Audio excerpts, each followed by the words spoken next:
Assalamu alaikum Şarkı Türkistanlık aziz qarindoshlar. Dünya Uyghur Qurultayı Tor televiziyasining Nahmir Aydam programmasiga xush keldinglar. Men Parat Yurunqash. Aziz qarindoshlar, hammanglarning shu vaqti xayrli bo'lsin. Hammanglarga Janobi Allohdan salomatlik, xotirjamlik va baxt saodat tilayman.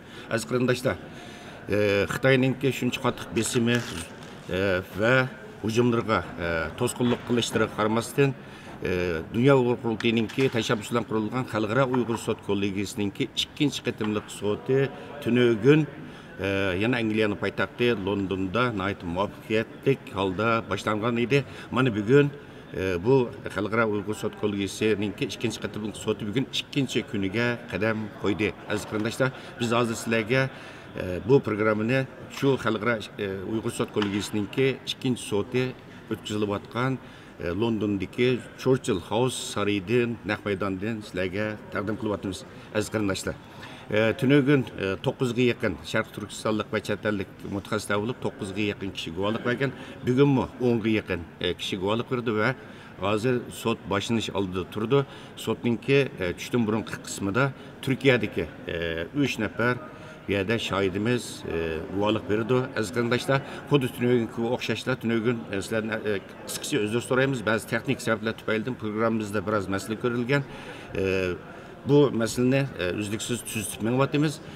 Bugunmi mushu chet ellik mutaxassislarniki, chet ellik guvohchilarniki butun dokladlari hammasi maxsus Dünya Uyghur Qurultayı tarafidan taklif qilingan tarjimonlar orqali bevosita Uyg'urchaga tarjima qilindi.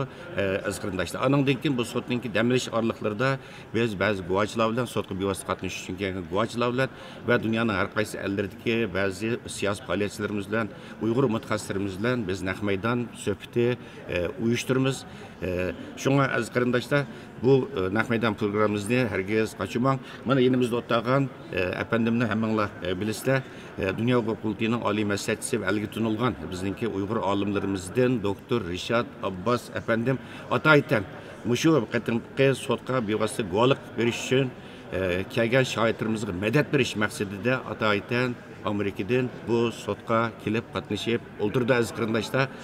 Shuning uchun hammanglarga vakolatan huzuringlarda bizningki tibbiy olimimiz hurmatli doktor Rishad Abbas efendimga tekrar rahmatimni, minnatdorligimni bildiraman. Aziz qarindoshlar, bizim deb o'tdik, sizlarmi bilasizlar, oldingi qatimliq sotda shunday bo'lgan. Sot boshlanish arifasida mustabid kommunist Xitoy hokimiyati bu sotga oid qattiq hujum boshlagan. Bu sotninki qurg'uvchisi Dünya Uyghur Qurultayı bo'lsin, uningdagi Xalqaro Uyg'ur Sot Kollegiyasiga bo'lsin va sotda guvohlik bergan shohidlikni o'tgan mayli chet ellik bo'lsin, mayli Sharq Turkistonlik bo'lsin, hammasiga nihoyatda razillarcha, pastkashlarcha hujum qilgan edi. Bu qatimqi sot boshlanish arifasida bu Xitoy hukumati nihoyatda qattiq bu sotga hujum qildi va bu xil hujumlar uzluksiz davom qilyapti. Masalan, sot boshlanishdan bir kun burun Xitoy Tashqi ishlar ministrligi maxsus Beijingda axborot e'lon qilish yig'ini ichib asos tug'uvchini, ya'ni shu hozir o'tkazilayotgan Xalqaro Uyg'ur Sot Kollegiyasiga qaratdi va atalmış Abdullah Rayonli xalq hukumati maxsus keyin axborot e'lon qilish yig'inlarini o'tkazib, yana koni muqomini bozorga silib, bu mustaqil Uyg'ur Sot Kollegiyasi bu qonunsiz sot, bu bir teatrxona. Onun da guvohlik berganlarning hammasi artist, paylacho degandek, hatto haddidanmi eshib maxsus Dünya Uyghur Qurultayı'nın reisi Dolqun Aysa efendim, lager şahitlerimizden Ömer Bekali ve Gulbar Xatıvachilarniki resim tushirilgan maxsus resimlik kart ne ishlab buni mutaqatdi va lager şahitlerimiz olsun, mayli guvohchilarimiz olsun, ig'ir darajada ta'didlarni yog'dirishga boshladi. Ama aziz qarindoshlar, bizningki jasur lager şahitlerimiz, guvohchilarimiz Xitoyning bu xil besimlarga, bu xil psixologik hujumlarga parvo qilmasdan tünögümü bilislarni ba'zi Sharq Turkistonlik qarindoshlarimiz jasurlik bilan bu sotninki tunji kuni guvohlikni o'tdi va bugunmi yana Sharq Turkistonlik ba'zi qarindoshlarimiz guvohlikni o'tdi. Bu yerda shuni eslatib qo'yay aziz qarindoshlar, bu qatim bevosita bu qatim sotga qatnashish uchun 3 bizning qozoq lager shohidimiz Ataydan Qozog'istondan Xitoyning shunday bisimlarga, ta'didlarga to'sqinlik qilishi qaramasdan bu yerda zo'r mushaqqatdan besib o'tib dunyo uyg'ur qurultiyining bevosita yordami bilan har xil yo'llar, har xil liniyalar orqali mingtasida Londonga sog' salomat yetib keldi va bizningki bu 3 nafar qozoq lager shohidimiz, birisi 6 oylik, birisi ili cho'chaklik, aziz qarindoshlar, birisi ili lik. Bu 3 qozoq lager shohidimiz atlikka, xudoyim bilsa, atlikka London vaqti tushdan keyin sotning 3-kuni guvohlik berdi. Aziz qarindoshlar, hozir mana Tünögüm çetel matbuatlarına ait köptü, bugün buna ait köp. Hazır buna baş sotçu, hürmetlik Jeffrey Nice alileri sot sağlığı yetip girdi. Başka sotdan baş advokatlar, bağlaş, heyetler hemmisi sol sağlığı kıravatıdır aziz qarindoshlar. Şu an ben gepni müşahede to'xtatay. Diqqatinglar, mushu sotning amaliy ahvolida bo'lsin. Bayma deb o'tdim, bu sotning butun jarayoni, chet elliklarning butun dokladlari, guvohchilarning, chet ellik guvohchilarning hammasi Nahmedan tercih qildim. Mana aziz qarindoshlar, bizningki Qozog'istondan hozir degandim, Qozog'istondan ming bir jafolar bilan dunyo uyg'ur qurultiyining yordami bilan bevosita Londonga kelgan bizningki jasur qozoq lager shohidimiz, bir salom berib o'ting zo'r ko'rgishlarga. Assalomu alaykum. Qisqacha bir sekund hissiyotingizni olsak, qanaqaroq bir tuyg'uda siz hozir mana sot qatnashyapsiz? Endi biz endi mana qanday aytsak bo'ldi, jiddalashib ketdi. Biroz jiddiylashayotamiz. Dunyo uyg'ur qurultayina qatnashib o'tganimizda bek xursand bo'lyapmiz. Lekin endi shu yoqdagi bizning turkiy tildes musulmonlarga Xitoyning yurgizayotgan gimnastika siyosatini biz ashkarlash uchun o'sha Londonga kelganimizga bek xursand bo'lyapmiz. Rahmat. Sharq Turkiston xalqining duosi har zaman sizlar bilan birga. Erta sizlar sotib olib qo'ysa muvaffaqiyat tilayman.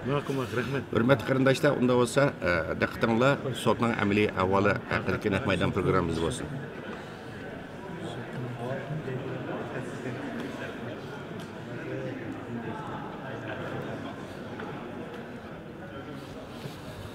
Qozog'istonliklarniki fikri qanday xabar?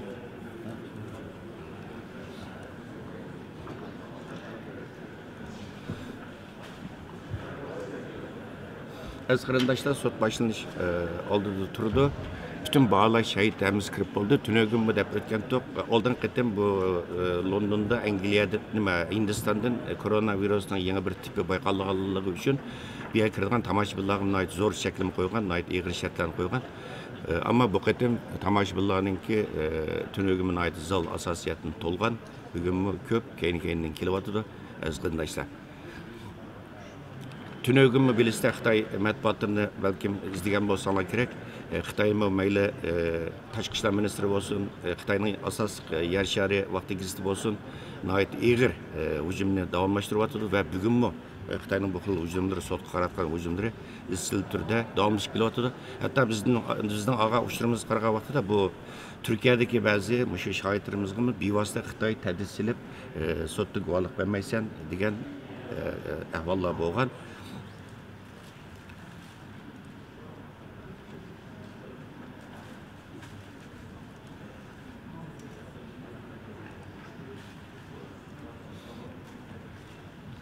Sot başlanış aldı da aziz qarindoshlar. Bayma deb o'tganimdek Londonda vaqt soat 1dan 2gacha 1 soat 3lik damlash bo'ldi. Biz programmamizni butun kun to'xtatib qo'ymaymiz. Aziz qarindoshlar, sot taxminan rahmat.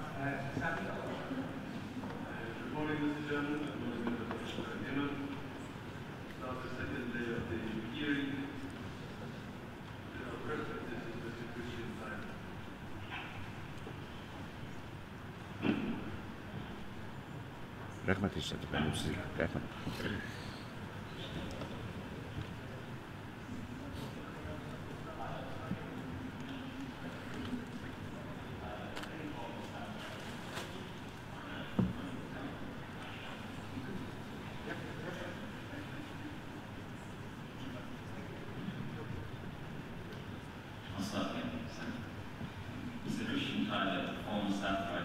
Financial Times of London, the World Trade publication, and has reported on industry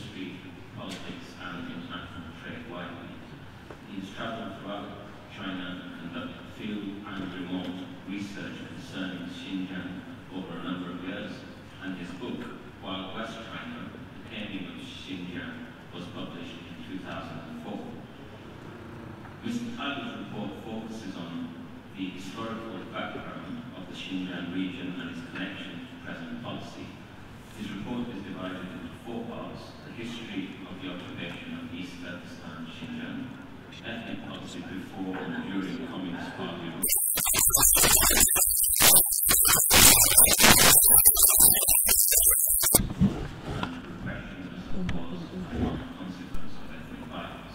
He seems assured that the present program of massive internal surveillance of the Tibetan peoples of Xinjiang is only an extreme version of a policy of assimilation adopted for most of the last 70 years under the CCP. Mr. Biden obviously had the original proposal was very grateful, and Hamilton and Townsend have had an opportunity to go through it. My understanding is you'd like to give a very short 5-minute overview of your testimony. Perhaps I'll hand the mic over to you, and I'll ask you just a handful of questions afterwards before I have you to the panel. Thank you.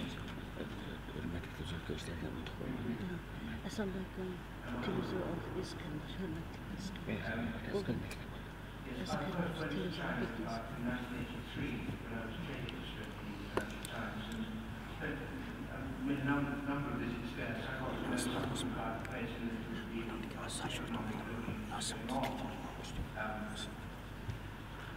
went to the northwest on one occasion, sorry, to the north, but I never went as far west as Xinjiang.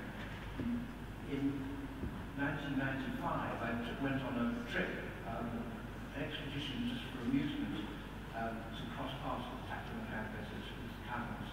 And that involved a trip through the corridor of the Kunlun Mountains down to the Rock Desert, this is from Dunhuang to the desert, down to the desert, and along the south road of the, which was then still in a very limited state, compared with what I hear it is now.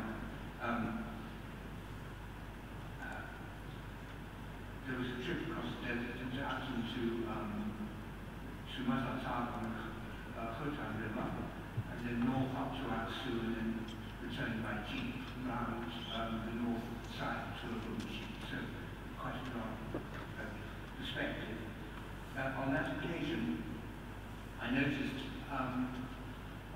what to me seemed obvious signs of bullying of the locals by the incoming Han Chinese. And the more I saw, the more I wanted to record it, because I didn't know that anybody had done so yet. Except, of course, some academics and anthropologists who had made studies of those times of the region to discover later. So the second visit I went back was in 2002, just after 9/11, and a massive increase in security, of course, it happened. Borders closed and so on. This time I went in with my wife and a friend, and from Kazakhstan, and toured right across the north to Urumqi, down to Turfan, and then back over to Kashgar, and stayed all the time, and to a place called Marabashi, which is near the desert further north, and staying all the time with Uyghur families, for which it was not difficult to get permission. I mean, as long as one didn't stay for more than 2 or 3 days. So I had a lot of time, I spent a lot of time with Uyghur people, and talking as much as they were prepared to talk to me about the situation.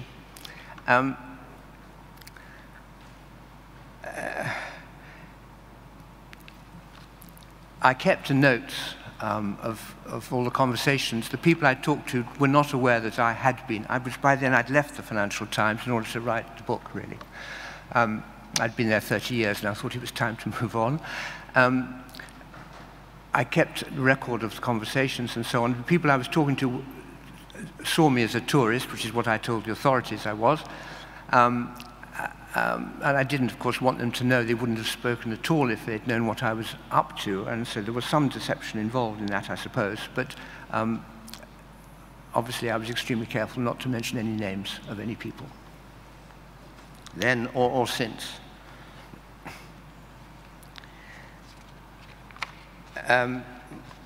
The book I wrote was, as the Council said, was a history going back, starting from the very ancient times, and John Murray kindly took it on. Nobody had heard of the Uyghurs. I thought nobody in the world knew about the Uyghurs except for me, but obviously there were some sources, very few, but I got everything I could find and went to Turkey and other places to do research and met the Uyghurs diaspora leaders and so on.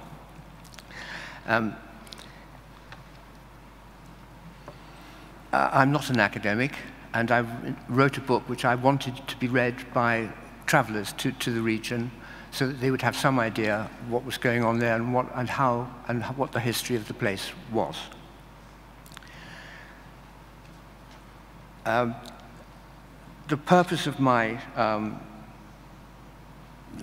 my testimony is, as Council says, to show that the present programme is just an extreme version of a policy of assimilation which has been going on for 70 years, for most of the last 70 years of the Communist Party rule, to correct the more egregious claims about the history of the region, which are made currently by Chinese government officials to justify the present programme, to establish that the Uyghurs are a distinct culture, people, or race, in contrast to the Communist Party's claim that they've always been Chinese. To show that the party's claims to be fighting terrorism, separatism, religious fanaticism, and backward thinking are pretexts for a much profounder program of annexation of land, of elimination of Turkic culture, and forcible assimilation. And to argue that the protests and demonstrations and acts of violence against the Han Chinese should be seen as retaliation for ill treatment, injustice, and destruction of local assets and properties. And as Council says, there are 4 sections to my testimony: a history of the occupation of Eastern Turkestan by the Chinese and others, the ethnic policy of the Communist Party, of the Han Chinese before and since Communist Party rule,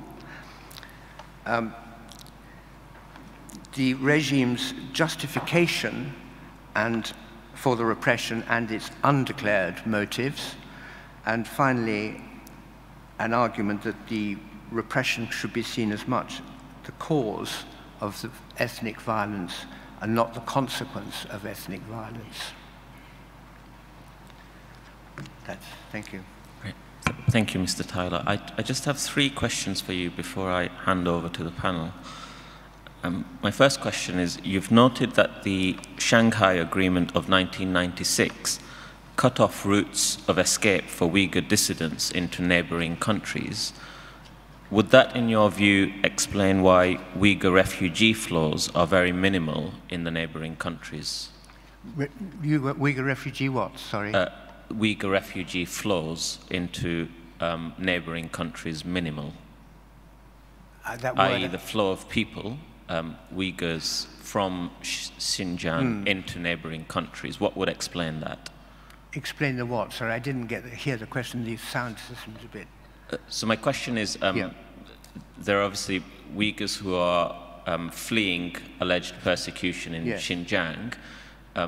What would explain the fact that there are very minimal flows into neighboring countries? Now? Yes. Oh, well, largely because of the agreements made with the governments of those countries, so that Chinese investment, trade, and so on with those countries is conditional upon them cracking down on any existing communities of refugees who fled various demonstrations and riots that's occurred in Xinjiang. Yes, and to make sure that no more are allowed in, so the borders are effectively closed to those people. And they must be returned if they try and get across. Thank you. My second question is, you've identified that the goal of Xi Jinping's government as to see the Uyghurs and other Turkeys disappeared as a cultural and racial entities. My question is, does that necessarily entail the commission of crimes against Uyghurs? No, it doesn't, because I mean, when the English colonized Wales, I don't think they had to commit, well, I don't know, my history is not very good. would need to have committed crimes for the Welsh eventually to accept quite a lot of what they were getting from England while retaining their own identity and customs and language. So does that answer the question? It does. Might you have a view on why alleged crimes are occurring in Xinjiang if the goal is assimilation?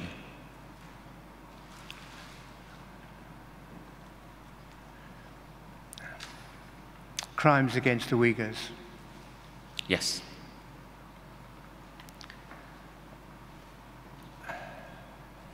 Well, it's a good question. They are seen as, the Uyghurs are seen as a constant threat because of their religion. The way in which the Han Chinese have taken over the running of the place and taken charge of the assets and resources of the place has caused a lot of resentment. And therefore, there have been protests and complaints and local level and sometimes in larger numbers. And that has been an opportunity to teach them a lesson. The crimes that are currently going on are, I don't understand that at all, except, of course, that the aim now is to remove the identity of the Uyghurs and others completely. And so any sign of dissent or contrary practice from any of the Muslim ethnic minorities is going to be punishable, and is being punished. My final question is, you've indicated that the northern population in Xinjiang was more accepting of Han rule and assimilation than the southern population of Xinjiang. Would that be described by a successful assimilation policy in the north prior to it being implemented in the south? I think so, yes, because the opportunities for work were all in the north, which is a Manchu area, Manchu conquered area, and Urumqi is a Manchu town, and that's now the provincial capital, so it's gone away from Kashgar, which is the old Turkey capital. The opportunities are there, the education is there, the facilities are there, and a lot of people have migrated out, and the better educated Uyghurs live there and work there. And relations between Han and Uyghur between, what should we say, well-educated ones, can be reasonably good. It's further down and further south where the problems have mainly arise. But that's not to say that Urumqi hasn't seen, as we know, very large. Hem şimal taraftaki kozguluşlar bekrek köprek buldu. Mesela Ürümçideki sentabr vakasını yapaysak. Eğer biz Cenub taraftaki asmalasiya siyasətini yani bir qatım sorğum keldi.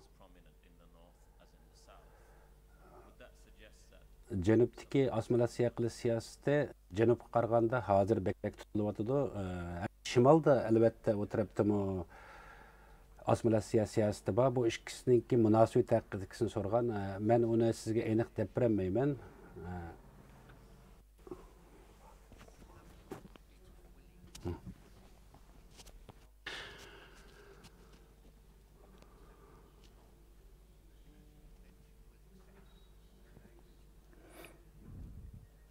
Bige etken teknikal problem bilen hazırım tak oňşawatydy. Ben terjimege ötüýle berdim. Ama sel awaz mesel çıkıp sizlerge wagtda terjim bolanmay kaldy. Yani şoňa awaz kilip gitip bop gelip ägişemmedim men ýana hazır. Awaz oňşalsa men ägişip sizlerge terjimini yetkizip durman. Geçirgeýsizler.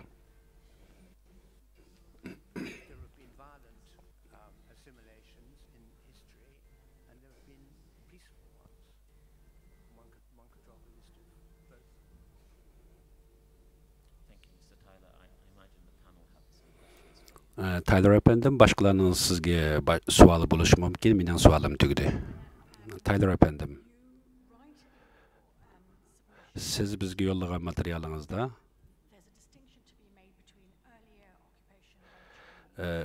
Xitaylarninki dastlabki besvelish davrida Janub bilan Shimolninki farqi to'g'risida so'zladingiz. U dastlabki davrdagi besib olgan vaqtida Janub va Shimoldagi osmolasiya qilish siyosatininki o'xshamaslik darajasi bilan bugungi vaqtdagi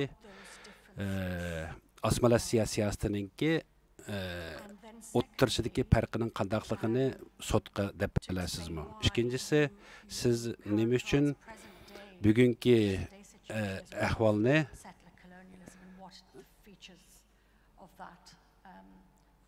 bir besilingan zamanninki trajediyasini tushuntirib bergan bo'lsangiz.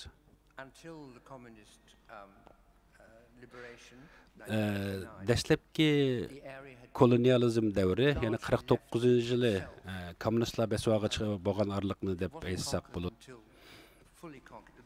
49-yilga cho'g'an arliqda bu rayon, ya'ni Türklar yaşagan bu rayonlarda hech qachon to'liq besvelish bo'lgan emas.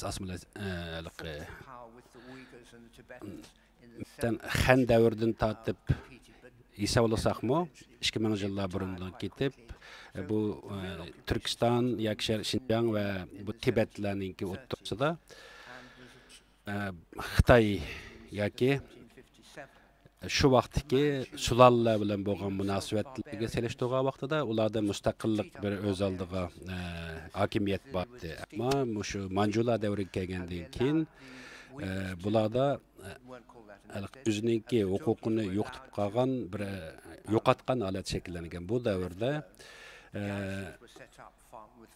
bu nimalar Manjular Türklarni amaliyotda o'z oldiga qo'yilgan, ammo faqat u yoqda garnizon deganimiz bu Xitoylarninki tutuq mahkamalari qurilgan u yoqda shularninki kuch bilan boshqariladi, lekin yerliklarda ko'proq huquq bo'ladi.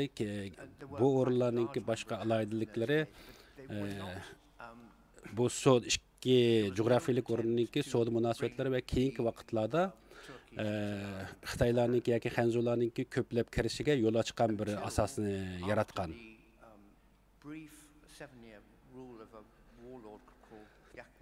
Yaqubbekning 7 yillik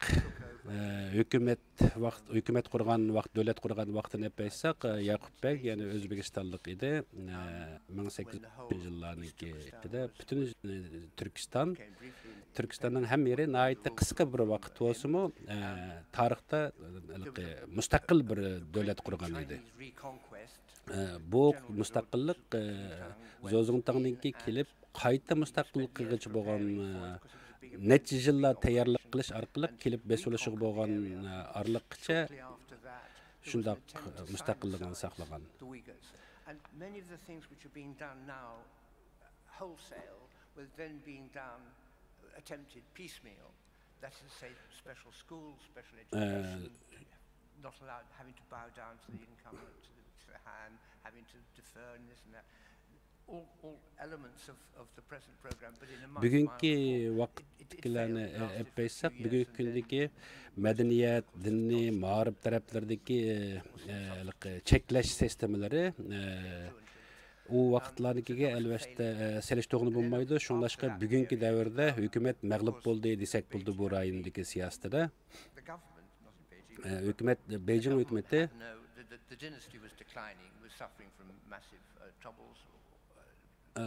ya'ni qadimgi davr, boshqa sulollar davrlarda ya'ni o'zininki jiroq o'ringa qo'lininki yetmasligi sabablik o'zining hukmdorligini yo'qotib qo'ygan. Ammo shu yerda shu yerga urilishib qolgan Xitoy urushqoqlari yoki so'qashchilari askarlar tarafidan varladılar. Yani şular tarafından başkurup yapmayalgan. Onundan bu sularla tügegenden keyin nayt kısa vaqt olsunmu iki mustaqil bir cumhuriyetde devrini baştan ötküzgen bolgan boldu.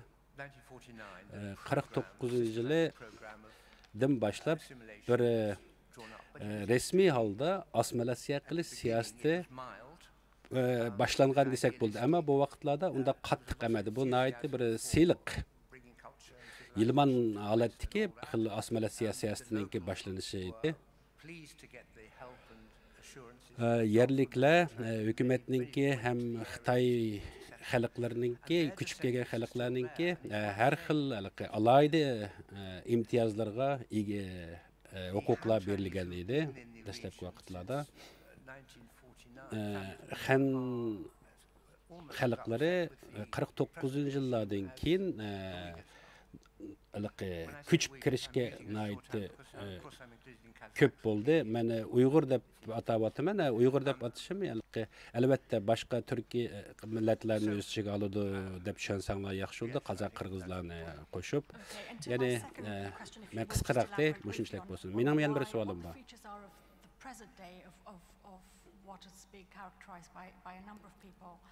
Bugünkü kündeki yani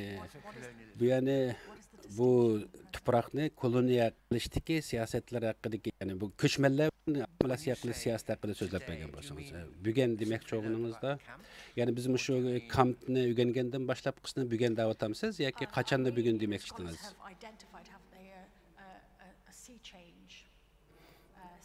Yani demoqchi o'g'lim 2014-2016 yıllardan keyinki çoğun özgürüşler bulup oturup muş vaktini dep bakılı. Bunu elbette biz bıraklam özgürüş dep qarasak bolmaydı. Bu ezelden bop kelyapkan bir siyasetninki davamısı hem bu güçlengen bir davr dep qaradım. Men şu yerdeki vaqtlarimda men baga vaqtlarimdimi şundaq ahvallarni ko'rgan men burunqi vaqtlarda. U yerdeki muallimlar olsun, akademiklar olsun,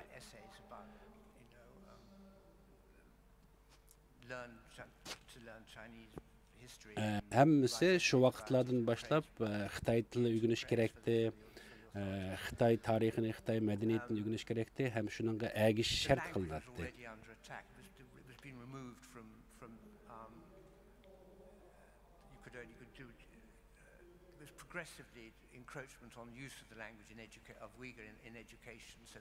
Yani Uyg'urlarninki bugungi kundagi masalanga bu Uyghur mekteplerdeki Xitoy tilini o'rganish siyosati burundan tatib bor, ammo bugungi kundagidek butunlay masalan tilni Uyghur tilidagi o'qishlarning bo'lmasligi yoki tarixiy kitoblarningki bo'lmasligi, darslik kitoblarningki degandek bu taraflarda jiq o'zgarishlar bo'lgan bo'ldi. Ham undan keyingi vaqtlarda nurg'un kitoblarni ko'ydirishlar bo'lib keldi. Masalan, yolg'iz Qur'on kitoblar emas, boshqa kitoblarmi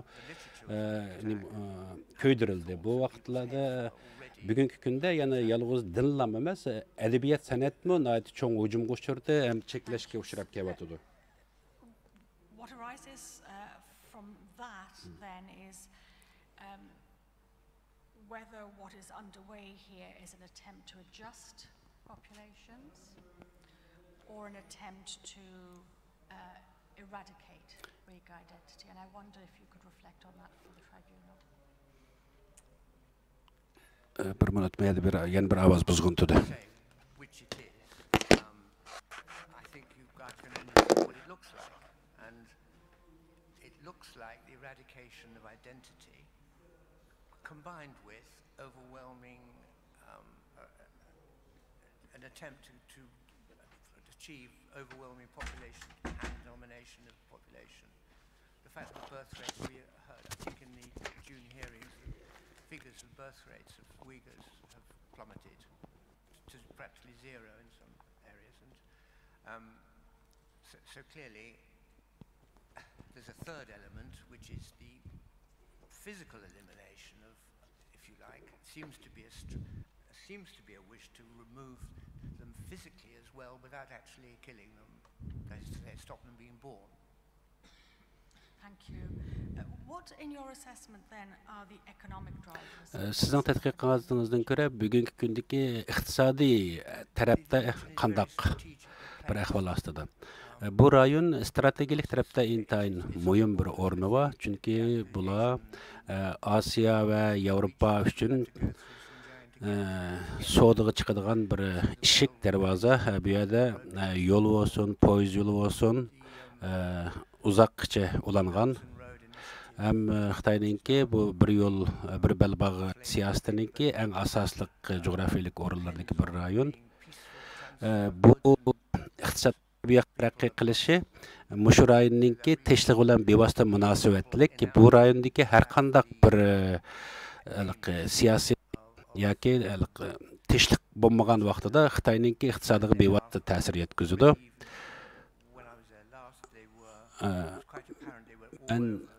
En axırkı vaqtlarda, bağa vaqtlarımda bütün Orta Asiyalıqlar o yaxtı mümkün küretti. Hem bugünkü vaqtlarda mı bu Orta Asiya devletleri bilen bu rayonninki o'ttirishidagi munosabatlardan qaraganda Orta Asiya devletleri mi naytı qo'rqib turdi. Çünkü bular o'zining iqtisodiy va siyosiy tarafdan bog'lanib qolishidan ansiraydi. Bu Xitoyninki bugungi siyosatida yolg'iz g'arbni yoki ya'ni Xitoyninki g'arbi deganni taraqqiy qildirish maqsadidan boshqa siyosatlarim bor albatta. Ammo bu yoqda mayli paxta ishlab chiqarish bo'lsin, boshqa metallar bo'lsin, boylik tarafdan aytib zo'r bo'lganligi uchun bu rayonni g'arbni taraqqiy qildirishga to'liq asosliq yerlarim bor. Albatta Xitoy oldi bilan g'arbni taraqqiy qildirmay, o'zininki sharqiy Xitoyni taraqqiy qildirgan. Rahmat sizga.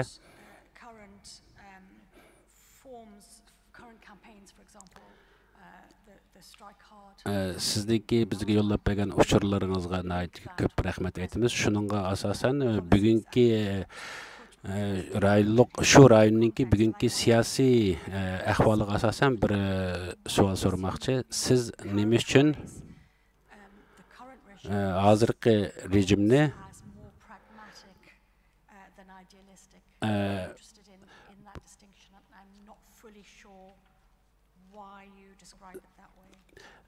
bugungi shu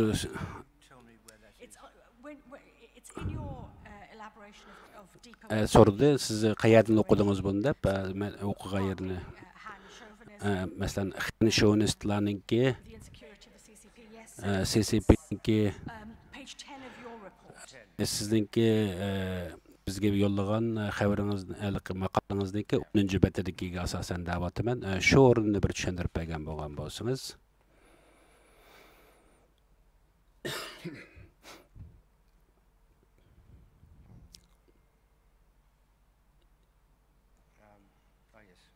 Shundoq.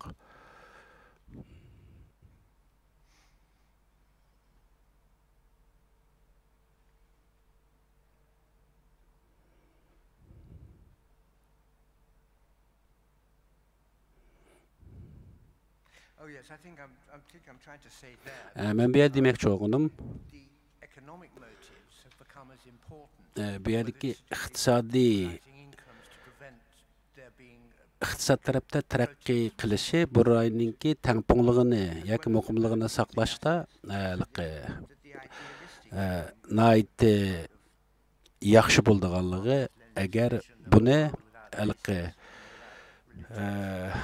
bu yerda bir Xitoy ideologiyasi buningki oxir ko'rinishiga baqilgan deb qaraymiz. Agar bunda dinniy va milliylik kuchlanib ketib qolsa, yana Xitoy tushuninki taraqqiy qilishiga yoki amalga oshishiga to'sqinlik qilish mumkinchiligi bor demoqchi edim.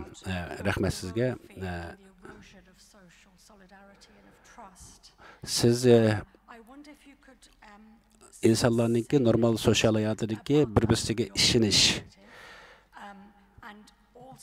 va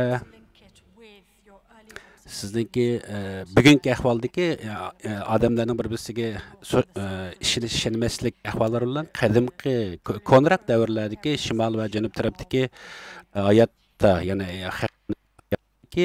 ahvol o'rtasidagi farqlarni tushuntirib bergan bo'lgan bo'lsangiz.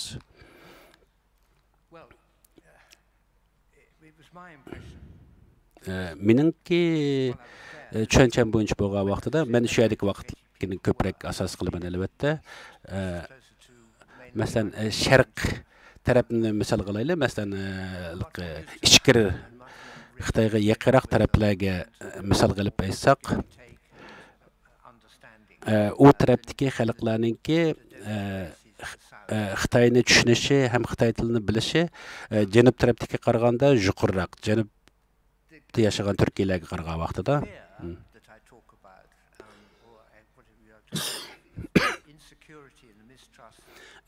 Meningki bu kitobda tinchlik bo'lish uchun bir-biriga ishonmaslik sabab bo'lgan deb qarashim. Chunki buning tuvanlik darajasi bo'lgan bo'ladi.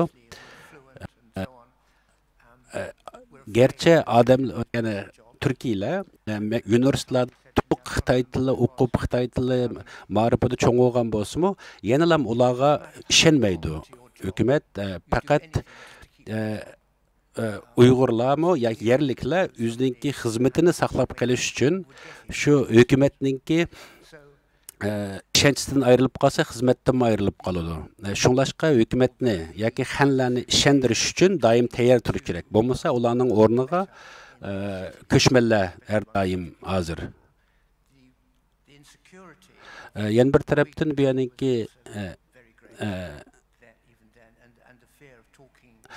tinchlikni o'zininki bexatarligi to'g'risida aytishga to'g'ri kelsa, Uyg'urlar hamda yolg'iz xanzolar bilan o'tirishidagi ishonmaslik masalasi emas, o'zaro ishonmasliklar mavjud bor bugungi kunda. Chunki o'zlarininki bexatarligi uchun har qanday birisiga ishonmaslik bir xil sharoitini shu yaratdi. Masalanga bir misolga bir Xitoy Uyg'ur tilida so'zlaydigan bir Xitoyni ben uchrashgan edim. U ko'rgan vaqtimda u nihoyatda yaxshi Uyg'ur tili so'zlaydi ekan, o'rnini unutib qoldim, nari ko'rashganligimni. Men shu ashaqdagi vaqtlarimda faqat shu nihoyat to'liq mukammal Uyg'ur tili bildigan bir Xitoyni ko'rgandim, shu birini ko'rgan.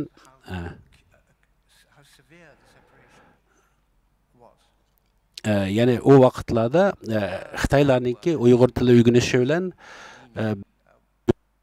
o'rganishidagi farqlarning selishtirmasida, yani har ikkala taraf bir-biriga o'zlarini ishontirish uchun shuni qiladi.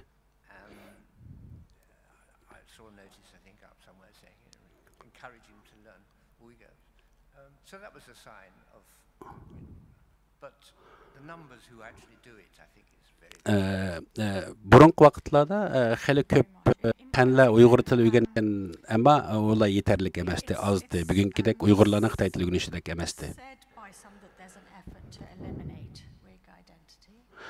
Bugungi kunda Uyg'urlarning kimligini yo'qotish siyosati qo'llanadi. Masalan, Jungo Kommunistik partiyasining sizcha, ya'ni Jungo Kommunistik partiyasi bu siyosatni o'ziga maqsad qilgan bo'lsa-mu, bu to'g'risida aniq bir chiqqan nimalar bor. Qaror. Ya'ni ochiq xalq uchun. Bu deydi ba deb qarayman, chunki ular oldi bilan masalan o'ziniki siyosatida yerliklarning til, adabiyot san'atlarini qo'g'dash kerak degan siyosatlar bo'lgan bo'lsa-mu,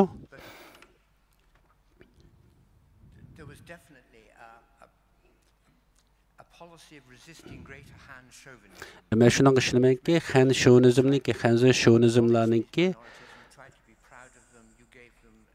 bir siyosati, ular bu xalqlarni qilayotgan ishlarini yoshirish uchun sana men bir huquqingni beryapman-ku degan mushu nayta az bir qismliq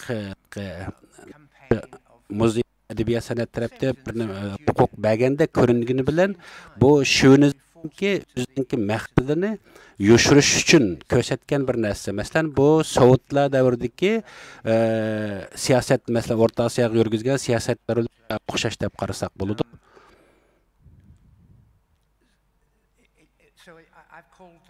say ambiguous and ambivalent, because it varied so much over time from a sort of idealistic, as I say, bu yerdeki yürgüzüvatkan bu siyasetni acceptance and welcoming and even pride in these cultural minorities, provided they still siyasetini düşünüşümüz gerek. Yani bu Xan şövenistleri Uygurlarninki ma'lum bir nimadan o'zi faxrlanadigan bir holatini ko'rsatishga bir yo'l qo'yib qo'ydi.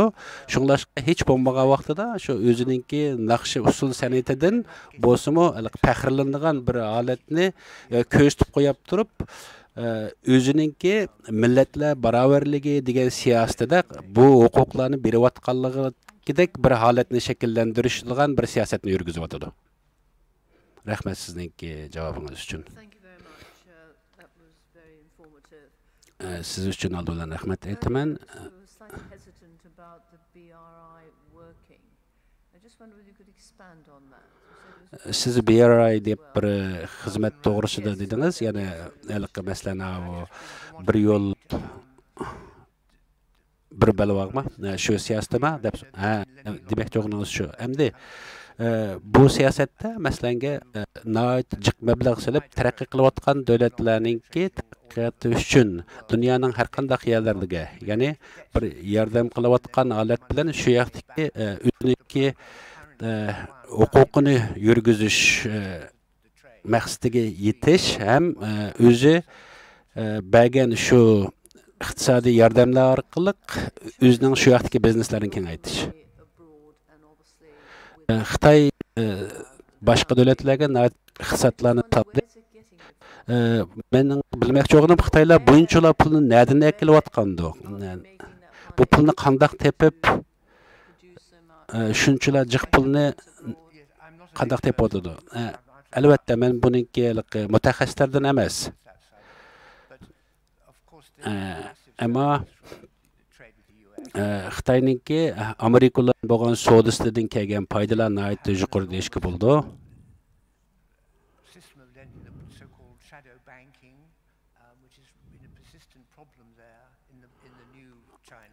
Ya'ni bugungi Jungoninki bir bank sistemasi bilanmi bevosita munosabatlik.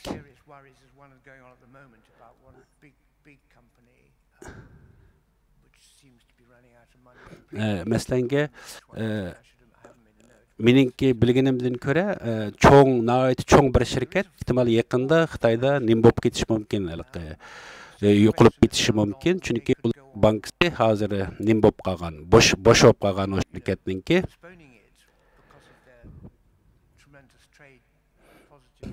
Chunki mushu bankadagi pullarning hammasi Xitoyninki bir Teledan bo'lgan mablag' bo'lgan munosabatdagi mablag' selingan pullarning hammasi shu yoqqa ketdi deb qarayman. Ammo albatta men buningki mutaxassislardan emas, xato deyishim mumkin.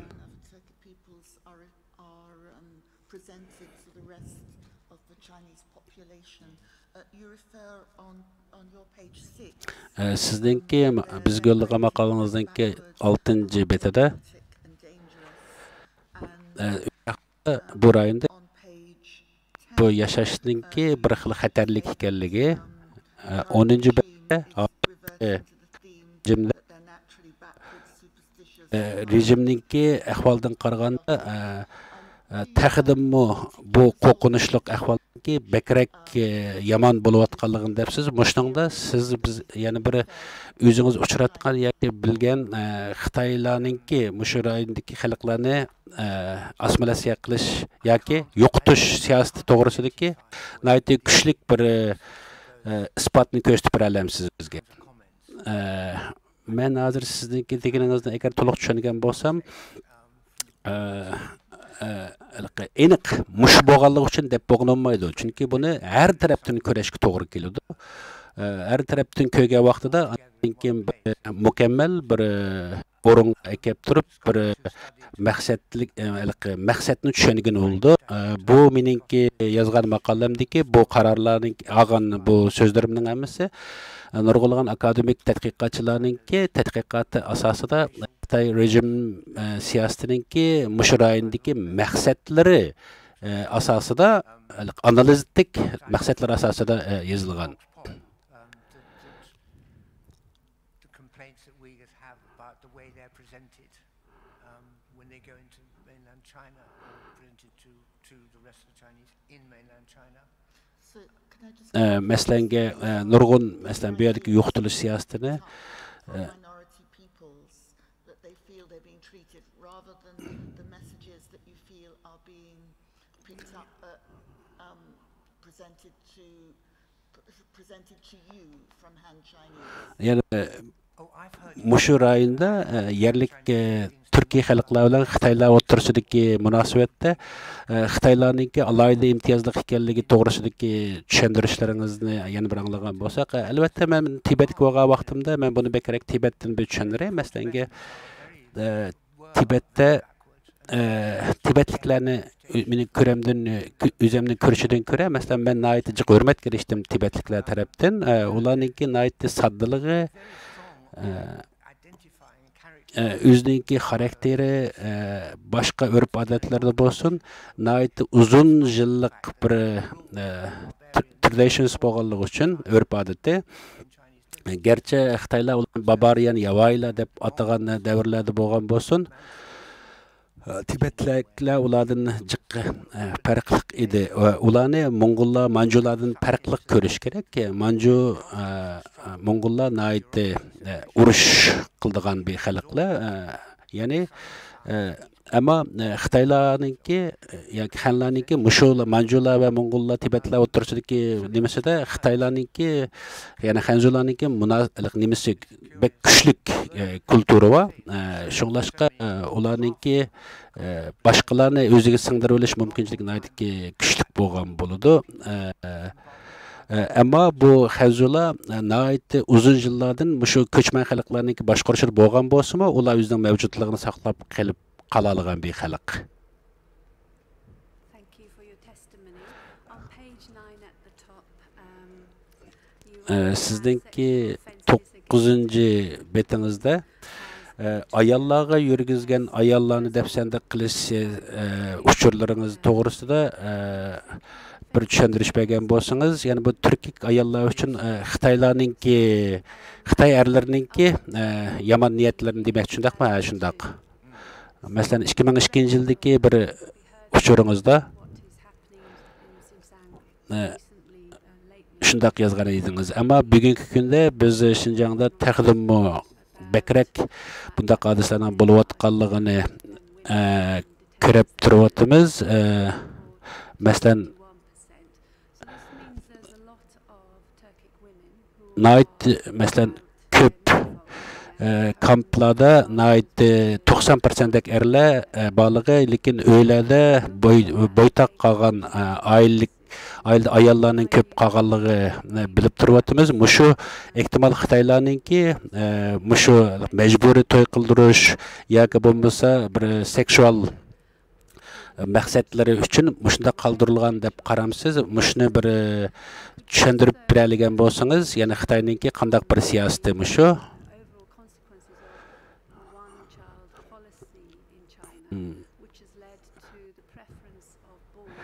Yan birisi Xitoylarningki planliq tug'ut siyosati. Xitoylarda mushu bir planliq tug'ut siyosati tufayli o erkaklarning ko'p bo'lishi sebeplik mushundaq bir sharoitni, mushundaq bir ahvolni shakllantirdimi? Masalan Hindistonda mushundaq bir ahvollar bor. Siz mushni o'zingizningki tajribalaringiz asosida ham tadqiqotlaringiz asosida bir tushuntirish bergan bo'lsangiz, bu rayonga ko'plab Xitoy erkaklariningki kelishligi maqsadi shumi? Shu turkik ayollarga bosqinchilik qilish degandek yoki bo'lmasa shulardan o'ylanish degandek ahvollarni so'zlab bergan bo'lgan bo'lsangiz.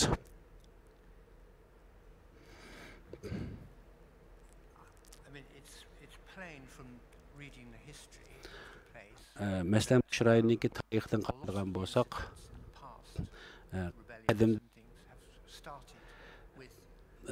bütün qo'zg'alanglar yoki bu mushtarabdagi qarshiliklarning hammasi Xitoylarning, Xanjularningki yerlik ayollarga, qiz ayollarga qilgan yaman niyetleri tüpeyli qozg'ulishlar kelib chiqqan bu rayonlarda. Woman often were taken away in jails rather than the assailant. And that sort of thing has been going on. There are many little stories all over the place of that sort, and I've read quite a lot. Men bilishimcha hozir o'xshamagan rayonlarda mushunga o'xshash nihoyatda jiq hikoyalar, har xil so'z cho'chaklar bor, bir taraflarda bo'lib turibdi. Men sizning so'ragan savolingizga javob berishdan sal qiynalaman halda. Ammo bugungi kunda mening bildiğim majburiy to'y qildirish siyosati yuz berayotganligini bilamiz albatta, bo'layotdi. Bu albatta hozir bir yangi ahvol emas amaliyotda. Bu aşı Zozongtang davridan boshlab shunday majburiy to'y qildirish siyosati bordi.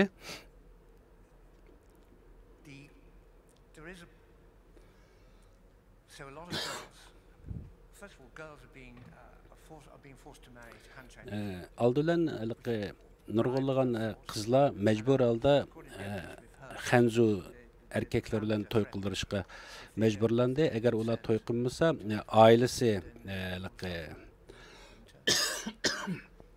xatar ostida qoladi. Ailasi majburlanadi ya qo'rqitiladi. Nayt ko'pligan Xitoy ko'chmanlar bor bu rayonda. Ko'chman ishchi Xitoylar, Xanzular. Bular gerçi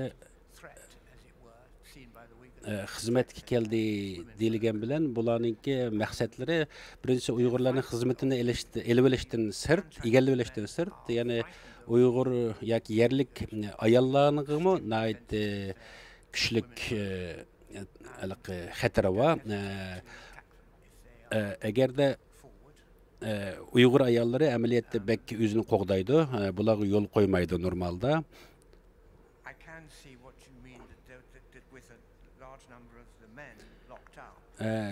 Ammo bugungi kunda nihoyatda ko'p erlar turmushga so'langanligi sababli nurg'un ayollar sirtda. Bugungi kunda shu talmish Xanzu do'stlar har qaysilarini bularning uylariga o'rnashtirishdiki maqsadlariga men gumonliq qarayman. Şunlaşqa men bu yoqdagi ayollarningki nihoyatda xatar ekanligini men shunday deb o'ylayman. Albatta men sizga aniq qilib mandaq ish bo'lgan deb bermasam-mu, aniqki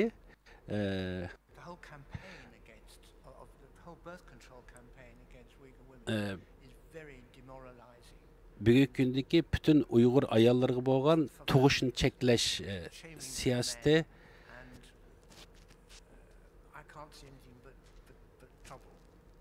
bir yaxshi bir nimaga ep bormaydi oqibatga deb qarayman. Yana savolim. From what I've read, and because the system didn't exist when I was there, they're mostly men who were introduced into these families. Mening bilishimcha bu ayolning so'ragani ko'proq mushu oila do'sti bo'lib qolganlar erkaklar shundaqmi? Mencha shundaq. Bu oila do'stlari, qo'shmoq oiladagilarga bo'lganlar ko'plarni aytdi, erlar ko'proq. Agarda bu ayollar shularki yo'l qo'yish mumkinchiliklar bo'lishi mumkin. Butun oilasi bo'yicha turmush yetish yoki tuqunga uchrash mumkinchiligi bor. Ham shu jazoga uchraydi. Shunlashqa ularni mush yo'lda majburlash mumkinmi? Uni yaxshi men sizga javob bermayman. Mumkin, albatta shunday bo'lishi mumkin. Yana birisi nihoyatda ko'p Uyg'ur qizlar ichkariga avatildi. Ya'ni atalmish zavodlarda ishlab chiqarish, turmushni yaxshilash degandek sabablar bilan men 5-6 yillar burun anglashimcha ichkariga yo'llangan Uyg'ur qizlarningki pashlik kasallanganligi to'g'risida xabarlarni olgandim. Rahmat. You and indeed others, including Professor Roberts, have identified that there have been acts of violence perpetrated by Uyghurs. The authorities have characterized this, particularly since since 20 years ago today. Xitayninki 30 yıllar burunqi özgürüp atqan bir siyasətdə terrorizmə qarşı degan bir şuar astida özünün siyasətini yürgüzüp atıdı 30 yıldan zanınca. Siz bu siyasətlər toğrusudakı bir nima tushuntirib bergan bo'lsangiz. Men degan shu gapimni qayerdilgin deb bergan bo'lsangiz, men shuni qarab turib javob bergan bo'lsam.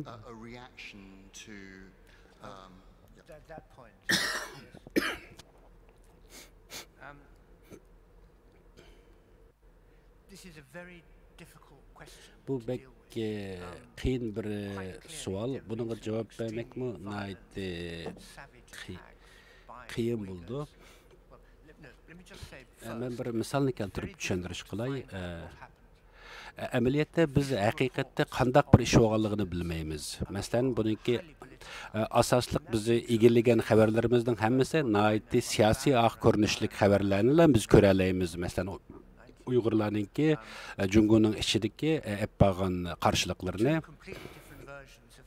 biz buni tushunadigan bo'lsak, o'xshash bo'lmagan ikki xil reallikni ko'ramiz. Birisi yerliklarningki tushuntirilishi, yana birisi hukumat yoki partiyaninki tushuntirishidan iborat ikki narsa. Asli zot qandaq bir ahvol aslida bu ishlar yuz bergan deganni men sizga aniq tushuntirib bermayman, ham tushuntirib bermak tez.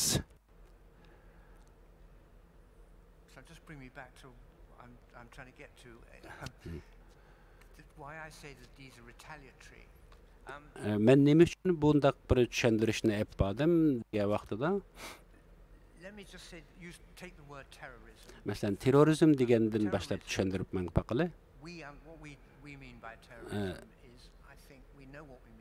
biz terrorizm deganning nimaligini biz tushunamiz. Ya'ni terrorizm gunohsiz odamlarga yoki to'pliqqa hujum qilish yoki ularga kuchli qilishlik yoki bo'lmasa hukumatga har xil yo'llar bilan qo'rqitish bir holatni shunday deb qarab bo'lsak, keyingi vaqtda jihad, mollalar degandeklar bilan munosabatlik ahvollar qalbimizda bir terrorizm tushunchasi bor. Yani birisi Falastinlarning harakatlarini biz yana terrorizm kategoriyasiga kirgizamiz. Masalan, bugungi kunda yana mustaqil kuchlar bor qaysi davlatlarda, ularni bir xil terrorizm kuchi deb qaraymiz.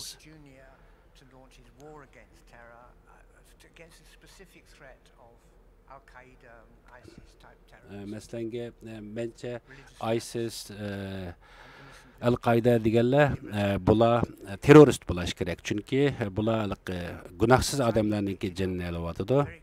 Xitoylar mushu terimni nihoyatda tezlam qabul qilib oldi.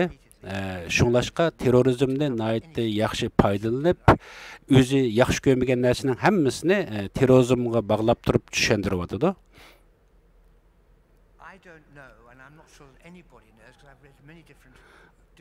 Men aniq deb bermayman.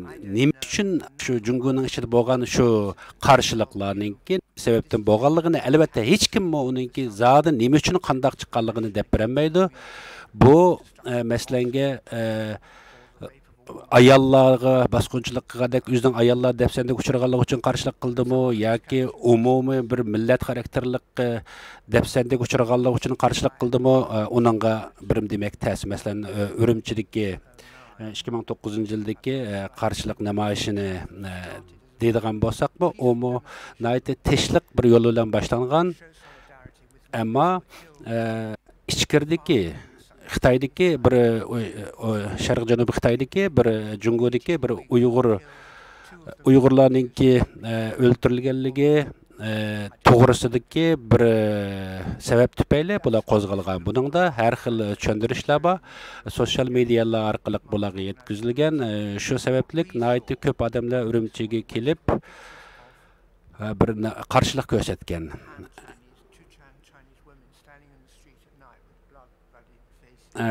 Masalan, bizning ko'ginimiz dunyoning hamma yeriga bek tashviq qilayotgan bir rasm bor. Uningda bir Xitoy ayolningki yuziga qallini surib chiqqan bir foto resmi dunyoninki har qaysi medialarda bek taraldi.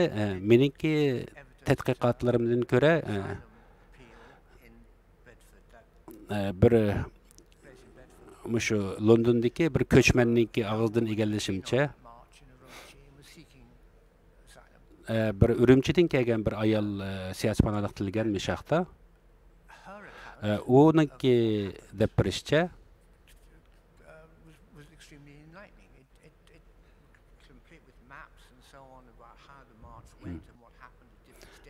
qandaq bu ahvollarniki qandaq bo'lganligini tushuntirishlar bir vaqtda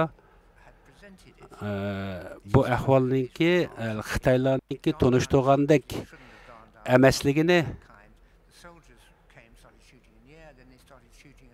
tushundim. Keyingi vaqtlarda Xitoylarniki hukumatniki bu namoyishlarga o'q chiqarishi qatorliq ahvollar albatta bir qandaq bir namoyishga o'q chiqarishniki to'g'ri emasligini hammamiz bilamiz.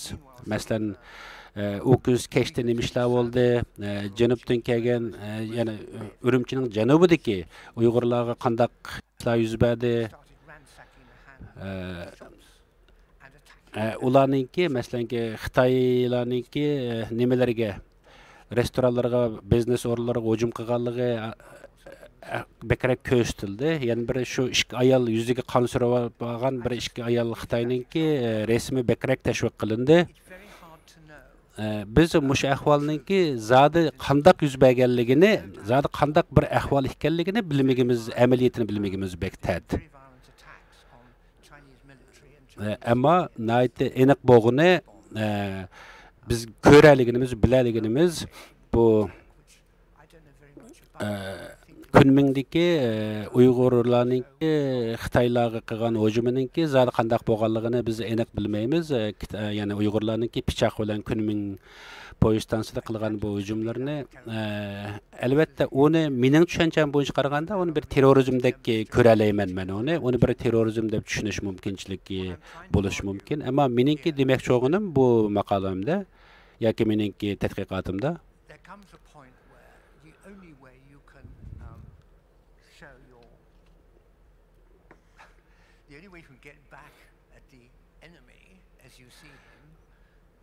yani sen o'zingninki bir ikki dushmanninki besvag'uchi va besvalanganlar o'ttirsidagi bundaq bir ahvol ostida bu narsani tushundirmakmi bektas, chunki sen bosqinchilik uchrasa oilangdagilar turmularga qilinsang, ya'ni bundaq ahvolda har xil narsalar bo'ladi. Albatta bu yerda ba'zi bir portlash buyumlarini o'g'irlab yoki qurollarni o'g'irlab military yoki askariy nimalarga hujum qilishdek ahvollarni ham angladik. Ammo bu dunyoning hamma yerida bo'lib turayotgan bir harakatlar boshqa yermi?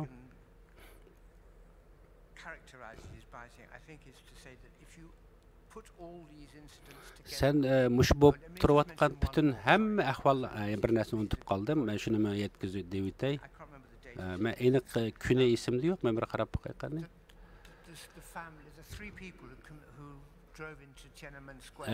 Bir uydan 3 kishi Tiananmenda mashinalarni hujum qilgan bir onasi, qaynonasi, ayoli, o'zi degandek bu 3 kishimi unutib qoldim munosabatini. Ammo bir 3 odam bir mashina bilan hujum qilish bu qandaq bir terrorizm harakati deb tushuntirishimiz kerak endi buni. Bu qandaq gap, bu qandaqsiga o'zining qaynonasini, ayolini, o'zini qo'shib hujum qildigan bu qandaq bir terrorizm. Nima uchun bularni bir gap mangdi? Mushtlaq nurg'un savollar bor. Masalan, men bilmoqchi, bilgim keldi buni. Bu uch odam nima uchun bika bu nima uchun bir oila odam qaynonasini, ayolini o'zini olib berib 18 dak odam o'ldirildimi? Shundaq bir ahvol yuz berdi. Hamda buningki zodi nima voqeligini bek bilgim bor meningki. Bu qandaq bir terrorizm deb tushunishimiz kerak. Men yana demoqchi bo'lgan gapimga qaytib kelay. Men mushu yuz bergan bütün mushundaq ahvollarni bir tadqiq qilib ko'rdigan bo'lsak, o'xshamagan vaqtlarda shakllangan mushundaq bir ahvollarni men bir xil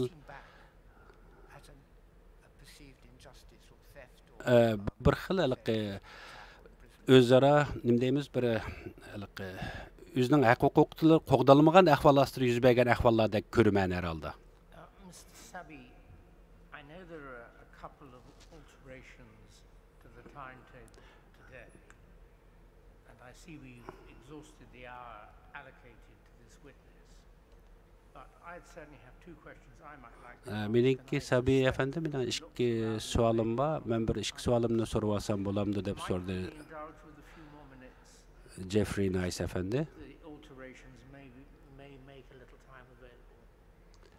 Yani azroq bir vaqt uzartish mumkinchilik bormi? Vaqtimiz bormi?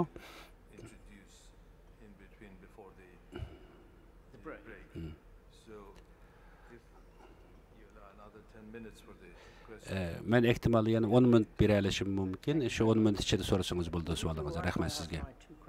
Men bir ikki savol so'rasam bo'ladimi sizdan? Tyler efendim. Men ikki savol so'ramoqchi sizdan. Qisqaroq javob bersangiz, chunki bizning 10 minutlik vaqtimiz bor. Buning ichida yana boshqa so'zlaydigan narsalar bor. Va birinchi savolim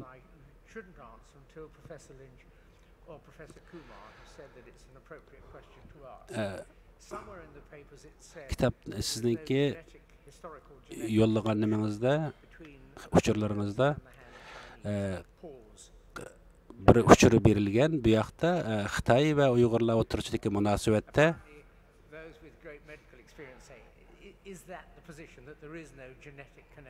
Xitoylar bilan Uyg'urlar o'rtasida hech qanday genetik munosabat yo'q deb yozibsiz. Ras shundaq munosabatmi? Uyg'urlar Türkiye xalqlar hisoblanadi. Bular shimol tarafdan kelgan.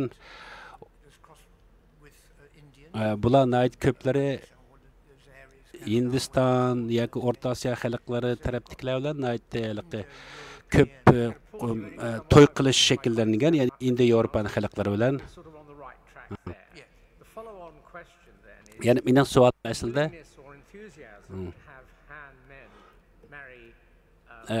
burungi vaqtlarda Xitoy yoki Hanzo erlariniki Uyg'ur erlariga, ayollarga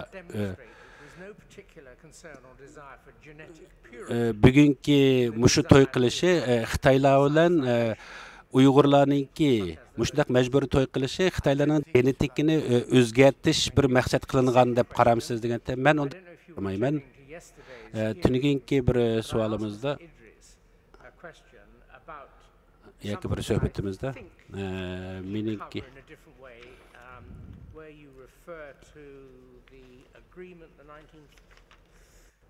the Shanghai Agreement of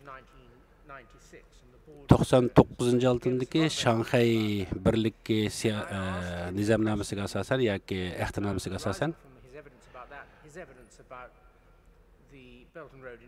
bu bir yo'l bir belbog' siyosat, bugungi bu siyosat bilan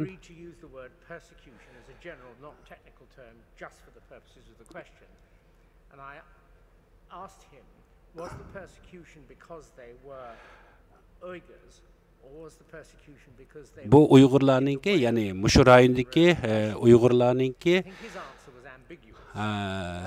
ya'ni jazolanishi yoki bo'lmasa mushundaq bir ahvolga uchrashi, bugungidek yomon ahvolga u Uyg'ur bo'lganligi uchunmi? Yani Uyg'urlarni bugun mishaqdiki bu kundagi qilishi mushu Xitoyning bir barbaq bir yo'l siyosati sabab bo'lganmi desa, men buningga ha deb javob beraman. Yana birisi bu rayondagi problem nima sababdan bo'ldi? Bu shu Uyg'ur bo'lganligi uchunmi? Ha. Bu rayonning egiskimi Uyg'urmi? Ha. Mushundaq bir sabablar mushundaq shakllangan. Mening bir savolim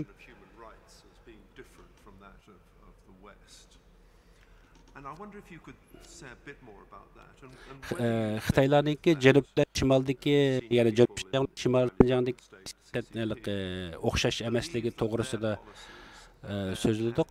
Mushuningda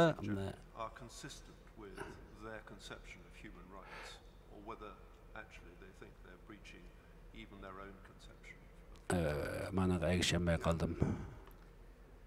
I can't tell you what they think of Ben Xitaylar bu Jungo hökuməti üçün insan haqları deganninki niməni bildirganligini dep bilməyman. Ular qandaq düşündü insan haqları degan bu ayrım bir məsələ. Ama mening bildiğim ular bilan seninki tushunchang buningga bo'lgan naiti o'xshamaydi albatta. Buningga bo'lgan tushuntirish. Muhimi shu Jungoda hukumat xalqning nima qilish xohishi emas, hukumatninki nima qildirish va nima qilmoqchi bo'lish xohishi muhim u yoqda.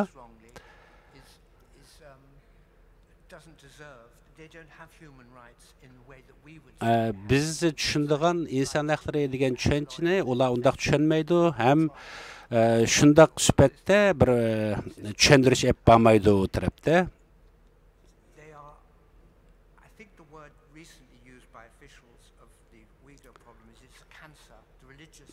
Bugungi kunda hukumatninki Uyg'ur masalasi bir xil kanser, ya'ni rak kasalligi, mushu Uyg'ur kasalligini yo'q qilib etmasak, bu bizningki jamiyatimizdagi bir xil kasallik deb qarab, buni kesib tashlash kerak degan bu qarashni biz janubdagilar biz tushunmaymiz. Bu qattiqsiga bir kasallik bo'lgan bo'ldi. Biz buni tushunib olmaymiz.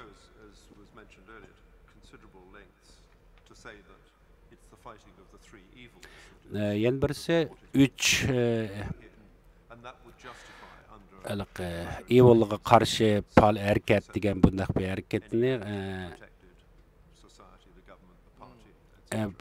jamiyatningki bexatarligi, hukumatningki siyosiy maqsadlari uchun berilgan bir shuar bu deb qaragan shundoq.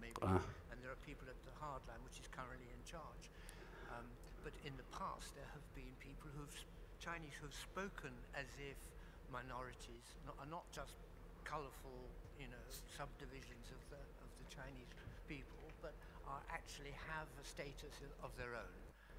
Whether they call it human rights, I don't know, but they would. Mayada egişemey qaldım mananki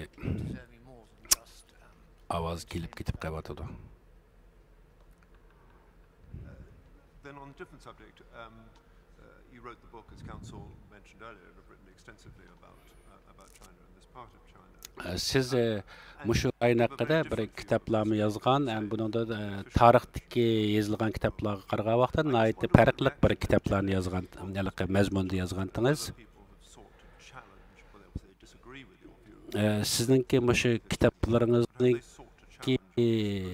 kitaplarınızga Jungo hökumətininki göz qarashlarini çedirip berelgen bolsanız, men mushu kitap haqqida bir qancha yerda so'zladim. Meningki shu suhbatimda Xitoy konsulidan odamga qatnashgan amaliyotda ular mening bilan so'zlashmadi deb deyman. Ama Xitoy o'quvchilar bana deyişçe, ular mening kitap o'qigandan keyin kitapda bo'lgan ishlarninki mavjudligini, ishonmaganligini, bundaq ishlarninki bo'ldiganligiga ishonmaganligini aytdi. Ular Xinjiang to'g'risida hech narsa uqmaydi albatta.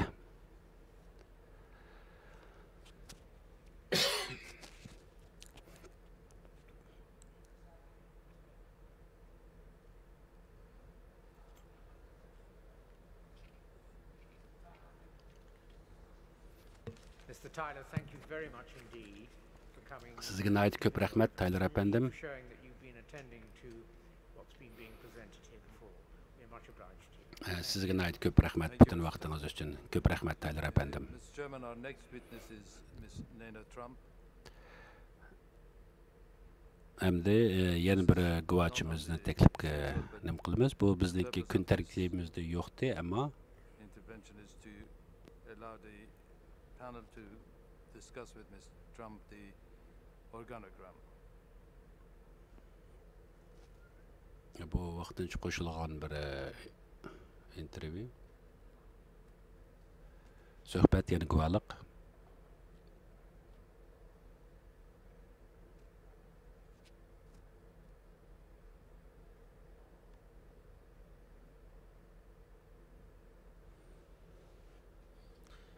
Dr. Nana Trump's expertise is in the study of political violence committed through mass atrocities and in transitional justice in post-conflict societies. Dr. Trump studied political science at the University of Zagreb. Trump hanım Zagreb Üniversitede Nederlanda, Amerika degan o'xshamagan mamlakatlarda Yevropa tadqiqoti degandek nurg'un munosabatlarga kasblarda o'qigan, ayaqni o'qituvchilik qilib bo'lgan.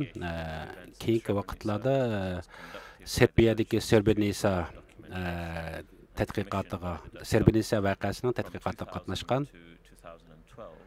She worked as a researcher on the leadership research team in the office of the prosecutor at the International Criminal Tribunal for the former Yugoslavia. Yani Yugoslaviyaniki yürgizgen kriminal siyaseti üstüden ait köp Miloševićning üstüdeki köp tadqiqotlarni yapgan. Trump hanımningmi bu Uyg'urlar haqida yapgan köp tadqiqotlar var. Dr. Trump bizga ikki hujjat haqida to'xtaldi. Birinchisi Tobin apandininki Xitoy Kommunistik Partiyasi va Jungo hukumatidagi yana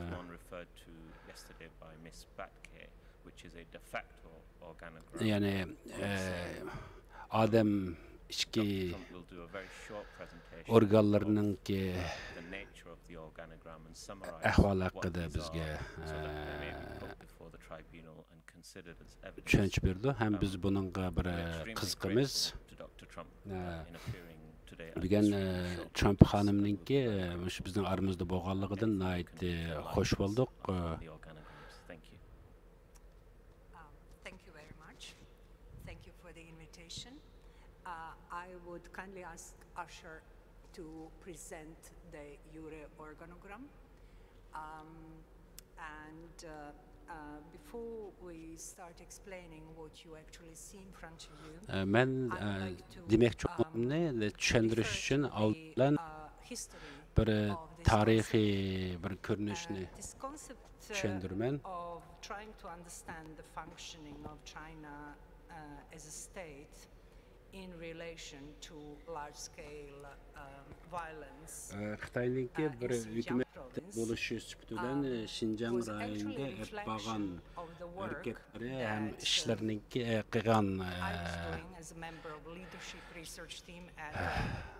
işler haqidagi tadqiqotlarimni tushunchalarimni meniki burungi Yugoslaviyada yapgan tadqiqotlarimdan ko'ra selishtirib yapgan bir tadqiqotimni sizlarga sunmoqchiman. Bu hükümetninki şu rayonda yürgizgen bir yapgan yo'qotish xarakterli hareket.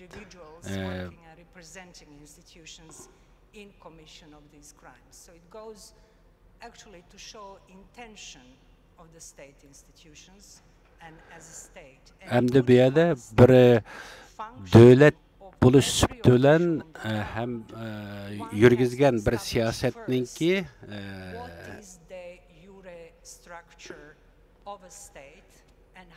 qandaqsiga bu and the URE structure basically is nothing else than systematization şu siyasetninki avazı cep üzülüp kaybotu. Law on the government, law on defense, and so forth, etc. So, what you see in front of you now is hazır körüvatkan bu bir körüvatkanlar Xitoyninki ya Jungoninki bir hükümet buluş sübtülen özünki yani hareket prinsipininki dunyodagi boshqa davlatlar bilan qanday o'xshash o'xshamasligi haqidagi bir xil diagrammasi. I was doing at the leadership research team. We are talking here about a specific type of state. This is communist state. Bu aldıdan biz düşünsek bu Jungo bir komünistik bir memleket. Bu tünügen ben anlaşımdan şu kimlerden anlaşımça yana guvohchilardan, mutaxassislardan nayt ko'plar buni bir hükümet deyishdan ko'ra, sotsialistik davlat deyishdan ko'ra bir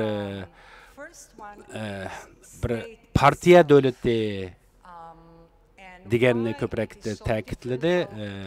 Bu bir qonuniy kuch bilan bir davlatdagi prezidentniki huquqni markazlashtirish kuchi, yana birisi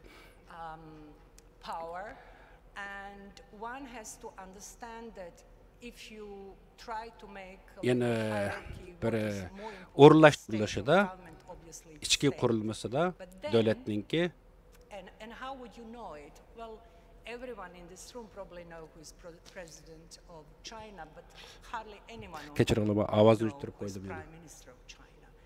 And that shows how exposed those people in power are. So this concentration of power through president of the state is obvious through all these links that you are seeing. And if you follow these pink lines, they go actually from top down, and to see how state institutions actually relate and how they are connected on a lower level in a very centralized structure. And hopefully you will see that there is a continuous connection from all decisions made at the state level, and then they go down to local levels, in this case to autonomous province. So government is nothing else than enabler. These are institutions that have civil servants who usually have double positions as well as the party members, and government is executor or ministries enact all decisions made on the top level. Separate and quite elaborate pillar of power is obviously the party. And why this is very important is that actually party structure and hierarchy of the party is a backbone of the state. And now again, if we would look into this diagram and decide where decision-making process takes place, first in the sense of long-term strategic policies, then it would be definitely the party, followed up by the state, and then at the third place it would be government. So to make connection, to see, so when we as the researchers on behalf of Uyghur Tribunal, biz tadqiqotchi bo'lish suhbatimiz bilan bu Uyg'ur sudi uchun ozroq tadqiqot olib bordik. Who speaks Mandarin as well, so it was courtesy to her that we could fill up all these boxes with links to the actual documents, which some of them we translated ourselves, actually Anouk translated, and another researcher whose name I'm not at liberty to disclose. So Asher, would you please be able to click on one of these documents just to see that this is not evidence by itself, but this is actually an analytical tool. On each of these links one can click. So Anouk Veer, would you be so kind to click at one of these documents like Constitution of China to see how it works?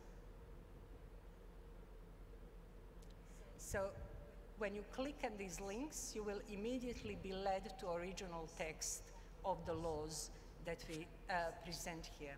So if it doesn't work, it's fine, Anouk. So what we are now going to see is de facto organogram. Why is it so important? Because the prescriptive way Cumhuriyet'in anatomik kurulmasıda, yani devlet kurulmasındaki alaydilik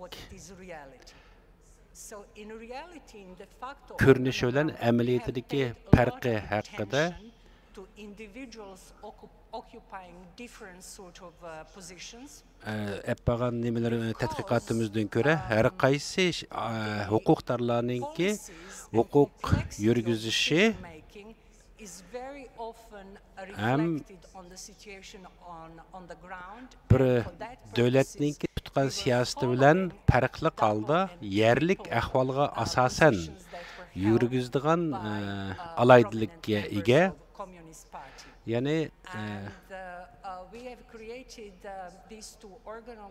bizninki bu bir organik yani organ kurulması da organik emas yani organ kurulması da Cumhuriyet'inki tüzgen bu umumi bagen bu hüccetimizden göre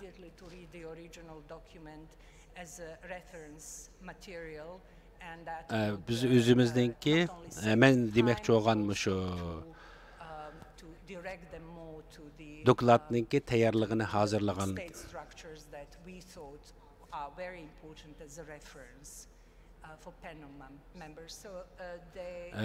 bizninki muş tayarlagan devlet kurulmasıdaki organlar kurulmasıdaki devletin organlar kurulmasıdaki bu tayarlagan materyalimiz köplegen şu yani hüccet yaki doklat tayarlıgıçlar için bek bir mühim materyal bolalaydı.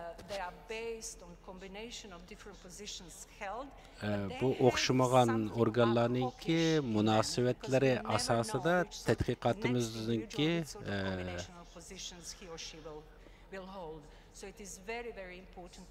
çıkagan yekülleri bunun da yani şəxslərninki öz alaydilikləri boyunca devletninki siyasetini yürgüzüp atqanlığını düşünüşkü boludu.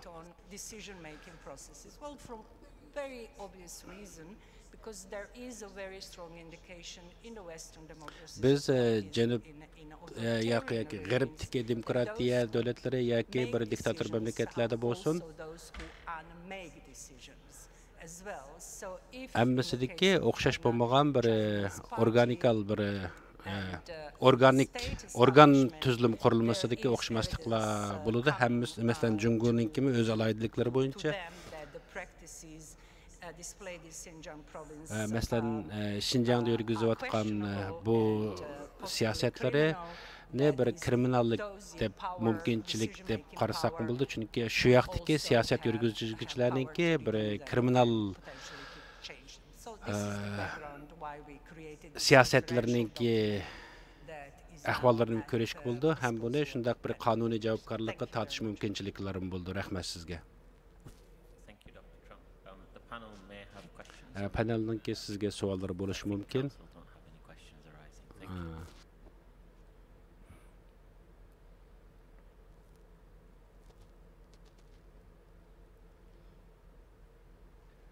Thank you, Dr. Trump. Given the opacity of the de facto power structures, for the purpose of our work, in your view, how legitimate is it to make inferences about those power structures? I am not sure I could advise on this, but I would strongly Bizdeki kılıvatkan işlerimizdeki yani ki kandak bir karar makullaşqa bulduğun paydası rolünü sorgan ben bununla enik bir yol köstüp bir narsa diyemeymen.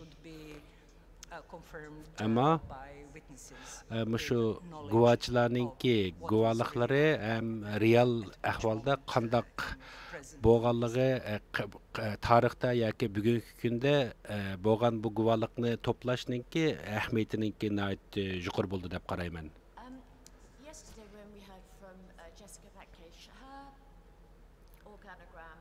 Tunginki Jessica xonimninki bu organigram degan yana bir organlarninki tuzilmasi haqidagi bir doklad bilan bugün men sizningki yoki u ayolni o'tirib qo'ygandiki bu hukumat bilan davlat o'rtasidagi munosabat tushunchalarini tushuntirishga bergan bo'lgan bo'lsangiz biz buni so'zlashgan edik burunda any difference between state Tününkü dokladda hükümet bilen devlet o'tirisidagi farqni yaxshi farqlandirolmagan. Amaliyotda siz qarab baksanız bizdeki yani devletdeki yani state'deki bir qurulma bilan organik qurulma bilan aşını ko'rsatsangiz rahmat. Siz bir hükümetninki yani mana jandarm deymiz, xalq qurultiyi tarafdan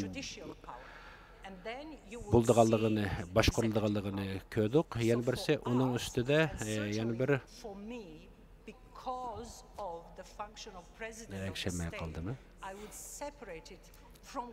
Men amaliyotda hükümet bilan prezidentninki munosabatini ayırıp turib qarash bek muhim deb qaraydim.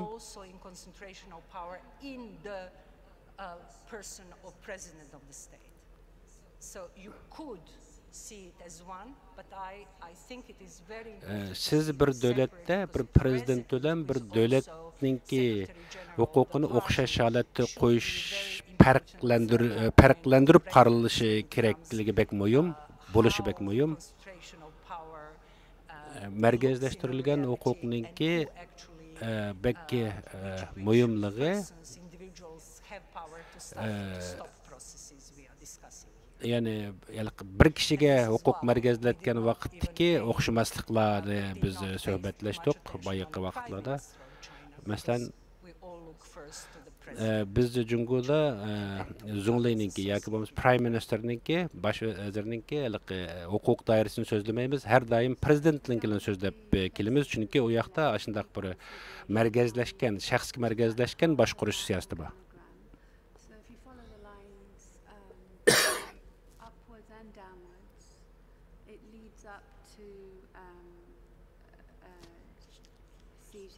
Bu diagramma qaraydigan bo'lsak, hamma diagrammaniki eng oxirida yuqorida Xi Jinpingga tutishib to'xtaydi.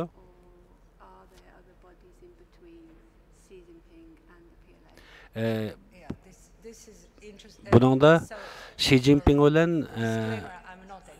Jungo Kommunist Partiyasiniki o'ttirisida bir bog'lig'uchi bir boshliq bog'lig'uchi bormi deb so'raganda men Xitoy to'g'risida bu masalalarda bek ekspert emas, ammo ashuni qaraydigan bo'lsangiz, askariy kuch, partiya kuch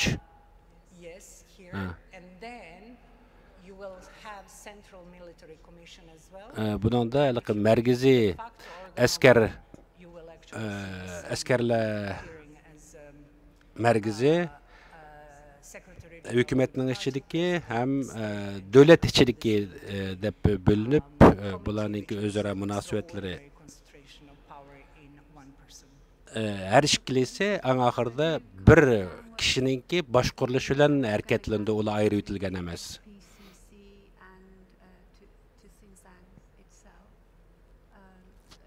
Ovoz bek bo'sh egishamadim yana.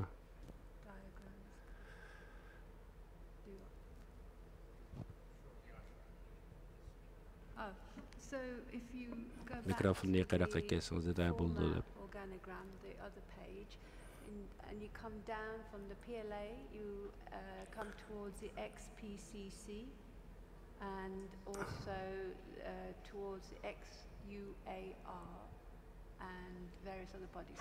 So, can we imagine the PLA being or collaborating with those bodies in Xinjiang itself? Would there have a presence? So people who have given testimonies have talked about the police, the security. Bu Xinjiang meselesinde biz sözleşkenimizde saqchilarniki hükümet yani xalq ishlariga ham shu yerlik vaqaliklarga bekaraq aralashganligida ko'p to'xtaldik.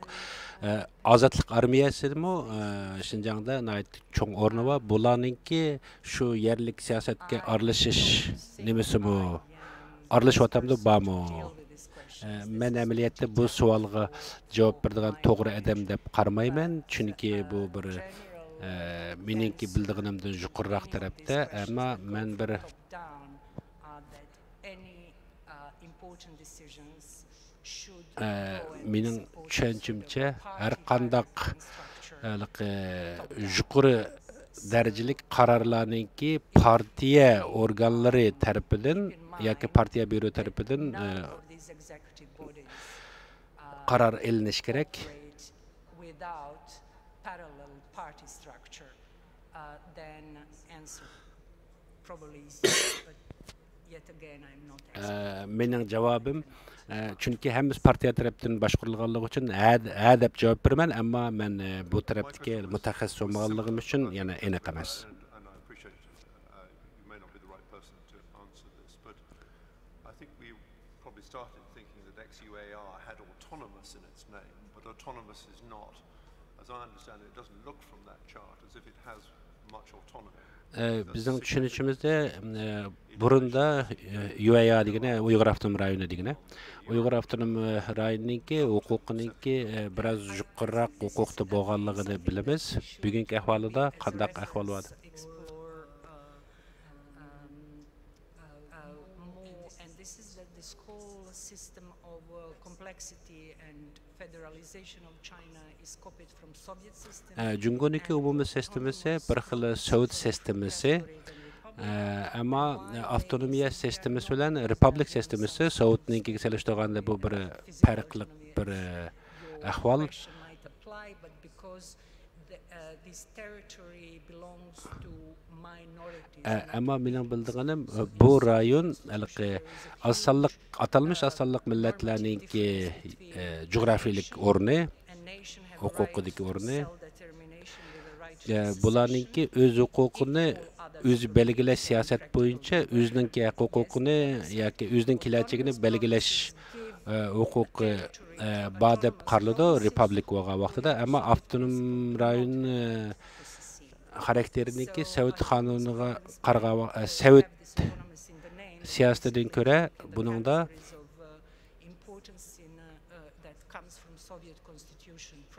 belgilangan siyosiy qonunlar asosida Jungo buni qabul qilgan. Masalan, bu Yugoslaviya mu shundaq sistema edi. Buningda hamda bizningki bu yerlik avtonomiya degan bilan bu republik deganninki, masalan, burungi Sovet republiklari degandiki, bu ahvollarda jumhuriyatlari degandikilarning farqlarida hamda bekrak tadqiq qilish to'g'ri keldi. Things happening on the ground could not have happened without the approval or more of President Xi. Yani bugungi kunda bo'layotgan Does your organogram ahvollarninki Xi Jinpingninki buyrug'isiz ham Xi Jinping bilan munosabat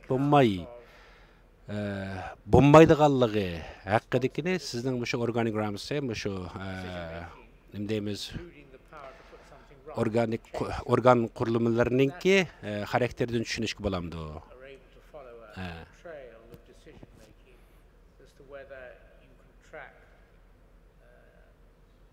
Particular decisions to higher levels and ultimately to the top?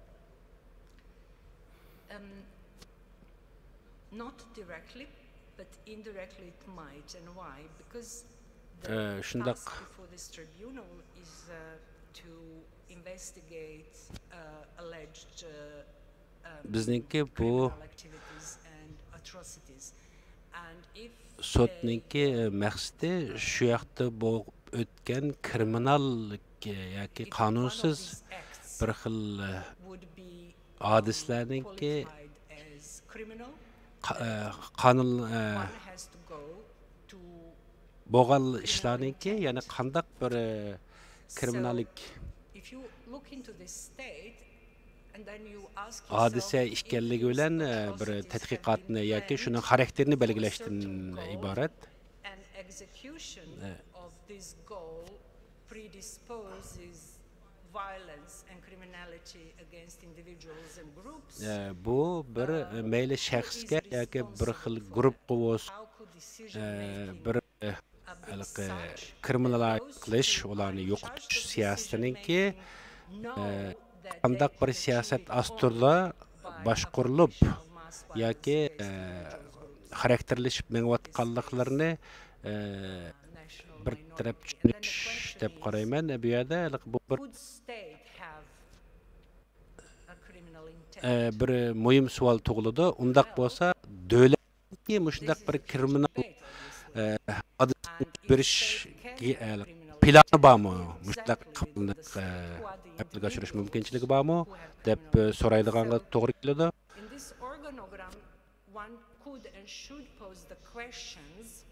Mushu organigram bir savolni o'tirg'a chiqardi yana bir qatimda. Buningda butun huquqninki markazlashishi bu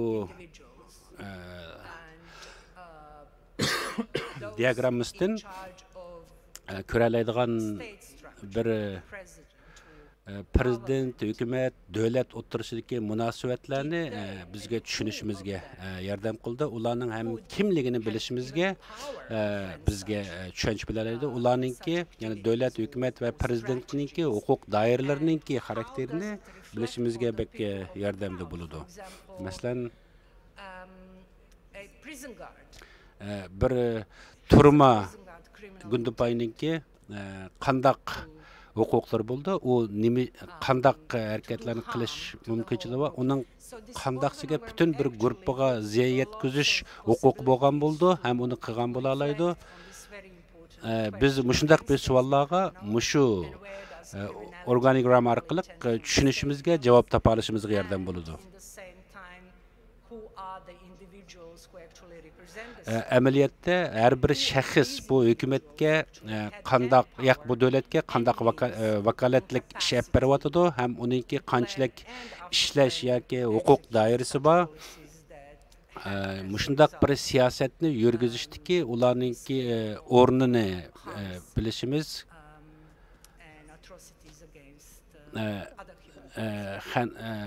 birlarniki boshqa xallarning yoki boshqa millatlarga yurgizadigan siyosatlarni tushunishimizga foydasi bo'ldi. Setting of the Yugoslav wars, we were dealing with post-formal communist states. Yugoslaviyadagi urushda biz ya'ni Yugoslaviya bir kona kommunist bir davlat. One thing considered for genocide. Biz bir narsani tushunib oqilamiz. Masalan, genocide yoki milliy qirg'inchilik haqida so'zlasak, marionette strings for genocide might be invisible, but nevertheless the controlling mechanism would be there. Bir xil boshqarilish sistemasi mushu ovoz bek asta anglanmadim, bek mo'yimga qilayotgan. With a functioning communist state, is it possible bir kommunist to be invisible marionette strings for such activity? Davlat bir kommunist davlatdagi mushundaq bir qurilmadan biz shularning qurilmasidan mushu genoside'ni tushunish mumkinchiligimizga yordam bo'la olamdi. Buningga to'g'ri javob berish uchun bir nimani bilishimiz kerakki, amaliyotda davlat butun hamma har qanday bir ishning yuz berishini hukumat davlat boshqarib bir taraf kontrol qila olish kerak. Davlatningki xabarsiz har qanday bir ishninki bo'lishi mumkinchilik bo'lmaydi albatta. Yugoslaviya davlatida epaysak Yugoslaviyadagi partiya bilan armiya cleaned up in section, but actually state was using them for its own criminality purposes, and there was no partiya bilan hukumat va davlat o'tirisidagi o'zaro siyosat xarakterlarininkini men tushuna olmayman, ammo Jungoninki bundaq bir qurilmasini taqdimi inchiklab so'zlab ketolmayman. Proclamation of immediate threat of war, so we are talking about a peaceful time in a very powerful state Biz bugün Cungo'dan ibaret nayt güçlük bir devlet üstüne sözlevatımız ve bu devletteki içki çoğun bir problemi yok. Bu Xitay'nınki devlet bütünlüğü, hak hukukları katarlıkla olanınki nurgun siyasetleri measures that would require different approach or change in use of state forces. Yani devletninki devlet kurulması da işiltadigan qora yani deymiz güçlerini qandaq paydalanışı bilan münasebetlik.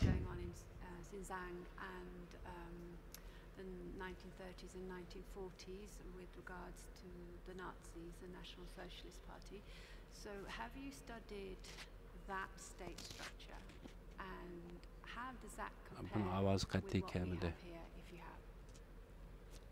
I cannot give you answer to this. Sorgan sualıga men cevap veremeymen dep cevap verdi.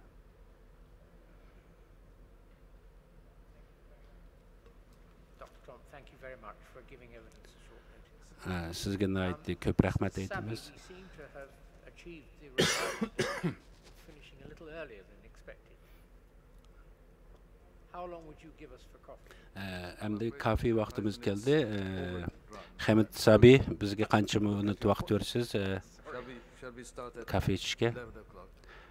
Saat 11'de başlasak 15 minutda melib bo'lamdi. Make it 15. 5 past 11. 11'den 5 minut o'tgan vaqtida qayta boshlandi.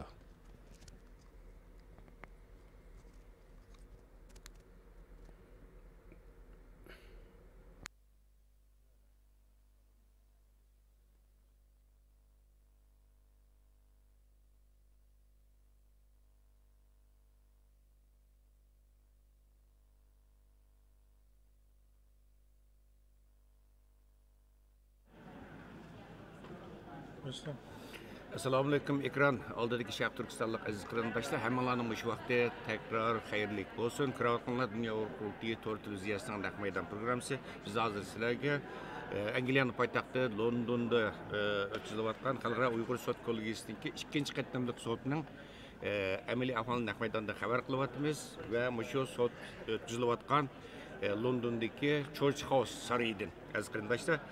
Bugün sot ikinci güne kadem koydu bunu sotninki ikinci gündeki birinci bölümü tügedi. Biraz kısa bir demleşki çıktı sot. Biraz dinki devam kıldı. Biraz dinki sotta hem de ikinci baskı sotta Türkiye'den 3 Uygur guvacı, 3 şahit, Uygur şahit. Guvalıqni ötüdü aziz qarindoshlar, bu fursatdan kaçırmanglar.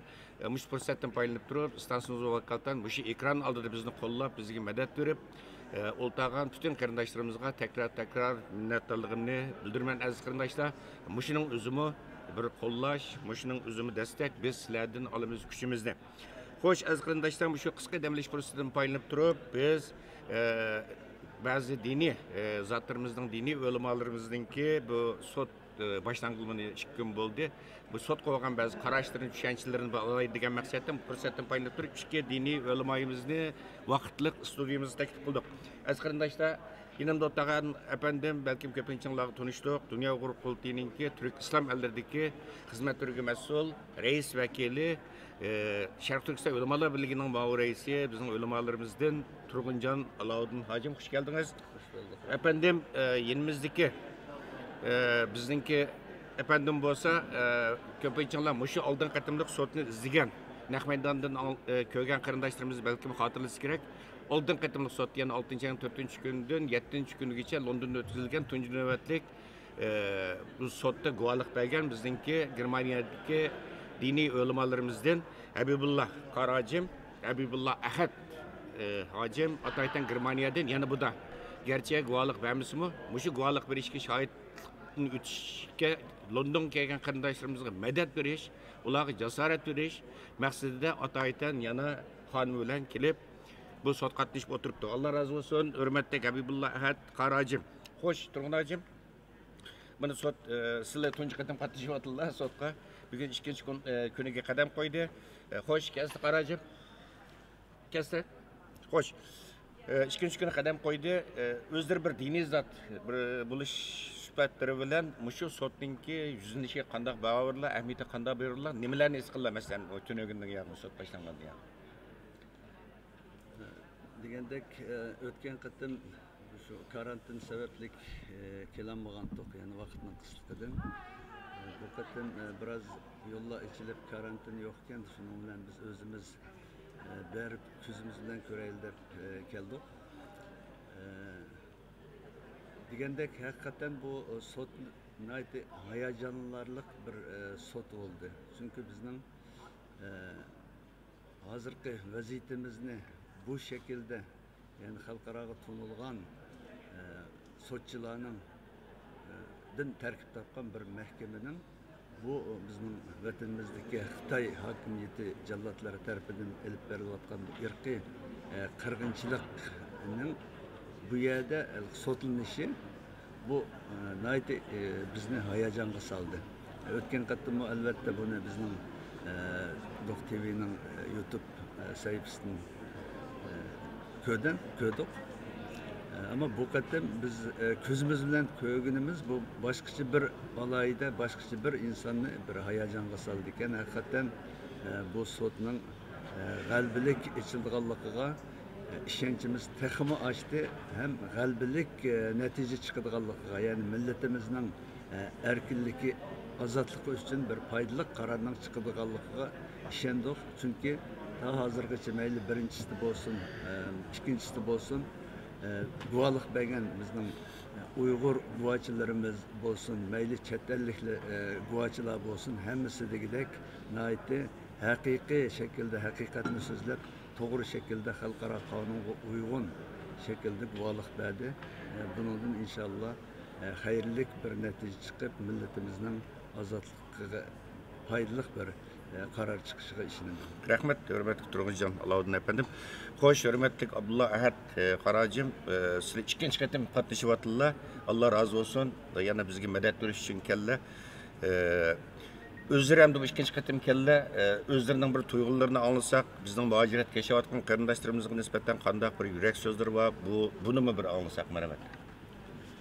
Assalomu alaykum va rahmatullohi va barakatuh. Dunyoning har qaysi joylaridagi Uyghur qarindoshlarım, vatansevar qarindoshlarım, dini ulamo qarindoshlarım ve fanni ziyoli qarindoshlarım, hammanglarga mushu Londondagi sotdan sizlarga salom. Men bugun mushu xizmat qilayotgan barliq qarindoshlarımninki mushu xizmatiga qutlug' tilayman. Alloh rozi bo'lsin. Farhat efendimlar, Baxtiyorlar, dünyadan şu bizningki reisimiz Dolqon, Rishad Abbas, Roshan Abbas ve onundan başka nurg'ulg'an şu bizning ziyoli qarindoshlarimiz bu sotga nayt ko'p kuch chiqarib şu sotni açtı. Aldingi qatim men guvohlik bergan. Bu qatim menmi yana şu o'z ixtiyorligim bilan şu Turg'unajim ve bundan başka Münchendan 20'ye yakın qarindoshlar keldi. Hammamiz o'z ixtiyorimiz bilan o'zimizning moliya har jihatdan o'zimiz to'lab mushu sotga madad berish uchun keldik. Chunki bu da'vo bizning da'voyimiz bo'lganligi uchun, biz da'voning egisi bo'lganligimiz uchun mushu sotga keldik. Angliyadan va mushu Amerikadan, Norvegiyadan nurg'ulg'an qarindoshlarimiz keldi. Bu sotga nayta hayajon ichida turibmiz. Bu qatimki sotmi ilgirikidanmi cho'ngaroq.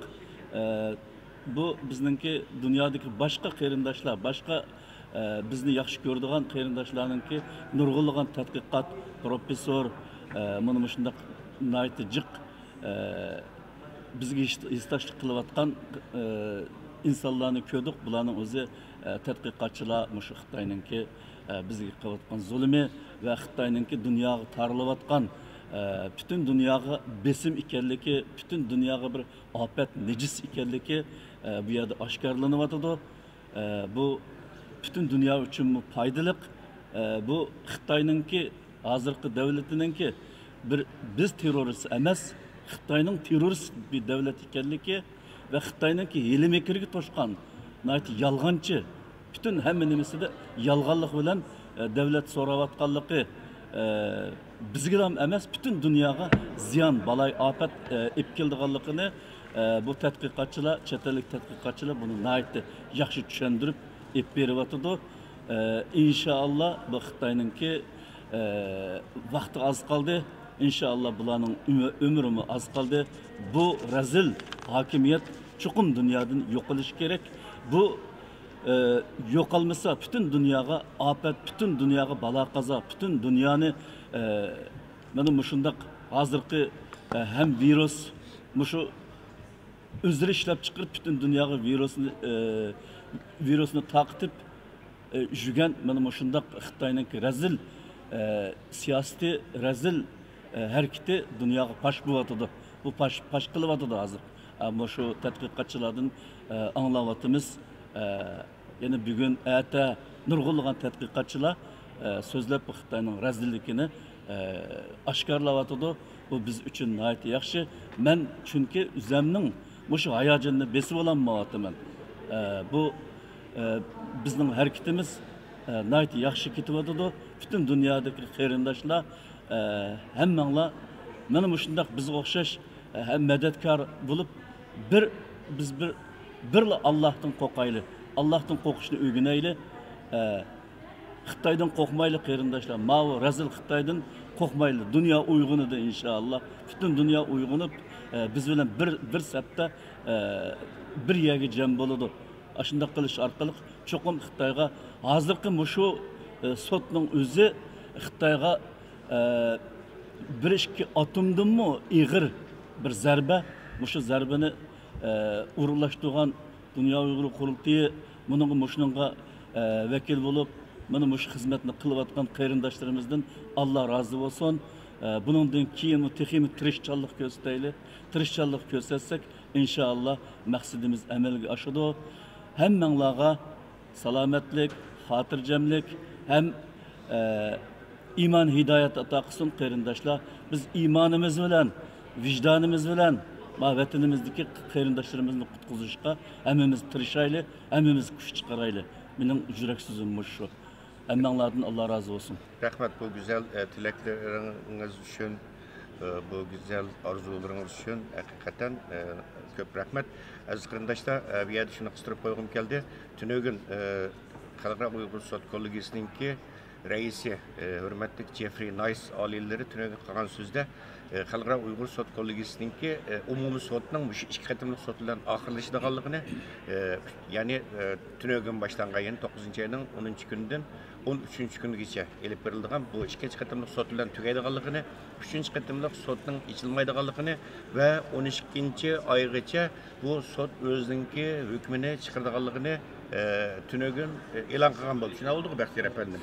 Lekin bir muhim narsa sud hakikaten zo'r iqtisodiy chiqim ketadi ekan. Uning ustiga nurg'un odamni o'rinlashtirib, o'sha kelgan odamlarning o'zi sudchi, advokatlardan boshqa 100dan oshadi hozir. Uning ustiga muxbirlar bor.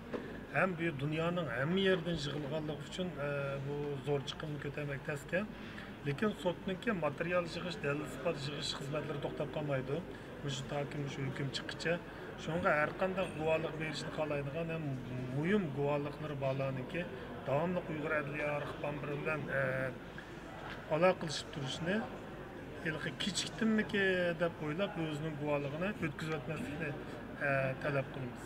Baxtiyor efendim, nihoyat muhim bir masalani o'tirib qo'ydingiz. Chunki ba'zi qarindoshlarimiz ham xato tushunib qilishi mumkin. Çünkü 12-ayda hüküm çıkarmaz dedi. Şu 12-aygacha bo'lgan mezgilgacha dalil isbot to'plash endi davomlashi degan gap bo'ldi Baxtiyor Ömer efendim aytgandek. Aziz qarindoshlar, boya hurmatli Abdullah Ahad Qarajim nihoyat o'dan gap qildi. Biz Xitoydan qo'rqmaylik, Allohdan qo'rqaylik deb. Bu nihoyat esil bir so'z haqiqatan.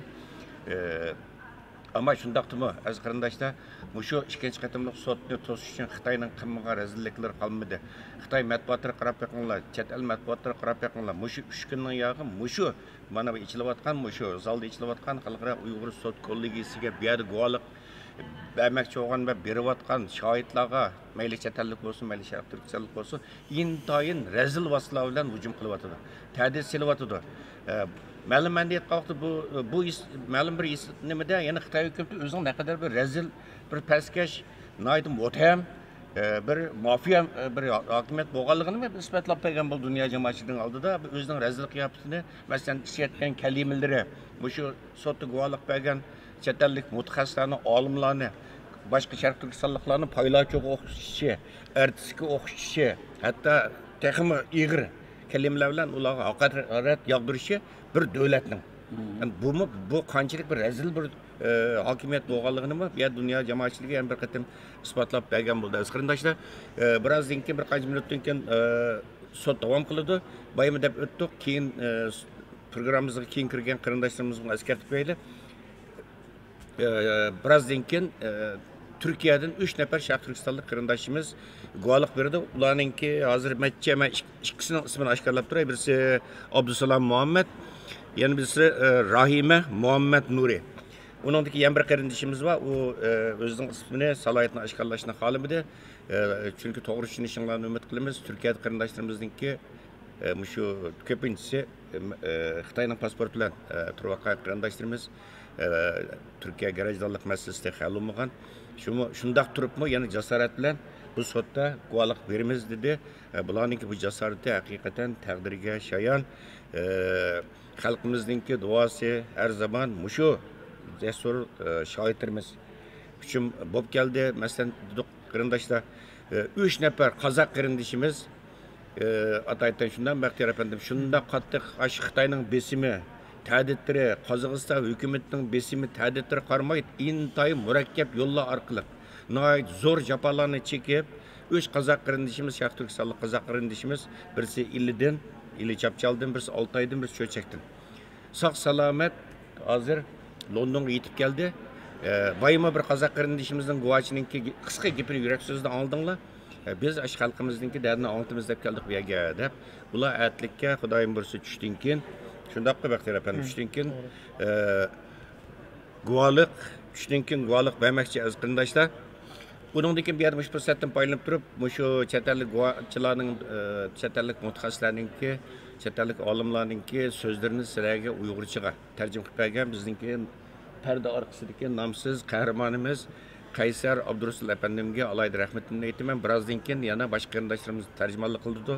Masalan, Amerikadan bizningki yosh jangovarlarimizdan Mustafa Aqsu, anandan keyin o'ziga Yusufjon deb uyg'urcha ism qo'ygan, tunugan tarjimonlik qildi. Uyg'urcha xil-xil uyg'urlarnikini yaxshi bu yerda Girman Rune qarindoshimiz o'zini Uyg'ur, masalan Uyg'urlar atib o'tgan ham Uyg'urcha ism qo'ygan Rune apandimga tekrar rahmatimizni, minnatdorligimizni bildiramiz. Yana mush fursatdan foydalanib turib, mana biz hozir Dunyo Uyg'ur qurultayiningki 2 raisi o'tirmiz. Biz yana turg'un ajim bilan ikkimiz Dunyo Uyg'ur qurultayi vakolatdan mushu sotningki qurilishidan tortib hozirgacha bu sotni moddiy va ma'naviy jihatdan qo'llab kelgan butun qarindoshlarimizga, bizga duo qilgan butun qarindoshlarimizga, sotning muvaffaqiyati uchun duo qilgan, go'zal tilaklarda, orzularda bo'lgan qarindoshlarimizga, yana shundaqla mana shu ekran oldida o'tirib, mushu sotga ahamiyat berib, mushunga vaqt ajratib, mushu programmani sotning amaliy ahvolini ko'rayotgan ekran oldidagi aziz qarindoshlarimizga tekrar minnatdorligimizni bildiramiz. Baxtiyor afandim, sizning qo'shimcha qilgan so'zingiz bormi? Aziz qarindoshlar, hozir tanaffusning vaqtimiz yaqinlab qoldi, tugaydiganga. Bundan keyin soat 11dan 1:30gacha bo'lgan oralikda guvohlik beradigan 3 qarindoshimizning guvohligi balkim keng jamoatchilik anglab boqmagan nihoyatda muhim guvohlik bo'lishi mumkin. Chunki bu guvohliklar burun oshkorlanib boqmagan.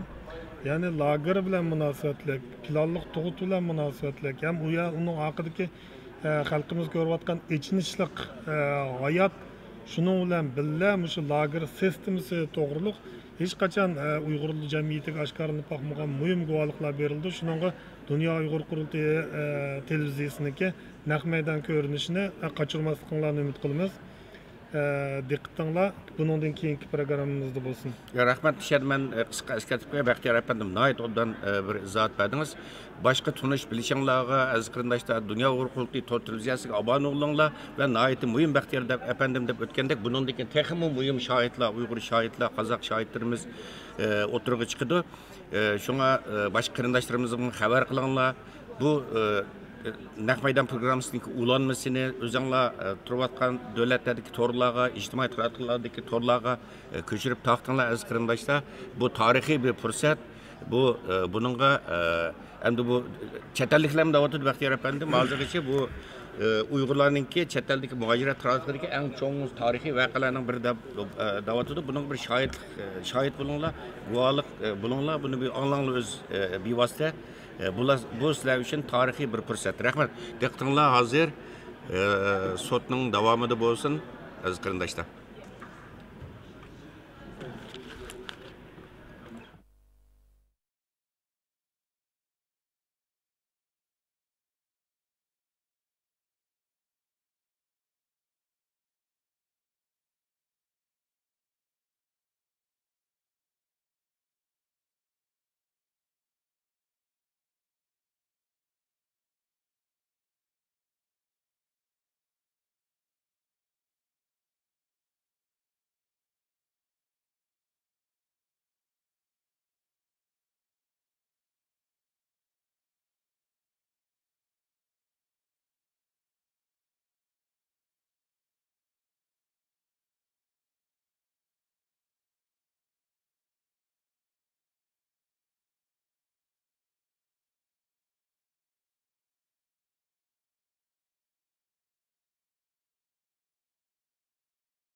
Our next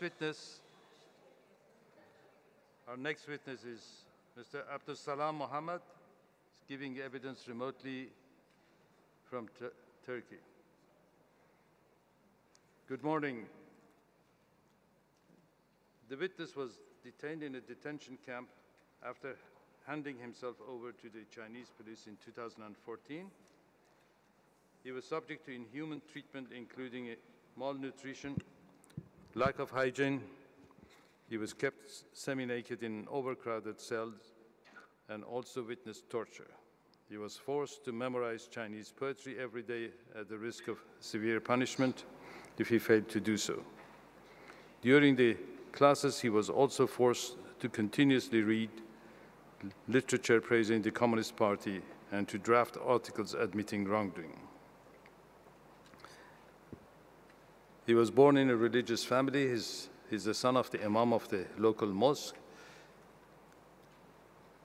He spent his time in the camps, in the 2 camps that he had been to, part of it as a chef for the inmates. Thank you for joining us, Mr. Mohammed. I have a few questions. You mentioned in your statement that you worked as a chef in the kitchen, which was close to the interrogation room. Did you witness any of the inmates being interrogated or tortured?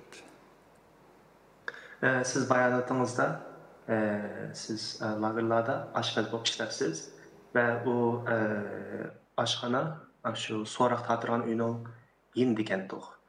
Şu sorak tatış jarayonlarida şu yerda hem sorak tatış hem xo'rlangan, jazolangan qiyin qistaklarni ko'rdingizmi?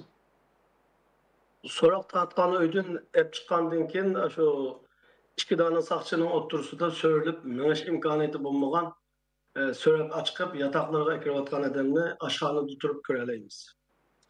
From the interrogation room, I could see people dragged because the detainees did not have the ability to walk into their cells.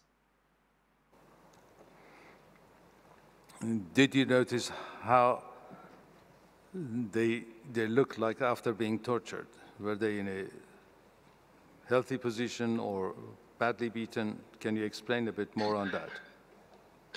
Ularning qiyin qistak xarlangan shu ulup bo'lgandan keyin ularning shakli qandaqdi? Sağlam etdi, qanday ko'rinadi?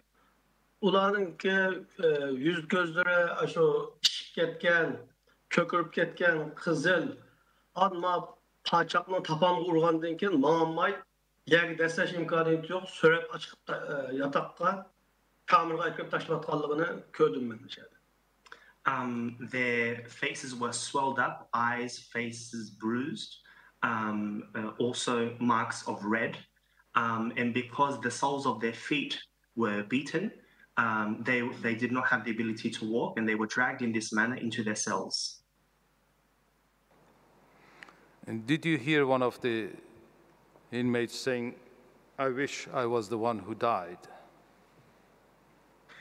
Siz şu tutqunlarning arasida birisini keşke men ölgen bolsam degan sözünü anladыңызmı? Anlagan.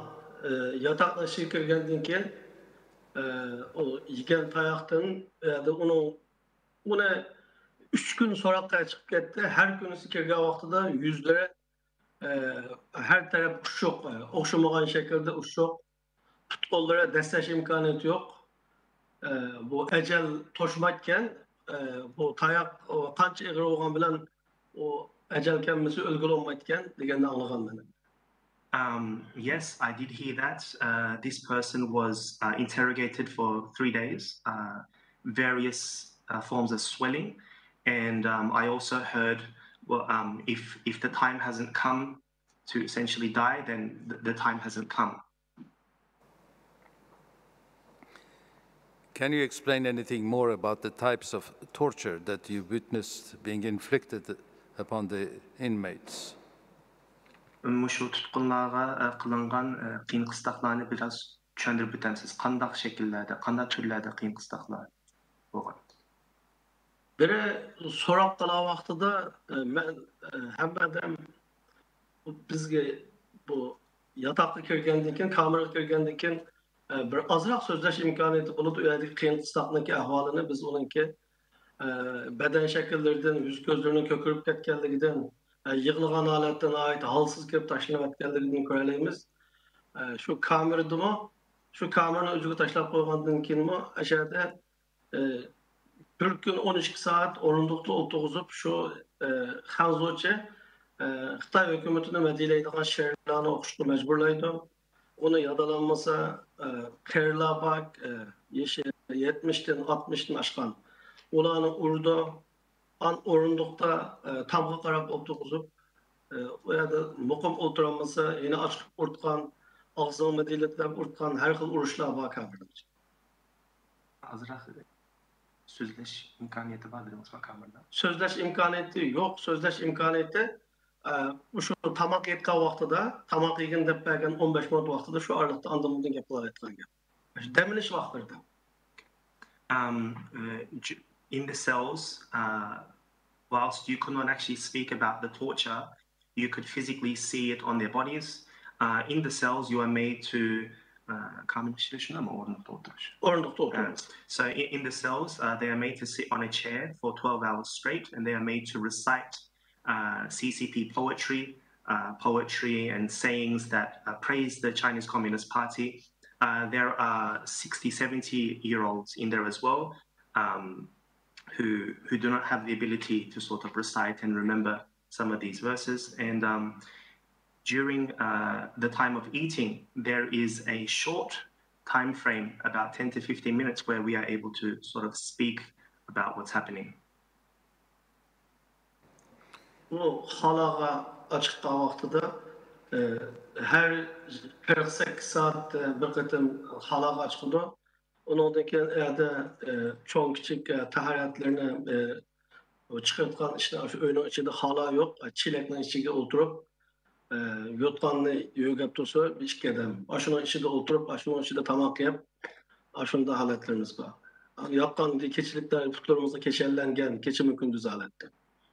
Yani 48 saatli bir hala, normal hala. Evet. 24 saatli bir açıklığı cezalaş için 48 saatli bir kılsa aşının içinde şu çilek oturduğun gap oyunun içinde.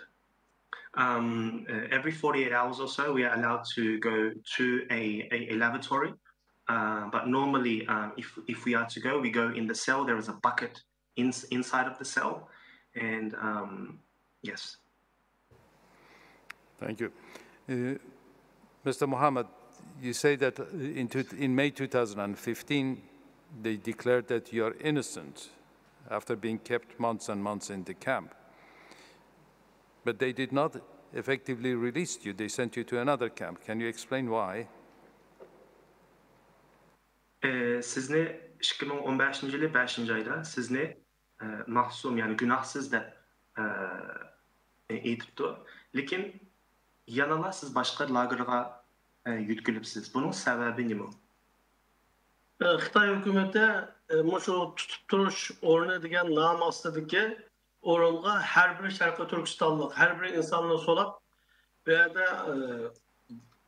harg'ulachi qiyin qistoqqa olgandan keyin uning Xitoy hukumatiga qarshi yoki qonunga qarshi hech qanday ishi bo'lmaganligini isbotlab 5-6 ay uni ichida qiynab, undan keyin ota-onasini sirtda so'roq etib, yizilarda, kentlarga gapirish orqali hech qanday ish topolmagandan keyin günahsız deb, günahsız bo'lganliging uchun seni tarbiyalaymiz deb, undan keyin tarbiyalash nomimizda ostidagi jazo lageriga o'tkazdi.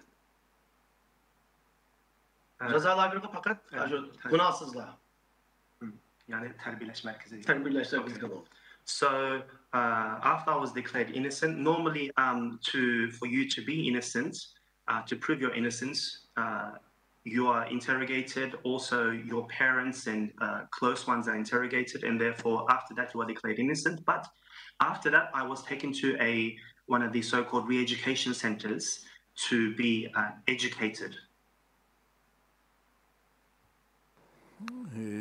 Thank you, Mr. Mohammed. Now, the tribunal members have questions for you.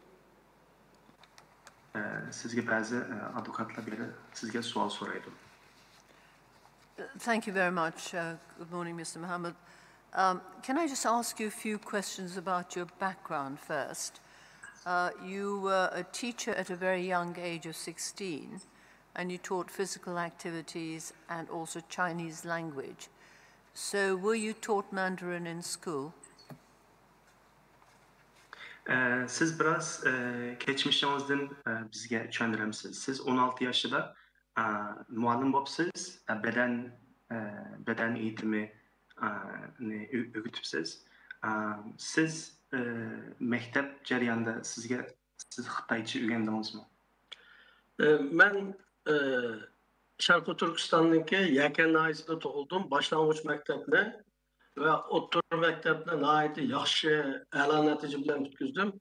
Ondan keyin to'liqsizni bitirgan vaqtimizda shu o'qituvchi tanlash uning ichidan bir ish bo'ldi. Shundan keyin eng a'lochi o'quvchilarning ichidan meni o'qituvchilikqa tanladi. Men boshlang'ich maktabniki 6 oy maktabniki tarbiya o'qituvchisi 16 yosh vaqtimda va hanzot tilli o'qituvchisi bo'ldim. Shu vaqtda maktabda yaxshi o'qiganman. Ondan keyin bir yil sinf banjorni oldim. Ondan keyin ba'zi sabablar tufaylidan iqtisod biraz bir izlanayda oshpazlik o'rganishga o ishni tashlab chiqib men oshpazlik o'rgandim sirtda. In East Turkestan's Yarkent is where I'm from, and I studied primary school and middle school there, and I was one of the best students. And from that, I was chosen to be a teacher, teaching physical education, as well as being a Mandarin teacher. After a while, because of money problems, not having enough money, I trained to be a chef. Thank you. So I assume you were taught Mandarin in school? Demek ki siz Xitaycha eğitim, Xitay ma'rifida o'qidingiz. Xitay ma'rifida o'qidim, nihoyat yaxshi o'qidim, Xanzor tilini men yaxshi bilibdim. Maktabda Xanzor tilini o'rgatdim vallah. Yes, I studied Mandarin and I taught Mandarin to the kids, and I studied very, very well. Thank you. Could you tell us why the head of the religious affairs reported you to the police? Was it because of your grandfather and your father, who was the imam at the mosque? Sizce şu dini işlerden nimişqa sizni çaktı hükümetke? Ben bu mektepten çıkıp ketkendik aşpazlıkni öğrendim. Aşpazlık ben asaslığı kichigimdilla bir dindar ailede tug'ilganligim uchun 5 vaqt namozlarimni yaxshi o'qib shu tug'gandan keyin shu odatda 5 vaqt namozni izchil o'qiyotgan bolalarga nisbatan shu kanatdan va kanatga qo'ygan yezining kadrlariga nisbatan uniki bu ko'z tashlab uni siyosiy qonun ishg'ollariga uni ma'lum qilib qo'ygandan keyin ular izchil uyga kelib suhbat olib berishga boshladi. Ota-onam qo'rqdi. Ularning qilgan qilig'i faqatlam u yerda namozni 5 vaqt namozimni o'qib, uyda bunda qalaymiqan ishlarga mashg'ul bo'lmasdan o'zimning kasbimga mashg'ul bo'lganligim ularningki gumonini qo'zg'ashga yetgan bir ish endi shu vaqtlarda bizning vatanda. During that time, because I come from a religious family and practicing the 5 daily prayers, we would be visited by certain officials within our township and village, and in a sense we were sort of labeled and seen to be sort of religious and sort of dangerous. Thank you. You then moved to Hotan. Were you pressurized by the police there? And if so, did you get the impression that your home police had told Hotan that you moved there? Sorry, the last bit, So, first of all, were you pressurized in Hotan? Okay. Siz Hotan'ga yütkülüpsiz. Siz Hotan'da saqchilar tarafidan besim fuchadingizmi? Men Xotanga kelgandan keyin faqat oshpazlik kasbi bilan mashg'ul bo'ldim. Xotanda saqchilarninki u orliqda shu besib uchamadim. Normal o'zimning tijoratim bilan o'tirdim. ahırısında şu 2014 yılı Xitay'daki Uygurlarni umumyüzlük qanlıq bastırış hareketi başlanğandan keyin o şu vaqtdan başlap parakendlik selip aşxana içip otatdım. Aşxanama kelip qadam-qadamda so'roq qilib aşxanlarni matalab shundan başlanğan işler. Initially, no. When I moved to Hotan, I was busy just being a chef, going about my own business. However, after in 2014, China's bloody campaign against the Uyghurs, we got pressure, our restaurants being raided, being questioned at that time. Her aylarda kelip öğleni matalap hem yani ceven yotkan köpünü matalaş normal iş ilerdi. Öyle aktor çıktı. Tamam. So every month, our houses would be raided. So our sleeping quarters and everything, they'd go through our furniture and raid our home every month. Thank you very much for that. You then became seriously ill, and you said you had to, you couldn't be treated in Hotan, and you got a travel permit and a doctor's note and a green card. That was in September. Why did it take 2 months for the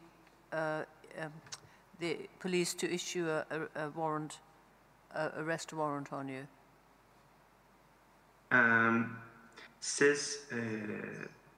So sorry, was there a specific time that you wanted when he was ill? No, I'm just saying that he'd been through the police to get the permission and also the doctor's permission. Why then did it take them 2 months to issue an arrest warrant? Arrest warrant. Okay. Before he gave himself up, he got the arrest warrant, he was told. Okay, but with the seriously ill part, I'm not... Yeah. He said he had to move to Hotan because he was seriously ill. Okay. I'll translate that bit because I'm trying to connect the parts. Yeah, I'm sorry, I should ask you one at a time. Carry on. Yeah. Siz Hotan'ga yetilish uchun mushu ciddi bir şekilde ağrıp qalğanınızı sebep göstersiz. Şu Ürümçi'ye Hotan'da aşkallarımızı matalap etrafımızdaki kişilerimizde, yine ziyarelerimizde, ticaretçilerimizde 2014 yılı 5. aydan başlap qattiq tutqun qilishni başladı. Bizga o vahimeler başına önüm matalap gumonliq qarğanlıq uchun ben ameliyatım o ahvolim yaxshi emasdi. Shuni bilan oshxonani taqib etib turib davolash uchun Ürümchiga bordim. Okay. Davolatdim. Because of China's bloody campaign in 2014, whether it be locking up our elites, our religious figures, and also my health was not great at that stage, so I decided to go to Urumqi. Okay, thank you. Right, and then the arrest warrant was issued 2 months later. Was this because there was a new system that was coming in, getting the Uyghurs in? Şikayet jarayan ketipti, sizden tutuş buyruğu çıkış için. Nima üçün şikayet etdi? Yeni bir sistem nim qilgan etdi, şuna vaqt ketdi. Meni tutuş buyruğu çıqarmagan vatanda vaqtimda. Ben fakat Ürümchiga chiqatdim, qo'rqdim. Hem davolandim, hem ingliz tili o'rganib kurslarga berib. Ishimni davom qildim. Xotanga borg'im yo'q. Xotanga borsam, tahdid uchrayotganligimni bilmay, yaqin yo'qligimizni tutib turgandan keyin, ammo o keyin mana tutuş buyruğu degan ish chiqdi. Ammo burun o tutuş buyruğu yo'qdi va 2 oy o'tgandan keyin ana qarar chiqibdi. Okay, yes, initially I was not, there was no warrant for my arrest. I went to Urumqi for my health. I learned English, and later I found out that there was an arrest warrant, and then this was issued 2 months later. Could I clarify with him as to the reason why it was late, if you should know? Thank you. When he arrested and was taken in, what happened to his wife and family? Were they harassed? Sizni tutup akıl ketkendan keyin ayolunuz ve aileniz bisimga uçardımı? Qattiq uçardı, ayolum kasal bo'lib qoldi. şu 4 aylık şu xabarni bir qatam qildi, ondan keyin şu meni akreketib 4 aydan keyin ig'ir yurak keseli bo'lib, kesilni davolatdi, lekin o keselni ta hozirgacha davomlashyapti endi. Yurak keseli bo'lib qilib shu vaqtda davolangan ashadi. Yes, my family experienced lots of pressure and harassment, and after I went in 4 months later, my wife fell ill and she has heart problems, serious heart problems now. Thank you. Can I just move on now to the training camps and the detention camps? When they discovered you could cook, what were you able to cook? Did you have vegetables and meat and things, or was it just steam buns again?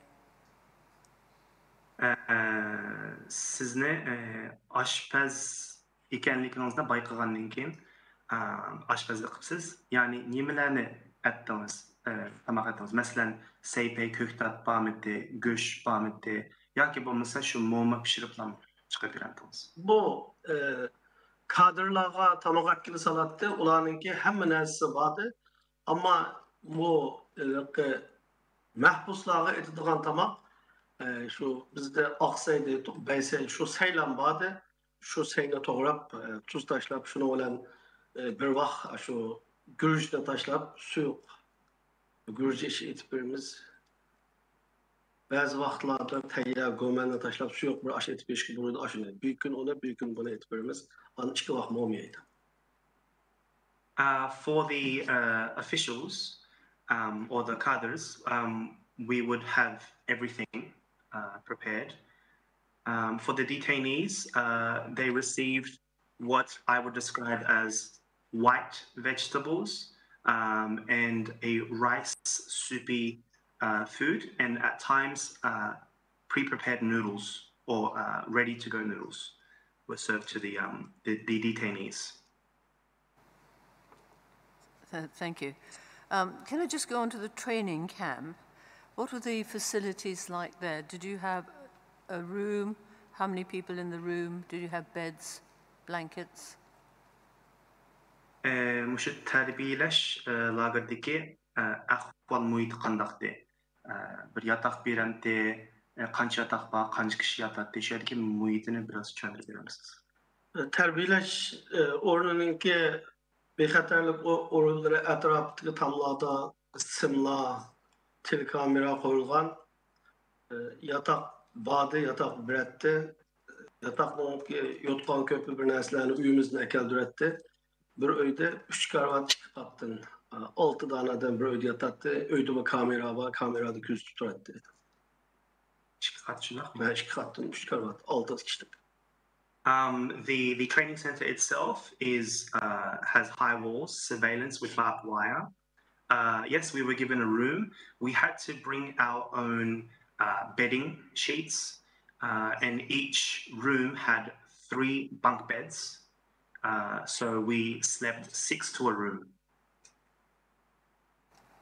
Thank you. You also said there were 70-year-old ladies who were being made to run.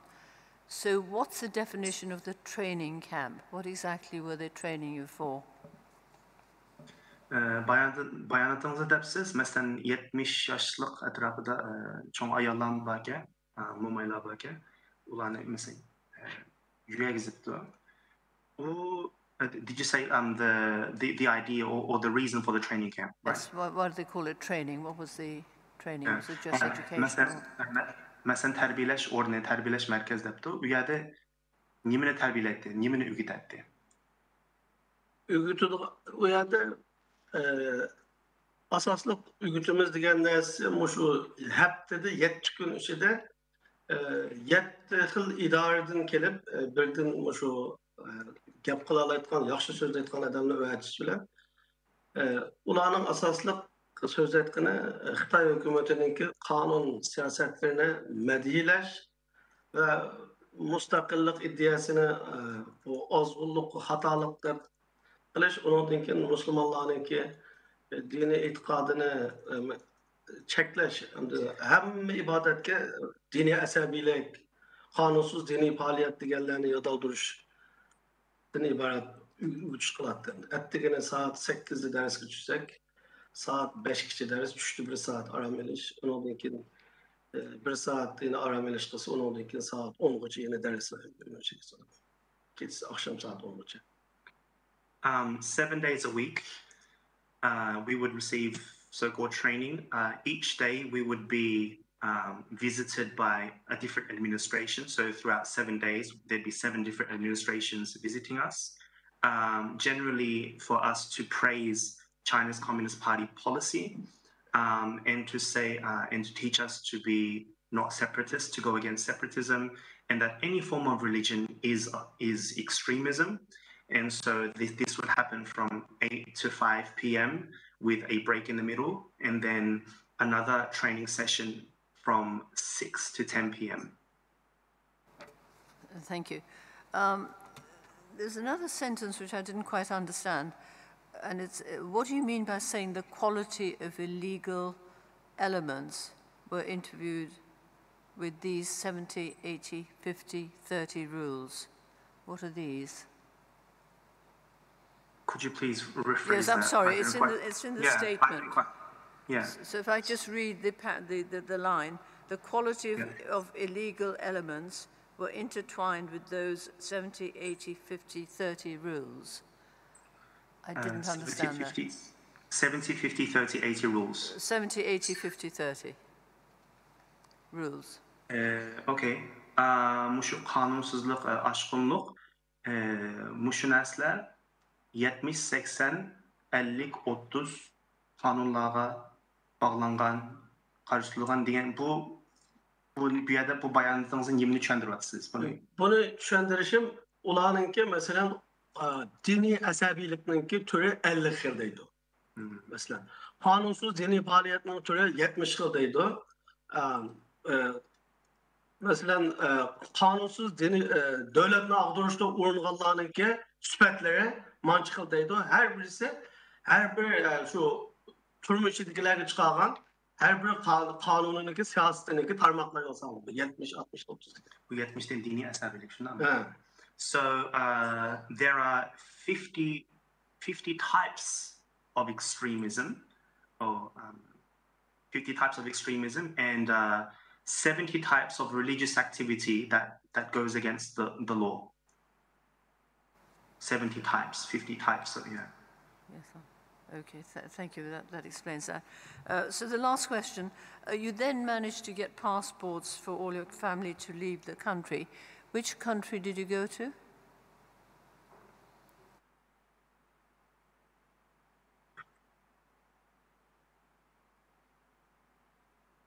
Did you hear that? I'm sorry, could you please repeat that? Yes. You cut off. Yeah, they disappeared here as well.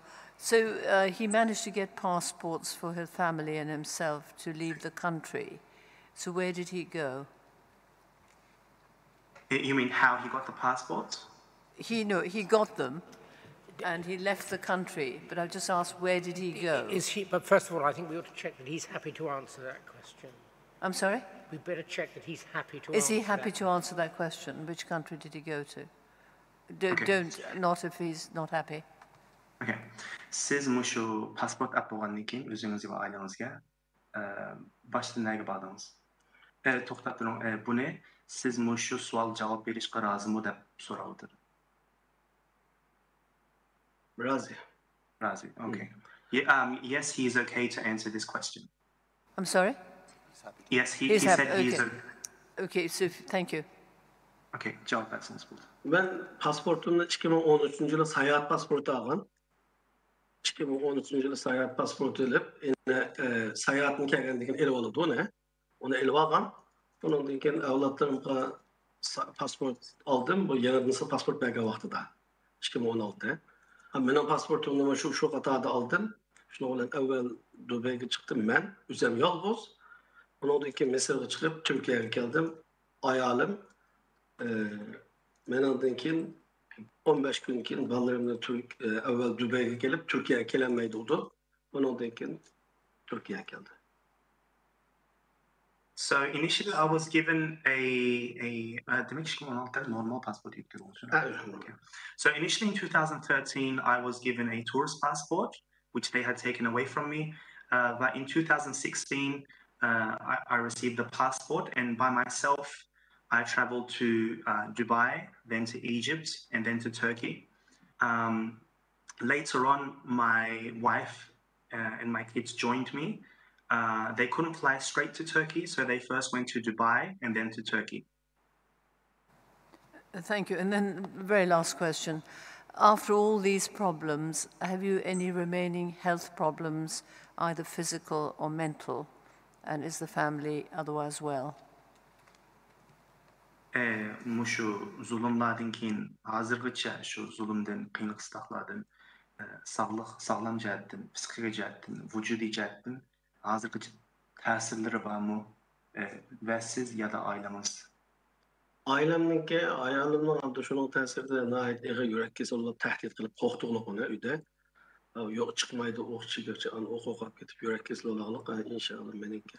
Ben şu turmudu tuhaf gidip 10 günden artık yetip gittim. Şu öpkem muzlap yetip gittim. Yatıp yemi yok. Hazırgıça eğer davalında vatıma 5 gün olsa davalında vatıma lekin onşulanmadım kesilip. Şu öpkemde nait eğer hasar şu zahmi koyup gitip gittim. So since then, my wife still has those heart problems, very serious heart problems, and because during my stay or during the time I was detained, I had to sleep on the cold floor, and from that my lungs were seriously injured, suffered a lot, and I have been suffering with this So I have been receiving treatment for my lungs for the past 5 years, but I'm not okay. I'm still going through the treatments. Mr. Mohammed, thank you very much indeed. I think others... It's a very big complex, very big. High walls, surveillance with barbed wire, filled with classrooms and cells. And so when you were cooking there, how many people were you cooking for? Siz şu yerda aşpazlık kılgan çağda siz neçe insanga tamak kıldınız? Ben 70 gün ya da terbiyeli doktor bizge bir gün guanamı takıtıp ben çıkarıp çıkarıp keyin meni aşpazlık qilib berdi de men sirtqa chiqsam men yana tutulishimdan qo'rqaman. Ma'qul men aşpazlık qilib beray deb aşpazlık qilib berdim. Ben aşpazlık qilayotgan vaqtida bir o'rinda şu 150-160 adam vardı. 150-160 atrofida. Demek dastlabda aşpazlık qilmadingiz, faqat 100. Ben terbiyelep chiqqandan keyin u yerda meni aşpazlık qilib berdim debdi, ma'qul aşpazlık. So initially I was there for 70 days. And then during upon my release, they told me to be a chef, and I thought to myself, well, if I go on the outside, I might be caught again, I might be detained again. So I agreed, and I ended up cooking for around 150 to 160 inmates. And were all the inmates of the detention centers Uyghurs? Bütün lagerdeki tutkunlar hemisi Uygur mıydı? Hemisi Uygurdu. Ben yine şu tamakla 2 yerde ettim, burun 1 yerde ettim, yine onun kendi yine başka yerde ettim, Yötkü'de. Hemisi Uygurlar. I was actually made to cook in 2 different places. I was transferred, and in both those places, the detainees were all Uyghurs. Fine. And coming now to your experience in the re-education camps, what proportion of people had first been incarcerated in detention centers? Approximately. Sizce tahminen muşu terbiyeleş ornuna kelsek, muşu terbiyeleş ornundaki neyimiz yüzde netçi insan sizce başta cezalardan çıkıp terbiyeleşke yütkülüken. Sizce tahminen? Dastlabki vaqtlarda şu terbiyelashga borgan odam şu %20 etrafında adamlar terbiyeleşik asaslığı %80 adamlar çokum ektidir. Yani terbiyeleşik çıktım diyen insanlar ben rahat çıktım diyen alette keleden de yani. Turmaladı 20 yıllık, 15 yıllık telefonda bir aylık Kur'an okuyatkan bir adamlar isimini koygandı için 7 yıl ülkesi de o terbiyeleşik bir imkanı iyi olamaydı. Fakat günahsız diyen 20% insanlar bazı 80%'ni günah tepip ülkesi cinayet üstü de mahkeme turmalı kalırdı. So %20 cezadan terbiyeleşik yapıldı. Soluğan adamı da. Onun başkalarına, onun başkaları da ama sırttan erkek adamlarla toşkuzu da mesela asaslı. Fakat günahsız da terbiyeli ekirmegen adamlarla toşkuzu da asaslı. Okay. Around 20% are from the detention centers that go to the training centers, and the rest 80% teşhidin. Şunak mı hiç bilmiyorum. Yok, ben adıgınım aşağıda mesela 100 adamla tutuş ornu kaparsa 6 ay kıynap 80 adamdan cinayet yapıp ona turmuğa yapıp ülkesi bitip ve bu kalan günahsız diyen 20 adamla ekilip ondan başka. Okay, so 20% of the people in the training centers are from the detention centers, and the ones in the detention centers, around 80% are given further punishment, either prison sentences, 7, 15 years, for example, for listening to something religious. And finally, just referring to your statements in section 6 of your report, is it the fact that all people from the detention centers, every one of them was severely tortured? Demek mi şu cezalarda hemmisi kıyın kıstaka tuturdu mu? Bu tutuş ornunda mı ya ki bu terbiyeleş ornunda mı cezalarda mı? Cezalarda. Terbiyeleş davapka yani. Bazılar uçuraydı, bazılar da kattık kısa uçurmaydı. Yaxşı okup, kanunlarına yadalap, yugurub, ciddi hareket kılıp, bazıları ulağa yakın boğanlı ortağında kılıp, hem de yerime kadar hem de zerbe ölen, yerime de hem de ya da bir çoğu başka şu ruhi cehlik besindim, başka besin bu uçurmaydı ama şu ruhi besin eğerimdi yani. Ama tayak etkan, sualını dermesi, onu cezalı etkan adamlar, şu yerim adamlar. So around 50%, I know you asked detention center, but I think we'll terbileştin. So in the training center, around 50% would be beaten. Most of the time they would suffer mental or psychological pressure, harassment. So it sort of depends on your behavior. So around 50% were and 50% weren't suffering punishment or torture.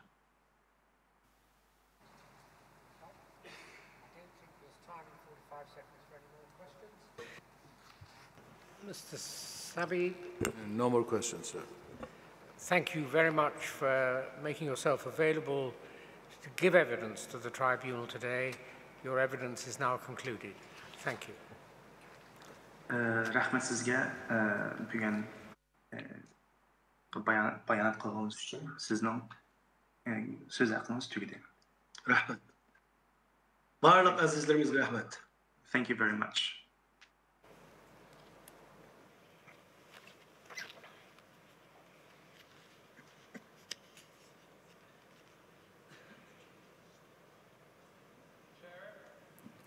The next witness is a nurse who until 2000 worked at a hospital in Hotan City.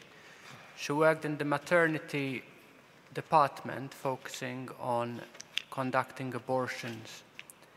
About 100 women came to the hospital for abortions every day. There were 2 departments in the hospital in which our witness worked. She worked in that department for women pregnant 4 months and above in their pregnancy. she states in her statement that it was clear that these women were forced to undertake the abortions. And although she knew that these abortions were unethical, she wouldn't dare, and in fact nobody would dare, raise concerns with the hospital administration. She later left this job to open a pharmacy where she helped women, Uyghur women, remove their intrauterine devices, their IUDs. And she did this between 2002 and 2007, where she helped approximately 70 women a month remove their IUDs. So thank you for joining us, and I have a few questions for the witness before then passing you to the members. Rahmet, sizga bir necha savolim bor. So my first question is, in the hospital in which you worked, undertaking these abortions on women pregnant 4 months and above in their pregnancy, you state that it was clear that these women were being forced to undertake those abortions. Firstly, siz ishlayotgan doktorxonada shu 4 oydan yuqori homila qolgan ayollarning bola tushirishni ko'ribsiz. Sizning farzingizcha bular zo'rlab turib qilingan operatsiyalar.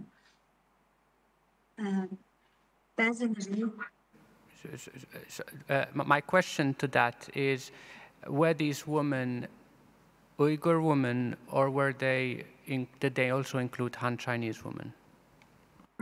Bir de bulanın arasında hemisi Uygur mekteği arasında Xitaylan var mekteği. Zorlap durulgan dep düşünümen, çünkü 4 aydan 5 aydan yuqur bolgan perzanatlarni qo'sug'idan elish odatda ayol kishiga bak ziyonliq salomatligiga. I believe it is forced because to remove or to abort a child at 4 or 5 months is not beneficial to the health of the woman. Hem de pilavlık doğuttan adette Uygurlarga sandın çeklemeden yukarı boğalığa cerimani koyuş belgelemler boğalık için nurgulları şununla xilaplık kılıp kalınız dep bazıları özlüğüden kelip şu çürüdü çünkü belki doğutqa xilaplık oldu deydi. Yani bazıları And some because they know of the family planning laws that they cannot go above a certain amount of children that they're allowed to have, they come out of their own will as to not be punished or receive any fines.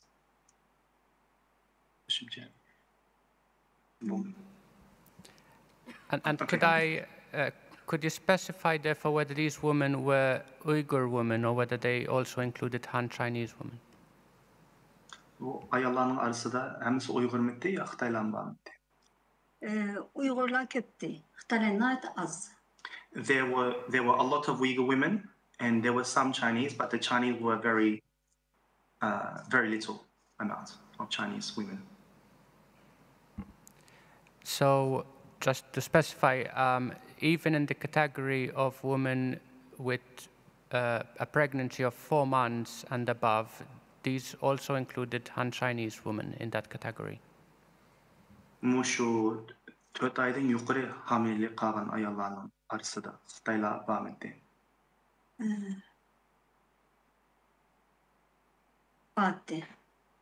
Yes, they were. Thank you. You state that you decided to leave that particular job because you found it unethical and that it was also dangerous for the women involved to have abortion at such a late stage. Could you speak to us a little about why you felt it was unethical and how it felt to be carrying out these abortions which you knew were unethical but which you could not, as you state, really raise any concerns with the hospital administration? Siz bu işning, yani siz şu doktorxonada ko'rgan ishlaringizni to'g'ri emasligini, ya'ni axloqsizligini his qilib, shu yerdan ayrilibsiz. Nima uchun to'g'ri emasligini his qildingiz? Va buni masalan doktorxonadagi doiralar bilan, boshliqlar bilan buni ovozingizni yetkazamabsiz, ya'ni deyamabsiz.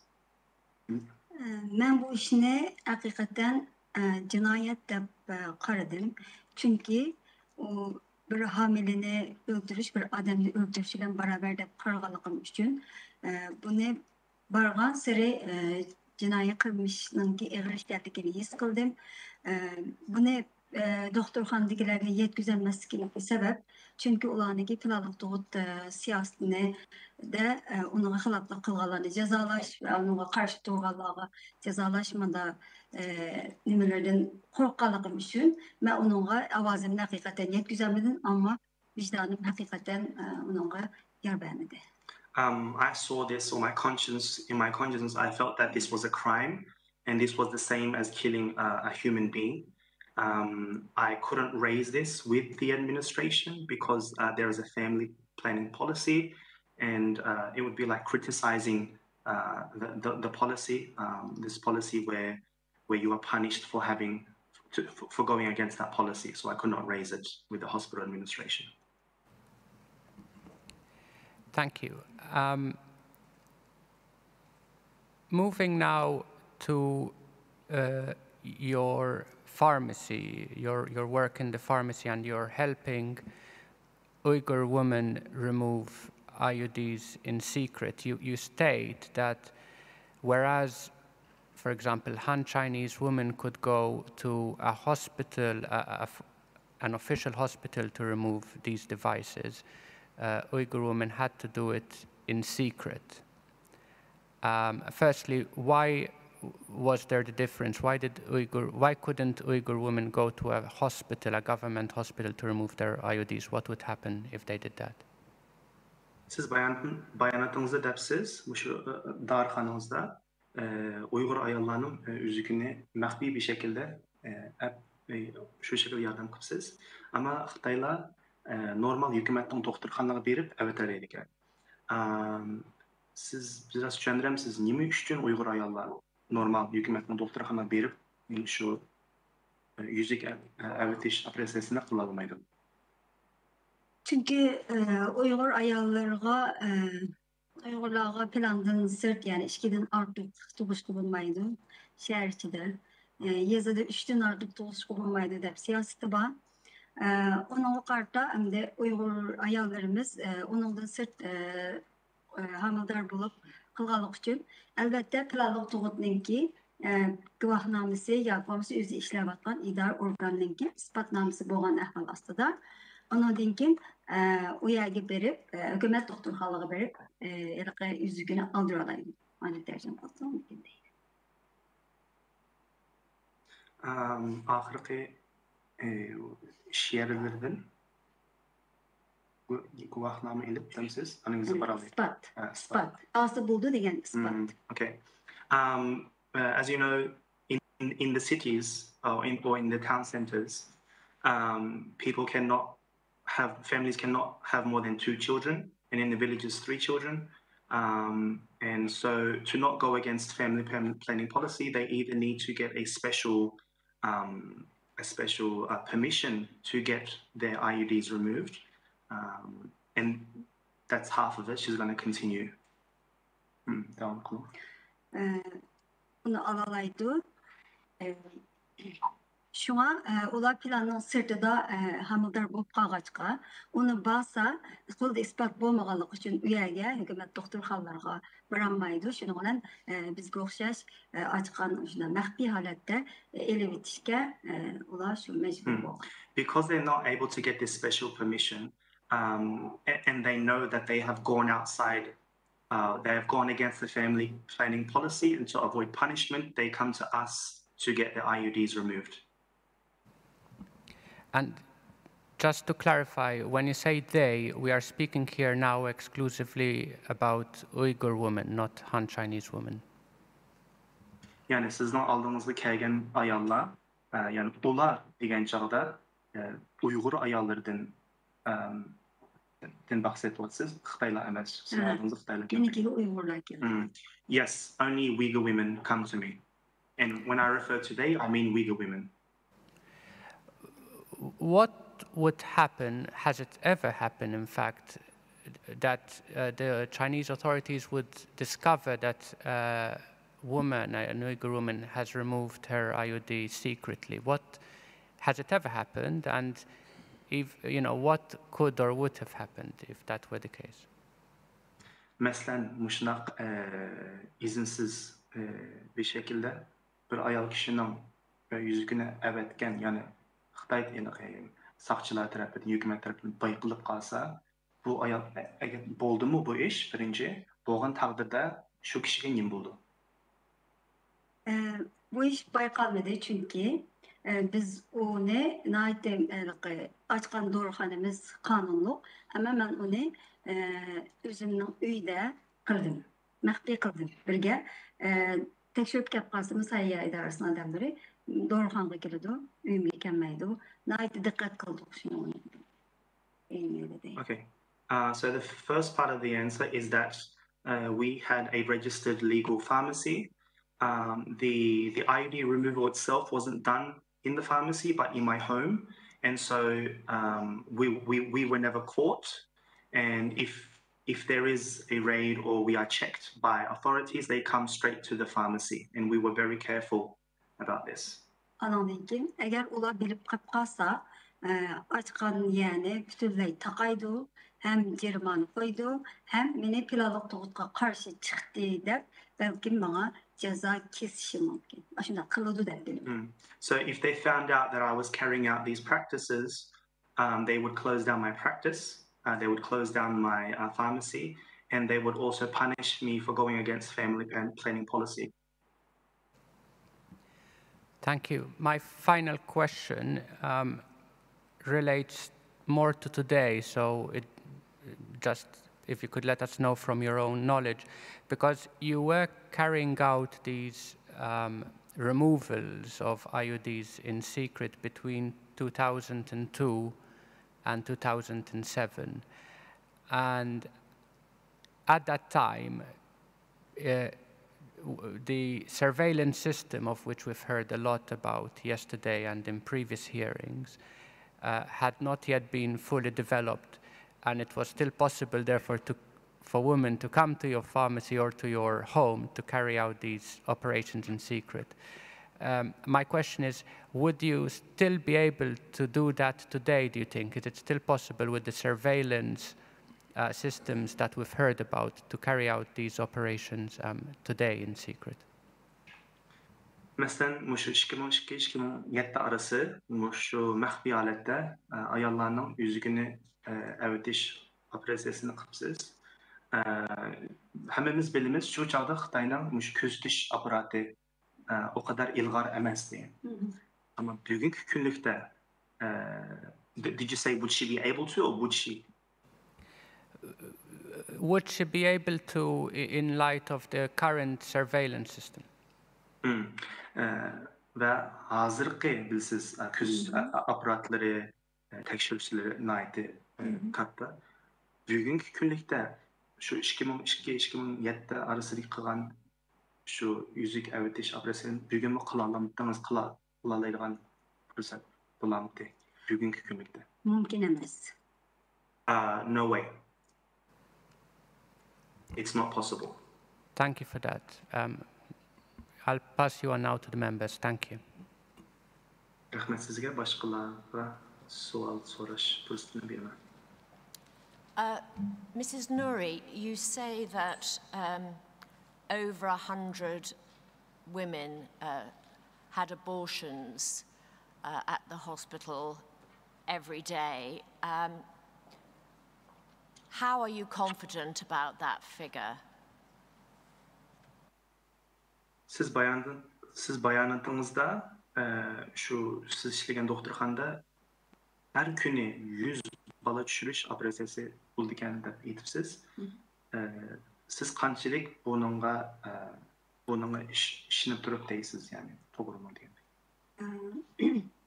Bu to'g'ri, bugun hozir izoh bergim bor.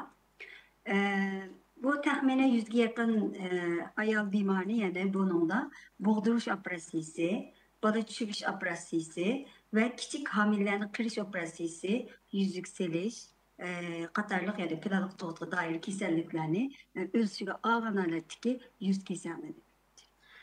So I'd like to clarify that this refers not just to abortions, but other operations, referring to family planning or to desist in to stop the pregnancy. This includes inserting IUDs, of course, with abortions and other operations which are linked to family planning. So I meant in this capacity.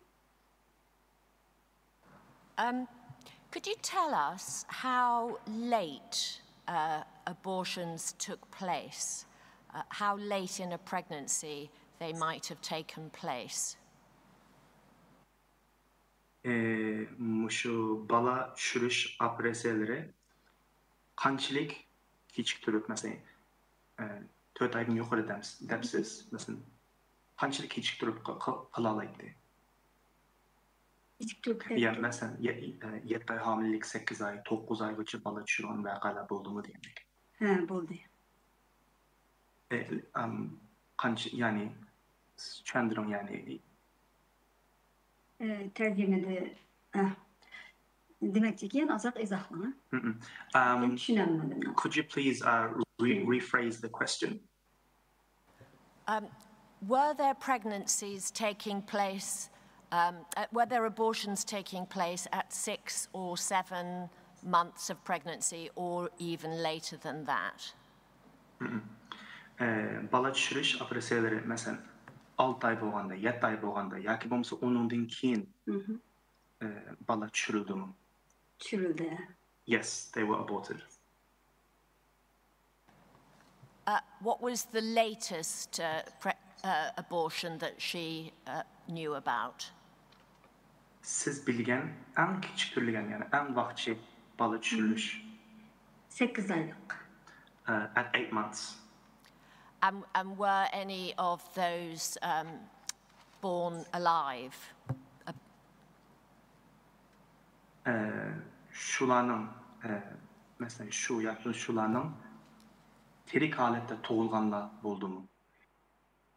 Tushirilgan holatda. Tirik holatda tug'ilganlar bor, tug'ilib bo'lib uzun o'tmay o'lib ketdi. Yes, some were born alive, but not long after they die. Thank you. You say that from 2010, family planning in China got stricter. In what ways did it get stricter? Siz deysiz bu aile tug'ut siyosati 2010dan keyin 2010dan beri texmi chingayib ketdi. Qanday chingayib ketdi? Bu bağın sırrı meselende her günü öğleni tekşürüğün buldu. Adisi menin ballarımı 2 günde bir balamını sırtqa çıkırıp etdim. Çünkü tekşürüşke geldik üçün. Onundan başka yani eğer planlık doğutunu tutup aldığın bu qalsa, cerimanı aldığın, cerimanısındaki pulun sanını yukarılap ketadigan buldu. Uşunda bir xil, ondan ki yani yazılarda yani şu öyle tüytüp etadigan, öyle yıkıp etadigan ahvallarmı buldu. Uşda bir ahvallar buldu. Ama ahir kelgende türmüge sulaydigan bir ahvallarmı buldu. Uşunda. Öyle tüytüp etadigan. Öyle yıkıp etadigan. Okay, so there started to be everyday checks from authorities. Even I would tell my kids to leave the home every 2 days because I knew there was a check coming. Fines were increased, very hefty fines, and houses were demolished, and some were sent to prison. Thank you. You say that most women were referred for abortions by the Family Planning Office, where your sister also worked for many years. Could you tell us more about the Family Planning Office and where it received its directions from? Muşu planlıq toğutuş idarəsinin xütürü şekildəki məsələn hətta sizin qeyrindeşiniz müşu yerdə işləbdi. Bu planlıq toğutuş idarəsi olan buyruqunu nereden aldı? O buyruqunu əlbəttə Xitay hökumətindən aldı yani. They get their orders from the top, they get their orders from the Chinese government. Do you know which part of the Chinese government? Xitay hökumətinin qaysı tərəfini, qaysı bölümdən aldığını biləmsiz?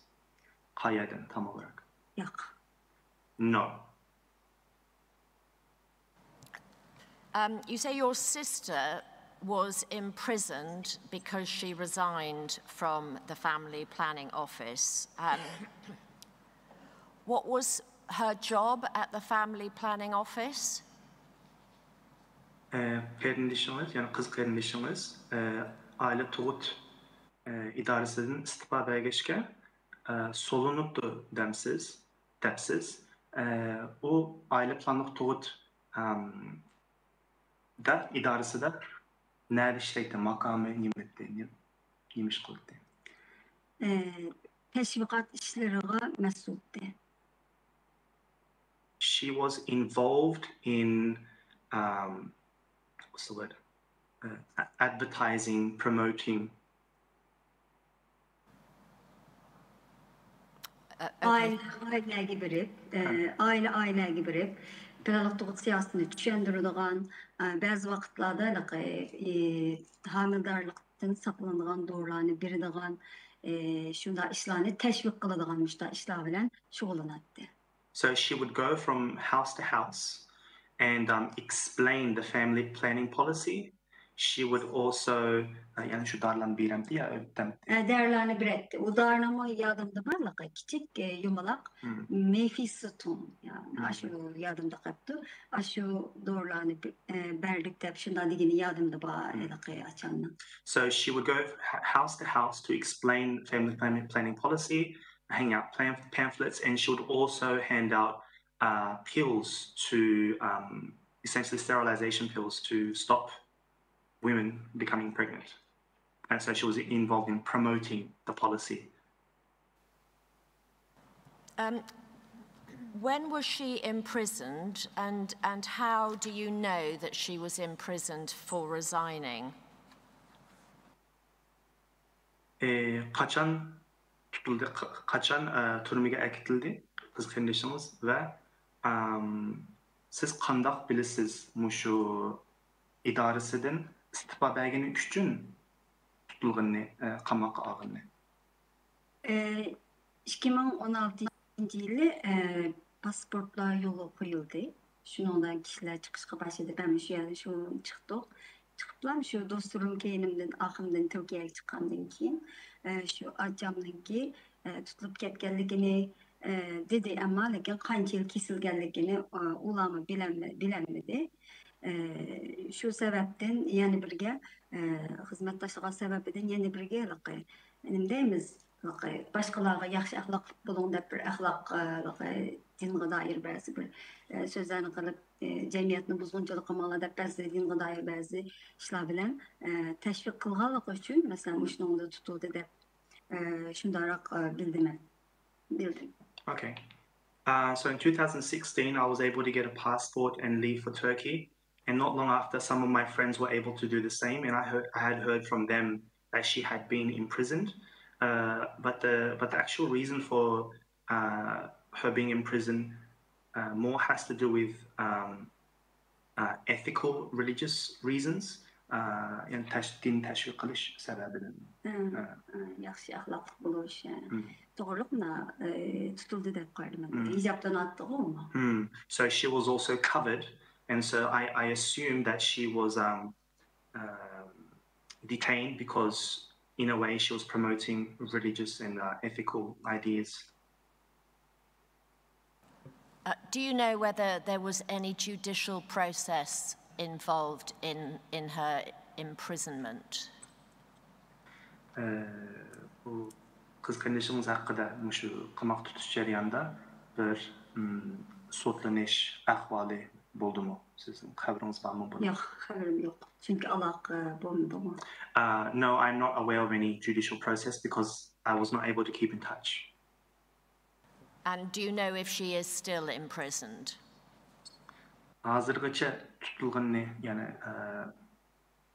turma tutilganini bilamsiz, ya'ni hozirgacha tutuliqmi? Bildim. Yakında ünlüdarını desek bulandı. Şu arkalık başkalardan o yerde yokluklarını mıda yaşam söz arkalık mıda doktor hanım bağım yok mu diyen çıkımızda doktor hanım çıkmadı diyendek mıda yaşam sözler bile onun yokluklarını bildim. Resimde yok. So from messaging on the mobile app WeChat through secretive messages using phrases like this person is still in hospital or not in hospital, phrases like this, I knew that she was still in prison. She has 4 children, and I don't know their whereabouts. I don't know who they're with at the moment. Thank you. Your sister-in-law was also imprisoned shortly after resigning from her job as a nurse in a hospital. You say she resigned because of the conditions there. Can you tell us about the conditions? Resign from where? In which conditions? She resigned from her job as a nurse in a hospital because of the conditions in the hospital. So I'm asking what the conditions were. Keyin şu sistem akımız yani erkek kardeşimizin ayağını tutuluptu. Tutuluşun sebebi şu animo ve özünün şu doktorxanadan hemşirelikten istifa veripti. Şarayitla tüpeyledi. Şu yerki şarayitla tüpeyleme istifa verdim depti. U yerki şarayitla nim bolgan? Doktorxananın şarayitini qandaqdı? Doktorxana şəraiti de şu namazı qoğul qoymaydigan məsələn də doktorlarını həm də bu kəsbi əxlaq cəhətindən aidlik bək yaxşı əməslikini bağan sırı müştə sözləb birətdi. Axtan ayrılığın var, axtan kəsbi əxlaq yaxşı əməs.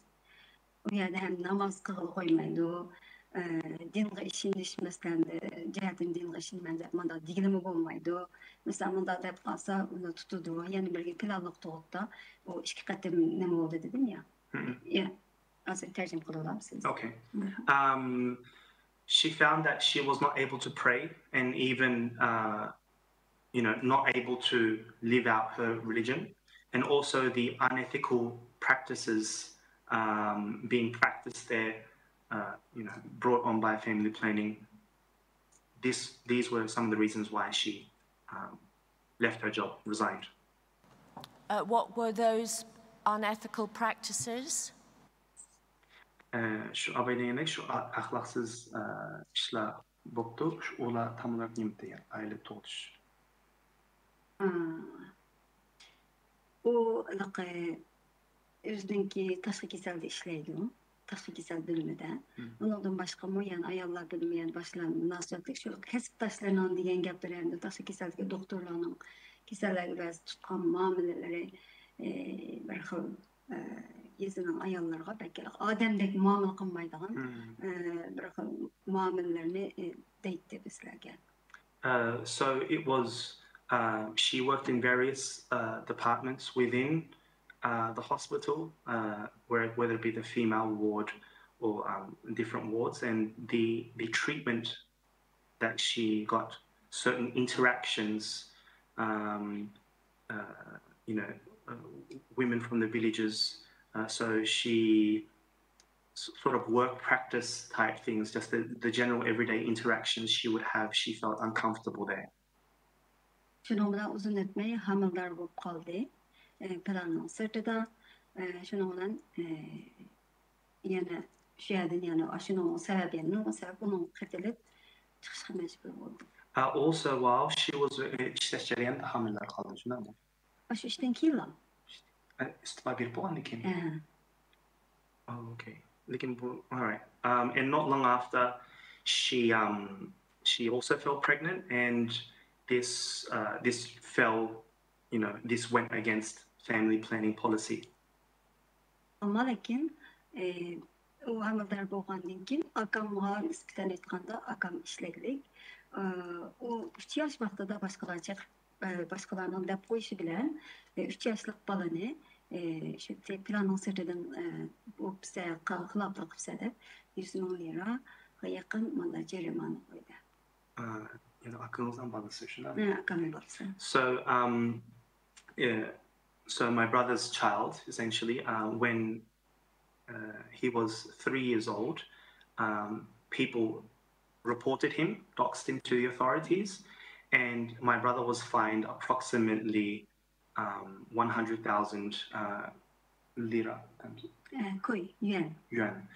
He was fined approximately 100,000 Chinese yuan, RMB. How do you know that your sister-in-law was imprisoned, and was a reason given for her imprisonment? Siz qandaq mushu akangizning ayoli turmada bor ekanligini bilsiz ve sebebi nima? Men yaqinda Ündidar'dan yani resim arqılıq aloqalashgan bo'ldik. Onundan başqalar aloqalashmagan. Şu so'radik yaligi başqalardan, yani uni 3 yil kesdi deb anglagan başqalardan burunlar do'stlarimdan.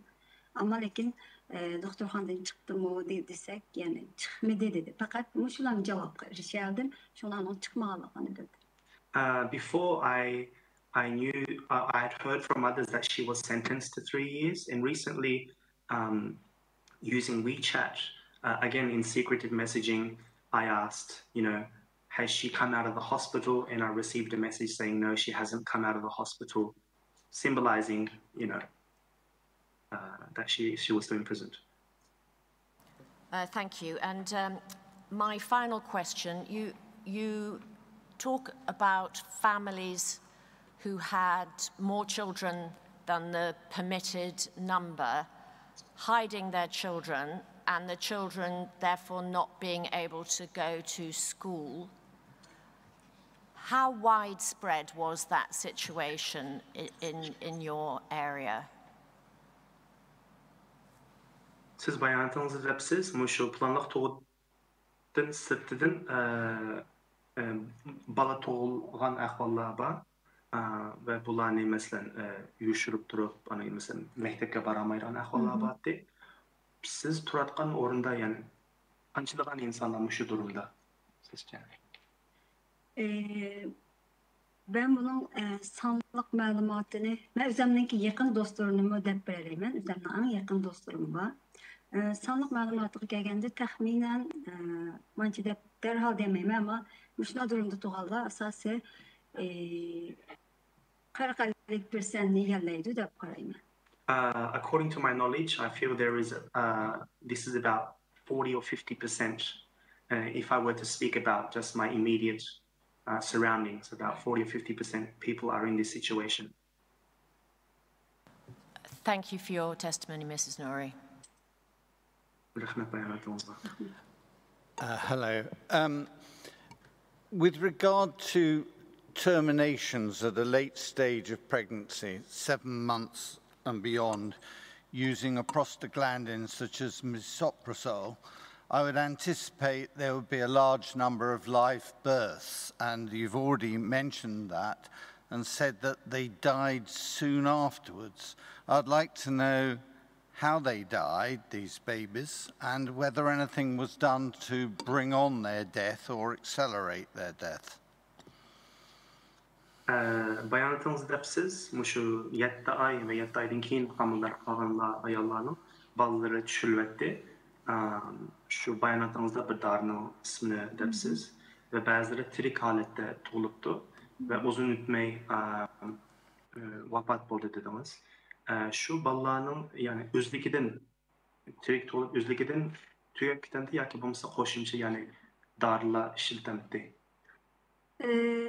Özlügüdün 72 saatga yakın etrafıda özlügüdün ülep gidiyor. Onun aldı da laqı Livano Cufeyye de bir okul var. O ne laqı baş suyunu saladığan okul. Hem de babanınki baş suyunu bulgap. Şu okulunu saladı. Onunkin abala aldı da bazıları ölüp düşüyordu. Bazıları tirik düşken ahvalasıdan ölüp. Yes, so the injection given initially has the baby come out, and within 72 hours, generally speaking, within 72 hours, that child, dies naturally, if you will, dies on its own. So 3 days later. Yeah. Around, yes, she mentioned 72 hours. And were any of these babies given injections? Bu ballağa okul uruldu mu yani balının özüge? Kosak taraftan uruldu. So yes, while they're in the stomach, that injection is given. I assume you mean after they are born is the injection? Would you like me to? Yes, that's really what I meant. After they're born, were any of them injected? Okay. Doğuluştan keyin her qanday bir okul urulandı ballağa? Yok, mümkün. No. No, it's done before, not after they are born. Thank you.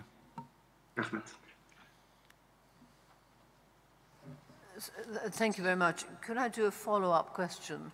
And that was the children, if the children were born now to mothers who had their IUDs removed illegally, would the parents be fined? Or would the child be taken into a boarding school now? Eğer valla you mean the women who have had their IUDs and they had it removed, right? Muşu yüzüküne evvelken ayalla hazır hamileler kalıp mesela bala tolup kalsa o ballani you mean as a fine, money fine, right? Yes. Şu atanlara ceriman koyulamdı ya ki olmasa o ballarını hükümet tarafından eklendi mesela ballar terbiyeleştiğini. Men tuğan şerait astıgıca cerimanı koyuldu.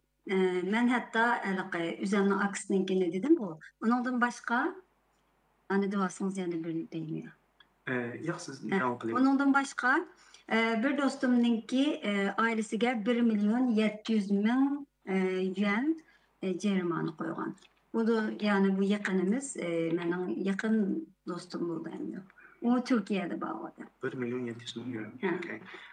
So if speaking from experience, whether it be my brother, he was fined, and recently I found out my friend, she too, hazır Türkiye'de de olsa.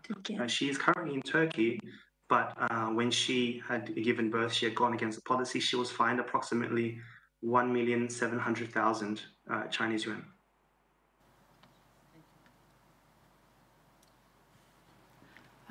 Quick question, what are the risks to the mother if she's forced to have a late abortion? You mean health risks, right? Health risks, are any of them critical? Mesela muşu ayallarının 7 ay, 8 ay, 9 ay muşu bala aldırış ceryanında muşu sağlamlık havbi yani sağlamlık havbi ikilemde o kanda muşun bir düşündük bilemsiz kanda sağlam cihetten. Sağlamlık cihetten havbi uçuraydı. Bazıları uçurmaydı, bazıları uçuraydı. Yani kanmanıp gitiş. Ya mesela neme jaryanında okulun ya doğrunun tesir göçürse balyatlısı yerleş. Ya ki ya olmasa mesela bala çürgendiğin bazı azalarına tesir yetkizdiğin mesela da başka azalarına tesir yetkizdiğin bir ahval bağında. O ağır ahvallar, ağırları. Yeah, so some women do have health risks, some don't. The ones that do suffer great blood loss, they suffer from the side effects of the injection. Their uterus is ripped, and also it can affect their other organs. And just to quickly add another question, have you seen any of the mothers pass away in your experience due to a late abortion?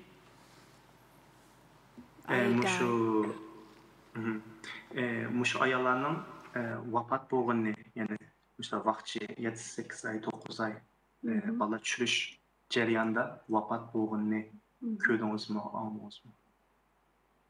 Vafot bo'lgani. Ayollarning shu bola tushirish jarayonida. Xotirlamadim. Istimga kelmadi. I don't remember. Okay, thank you. Anything from Council? No further questions at this end. Thank you. Before I say farewell to the witness, Mr. Interpreter, may I thank you very much on behalf of the Tribunal for the work you've done this morning with 2 witnesses, which have been of great assistance to us. And to the witness, thank you very much for making yourself available to give evidence. Your evidence is now concluded. Thank you. Sizga ko'p rahmat bayonotingiz uchun. Rahmat. Bergandan eng muhim gapdan doktorga oid bir narsa qatib qo'ysa bo'ladimi? Am I able to add anything now? Let us hear what it might be. Start off, yes. What does she want to say? Siz başlab beqing.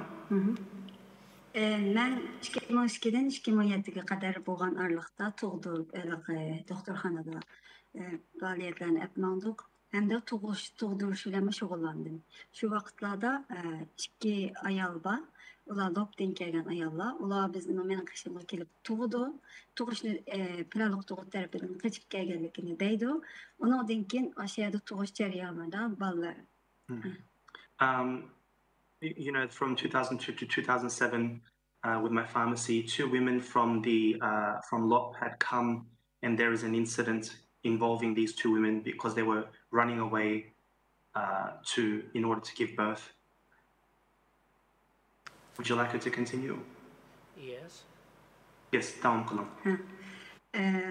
Şunun bilan ayol, Lopdagi ayol o'zininki burun tug'dirishni talab qilgandan keyin uningga noyati tasdiqli bo'ldi, dori ishitish orqali.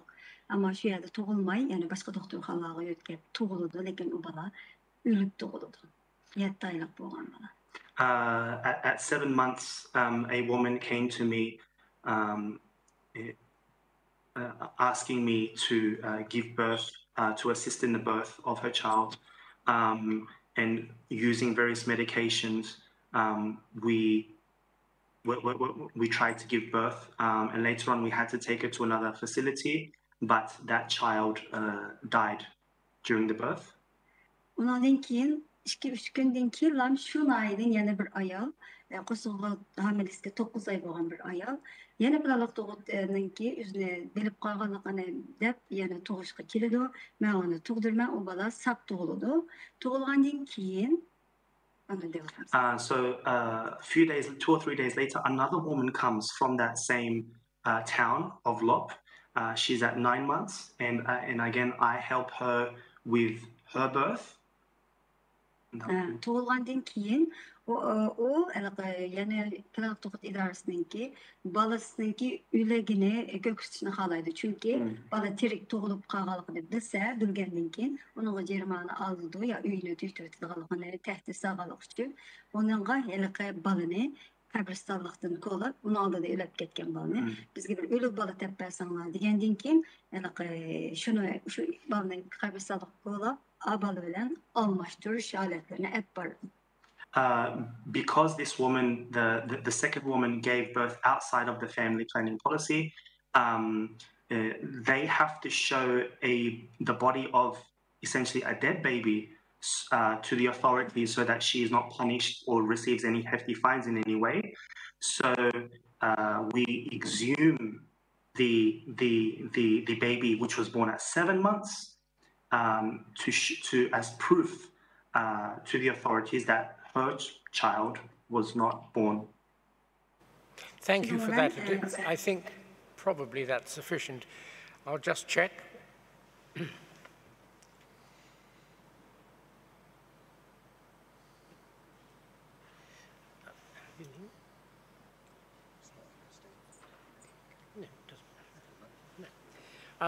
I think that's probably enough, but I'll check with Council whether he wants to ask anything arising from that.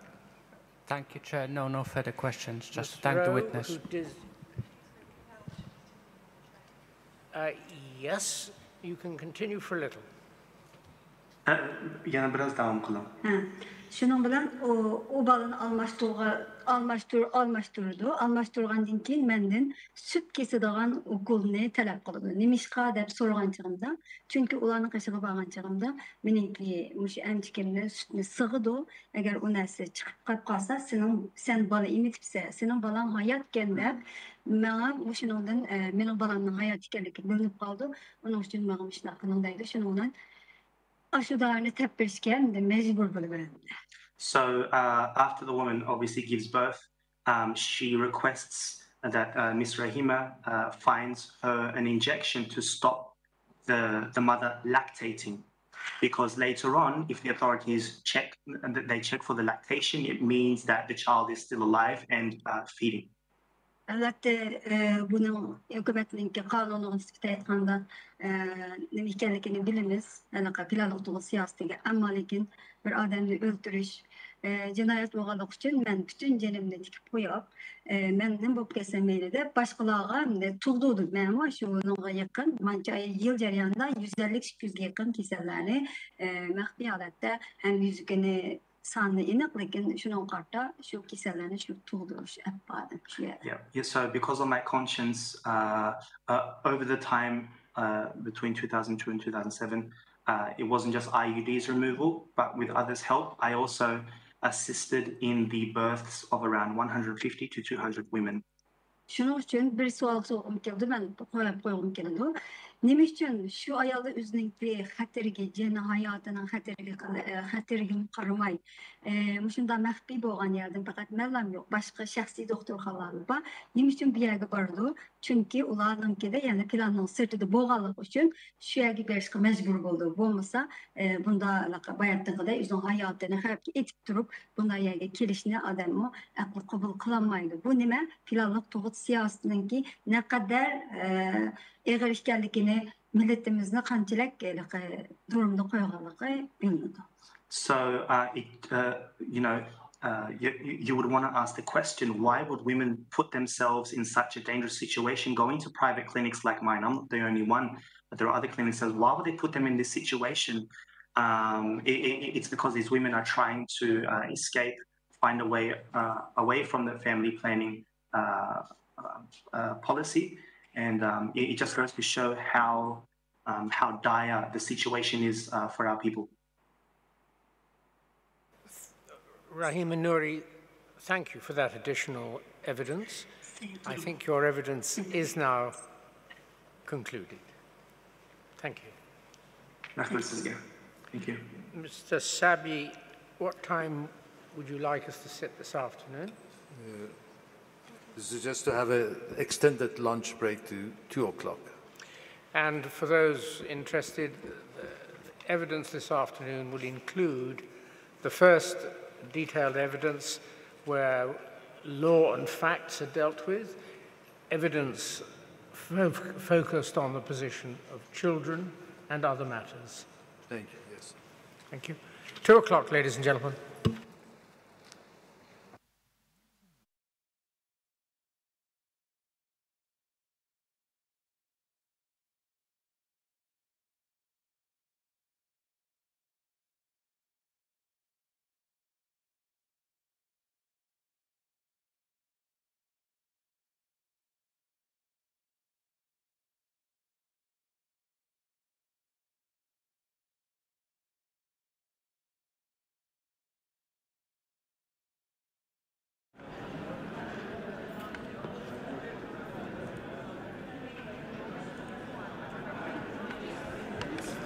Assalamu alaikum qarindoshlar. Hozir tushlik tamlish boshlandi.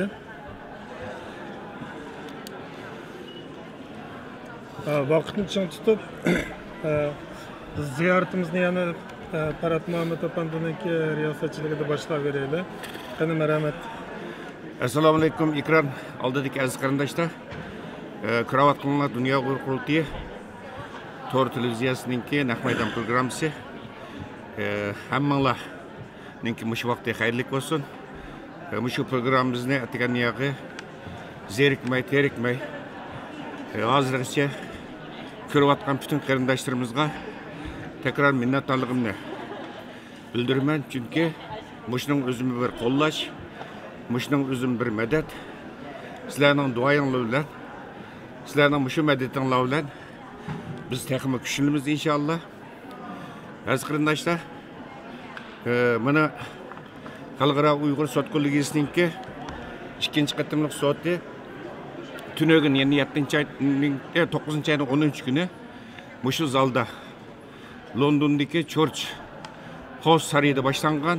London vaqti atgan soat 9da bugun 2-kuniga qadam qo'ydi va sotninki 2-kunninki yerim bosqichi tugagan bo'ldi. Birozdan keyin tushlik damlashdan keyin sot yana davomlashadi ve çetellik mutaxassislar doklad berdi ve bizning ba'zi Uyg'ur shoirlarimizning bor tushlikdan guvohlik berdigan.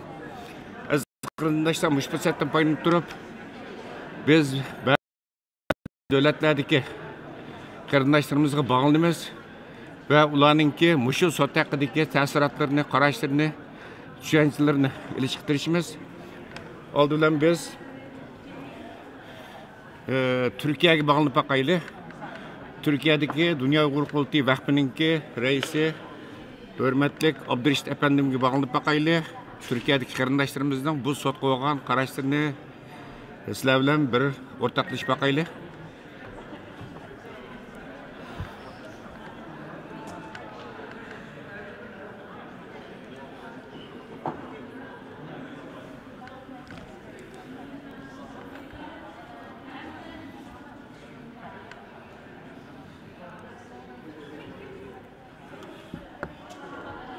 Aziz qarindoshlar, bu sot 4 kun davom qildi, tunog'in boshlangan va 9-ayninki 13-kuniga kecha davom qildi.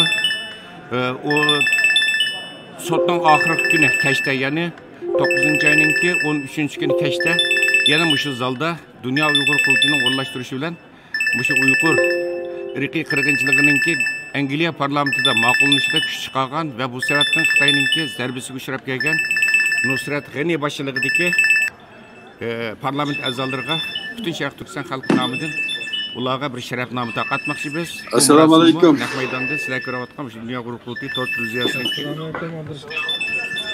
Assalomu alaykum. Sizni anglaymiz. Xo'sh, ekran oldida hozir. Qandaroq avamni yaxshi. Va alaykum assalom. Bu Yamanbek. Videoni ichivatsangiz video. Sen baldirib qoptamam echita yozir.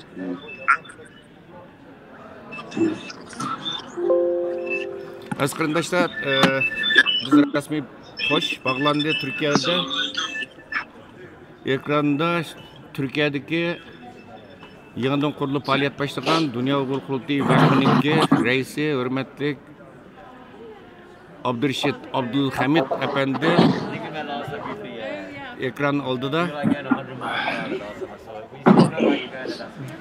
Ekranda yana Dunyo Uyg'ur qurultiyi vaqtining hayat.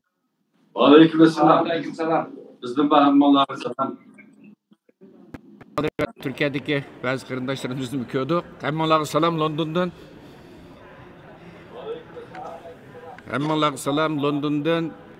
Xo'sh, aziz qarindoshlar, hozir ekran keldi. Boydab o'tgandek Dunyo qurultiyi vaqtininki raisi Abdurashid Abdulhamid efendim va bu qurultay vaqtininki bir hayat a'zolarini ko'rdim. Hurmatli Dilshod efendimni ko'rdim herhalde. Ko'rdim. Qolgan qarindoshlarimizni ko'rdik. Hammanglarga salom. Tekrar Alloh rozi bo'lsin. Xo'sh, Abdurashid efendim davom qilyapti. Mana 2-kuni qadam qo'ydi. 1,5 kunlik bir muddat tugagan bo'ldi sotninki. Tushdan keyin yana davom qiladi. Sizlarmi biz siz bilan atiga aloqalashgandim. Siz yil turda shu sotni qarindoshlarimiz bilan shu dunyo qurultayiniki shu sot haqidagi naq maydon programmasini ko'rayotganligingizni aytgandingiz. Oldilar siz shu sotmanini Xitoyning shuncha qattiq besimi hujumlariga tahdidlarga qaramasdan muvaffaqiyatli boshlanadi ikkinchi sot. Siz shu sotning jarayonini qanday qaraysiz, ahamiyati qanday baholaysiz? Ko'rayotgansizlar. Millatimiz, xalqimiz, devletimiz uchun ahamiyatli bir sot bo'layotdi. Hamda bu sotniki ahamiyati shu shaklda desak bo'ladi. Biz Sharq Turkistonliklar özümüzdeki boğan dövlətini hazırlıqçılık asas jihatdan köpünç yerlerde özümüz təşviqatını qılıb, özümüz bununki davasını qılıb kilovatqan edik. Ama keyinki yıllarda chet ellardagi bir qism mutaxassislar, siyosiyonlar, kişilik hukuk qo'g'duvchilari va boshqa ommaviy tashkilotlar qisman darajada bu Sharq Turkiston masalasi haqida xalqarada ma'lum bir ta'sir ko'rsatish yuzasidan faoliyat ilib berayotgan bo'lsa, lekin bu Uyg'ur sot kollегiyasiga o'xshash bunday kam doiralik va dunyodagi nurg'un davlatlarni o'z ichiga olgan tadqiqotchilarni, siyosiyonlarni va kishilik huquq qo'g'duvchilarini bunday kam doiralik bir sotning ilib berilishi Sharq Turkiston davosi uchun bir kanuni asasını tiklep beriş için nayet muhim ehemmiyetga ega. İki, bunun ilmi cihetten Sharq Turkiston davasını xalqarada anlatışda ve özümüzdeki bu davasını qo'llash ve bunu texmi dünyada keng doirlik qanot yaydirish için bunun ilmi asasını tiklashtirib nayet muhim bir ehemmiyetga ega deb qarayman. Biz hozir bo'lsak davamızı anlatgan vaqtida hissiyatımızı tayanıp gidadigan ve ameli konkret paketlerden uzak bir şekilde anlatıp gelindik. Ama bu anlatıp gelişinki halkara vaziyetke, halkara kanunluğa tazım baskenmeyliğalıgını bağlansa düşünüp gidiyoruz. Diğerlerimizde, yazganlarımızda ameli paketler bilen ispatlamağın takdirde diğer gaplarimizdeki biraz boş kaldığanlıqını bunu his kılıvatımız. Bunun keyin elip berdiğan davamızda texmi keng doirlik tadqiqotini ilib berib, bütün degan gaplarimizni amaliy konkret ta'kidlar bilan isbotlaydigan bir shaklda yurgizishninki ahamiyatini ham cho'nqur tushunib yetyapmiz. Albatta bu mahkamaga qatnashgan barliq Sharq Turkistonlik qarindoshlarımizga chin ko'nglimizdan salom yo'llaymiz. O'zining guvohligini bergan vatandagi bütün urug' tuqqan yaqinlarninki qandaq bo'lishdan qat'iy nazar buni ko'zga ilib turib mushaga chiqib dodillik bilan o'zining guvohligini bergan barliq qarindoshlarga albatta chin ko'nglimizdan rahmat aytamiz. Chet ellik mutaxassislarga ularninki ilib borgan noiti keng doirlik qat'iy qilib ilib borgan bu ilmiy tadqiqotlarga albatta bunga rahmat aytamiz. Onundan başka Dünya Uyghur Kurultayı'nınki reisi, hürmetli Dolkun İsa Efendi, bu Uyghur sotununki içilişine başçılık kılıp başlatkan kişi elbette en köp rahmetimizden biri hürmetli Dolkun İsa Efendi'ye etiniz. Şununla birlikte hürmetli Jeffrey Nice, onun yanındaki barlık sotçulara, avukatlara ve şu sotninki bugünkidek müşündek ro'yobga chiqish uchun ekran oldida veya ki cemaatin oldida emas aqsatda xizmat qilayotgan nurg'un qarindoshlarimiz var. Bu qarindoshlarimizniki hammasiga ko'p rahmat aytamiz. Albatta Dünya Uyghur Qurultayı Tor televiziyasi buluştuğunlar bilan sizlarni nayt ko'p jafo chekyapsizlar. Bu sotninki amaliy jarayonni xalqimizga anglatish xalqimizga bu sotninki qanchalik muhimligini, bunun ahamiyatini ham cho'nqur tushuntirish uchun ko'p kuch chiqaryapsizlar. Albatta hammalarga ko'p rahmat aytamiz. Hozircha boshqa qarindoshlarimiz bilan birga o'tiribmiz. Hani bu qarindoshlarimizdagi so'zlar bo'lsa, ularni anglasak bo'ldi va sizlarningki yana boshqa qandaq bir savollar bo'lsa, undan qatda davom qilsak bo'ldi. Rahmat.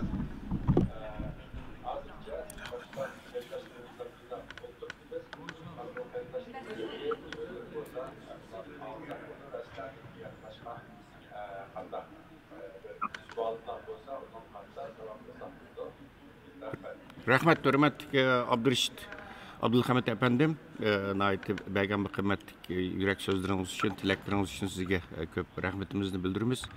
Mana şu sotda Xitayning shundoq besimi qaramasdan jazo lagerlari shohidlari, ba'zi qarindoshlarimiz Xitoyning besim, ta'did, hujumlari qaramay, pisand qilmay, jasorat bilan bu Londonga kelib to'plandi va tunugunning yog'i keyindan bu yerga chiqib, mardonlik bilan dualık verip atdı. Bu mislerin duaylarını bilen, sizlerinki maddi manevi ziyafeti kuruluşlar bilen bulup atdı. Hemmeler Allah razı olsun. Şu yeninizdeki kırındaşlarımızdan bir yürek sözlerini anlatsak bir kısa. Bir tanıştırıp koysanız Dilşat Efendim'le duyuyoruz. Halisanlık asasıga tayinip durup iş edip berbatımız etkenisi kilim işlerini kılıp akşamız kayıtıp gidip bu şekilde devam kılıp hazır başladık. Asas cihetten her günlüğüne kilim vaktimiz yerine açılgan doğu çıkar bazı uşak işlemi az emez. Şu an devamlı yardımcı olup biliyordu. Kardeşimiz Tahir Musa kardeşimiz hem şundan yardımcı olup biliyordu da bana karşımızda bugün sotta gualık belgen kardeşimiz Abdüsalam kardeşimiz oturuptu.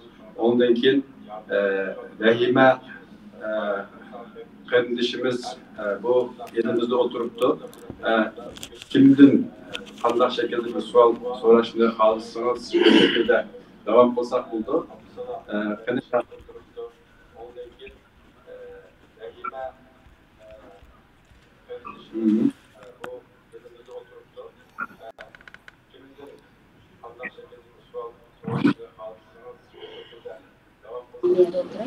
Rahmat, mazır sotninki tushlik damlash vaqtidan paylanib o'zaro bir qarindoshlarimiz bilan bir dardlashaylik dedik. Ekran oldidagi qarindoshlarimiz bilan Turkiyadagi qarindoshlarimizningki qarashlarini biroz o'rtoqlashaylik, musoat haqidagi bolalarni dedik. Bu ixtiyor erkin. Assalomu alaykum qarindoshlar. Men ekran oldidagi qarindoshlarimizdin qaysi o'zining yurak so'zlari bo'lsa, assalomu alaykum xonim, xush keldingiz. Qaysinglarning yurak so'zlari bo'lsa, desanglar bir anlasak, rahmat.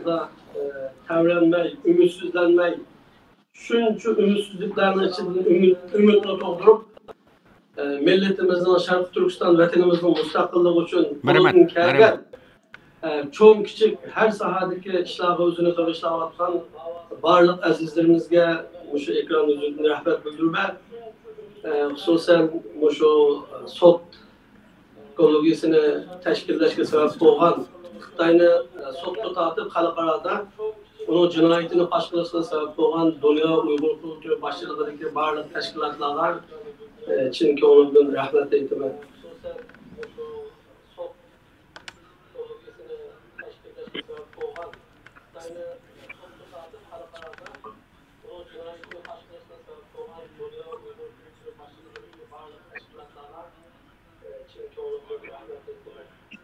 Rahmat, Allah razı olsun.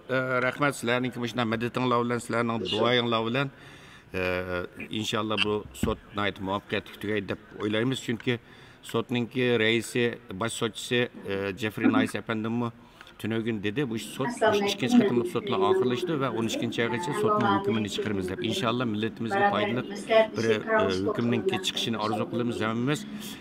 Xonim, hurmatli xonimningki bu yurak so'zlari bo'lsa, bir anglasak. Ben de şu kadar yürek boğan bilen mi? Ben de şu kadar paket boğan bilen mi? Ama lakin bunu oturup koyduğun sahne, bunu yani royapka çıkardığın bir sorun olmasa, yanılan bu benim içimde kaldığın neresi bu kaldığı için. Şunun için hem de bu sorunlarını hazırlaşıp o kadar perişanlık göstermişler. Ben şunçilik boylandım hem de.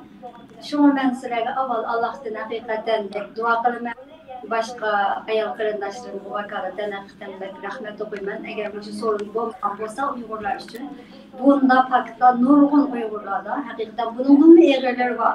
Ba'zilari ya'ni cüret kılamagan ahval buluşu mümkün.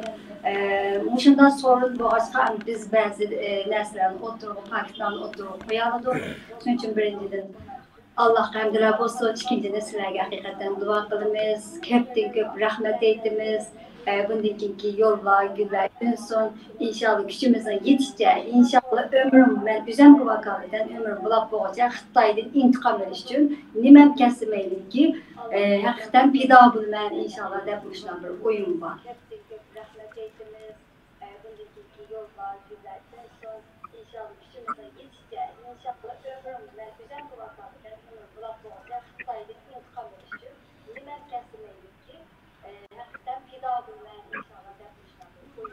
Rahmet Rahime Muhammed Hanım, az hürmetli televizyon köyküçüler, ekran aldırki az kırındaşlar baya.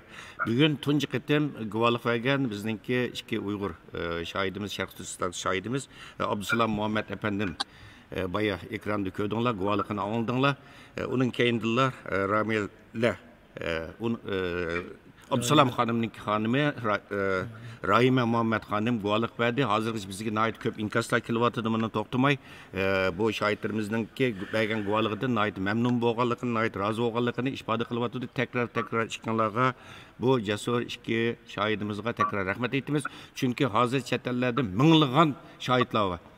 Neçe minglagan şahitlar var. Ama cesaret kılıp oturga chiqqan adamlarning soni nait az. Bu bizni haqiqatan içindirdi, afsuslandirdi. Ama sizlar hech qanday besimga parvo qilmay, aşağıda izlayotgan, qarınlayotgan, qirilayotgan xalqimizning haq hurmatini qo'g'dab qilish uchun, ularning mavjudligini qo'g'dab qilish uchun o'zinglar ta'didlarga pisand qilmay chiqib jasorat bilan bu guvohlikni berdinglar. Shuning o'zi ibodat, buningdan cho'ng ibodat bo'lmaydi deb o'ylayman. Janob Alloh sizlarni salomat qilsin va Cenab-ı Allah her zaman sizlerini öz panoyida saqlasın deymiz. İşimizden tilaymiz. Sizlerge tekrar ben bu ekran aldıda oturgan bütün qarindoshlarımızga vakalten bugün baya tushdan burun guvohlik bergan bu ekran oldidagi Abdusalam efendim bilan Rahime Hanım'a tekrar minnatdorligimni bildiraman. Aziz qarindoshlar, Arslan Hidoyat inimizni hammanglar tanıysizlar. Bizningki sosyal medya aktivlarimizning biri. Men buna ait yoqtirma programmalarini qaçılmaslık tirişime şundak aldırış vaxtlarımdı mı?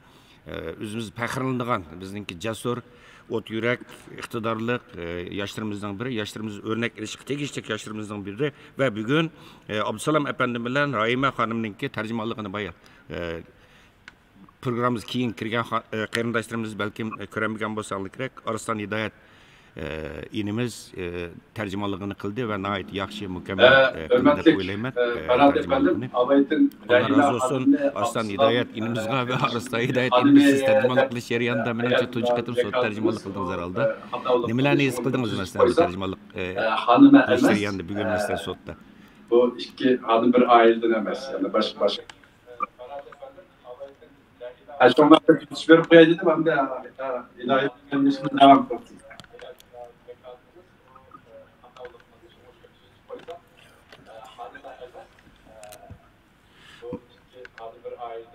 Ya mau hata nima qilibdi chunki familiyasi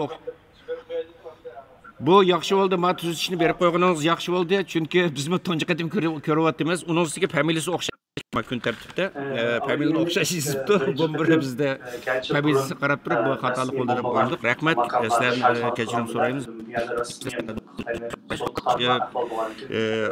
Arslan Hidoyat inimizning bir qarashini anlaydan keyin davomlashtiraylik. Usuluna qarab turib, necha kun kecha kunduz tayyorlik qilib qatnashgan bo'ldim. Garchi 100% mukammal bo'lmasimi, asosiyatdan yaxshi bo'ldi deb o'ylayman. Ve Muş'un bir partisi yani Xitay'ın sotqu tartılgan bir ameliy bir iş hareket Xitay'a karşı bir partisi azırak bolsun mu? Muş'un til cihetten bolsun Muş'un payındır. Bir töhfe qo'shilimi, mayli qo'shaman ve bu fırsatni Dünya Uyghur Kulturining uchun ko'p rahmat aytaman.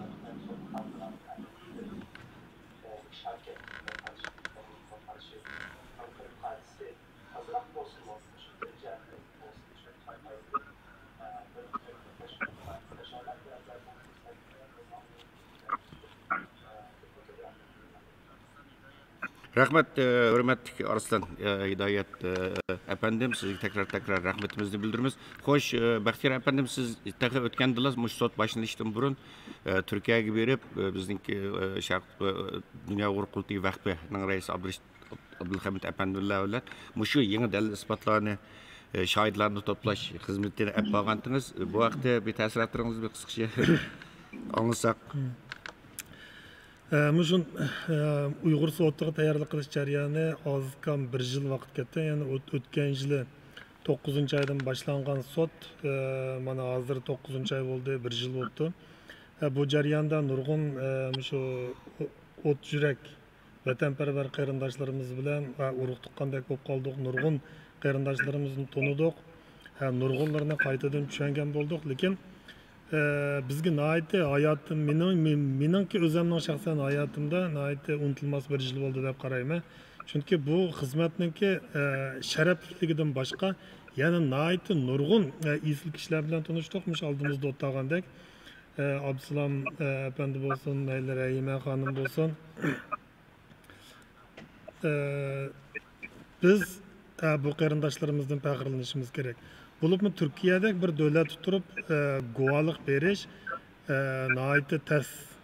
Bunu şu guvalıkı çıkmakka adam bildi. Nurgun adamlarga gap qilsak, vatan urug' tuqqanlarim batdi deydi, lekin bu qarindoshlarimizniki ota-onasi urug' tuqqanlari bor. Hech kim tam teshkidan tushmagan, lekin bu yerdagi jasorat dunyoda bir narsani doğrulanmaydi deydi. Jasoratni haqiqatan doğrulanmaydi. Muş qarindoshlarimiz bütün düşmanlikni o'zining ustiga elib, hayotda bexatarlikni olqiniga elib turib, mishaga chiqish haqiqatan odamni ta'sirlantirdi. Buning oldida biz mush guvohliklarni olishning oldida bu qarindoshlarimizningki ro'yjatda nihoyatda og'ir besim uchirganligini, nurg'un to'qinishlarni hal qilish orqali o'zining mush so'ringa kelganligini bilamiz. Bulardan faxrlanishimiz kerak, qo'llashimiz kerak. Bulupmu bu qarindoshlarimizningki asos jihatdan hech qaysisining Turkiyada turish iqomat rasmiyatlari yo'q. Turkiyadagi barliq qarindoshlar tashkilotlar mushu qarindoshlarimizniki Turkiyadagi turish rasmiyatlarini bejirishga chaqiriq qilamiz, mushlar yordam qilishni chaqiriq qilamiz. Bular millatimizningki qahramonlari. Bunu unutmasligimiz kerak. Rahmat Bahtiyar efendim, nayt to'g'ri dedingiz.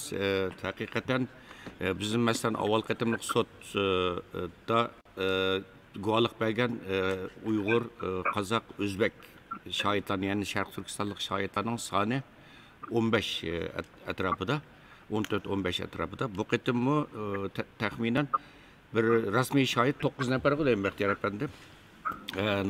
Cemi 14 şahit. Ama bu hamde şuna bayım Abdüslanğa yerimiz şu ettikende bir dini ölümayımızı ziyaret kıldık bu stüdyomuzda. Onun bir gibi tesir kıldı bizge. Biz Allah'tan korkmayla ama Xitaydan korkmayla degan bir gapni qildi. Nihoyatda haqiqatan to'g'ri bir gap. Biz faqat Allah'tan qo'rqamiz. Hamda bu yerda bizning afsuslantiradigan ishlar bor. Chunki biz şu cesaret boğa vaktimizde, pidakar boğa vaktimizde anandayken bu Xitayninki mustamlikisidan qutulalaymiz, bu Xitayninki boyun turg'udan qutulalaymiz ve bizmi başka Müslüman devletlerge o'xshash erkin, hür yaşash huquqiga erişalaymiz. Bu hamma narsa pidakarlik bilan bo'lgan narsa, jasorat bilan bo'lgan narsa. Bunu unutmasligimiz kerak deb o'ylayman ve bu yerda hurmatli Abdusalom efendim bilan qadrli Rahima xonimdan Türkiye'deki başka qarindoshlarimizni ikkilanayotgan, qo'rqayotgan, tashvish qilayotgan, o'zining shaxsiy manfaatini o'ylayotgan, faqat ota-onamni qutqizaman, boshqalarning korim yo'q degan mantiqida turayotgan, shu mantiqida harakat qilayotgan odamlar uchun bir ibrat o'qis deb o'ylayman. Sizlarga tekrar rahmat. Janob Alloh tananglarni salomat qilsin. Dünya Uğur Kurultayı bo'lish sifatimizdanmi har zaman biz sizlarninki yininglarda inşallah bundan keyin yana pat aloqalashib turamiz. Abdurashid xo'sh Bahtiyar efendim, xo'sh Bahtiyar efendim. Chunki avvalgi gapingizga men oldida qahramonlarimizga rahmat aytish yuzasidan Turkiyada bo'lgan xizmatlar to'g'riliq to'xtalmoqdaman. Amaliyotda bizniki shu Turkiya, meningki Turkiya safarim nihoyatda bir o'ngishli safar bo'ldi. Bu yerdagi shu Abdurashid boshliq, boshqa qarindoshlar ham tashkilotlarniki menga yaqinda yordamlashishi mushu qatimliq sotnunki eng asosli guvohchilarini tepishga yordam bo'ldi. Chunki biz Yevropada turib bu guvohchilar bilan faqat telefonda aloqa qilishib bu xizmatni qilolmaydik. Abdusalom efendi bo'lsin, Rahima xonim bo'lsin, biz bevosita yuz ko'rishgandan keyin bularning ahvolini egallab, bularni sotga bevosita eng muhim guvohchilarimiz deb tavsiya qilgandan keyin sot tanladi. Bular bilan ko'rishish, bular bilan nima qilish, hem şu guvallıklarını eliş olsun, hem şu teşkilatlar şahıslarınki bizgi tanıştırışı, hem ulanınki şu şarayetlerini hazırlap verişden ayrılıp qarashqı bulmaydı. Mesela Rayban bilen, hanım bilen görüşümün aiti tasadifi bir boğa iş. Abdusalom efendi bilen mi görüşüş bir tasadifilikten boğan iş. Muşunda bir tasadifilikler bizimki bugün bir yerde yığılıp oturuşumuzga bir sebep oldu deb qarayman. Şunga Türkiye'deki şu özümüzdeki artıqçılığını cari qılğan asasda texmi jiq adamni guvallık çaqırış imkaniyetimiz var. Lekin şu urug' tuqqanlik meselesi, anadaki şu Türkiye'de qonunluq turuş meselesi qatarlıq bir muncha sabablar tufaylidan yana bir qism qarindoshlarimiz bunga jur'at qilolmayapti. Şunga bu yerda texmi jiq adamning guvallık chiqish uchun rasmiyat meselesi nihoyatda muhim bir ish bo'lib qoldi. Shunga Mujununga ciddi qarash kerak.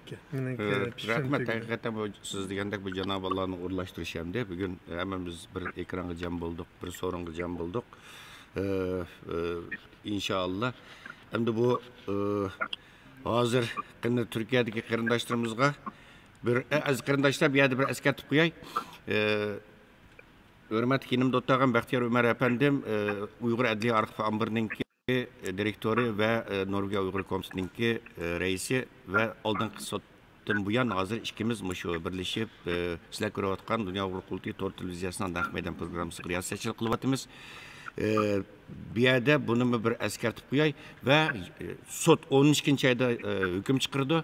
12-oygacha yana guvohlik berdiman deydigan, shohid bo'laman deydigan qarindoshlarimiz bo'lsa, garchi sot ochilmaydi, ammo shunda bo'lsa-mu yozma shaklda guvohlik beraman, videoluk şekilde ispat vermen deydigan qarindoshlarimiz bo'lsa, Uyg'ur Adliya Arxiv Ambirininki reisi hurmatli yanımda o'tirgan Baxtiyor Umar efendim bilan aloqalasanglar bo'ldi. Aziz qarindoshlar, Türkiye'deki qarindoshlarımizga hurmatli Abdulhamid efendimga, hurmatli Abdusalom efendimga, hurmatli Rahima xonimga ve hurmatli bizning fidokor jasur yigitimiz Arslan Hidoyat efendilerge hammalarga tekrar rahmat.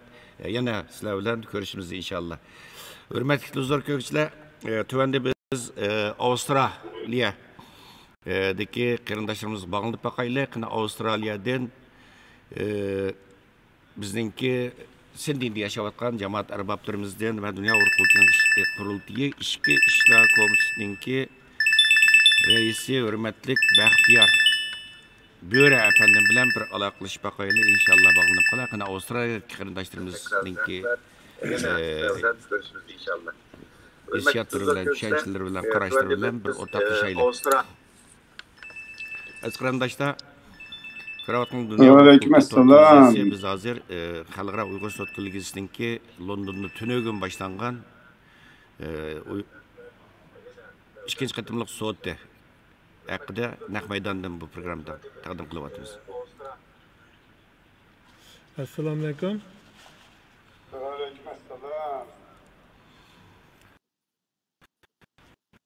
Aziz qarindoshlar,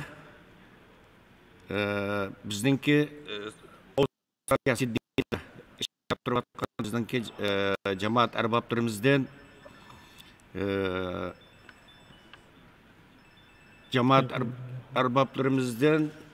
Dunyo Uyghur Qurultiyi Ichki ishlar komissiyasininki mudiri Baxtiyor Böre efendim bizning Sharq Turkistonlik o'zbek qarindoshimiz bo'ladi. Assalomu alaykum Baxtiyor efendim, sizni avar qildik, rahmat. Mana sot ikkinchi kuni qadam qo'ydim, ikkinchi qatimliq sot boshlanib, siz mening bilishim ko'ryapsiz, kurashdik siz bilan. Sizning mana shu sot haqidagi qarashlaringizni egallasak, Avustraliyadagi qarindoshlarimiz qanday qaraydi? Shaxsan o'zingiz bu sotningki bu yuzlanishiga taraqqiyotda qanday qaraysiz? Masalan, Xitoy qiyomat qoyim qilyapti, Ulishkinning yog'i har kuni axborot e'lon qilishini echib, bu başmakallarını e'lon qilib, bugunmi tunogim Aleyküm assalam. Biz o'tgan Ferhat efendim, Baxtiyor efendim. Sizlar arqalab şahitlarga ta'diddan kuchaytirdi. Televizorni ko'rayotgan barliq aziz vatandoshlarımga salam. Shuning bilan birga xo'sh, sizning qarishingizni egallasak, shaxsan o'zingiz qanday baholisiz, qanday qaraysiz? Fidokorlik qilayotgan barliq fidoyilarimizga, vatandoshlarımizga, Dünya Uyghur Qurultayı'nınki reisi ve şu dava Uygurlar vakaletten Şarkı Türkistan halkı vakaletten dava açkan Prezidentimiz Durkun Aysağa. Şundan birlikte Dünya Uyghur Qurultayı ve Dünya Uyghur Qurultayı bilen hemkarlık kılayotgan barliq teşkilatlar ve ularınki azalarına aldıdan salam yollayman. Hem ularga zor hürmetini bildirmen. Elbette bu bizdeki Uygur sot kollegiyisi hakkındaki kanuni işler onun ehmiyeti hakkında şu sot kollegiyisi içilişten ta hazırcı bir yıldan az vakitte nurgulduğun kesbi adamlarımız tatbikatçımız bu hafta bayanlarını ilan kıldı. Bunu elbette bunun ehmiyetini bizdeki vatan söygüsü kalbige mücessemleşken her qanday bir halkımız bunu düşünüdü, bilirdi deb bilaman. Endi meniki bu ikinci qitimliq sot kollegiyasi haqidagi o'zimniki shaxsiy bir tonishini aytsam, bizningki bu mushu sot kollegiyasida isbot bergan odamlarimizningki texmi mukammallashganligi bir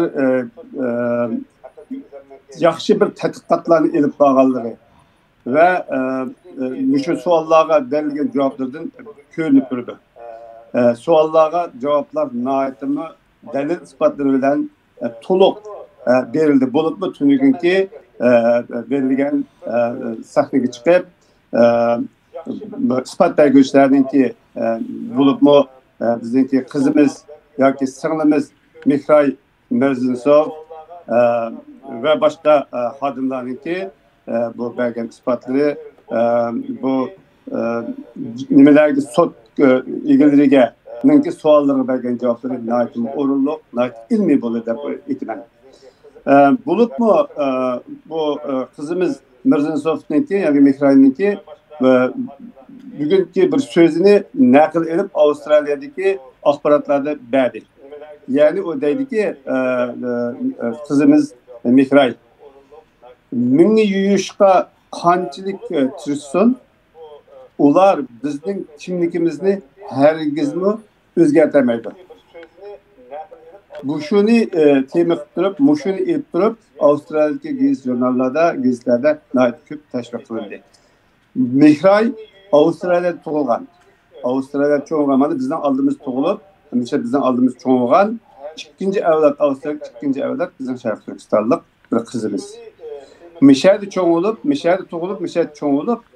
özününki metengi boğan mehri, millet boğan söygüsü, özününki bu Xitaylarınki mini yuşusun, bizde medeni taraftan kırgınçılık, milli taraftan kırgınçılık kılışını kançılık edip verişini, kançılık verişini qat'i nazar bizden yo'qolmaydiganligimiz, kimligimizning hech qachon o'zgarmaydiganligini Mishayda tug'ilgan qizimizningki e'lon qilishi Xitoyga nisbatan bir zo'r jang e'lon qildi deb tushunaman.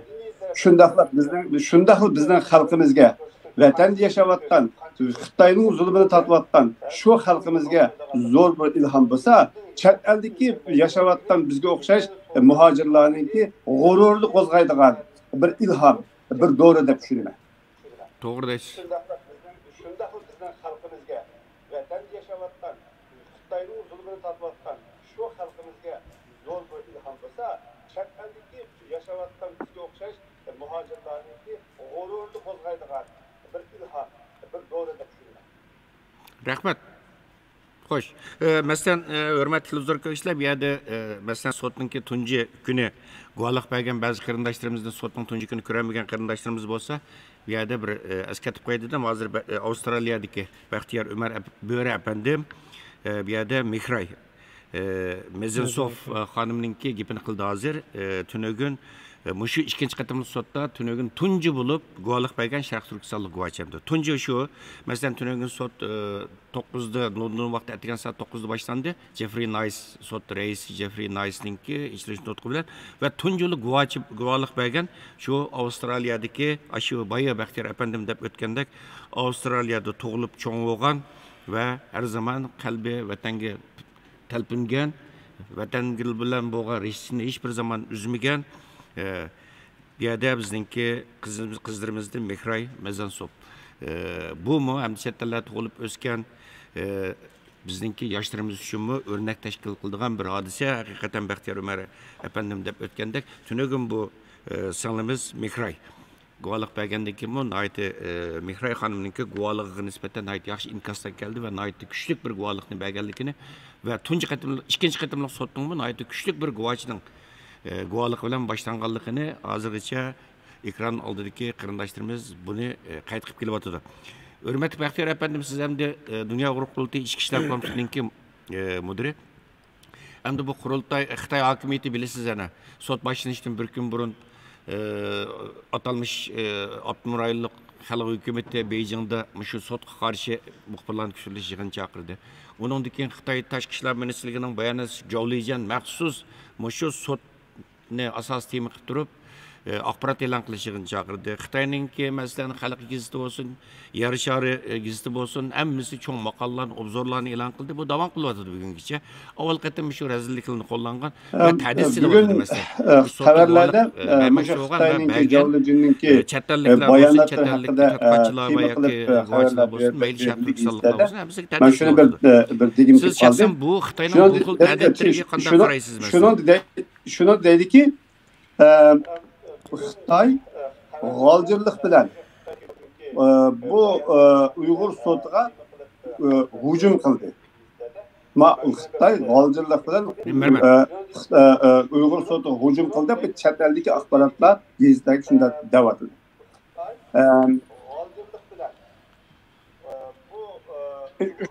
Shunday. Onun Tayvan'daki başka nimalardi mi? Gazetlarda shuni qo'yibdi, shuni qo'ydi. Men uni ko'ryapman. Albatta Xitoy shunday qildi. Shaxsan men shu tema shu Avstraliya matbuotida qo'yilgan bir tema nima shu Xitoyninki bu zulmiga shu 70 yildan yoki 100 yildan yoki shu Xitoy kommunistleri bizni besib olgandan tortib tablogacha bevosita zulmga uchragan insonman va mening oilam. Ben hayatımda bir cehalet bo'ladigan, bir jinoyat bo'ladigan, bu jinoyatni surishti qiladigan bir meydan bo'lish kerak. Shu meydonni men bugun 62 yillik hayatımda men kutgan edim. Mana bugun Londonda Uyg'ur kolligi soti orqali bu Xitoyning jinoyatini bütün dunyoga ko'rsatadigan meydan hazırlandı. Benim hayati arzuyum amalga oshdi. Meningdek Xitoyning zulmiga uchragan milyonlagan xalqimizningki arzusi bugun amalga oshgan ekan, albatta Xitoy bunga o'tiramaydi. Bu Xitoyga nisbatan o'zini men dunyoda iqtisodiy jihatdan, harbiy jihatdan va siyosiy jihatdan dunyoni so'rayman, qo'shulaman degan bir kibri oshgan bir Xitoy kommunistleri bizdek butunlay yo'q deb aytaman. Uyg'ur degan hech nima emas degan bir o'zining ko'ziga ilmagan bir millatningki ularningki jinoyatni xalqaro jinoyat ekanligi to'g'riliqda maydon hazırlashimiz ular uchun albatta chirg'usiz ko'tarolmaydigan, qabul qilolmaydigan bir holat. Shuning uchun Xitoy buni chiramadi, ko'tarolmadi. Xuddi chet eldagi axborotlar degandek g'oldirlarcha bu poligaga hujum qildi. Shundaqla bizningki qahramonlarimizga, bizning faxrlanganlarimizga, tarixningki en güzel betlerge yazılgan ispat belgeçlerimizge meyli Uygur olsun, meyli Kazak olsun, meyli chet ellikler olsun, şularına hücum kıldı. Ama lekin tarih ular için abidler buldu. Ben şu Dünya Uygur Kurultayı'nınki İçki İşler Komitesi'ninki müdürü buluş vazifemden sıktım bilen ben halkımga chet elde yaşayotgan barliq halkımga şunu arzu kılmayın ki, şunu yetkizgim keladigan ki tarixning yarqin beti tarafiga o'taylik. Tarixning to'g'ri tarafiga o'taylik. Bilib bilmay Xitoyning chet eldagi tashviqotchisi bo'lib qolmaylik. tarixda ikki inson tarix betiga yozildi. Birisi vatan uchun, millat uchun hayotini qurbon qilgan. Sharaf bilan o'tgan insonlar. Yana birisi o'zining xalqiga, o'zining vataniga xiyonat qilganlar. Xiyonat qilganlar tarafı bo'lib qolmaylik, sharafli tarafdagi insonlar qatorida o'rin olaylik. Rahmat.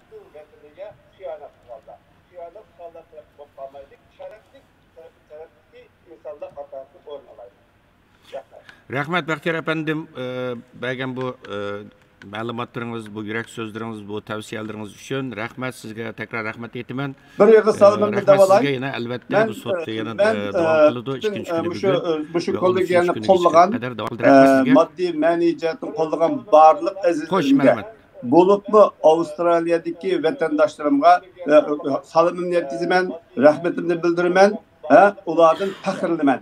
Shundaqla men bu Baxtiyor Umar efendi bilan aloqalashib va o'zi bilan necha qatim telefonda so'zlashib, guvohlik berish uchun o'zimdan tavsiyani qilgan bu Mehray qizimdan faxrlaman. Alloh hammanglardan rozi bo'lsin.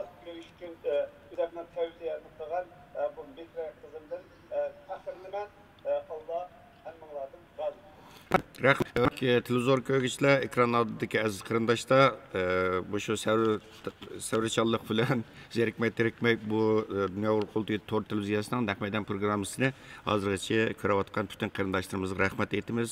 Chunki bu biz uchun cho'ng bir madad, bizga kuch jasorat beradi. Biz har zaman kuchimizni xalqimizdan ekran oldidagi qarindoshlarimiz o'xshash pidakar qarindoshlarimizni olib keldik. Hammalardan Alloh razı olsun. Aziz qarindoshlar, sot hozir qisqa bir tushlik damlash chiqqan, mush fursatdan foydalanib turib, biz ba'zi davlatlar qarindoshlarimizning ta'siratini oldik. Boya Avstraliya, Sydney shahrida yashayotgan jamoat arboblarimizdan Baxtiyor Bo'ri efendimiz ziyorat qildik va Baxtiyor Bo'ri efendim mushu ikkinchi qatimliq xalqaro Uyg'ur sot kollegiyasining ikkinchi qatimliq sotida tunji bo'lib guvohlik bergan Avstraliyadagi Mehray Bezanson xonimninki so'zini qildi. Biz boy askartdik. Bu qatimki sot Mehray xonimninki guvohlik bilan boshlandi tunji qatim. Endi bu yerda avval qatimki sot yana bu yil 6-oyninki 4-kundan 7-kunigacha Londonga chaqirilgan tunji qatimlik sot. Mana bu yanimizda o'tgan bizningki jasur pidakar lager shohidimiz, Sharq Turkistonlik o'zbek lager shohidimiz Qalbidur Sidiq xonimninki guvohligi bilan boshlangan avvalgi sud. Bu qatimmi yana bir xonimninki guvohligi bilan boshlandi. Aprel bu jasur guvohchilarimizga Hurmat Qalbinur xonim, siz avval qatim sud tunji qatim baydab o'tganda guvohlik bergan, sizning guvohligingizdan boshlandi avval qatim sud. Bu dami yana siz mushu bu qatim sudda guvohlik berdigan shohidlarimizga, guvohchilarimizga madad berish uchun Ataydan Gollandiyadan bu kelib yana bu sud qatnashib o'tirsiz. Rahmat sizni tekrar Alloh razı olsun. Mana sud bugun ikkinchi kuni qadam qo'ydi. Nihoyat go'zal shaklda boshlandi, davom qilyapti. Siz shaxsan buda nimalarni his qildingiz? Bu vaqtda o'zingizning yurak so'zlarini anglab baqsak. Rahmat. Assalomu alaykum barcha qarindoshlar. Sizlarga ko'p rahmat. Tushlik damlash vaqtinglardan foydalanibmi, orammamasdan kech kunduz xizmat qilyapsizlar. Alloh razı olsun. Bu qatimmi men o'zim shu Gollandiyadan atayan mush qatimliq, ikkinchi qatimliq shu Uyg'ur sotini qo'llash, madad berish va kuzatchi bo'lish sifati bilan atayan kelib qatnashdim. Men o'zim intayin faxrlik his qilaman, chunki har qanday odamga bu qatnash fursati kelavermaydi deb o'ylayman. Bu qatim men shunday his qildimki, guvohlik bergan, suhbat chiqayotganlarmi, chet ellik tadqiqotchilar biroz ko'pga bu qatim. Aniki ularninki guvohliklarimi alohida kuchli bo'ldi, tarjimalardan his qildik. Aniki ham bu qatimmi bizning bir faxrlik Uyg'ur qizimizmi tunji bo'lib, shunday yaxshi guvohlik berdi. Undan keyin bugun ikkinchi kuni qadam qo'ydi. Bugungi suhbatlar guvohliklar intayin yaxshi bo'tdi.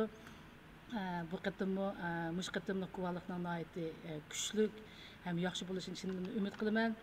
Mush orqali 12-oyda bir yaxshi bir natijalik o'zimiz o'ylagandek bir qarorninki chiqishini umid qilaman. Alloh rahmat. Rahmat.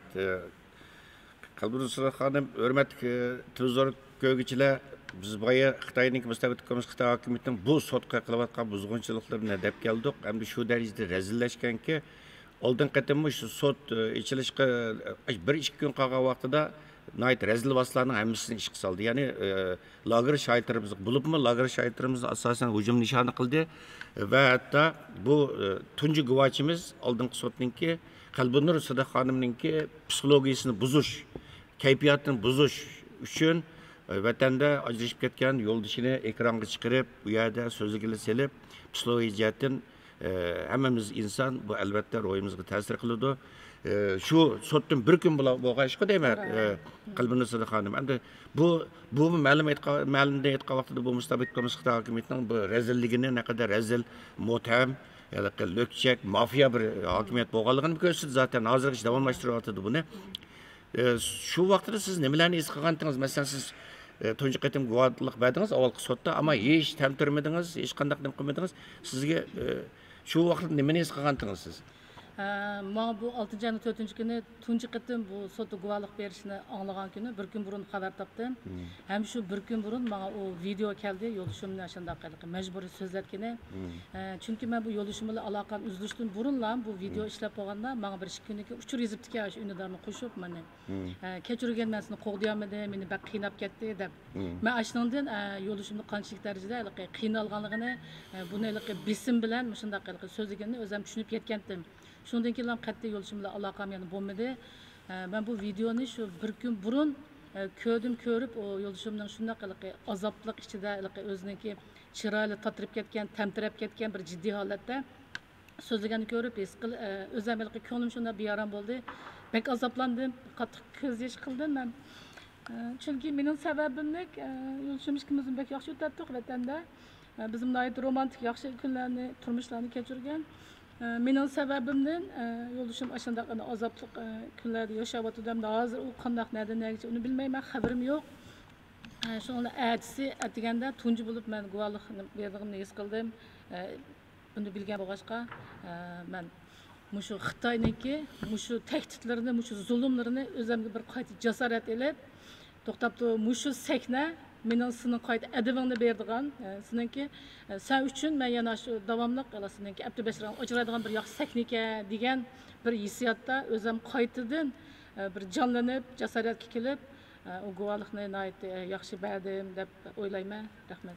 Allah razı olsun.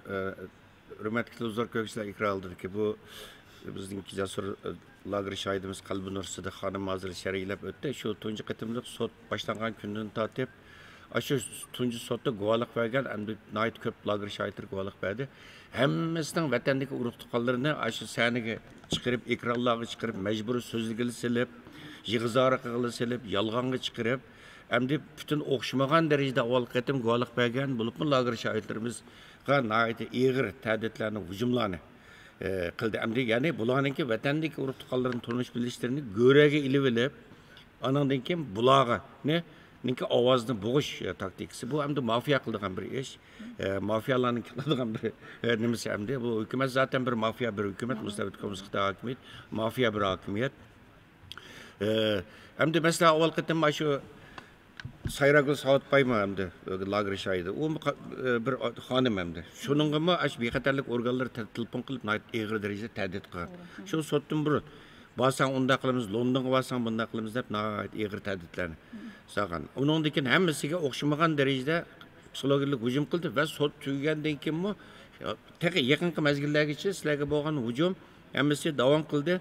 Taqa Xitoy hukumati tunugun maxsus bu ba'zi lager shaytirninki qarlash materiali tushirilgan, rasmlar tushirilgan bir kartoshka yasab, bunun ichida Dünya Qurultayıning rais Dolqin Isa efendim var. Gulbar Hatovachi var, Ömer Bekali var, belki başkalar mı olsa gerek. Bunu hemmisini bütün keng dairede, bütün ictimai taraftarlar takip ediyordu.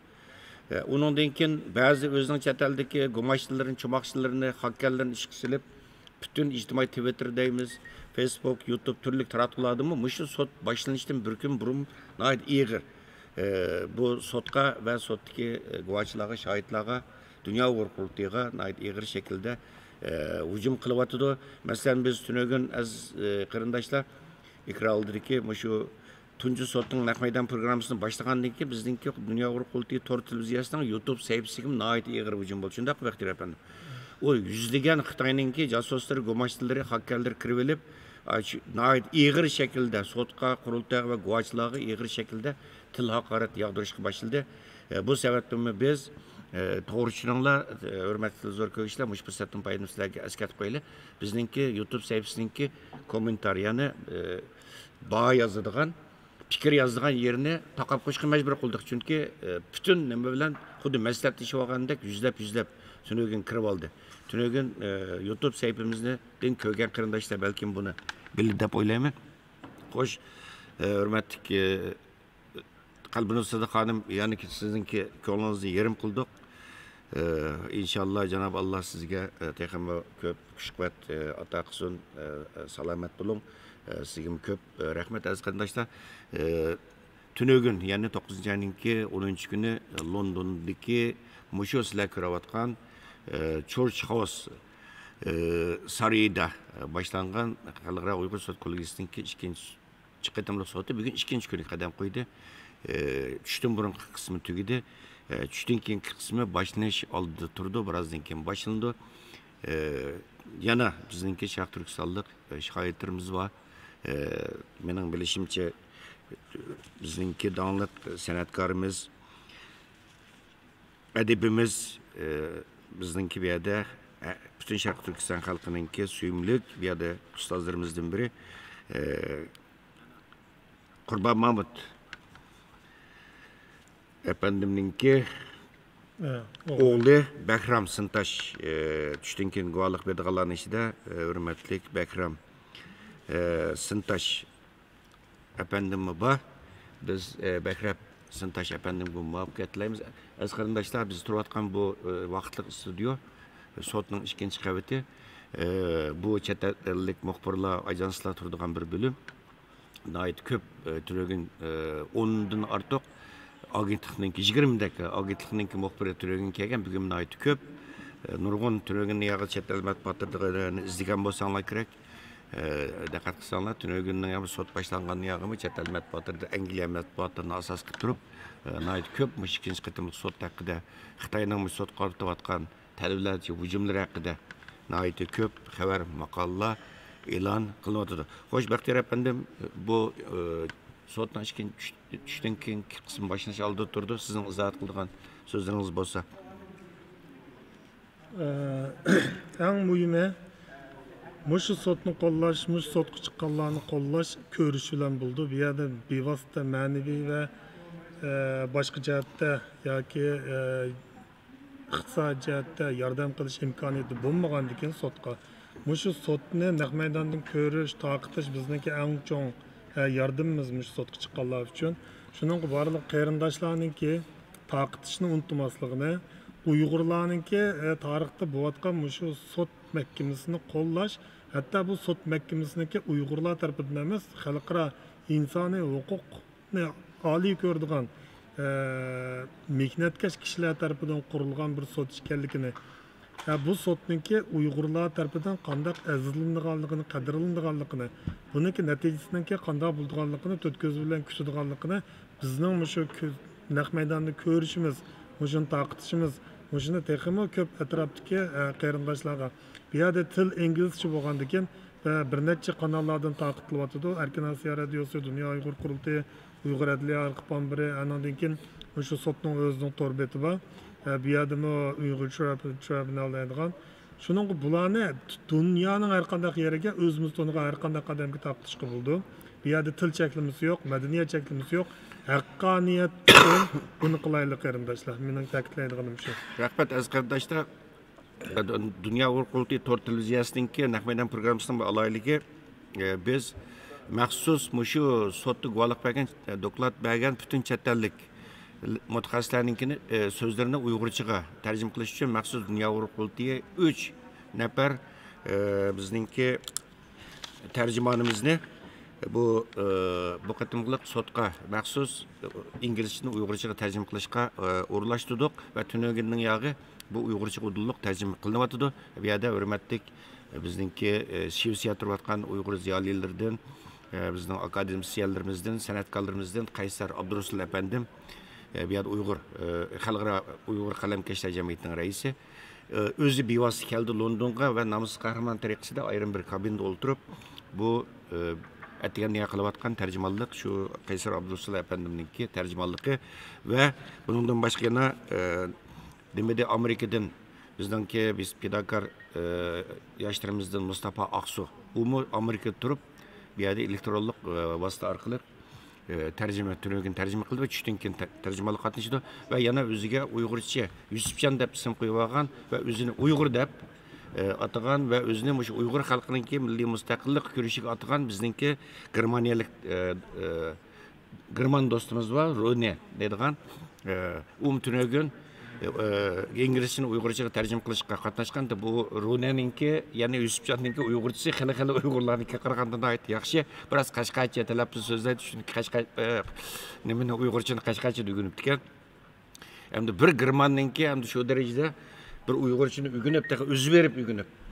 Mushundaq bir xalqarалық bir sotda shunda murakkab to'xtatlarni bu yerda Uyg'urchaga tarjima qilishi bu haqiqatan biz gururlandırdı hakikaten hem de bir yerde çünkü nurgun çetelerde yaşlarımız özünün anıtlığı ehemmiyet vermeydi. Yaşlarımız bilmez. Otur yaşlıklarımız mı özünün anıtlığı ehemmiyet vermeydi. Özünün anıtlığını küçeytişke, onu terakki kıldırışka ehemmiyet vermeydi. Sel qaraydı hem de. Ayaktan Xitay.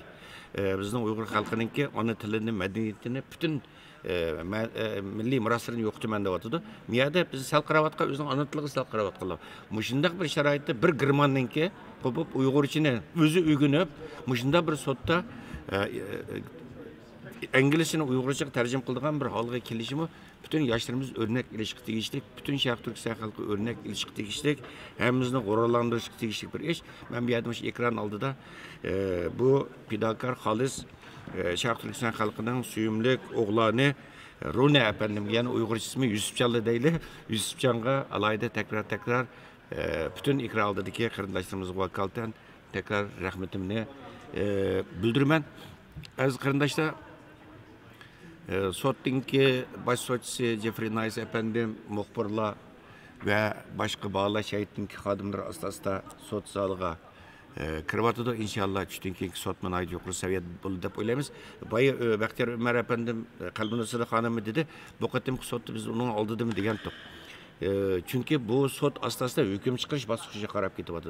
Bunda bo'lganken bu yerda bu qatim Sharq Turkistonlik shohidlarning soni biroz ko'p, chet ellik mutaxassis deganda bu qonunshunoslarning, huquqchilarningki soni biroz ko'p.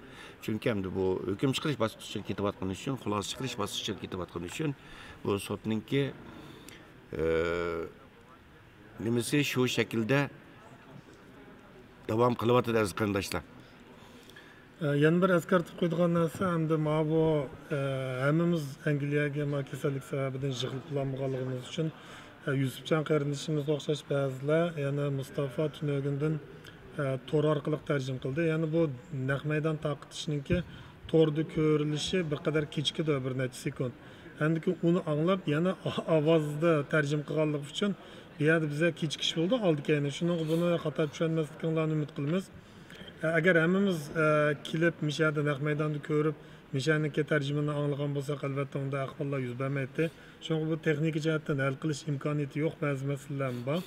Chunki buni eskartib qo'yay dedim. Rahmat. Hurmatli huzur ko'ruvchilar, bu beshiga kelganda biladi deydigan bir gap bor bizda.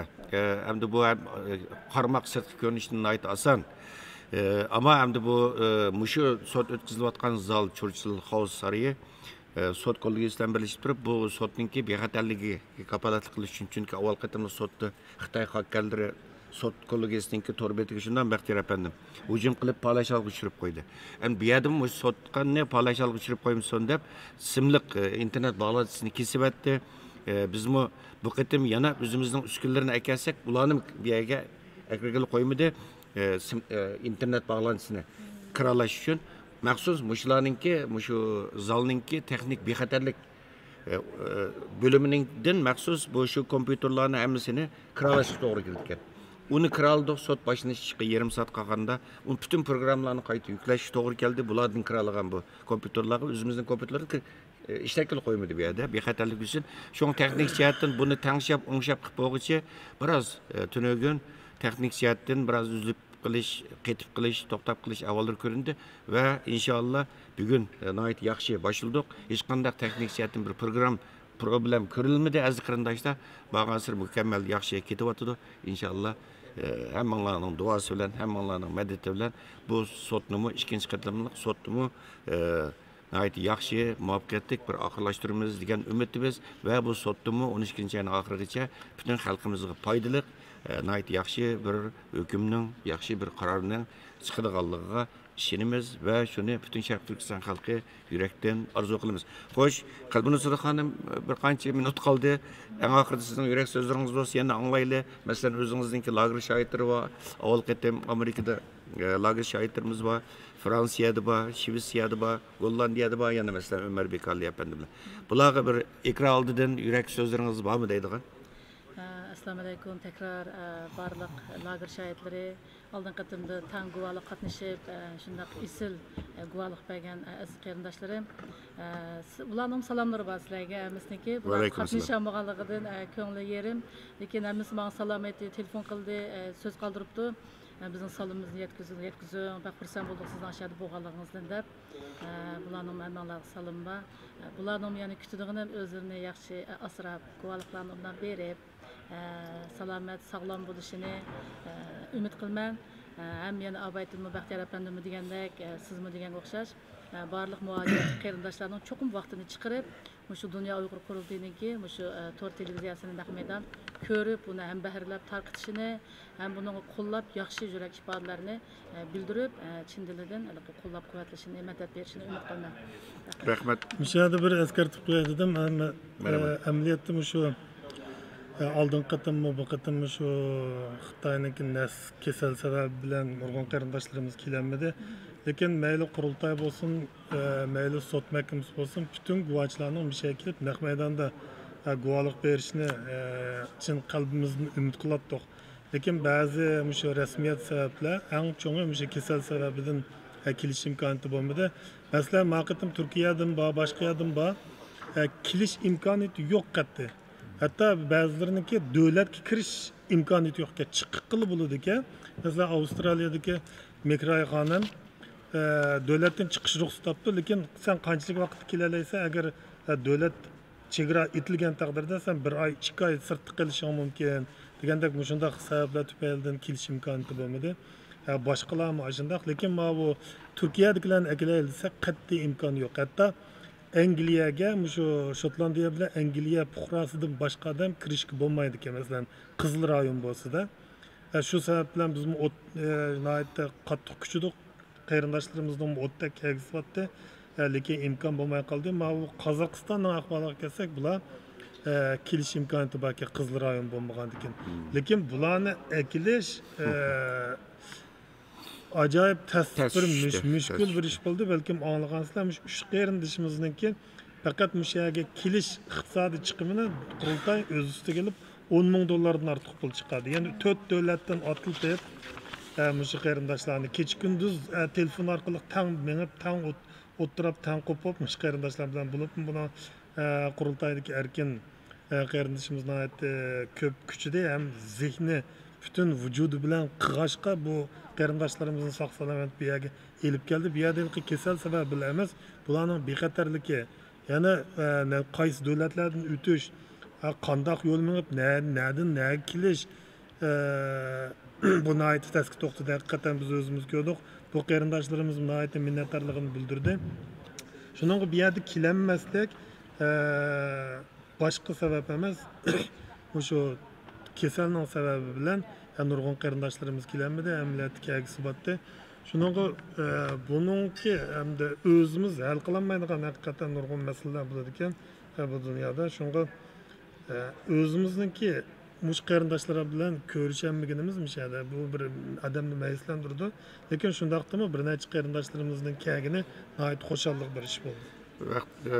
Pay hürmetli Baxtiyar efendim degandek 3 nefer lager şahidi geldi. Hemisi Şarkı Türkistanlık. Bizden qarindoshlarimiz birisi Gulji Chapchaldan, birisi Altaydan, birisi Cho'chakdan. Bu lager şahitlerimiz ayetlikka Xudoyim birisi ayetlik uchtinkin guvohlik berdi. Baxtiyar efendim deb o'tgandek biz ham Dünya Uyghur Qurultayi bo'lish suhbatimizda ashlan akilimizda haqiqatan masalan normal ularninki kirish chiqimidan siz degandek 7-8 hassa ortiq chiqim to'lash majbur. Birisi Xitoyning besimi bor. Bu yerdan yushurin chiqish kerak. Boshqa davlatlarga yo'tkilish kerak. Undan keyin ortlarida bir davlat tushgandan keyin nurg'un qiyinchiliklar, to'saliqlar uchirdi. Bu davlatdan u yana bir davlat tushdi. U davlatni olmish yana bir davlat tushdi. Shunday qilib bu Londonga intayin tas bir sharoit keldi. Bu 10 ming o'rinlar ortiq chiqim ketdi. Bo'lmasa hech qancha nima ketmaydi. Yani Qozog'istondan udul uchib kelsa, o'sha yerda shu darajada nima bo'ldi, ammo bu qarindoshlarimiz bilan aytgan shu maydon programmasida ko'rgan qarindoshlar belki ko'rgansizda bularning 3 nafarning ismini deb qo'yamiz. Baxt Ali Nur, Baxt Ali Nur o'zi qo'lchi chapchaldan, undan keyin Yerbaqt Otarbayeva 6 oylik, undan keyin O'rinbek Ko'ksibek va bu cho'chaklik atdigan miyada ekran oldiga kelganimiz Yerbaqt efendim. Yerbaqt efendimning Uyg'ursini ayt yaxshi hamda. Uyg'ursini ayt yaxshi. Ular aytdi biz guvohlikni berib bo'lgandan keyin masalan hozir Qozog'istonda ba'zi yana shoirlarimiz bor. Ularni ekran orqali suhbatga qatnashmoqchi. Inshaalloh boshqa bir o'zgarish bo'lsa biz aytib ularni guvohlik bergandan keyin mushu sizlar ko'rayotgan kichik studiyamizga taklif qilamiz va Qozog'istondagi qozoq qarindoshlarimizga bog'lanamiz. Bu yerda boshqa lager shoirlar va ularga bog'lanamiz. Jarayonda mana Qozog'istondagi guvohlik to'g'riliqni qisqacha to'xtalib o'taylik. Birinchi qatimda biz Qozog'istondagi guvohchilarimiz bilan ko'rishamiz, chunki ikki qozoq qarindoshimiz borda sotga chiqqan. Ikkinchi qatimda bu uning ustiga shu tashviqot xizmatida hamda tilimiz o'xshamaganligi uchun ancha sabab nurg'un qarindoshlarimiz bilinmagandi. Bu sotning bo'layotganini. Ikkinchi qatim qozoq qarindoshlarniki qizg'inligi nihoyatda yuqori bo'ldi. Men bilan o'z bevosita aloqalashib yoki sot bilan aloqalashib shu guvohlik bergan qarindoshlarimiz 50 dan oshdi amaliyotda. Buniki til mush sababdan ancha-muncha qozoqcha o'rganib qolgan bo'ldim men. Nurg'un qarindoshlar bilan tanishgan bo'ldik. Hatto shu qarindoshlar bilan aloqaga ko'p ketdik. Yerbaq bo'lsin, boshqalar bo'lsin, nihoyat yaxshi aloqalashib. Chunki vaqtni nihoyat uzun o'tdi bu tayyorlik jarayonlarida. Lekin hamma qarindoshlarimizning guvohligini tayyorlashga imkon bo'lmadi, chunki hatto Mishak Angliyaga kelib bo'lgandan keyin biz bilan aloqalashgan qozoq qarindoshlar bor. Bular o'tishrak qarindoshlarimiz shu sotga yordam qilsak, bizmi o'zimizniki bir Sharqiy Turkiston fuqarosi bo'lganligimiz bilan o'zimizning ko'rgan zulmimizni dunyoga anglatsak deb nihoyat cho'ng kuchidi. Lekin vaqtning cheklimiz tufaylidan biz bularni qilib bo'lmadik. Birinchi qatimliq sotda biz 7,5 oyda tayyorlik qilgan. O'xshash shu 150 ga yaqin guvohlik.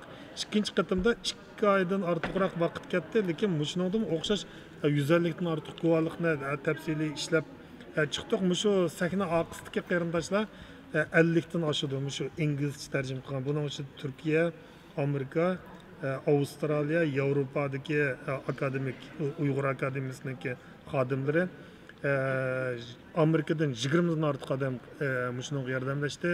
Kanadadagi qarindoshlarimiz bor.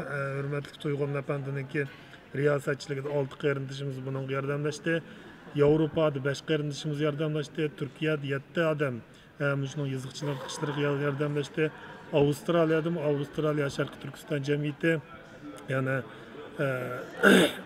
bundan hurmatli Turkiston ismini unutib qoldim tuyuqsiz.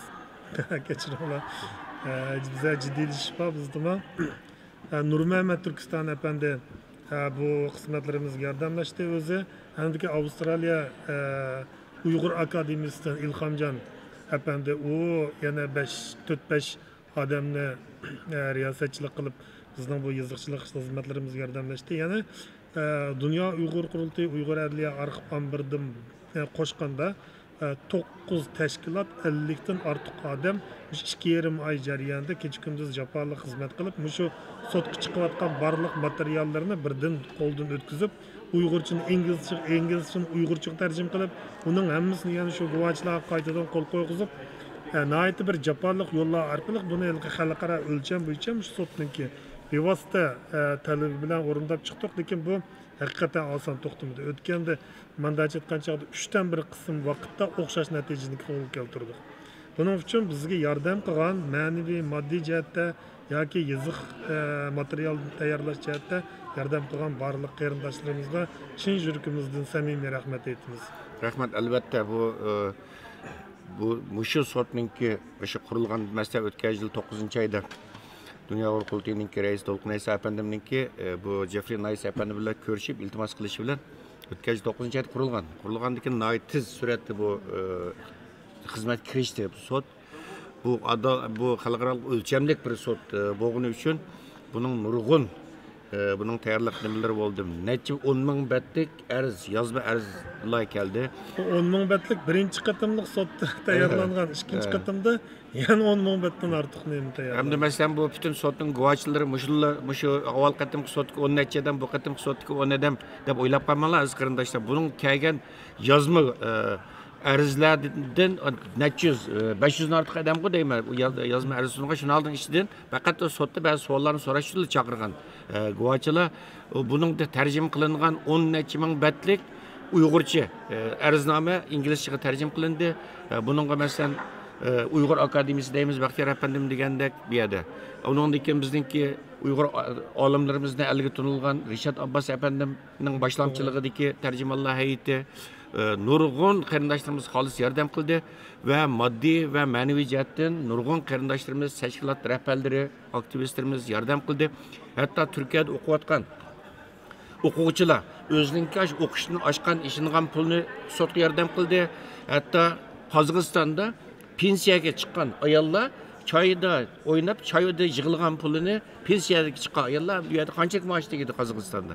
Yana sotga yordamga vatdi va qarindoshlarimiz. Bular haqiqatan mushu sotning qurg'uvchilari, haqiqatan mushu sotning moddiy va ma'naviy jihatdan qo'llab kelgan qarindoshlarimiz. Bu sotning haqiqiy qahramonlari, haqiqiy fidokorlari desak bo'ladi. Hamda mishadek eng muhim narsa abay deyishgandek 1 yildan ortiq tayyorlik qildik bunda aytgan chaqda. Chunki bu Jeffrey Nice efendi bilan Dolqun Aysa efendiningki ko'rishishi faqat 9-oyda boshlangan emas. O'tgan yil 7-oydan 9-oygacha tayyorlikni bir necha qatim qurilgan vaqti 9-oyda. İltimos qilib qilgandan keyin anadakin bu xizmat boshlanib 1 yil bo'ldi-da. Bu Dunyo Uyg'ur Qurultoyi bo'lsin, bu Uyg'ur mustaqillik harakati bo'lsin, bu ichidagi eng uzun vaqt ketgan, eng jiq odam hamkorlashib, planlab o'rinlashtirgan nihoyat cho'ng bir projekt bu.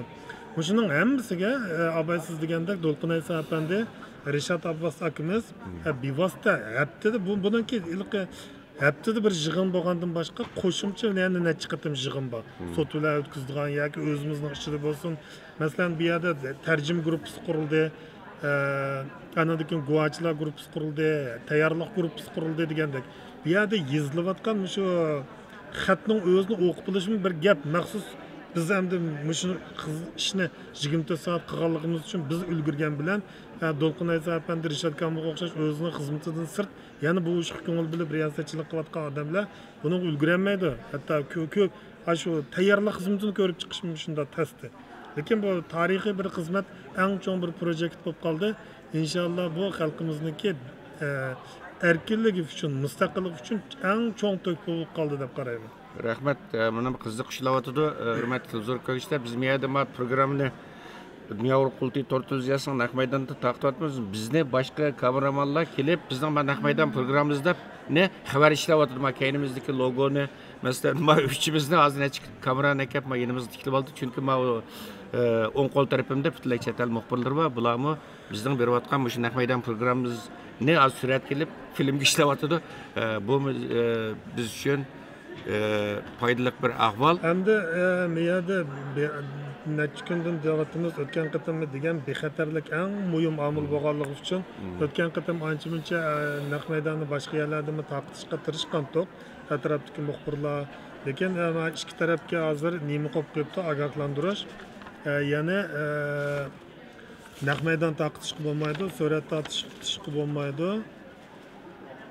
telefon ishlatishga bo'lmaydi deb. Demek bu yerga qatnashganlarnikimi bexatarda qo'ydilishi kerak. Chunki sizlar ko'rdinglar, oldingi kuni mana shu guvohlik chiqqanlardan boshqa sot xodimlarinikimi hajviy suratlarini ishlab Xitoy nihoyatda og'ir o'zining shaxsiyatiga tegadigan shakllarda boshqalarning shaxsiyatiga nemize obro'yga hujum qildi.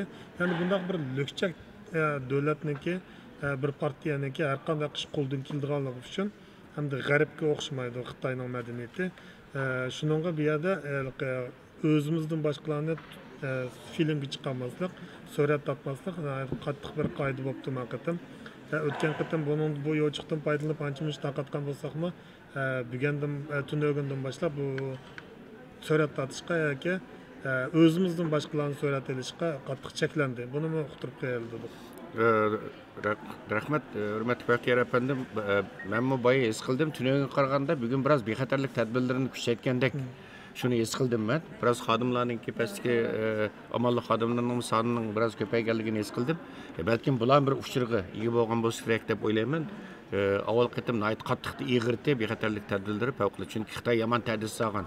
Hatto 1-2 ming kishilik namoyish qilamiz deb baxtdi, o'qib baxtdi, xeyli nayt ig'ir darajada ta'dis solgandi.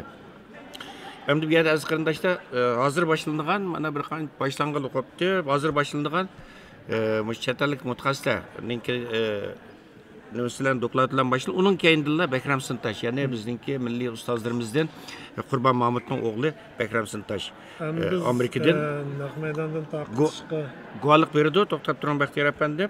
Uningdan keyin bu tarjimonlikni boya sizlarga deb o'tdim, keyin kirgan qarindoshlar balkim anlayamay qaldinglar. O'ziga 100 ta Uyg'urcha ism qo'ygan va Qashqarga berib, maxsus Uyg'urcha o'rgangan, bir qancha yil turib, Girman qarindishimiz deydi, qarindishimiz bo'lib ketsa zaten o'zimizningki Runa efendim İngilizceden Uyg'urchaga tarjima qiladi, biroz Qashqa talaffuzida. Bütün tushdan keyin beradigan bütün guvohliklar hammasi Uyg'urchaga tarjima qilindi aziz qarindoshlar. Shuni tunish bilishinglar, xabar qilib qo'yinglar. O'zinglar turayotgan o'sha ekran oldidagi aziz qarindoshlar, o'zinglarga tava gruppalarda, ijtimoiy tarmoqlarda, WhatsApp gruppalarida bu sotninki adresini kengdarda taqib qo'yinglar, do'stlaringizga tavsiya qilinglar, obuna bo'lsin va bu tarixiy fursatni qaçırmanglar aziz qarindoshlar. Xo'sh, hurmatli zo'r ko'rishlar. Rahmat, hurmatli qalbingiz sirda xonim. Assalomu alaykum. Assalomu alaykum. Aziz qarindoshlar, unda bo'lsa, diqqatinglar sotdi bo'lsin.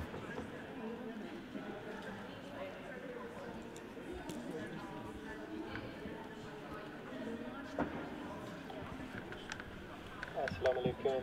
Alvat qarindoshlar. Assalomu alaykum. Qanday ahvolingiz? Yaxshimi o'zibchan? Hozir sotninki naqmaydan taqishga tayyorlik qilyapmiz. Runa Yusufjon qarindishimiz tarjimaga tayyorlik qilyapti.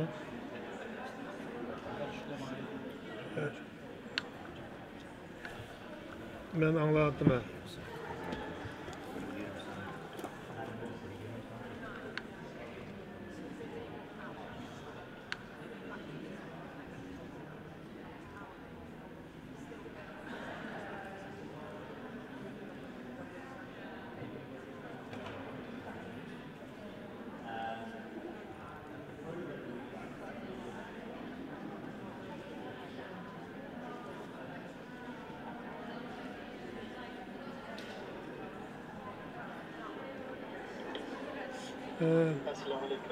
Yüz görünüşünüz çıkmadı.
Sizning gaplarınızı anlay olmaydı ekanman.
Ma'qul.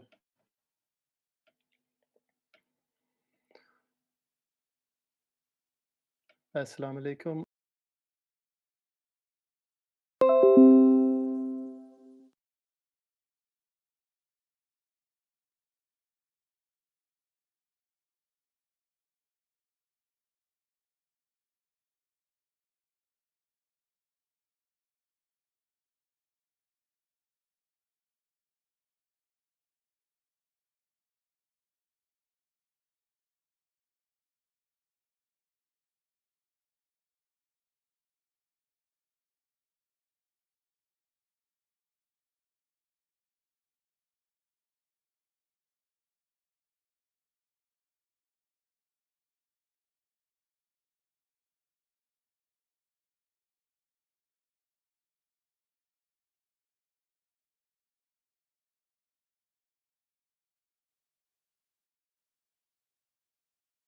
Kilovatkan resmlerini sel kiyindek körmen hem ağasını sel kiyindek anlayman şunun için menin ki tercümanım o belki sel kiyindek çıkış mümkün 5 sekund 10 sekundlik resmi nek meydanda boğan geplerden kiyin çıkış mümkün şunun mu yapısırayman hem de tribunal yeni başlasa men bevosita tercüme qilishga boshlayman.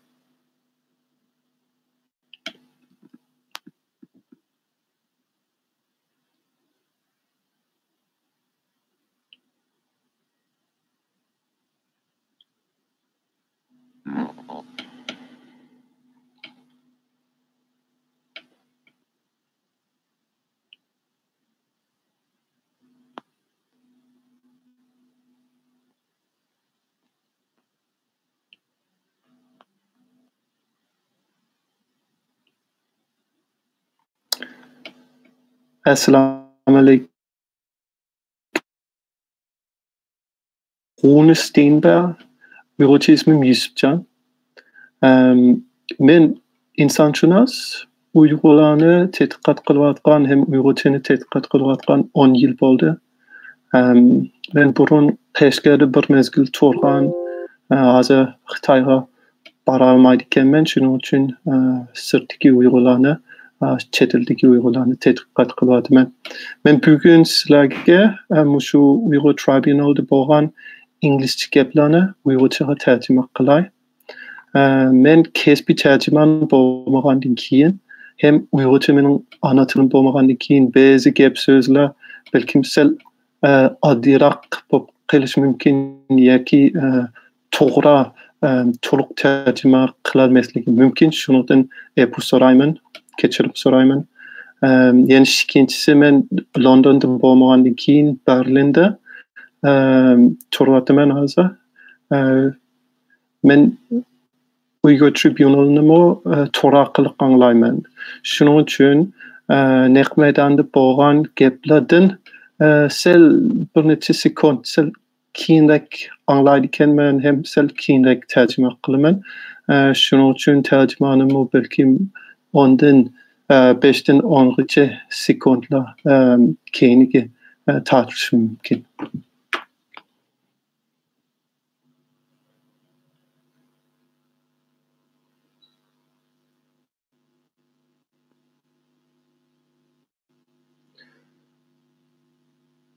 Hozircha Uyghur Tribunal tushlik dem elishdan taxi qaytib boshlamadi. Ular boshlasa men bevosita tarjima qilishga boshlayman.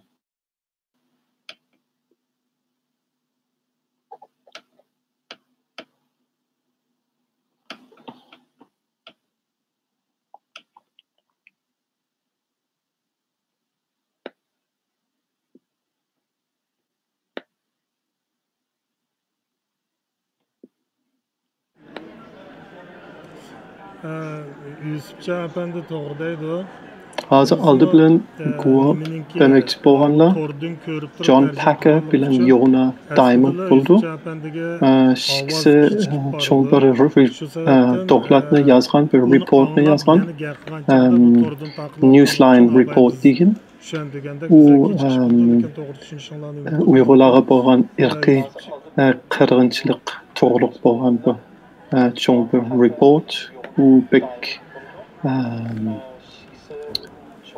danga chiqqan bir report, ko'p odam o'qigan bir report, xeli ta'sir bor. Uyg'urlarning ishlar bilan burun ancha shug'ullanmagan, lekin report edi. Kishilik huquq qonunida professor hem ekspert bo'lgan shiki odamlar.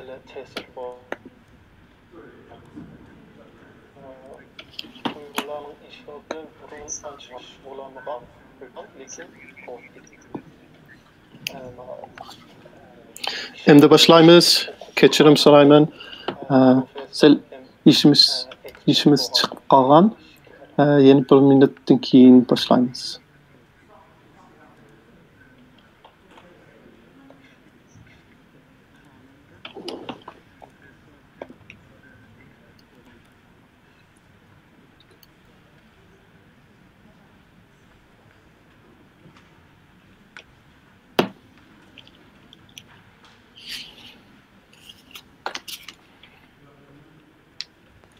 Good afternoon. I'm sorry for the delay.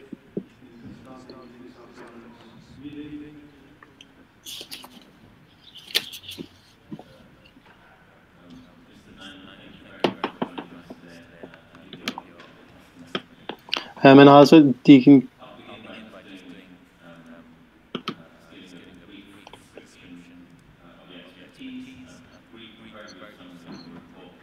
yaxshimisizlar? Kechirim so'raymiz.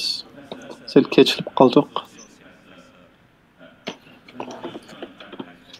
Damit Appendi, sizga ko'p rahmat guvohlik berganingizga.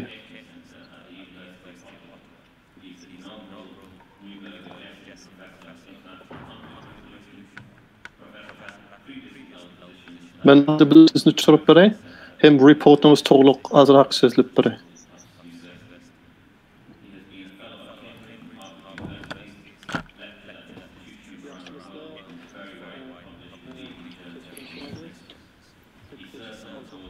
Professor John Packer Ottawa Üniversiteti'nin kanunchilik professori bo'ldi.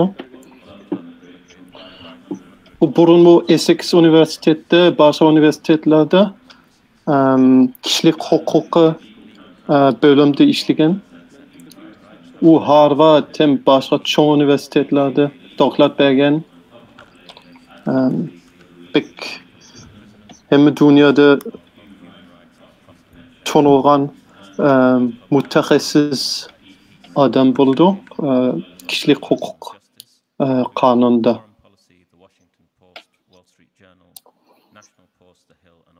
Diamond Appendi Raoul Wallenberg Center'da kishilik huquqi mutaxassis bo'lgan. Diamond Appendi kishilik huquq qonuni hem kishilik huquq praktik to'g'riliq ko'p doktorat yozgan edi.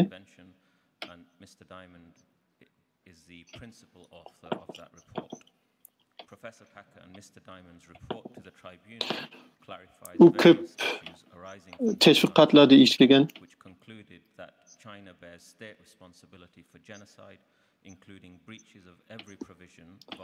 Maşikisi billa çoğun bir report yazgan. Uygur'a bo'lgan irqiy qirg'inchilik to'g'riliq.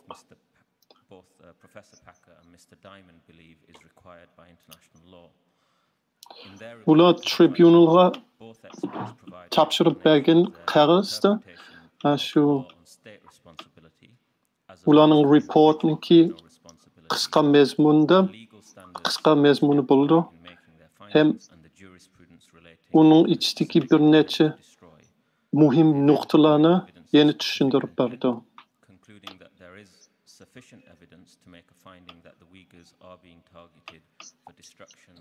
Ularning doktoratida Uyg'urlarga bo'lgan jinoyat hem irqiy qirg'inchilik qilgan ishlardan iborat bo'ldi deydi.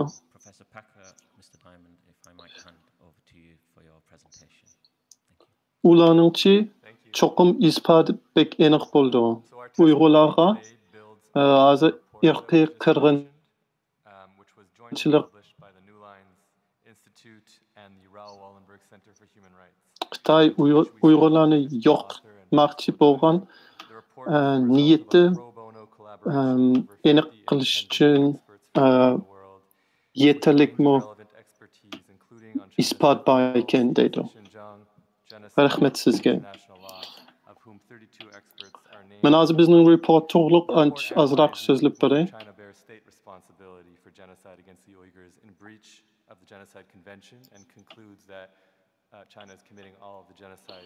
My report 50 mutaxassislarninki ishlarni elib bir report to'plab qilgan edi. While we did not address crimes against humanity, our factual findings can and should be admitted. Uning so'raydigan savoli hozir irqiy qirg'inchilik Uyg'urlarga irqiy qirg'inchilik bo'layotgandi. Ondan bo'layotgan bo'lsa Xitoyning hukumati uningga mas'ul bo'ladi. U Xitoyning hukumatining gunohi bo'lamdi bo'lmamdi.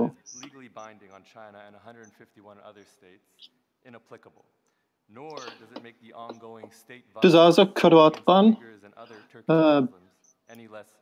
ma'lum bir shaxsiningki gunohi emas,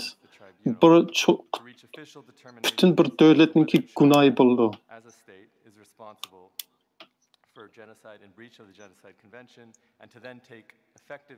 Xitoy burun Birleşken Devletler'de bo'lgan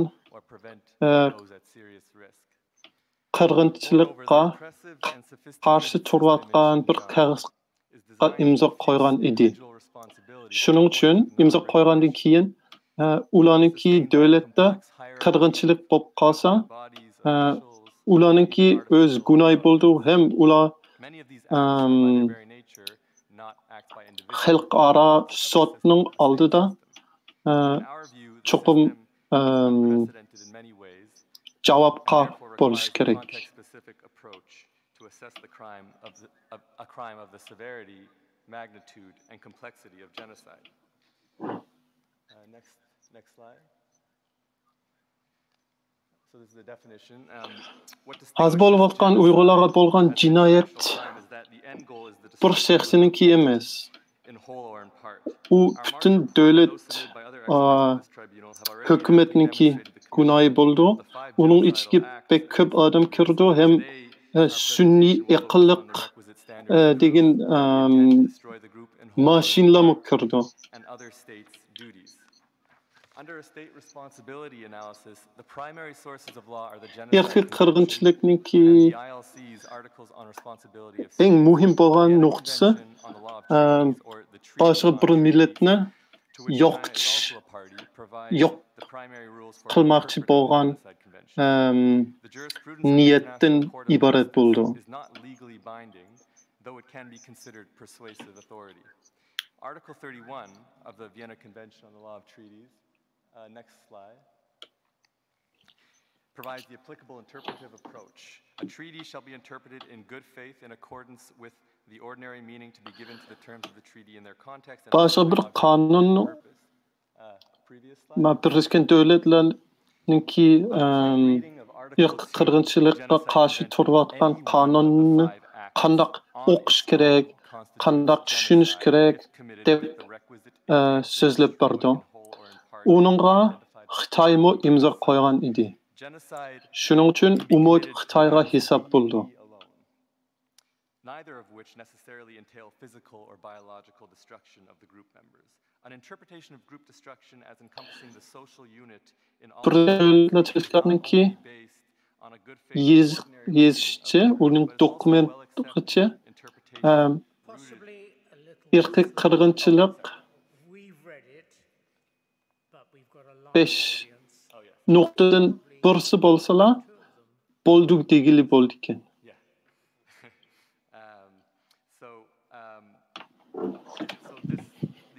Interpretation of the intent to destroy the group as such is not limited to an imminent physical destruction. Sizsel astırak sözlüsünüz bulandı. Siz yazgan narsalarni o'qigan, lekin boshqalar o'qimagandan keyin ular balki tushunmay qolishi mumkin. Siz shunday ishtik so'zlisiniz. Bo'ldi, men astırak so'zlayman.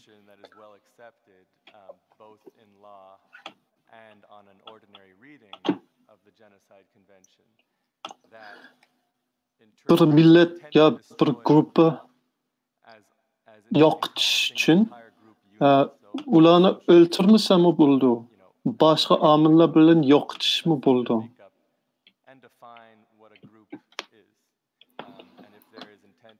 U ko'p qonunchiliklardan ashunaq tushungan, ularning tushunishicha bir gruppani ya bir millatninki medeniyetni, kültürni, kimlikni buzilish bo'lgan niyat bo'lsa, u shu millatni yo'qotish niyat degan gap bo'ldi. Shuning uchun demoqchi bo'lgani Uyg'urlarning medeniyeti hem kimlikni buzulimiz desa, which has also resulted in increased divorces to escape stigma or sexual abuse by live-in cadre.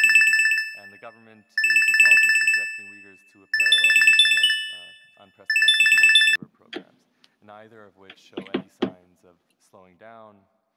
Recent reports demonstrate that Uyghurs are increasingly being transferred to serve long-term formal sentences, confirming a concerted plan to render the internment campaign more permanent with a veneer of legitimacy.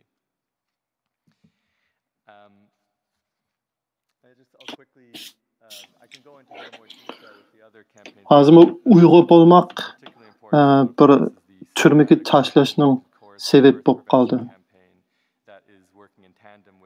mass internment drive, where authorities are coercively imposing systematic birth prevention measures, including mass sterilization and IUDs, through the Hükümet mo Uygurlarni mecbur emgekке saldı. Burunki bolgandek çoğun programlar çıkıp kaldı.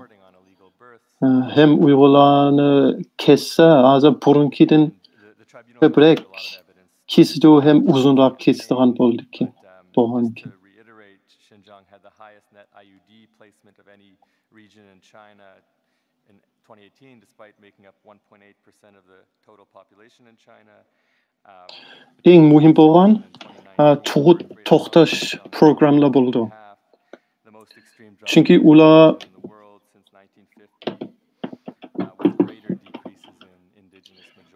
çokum irqi qırğınçılıqның içine kirdi.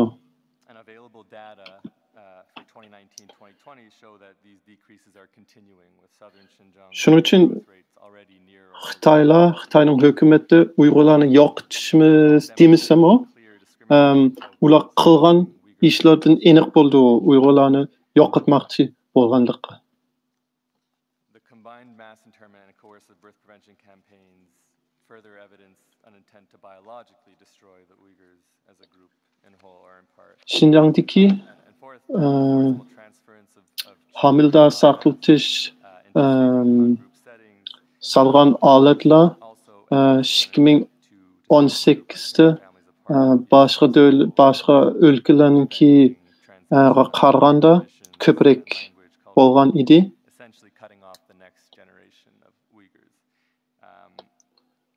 Xinjiang'daki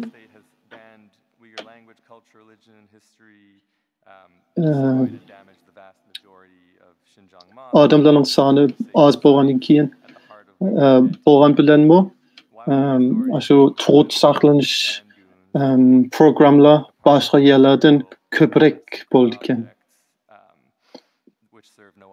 Onundan Uygurlarniki yoqitish, Uygurlarni yoqitish maqsadi aniq ko'rindi ekan. Uyghur balalarmi öz ata-analardan elitib mecburi devletler mekteplerge evetib aşırı özünün ata-anasının öyde turalmaqandan keyin. Onundan başqa Uygurlarning mescitlarına, mazarlarına pek köp medeni yerlerine Xitay hökumetine buzulgan. Mazar degan mescit degan Uygurlarning medeniyetining merkezi buldu. Şunun için Xitay onu buzuldu ekan.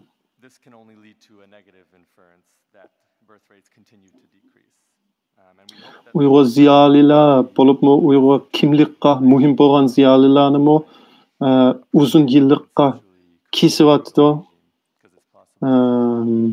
Uyg'urlarningki kimligi yo'qotish uchun.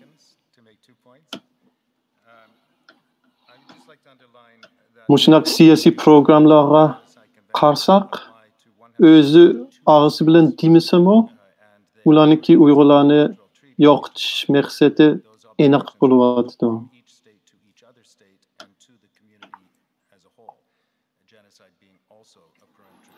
Yeni Xitoy şunun isbatini yoshirishga tirishyapti.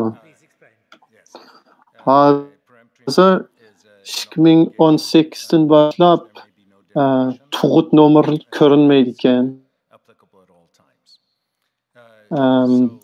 Türmege salgan adamlarınki nomerini statistikisi ko'rinmaydi o Xinjiang'daki. U çokum ispat yoshirish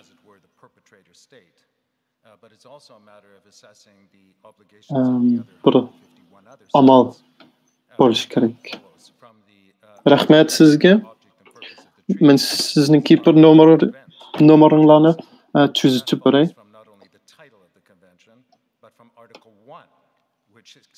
Explicitly binds states to prevent and to punish genocide. So it is sometimes remarked that these other states might be understood as bystanders in a kind of metaphor to some kind of act of wrongdoing that one might observe in a community. And I wish to come back to that in just a second. The other point I wish to irqiy qirg'inchilik to'xtash Xitoyninki mas'uliyatlar emas, boshqa davlatlarninki mas'uliyat bo'ldi. Irqiy qirg'inchilik to'xtash hem irqiy qirg'inchilik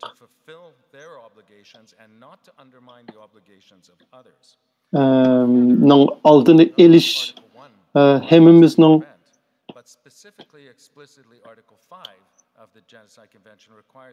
muhim işi bo'ldi.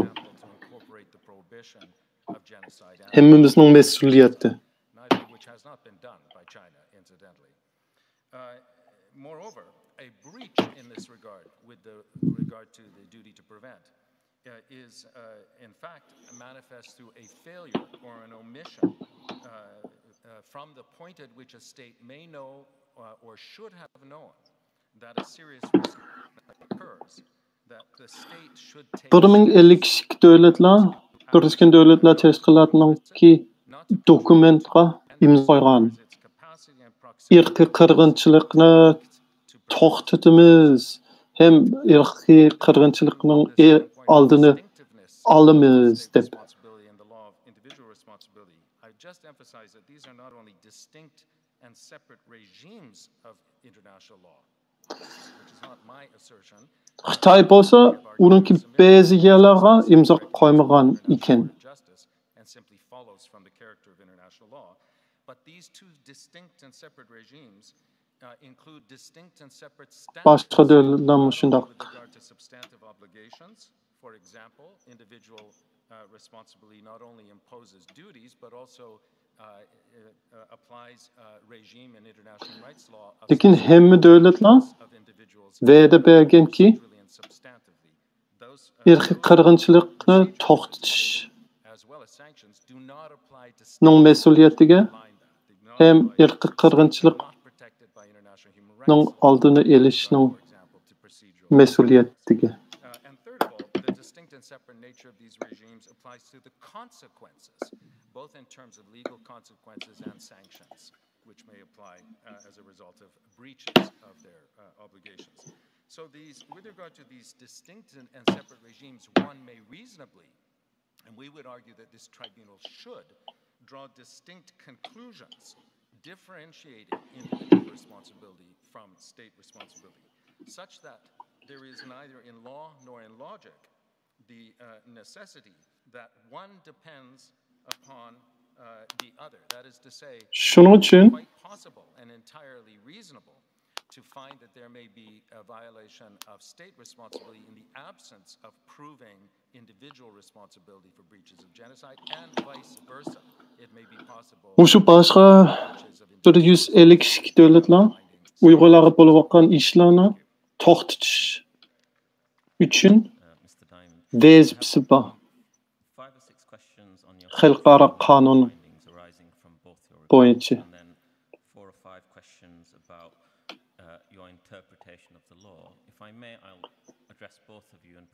Devletning gunoyi bilan shaxsining gunoyi o'xshamaydi qonunda.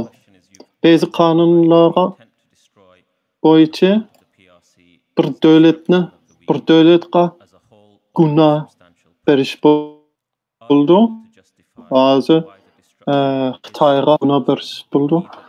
Boshqa qonunlarningki yerlarda shaxslarga gunohini atgan. Shuning uchun balkim ya shaxslarga ya davlatga shu gunoh berishimiz mumkin. U hozircha aniq bo'lmadi. Rahmet sizge. Men sizge bir neçe so'allarni sormoqchi edim. Ondan paneldan bo'lgan mushu bir neçe so'lab bo'lishi mumkin.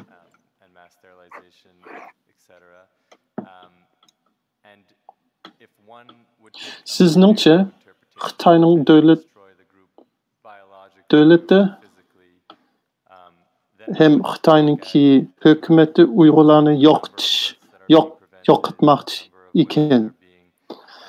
U yo'qotish cho'qim cho'ng bir omildan iborat bo'lishi kerak. Sizniki uningga bo'lgan isboti bormi? Rahmet sizge şu savol so'rashga. Bizningcha Xitoy bir omil emas, hamma Uyg'ur millatini yo'qotmoqchi edi. Uni Xitoyningki qilg'ishidan ko'ralaymiz.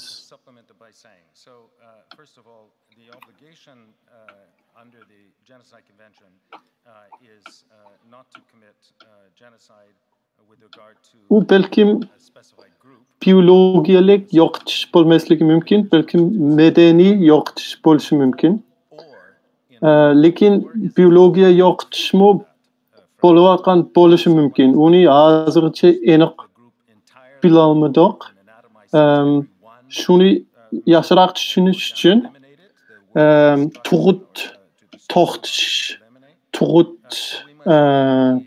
mecburiy tug'utni saqlash, mecburiy tug'ut olmay qilinishni tekshirishimiz kerak, ko'rishimiz kerak. Meniki uningga yana demoqchi bo'lgan bir gapim borda.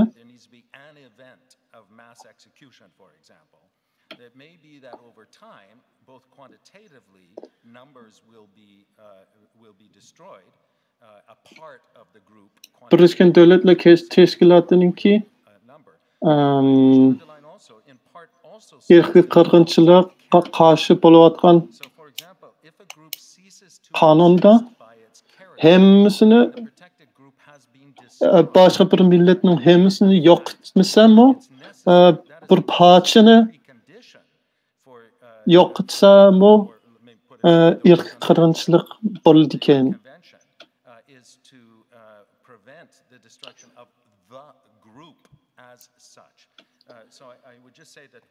Şu kağızda bir vaqtni mı demeydi o. Uzun vaqt bolsa mı qirg'inchilik tegli bo'ldi.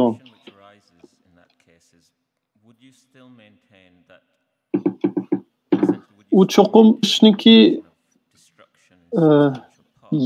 o'ltirishniki ishlari demeydi.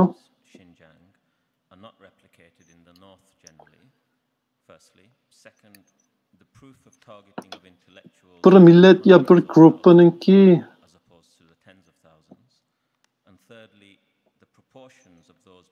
o'ziga xoschiligi, madaniyati yo'qolib ketsa, u shu gruppani ya millatni yo'qotish qilayotgan ish bo'ldi.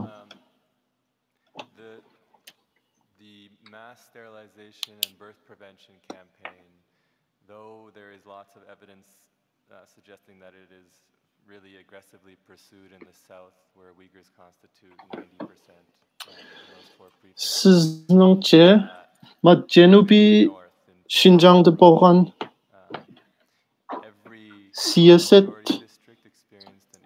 shimolda qilmasa, ondan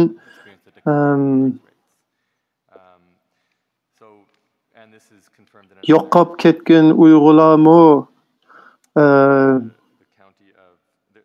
yuzlagan ming bo'lmay, o'nlagan minglar bo'lsa, sizningcha u yana erkak qirg'inchilik bo'lamdi? Bizningcha bo'ldi.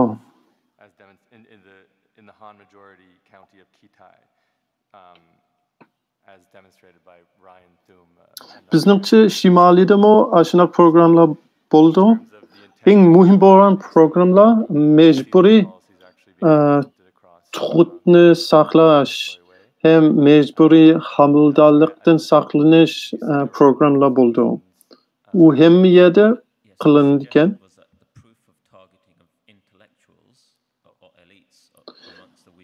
Shimolida qildi, masalan Urumchida. Bizning sonlarimiz ko'p emas. Statistikalarimiz ancha chiq emas.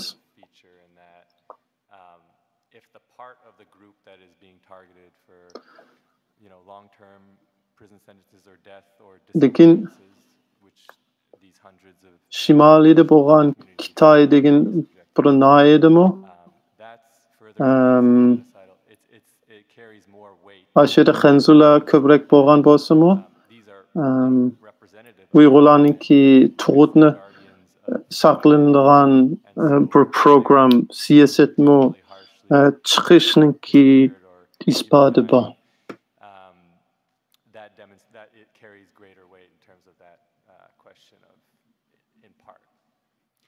If I just underline that from an ordinary application of treaty law, the treaty does not stipulate, the Genocide Convention does not stipulate a threshold. So if we're understanding the intention of... Hazır lagerda yatıvatgan yoki türmede yatıvatgan Uyg'urlar balki millionligan bo'lmasligi mumkin, 100 mingligan bo'lishi mumkin. Shundoq bo'lsa, sizlar yana irqiy qirg'inchilik bo'lyapti demsizlar. Ha, biz shundoq deymiz, chunki u odamlarning soni bilan ancha bog'lanmay, bir millatning kültür medeniyeti bilenmi, kimlik bilen bog'langan bo'ldi. Shuning uchun millatningki bir parchani yo'qotish, u balkim shu odam parcha emas, uningki kimlik ya medeniyet parchasi bo'lsa, bu bizningcha irqiy qirg'inchilik bo'ldi. That's a percentage which is abstract in itself. We have to think about real numbers. If it was 20% of this country, we would be talking about more than 10 million people in the United Kingdom. So we have to understand it. But moreover, if I may say, your reference was to single elements. We need to interpret... Köprek adamla bo'lish kerak. Bir adam bo'lsa, qirg'inchilik bo'lmaydi.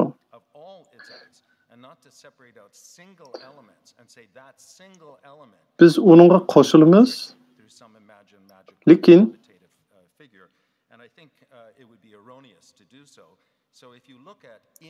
shu maxsus bir muqim bir songa bog'lansak bo'lmaydi.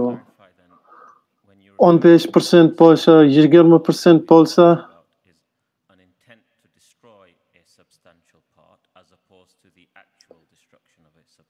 unimo qirg'inchilik desak bo'ldi. Masalan, Angliyada bo'lgan bo'lsa, 20% bo'lsa,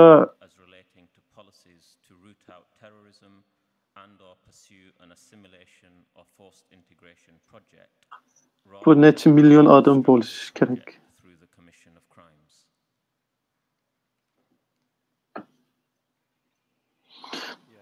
Biz bir sonni talab, aşerdan o'tsa bo'ldi, o'tmasa bo'lmaydi desak, xato bo'lgan deb o'ylayman.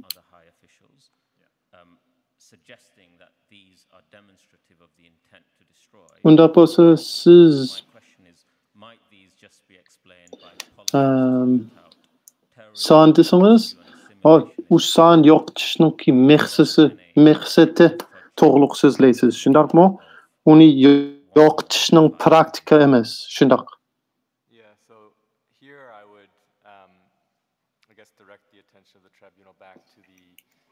Lekin hozir bo'layotgan jinoyatlar balkim mecburi assimilyatsiyadan bo'lgan bo'lishi mumkin, shundaqmi?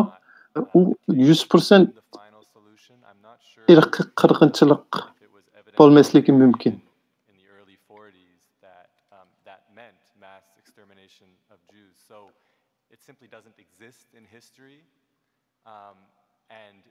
Sizning to'xtatingizda ularning yilchisini kesishimiz kerak deb Xi Jinpingdan bo'lgan gaplar bo'ldi. Sizlar dokladda u Uyg'urlarningki yilchisini kesimiz degan gap deb tushunasizlar, lekin uningki rasmiy dokladga qarasak, u shuni Uyg'urlar to'g'riliq qilmagan gap, terroristlar to'g'riliq qilgan gap, shundaqmi? U bo'lishi mumkin, lekin u aniq demasam-u,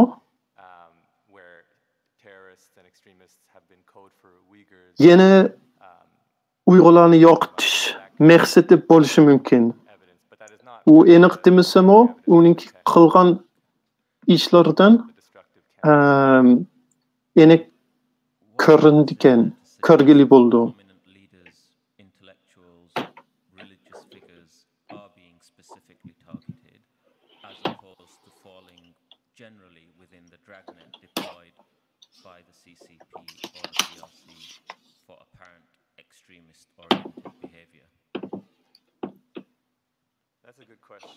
Belki Xi Jinping şunu teröristler to'g'riliq degan bo'lishi mumkin, lekin uning degan gaplari hozir Xitoyning hukumati qilayotgan ishlar bilan birga qarasak,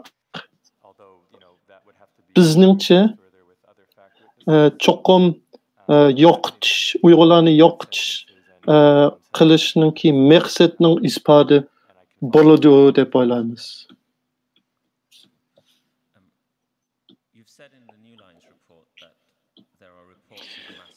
Yana bir savol. Sizlarning deyishicha ziyolilar, cho'ng tijoratchilar, diniy olimlarni ko'proq so'layotdi. Sizningcha u maxsus bo'layotgandu yoki hamma elin so'layotgandan keyin ularnimi albatta so'layotdi? Sizlar qanday deb qaraysizlar? Uni bizmi pek aniq bilmaydi ekanmiz, lekin qarasak imom, mullalarni, ziyolilarni uzunroq turmada yetish jazolar berdi ekan. Uzunroq ko'proq yillar kesdi ekan.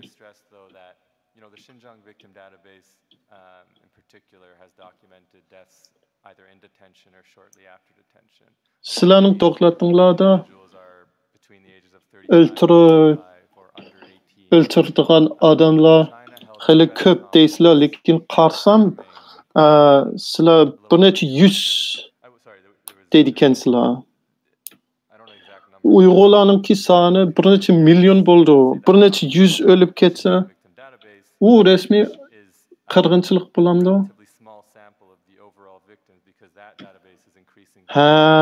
Umu to'g'ri.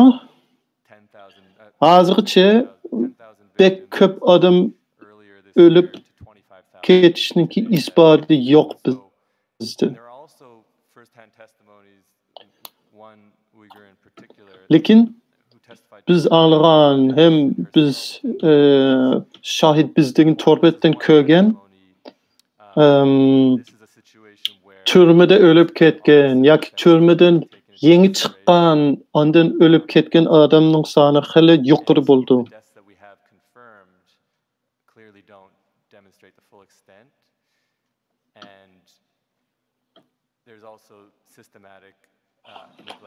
Shahid bizda chiqqan odamlarningki soni 15 ming ya azı belki 25 ming bo'lishi mumkin. Shuning uchun u pek ko'p emas. Uningdan bir necha hissa ko'p Uyg'urlar turmada yotgan. Shuning uchun o'lib ketgan odamlarningki soni hozirchami yoki isboti hozirchami pek ko'p bo'lmasa-mu,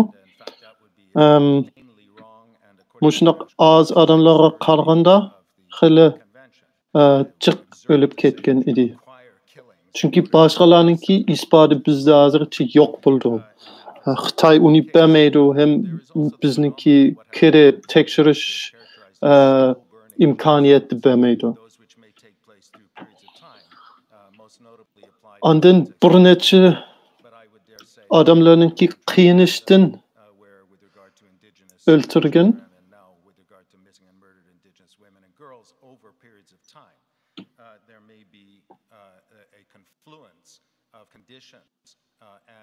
Which are attributed to the responsibility of the state, which give rise to, among other things, Men onunla bir kep kolay.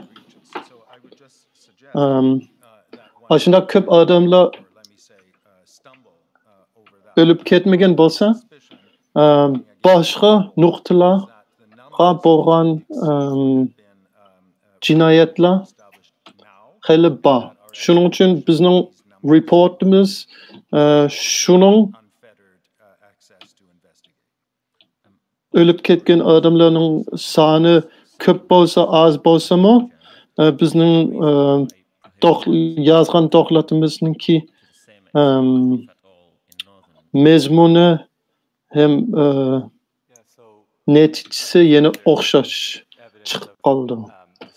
Irqiy qirg'inchilik o'ltirishlikdan emas, asta başka bir milletni yo'qotishdan ibaret bo'lishi mumkin.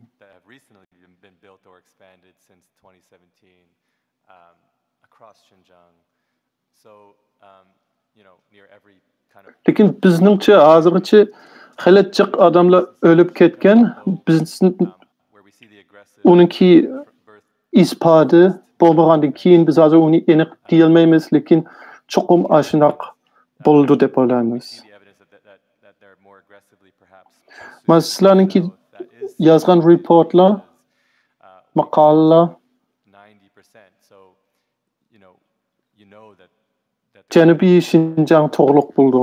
Lekin Shimoliy Shinjongda qanday bo'layotganligini bilamsizlar? O'xshash bo'lamdi, bo'lmamdi?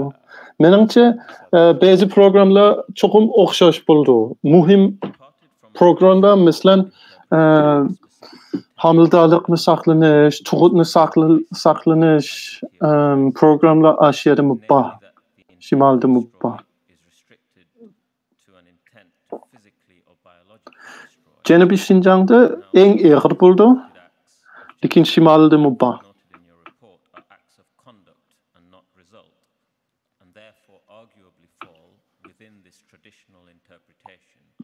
Lekin umumiy bir muhim pakt bo'ldi, chunki janubiy tarafda Uyg'urlar ko'proq bo'ldi, shimol tarafda Uyg'urlar ozroq bo'ldi. Shuning uchun janubiy tarafda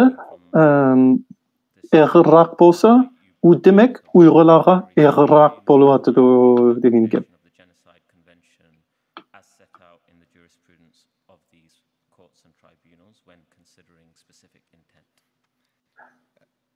Let me just say immediately, we're not applying it because the treaties that govern it say we should not. Bazı kanunlarda basically treaty law. So what you have characterized as traditional, if you allow me to suggest, is the practice that has been allowed. Qirg'inchilik bo'lish uchun cho'qim biologiya yo'qotish bo'lish kerak. U maqsad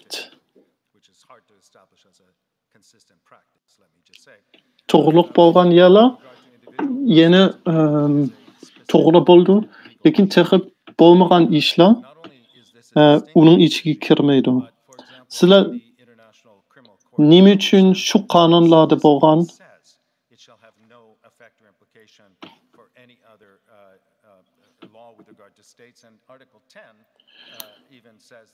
shu qonunlarni nima ishqa ishlatmaysizlar? Shu biologiyalik yo'qotish bo'lish kerak degan qonunlar. Biz uni ishlatmaymiz, chunki qonunning ichida shuni to'g'riq gaplar bor. Uni ashunday ishlatish kerak emas degan gap. Chunki u faqatla shaxslarga bo'lgan gunohni to states. And it is therefore diqqatlaydigan, qildigan. Lekin biz ishlayotgan qonunlar shaxsiyga emas, davlatga gunohini bağlandı ekan. Şu qonunda biyologiya yo'qotish muhim emas. Kimlik medeniyetni yo'qotsa yeni qirg'inchilik bo'ladi deb yozilgan. Shuni ishlatamiz.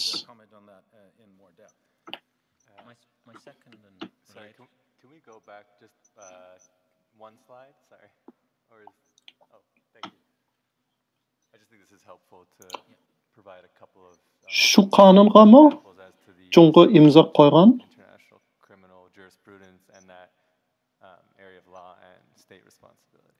We might come back to that one with my final question. If I can finish my three others. My second question is there a risk you're conflating two things here? Bizningcha biz hozir ishlayotgan qonun ham biz tushunayotgan usul esli usuli hem esli qonuni bo'lgan edi. U keyin o'zgarib ketgan, boshqa yerlarda boshqacha ishlatgan, lekin bizningcha u xato bo'ldi.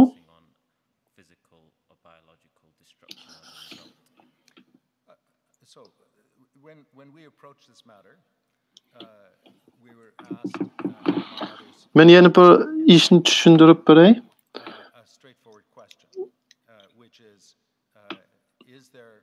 Men shaxsiy bilan davlatlarga bo'lgan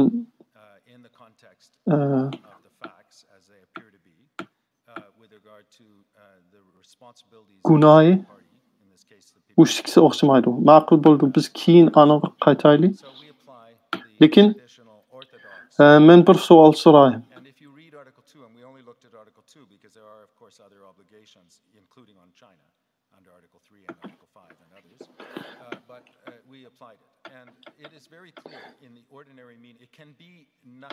Nimishqa maqsad to'g'ri so'zlaysizlar.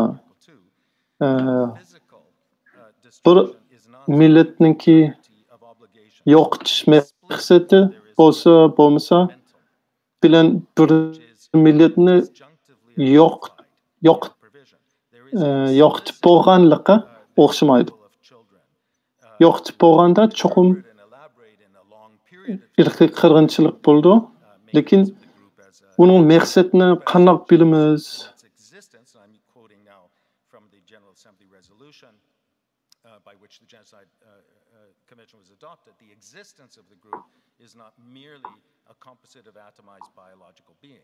Biz Birleşken Devletler'ninki qonunni ishlatgan. Uningki ichdagi ikkinchi nuqtasi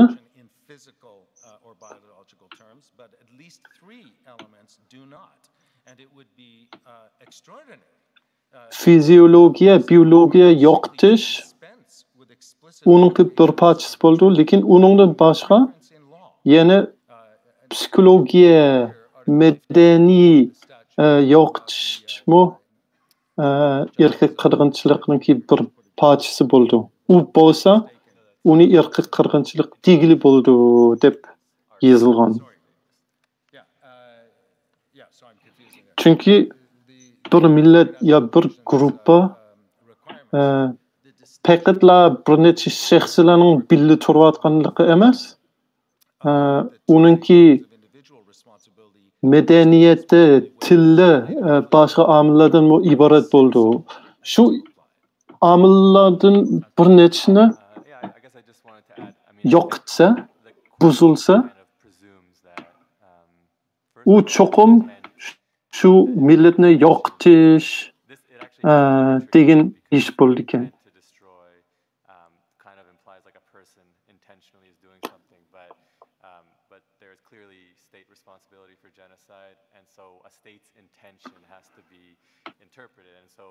Shuning uchun yeni bir tashkilotning qonunda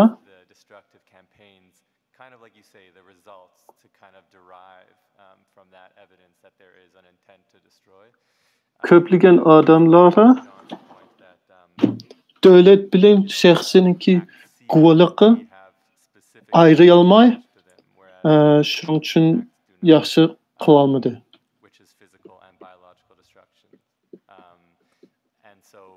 The Genocide Convention was the product of, years of deliberations, and it would seem strange to include extra words that imply that these specific Yoqtish maqsad bolsa, bazı adamlar uni çoqum bir şahsininki maqsadi özünün kallada oylayotgan maqsadi bo'lish kerak deb o'ylaydi. Lekin u davlatlarninkiga bo'lgan qonunni ishlatsak, u bir shaxsininki emas, bir sistemninki bo'ldi. Bir sistemning o'zininki ayrim qalasi bo'lmagandan keyin u sistem nima qilyapsa, qaysi yo'lga mangsa, shuni mas sistemining maqsadi deb chaqirsak bo'ldi. Uni Birleşken Devletler yazgan qonun yezayotgan vaqtda shu ishlar to'g'riliq bek ko'p parang bo'lgan, bek ko'p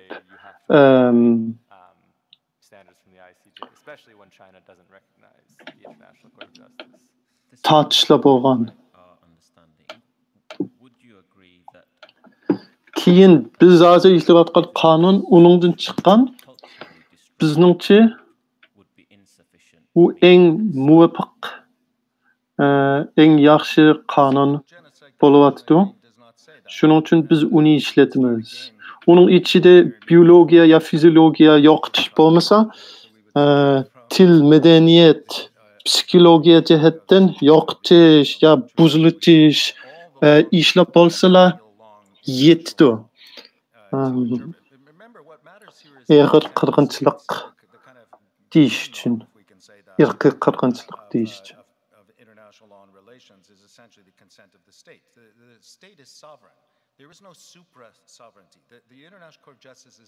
Undaq bo'lsa, sizlarning deyishicha, madaniy yo'qotish yoki jamiyat ijtimoiy yo'qotish bo'lsalar, irqiy qirg'inchilik bo'lamdi, bo'lmamdi? Sizlarningcha bo'lmaydi, shundaqmi? Undaq desak bo'lmaydi.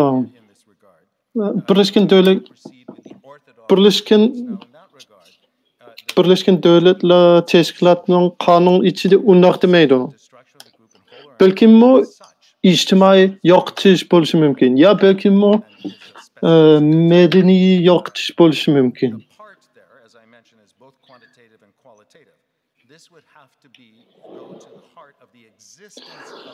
Mushu yerda, mushu qonun bo'lsa,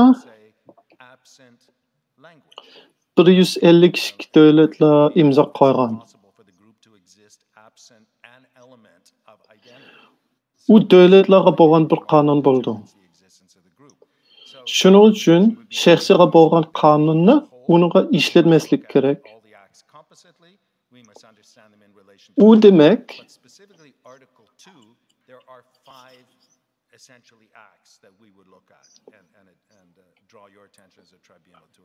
mushunaq tushunish kerak. Qonun ichida ijtimoiy ya madaniy demaydi. U bir gruppaning hammasi ya partisini ashunda gruppa bo'lgan tek ya bo'lgancha yo'qotish qilsa ya yo'qotishning maqsadiga kelsa, u irqiy qirg'inchilik bo'ldi. Shuning uchun bizningcha Uyg'urlarning kimligini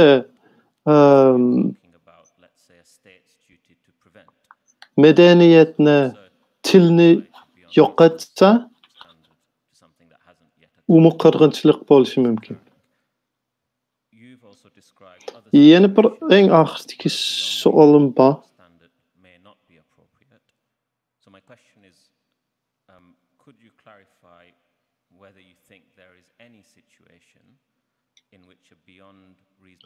Odatda appropriate for state responsibility? Maqsad bir shaxsiyga degin bo'ldi ekan. Period. Starting point. General international law. There is no customary international law. There is no treaty that decides this matter. It is one of the notorious questions in public international law that there is no established standard. If you look at the practice of states, it is all over the map. If you look at the practice of Uni davlatga ishlatkili bo'lmaydi. Shuning uchun odatki qonunki odatni meningcha yeni ishlatkili bo'ldi.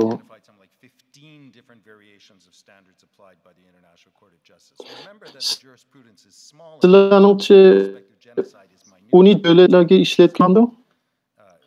Yo'q, men uni demedim. Xalqaro qonun ashuna gaplar qilmaydi. Qonun ishlatishni demaydi. Hozirgacha mu ashundoq aniq bir ishlatish usul chiqmagan edi. So it's very improper, if I may say, to speak about a traditional position on things like standard proof. It doesn't exist, and it won't exist. Now, hozirgacha az degin 15 o'xshamaydigan ishlatadigan usul bo'lgan edi tarixda, dunyoviy tarixda. Pursuant to Article 13 of the Charter of the United Nations and therefore treaty-based. It defines the elements of an internationally wrongful act of a state. Hozircha 158 ming qonunlar bo'lgan edi xalqaroning ichidagi. Ashundoq ko'p qonunlar bo'lsa-mu, hozircha faqatla 12 ishlar sotqa, ashuna xalqaro sotqa tortilgan bo'lgan edi. Shuning uchun hozircha uningki aniq odati yo aniq yo'sinlari yo'q ekan. Those wrongful acts to another state and then be possibly entitled to take countermeasures. That's how international law works, with the exception. Hozir boshqa bir qonun shunday deydi. This is not only lex specialis, but it is peculiar in international law, and it is peculiar because of the importance of the individual human being. Çoxum davlatniki o'ziniki mas'uliyati bo'lish kerak, aniq bo'lish kerak. I think if you speak to legal advisors in most countries in the world, uni boshqa yerlarda ishlatmagan bo'lsa-mu, cho'qim ishlatishimiz kerak. Maq shaxsiy odamlarni sotqa tortsa, cho'qim isbotbek aniq bo'lish kerak. Lekin davlat bo'lsa, ashundoq odatlarni ishlatsak, hech kimni, hech qanday davlatni sotqa tortqilib bo'lmasligi mumkin.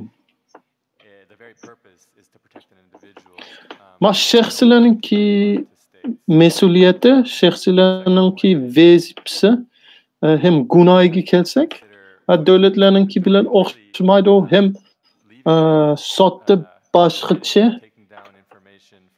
usul bilan tushunish kerak, hem ishlatish kerak.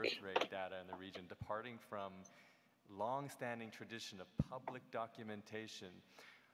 I mean, how is someone going to be even convinced beyond a reasonable doubt? Meniki yenishki gaplarim bor.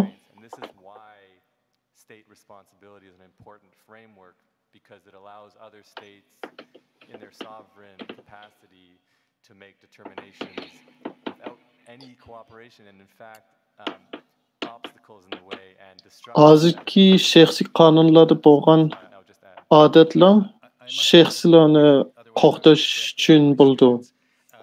Lekin meningcha uni davlatga ishlatkili bo'lmaydi.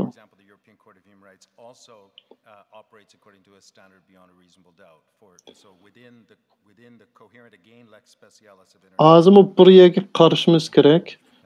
Hozir statistikasi bo'lmagandan keyin ashunaq aniq isbot topqilib bo'lmaydi. Chunki Xitoy uni to'rdan ilib olgan. Burun hammasini to'rga sep qo'ygan edi. Hozir yeni ilib olgan. Shuning uchun biz ashunaq aniq isbot topolmaymiz. Topolmasaqmi?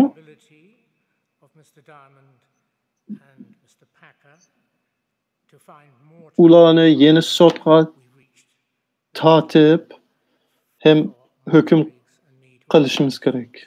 I'll come back to that later. Gentlemen, we are extremely grateful for both your reports. Sizlarga ko'p rahmat. Paneldan bir necha savol bo'lishi mumkin. Reports that have ventured to express opinions on genocide by the PRC this year. You are, I think, the only one to present here. And we are very grateful. Paneldan bo'lgan savollar hali ko'p bo'lishi mumkin. Biz uni 20 minutning ichida qilib bo'la olmaymiz. Shuning uchun mashqisi uzunroq turish kerak. Ulardan bir so'rab qo'yaylik. Ular uzunroq turalamdi deb. Sizlarga ko'p rahmat. It has reached that conclusion. So we are very grateful to you. I will probably be comparatively brief because even Sizlarningki yozgan to'platinglarga ko'p rahmat. my colleagues want to ask a lot of questions. Boshqa reportlarningki yozgan odamlar bugun mushaga kela olmadi. And so it was that in 1921, Shuning uchun Talleyrand assassinated Talat Pasha, the Grand Vizier of the Ottoman Empire, in Berlin.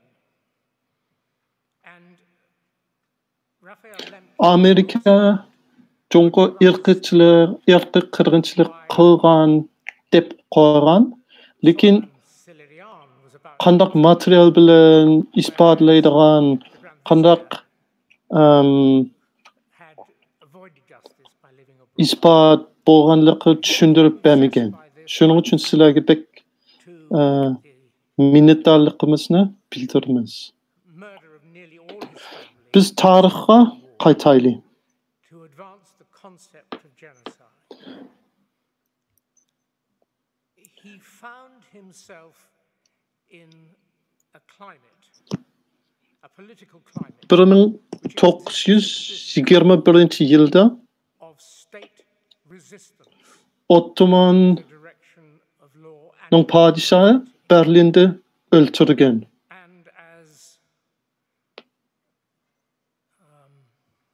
Onu öldürgen adam onunla sotqa tatqan idi. Berlin'de bir advokat bo'lgan. Uni ko'rgan. Nemishqa uni sotqa tatdi. Lekin Ottoman padişahını sotqa tatmaydi. Ottoman padişahınınki hükümetinin astida bek köp adam öldürgen idi. Şunun için şu adam, onun ismi Lemkin bo'lgan, u Polshalik.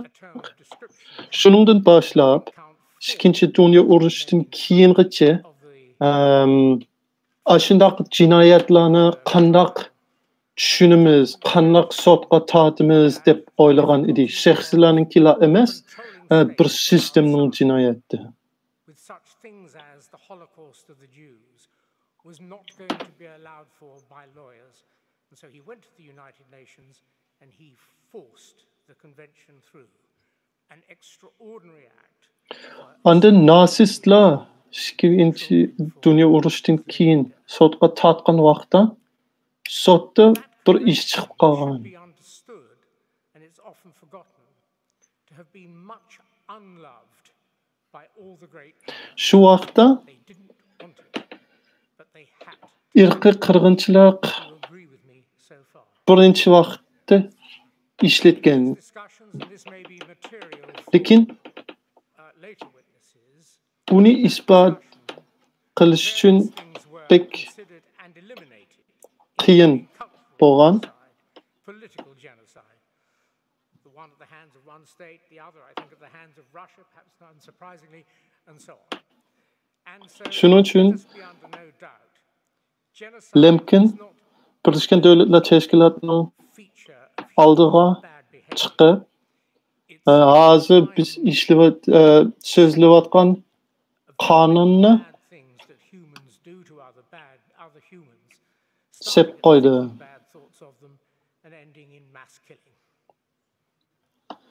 Uni cho'ng davlatlar, uningga cho'ng davlatlar qarshi turgan. Amerika uningga qarshi turgan, Angliya uningga qarshi turgan.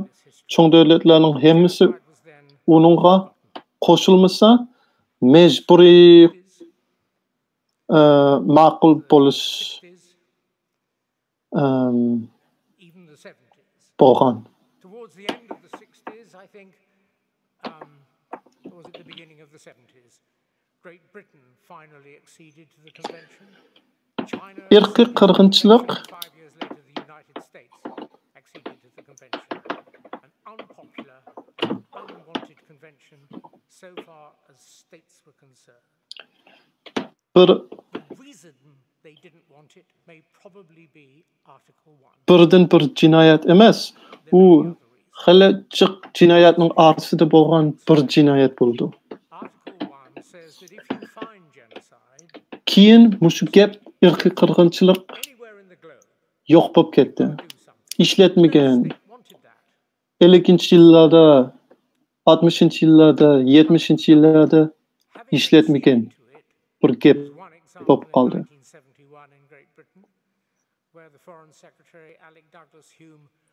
Ondan oxiri 70-yillarda Angliya mushu qonunni qabul qilgan.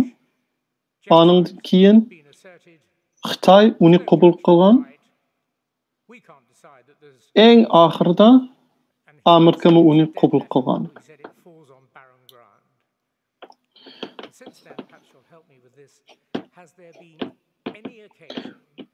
Shu qonunning ichida irqiy qirg'inchilikni neda bo'lsa-mo, neda topsangiz-mo, cho'qim sizning davlatingiz unga qarshi turish kerak. Bir ish qilish kerak. Shuni cho'ng davlatlar qilishni xohlamaydi. Shuning uchun pek uzun qabul qilmadi shu qonunni. Eng oxirida qabul qilishga majbur bo'lgan. Lekin keyin bir ingliyalik uni tatib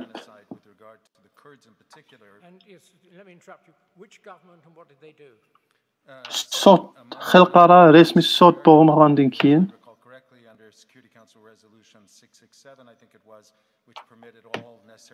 hozircha dunyoning tarixida bo'lgan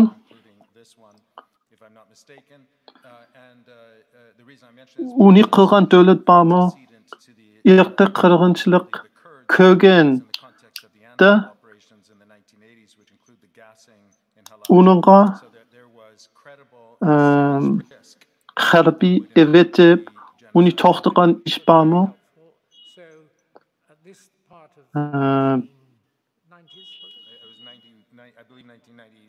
Bir ish bor edi. Genocide Convention may have been or was of some effect. We then come to 1998, which is the Iroqda bo'lgan kurdlarni qo'rqitish uchun Amerika, yana Angliya, yana bir necha davlatlar harbiylar ashiga evetib bergan edi ularni qo'rqitish uchun. If we just move forward rapidly and then I'll come back to a few more questions. When you come to something like Rwanda, to take again, I'm afraid, our own little benighted country, smaller ever, in Rwanda, the foreign secretary 1991 yilda bo'lgan. Shundaqmi? Unda bo'lsa qonunni birinchi vaqt shu vaqtda ishlatgan, balkim azroq foyda bo'lgan. Shundaqmi? Ha, shundaq. Andin 1998 ga kelsak, aşırı ancha Ruanda'da ancha foydasi bo'lmadi. Shuning uchun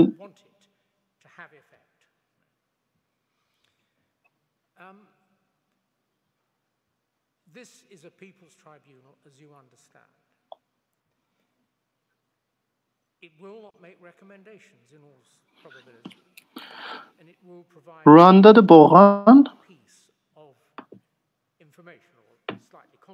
ko'pligan o'ltirishda Angliyaning siyosatchilari uningga irqiy qirg'inchilik degan gapni ishlatmay turaylik degan. Chunki ishlatsak keyinmi shundoq. Chunki ishlatsak cho'qim kirishimiz kerak, cho'qim bir ish qilishimiz kerak degan gap edi. Uni qilmoqchi bo'lmagandan keyin ishlatmadi. Mushu sud emas, mushu tribunal bo'ldi.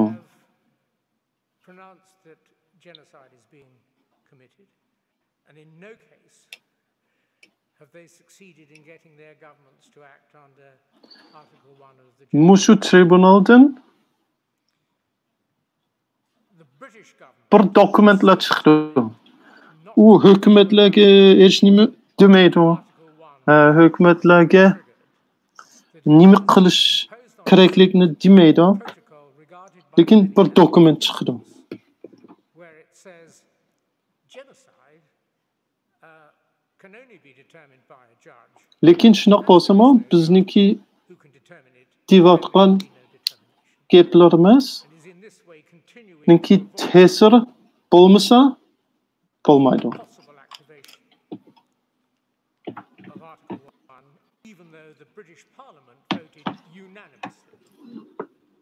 Hozir bir necha parlamentlar irqiy qirg'inchilik bo'lyapti degan edi. Lekin hozircha hech qanday davlatning hukumati uningga emil bermadi. Uni anglab hech nima qilmadi. Uyg'urlarga bo'lgan irqiy qirg'inchilikni to'xtatish uchun hech kim hech nima qilmadi. Hozircha bu Angliyaning hukumati uni simplicity is always welcome in such matters, and particularly if the object is to move the public conscience. uni qabul qilmaydi. Hem bir ishni qilmaydi. I concur entirely and thank you for that summary of what I believe to be a correct summation of the historical experience, which I would suggest is Biz hozir qandaq netijaga yetadiganligimiz, shu tribunal qandaq netijaga yetadiganligimiz bilmaymiz. Lekin meningcha qandaq oddiy bo'lsa-mu, shuncha yaxshi bo'ldi. Sizningcha shundaqmi? To'g'ri. A people's tribunal were to make a decision where there is no precedent for a conviction other than by mass killing, where there would be a different interpretation of the standard of proof from the highest. Do you think that would be likely to be the subject of acceptance by any government? Yes, I do. So we have a third case at the International Court of Justice right now, brought by the Gambia against Myanmar, where there's no injury, where the Gambia invokes it specifically acting on public interest. Small, weak state, standing up for the Genocide Convention.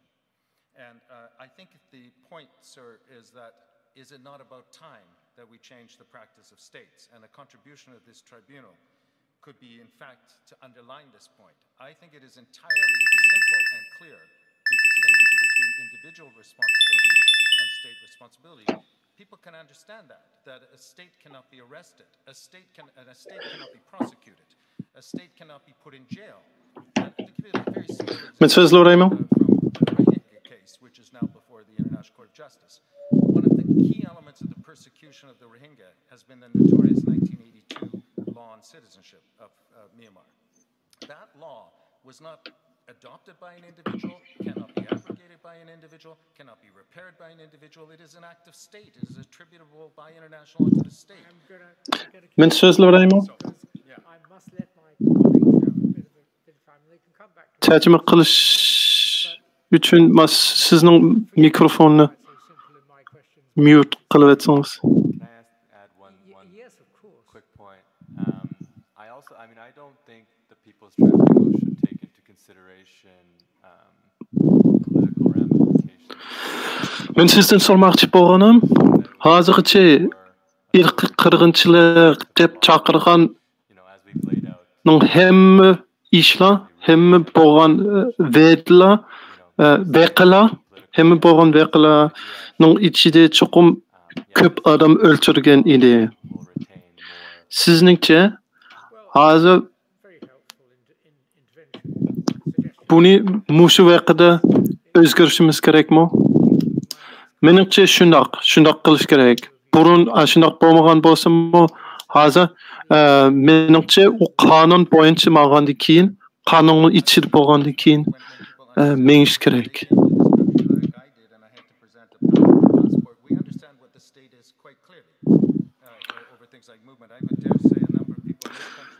Menimcha tribunal siyosiy natijasiga qarmaslik kerak. Siyosiy natijasiga qarsa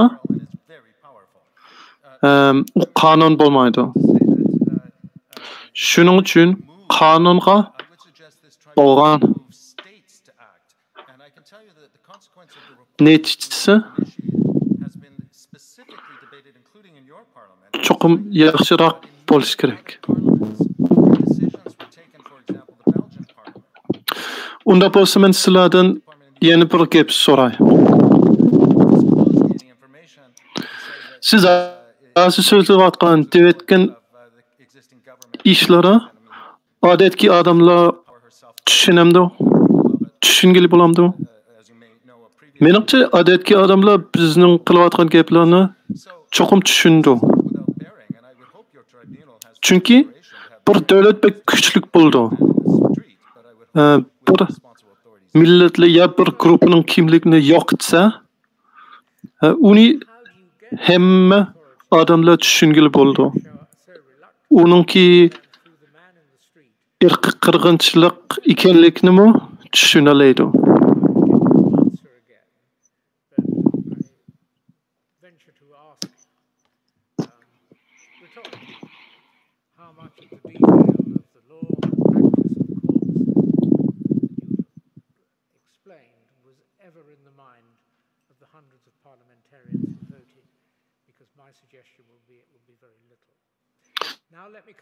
Bizningki reportimizmi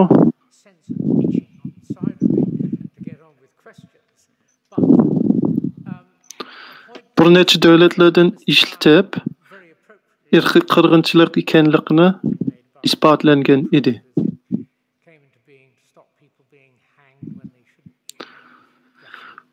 Shuning uchun men odatki odamlarga ancha qarmay, davlatlar hukumatiga qarsak yaxshi bo'ladi deb o'ylayman. Sizlarning tribunalda shundoq.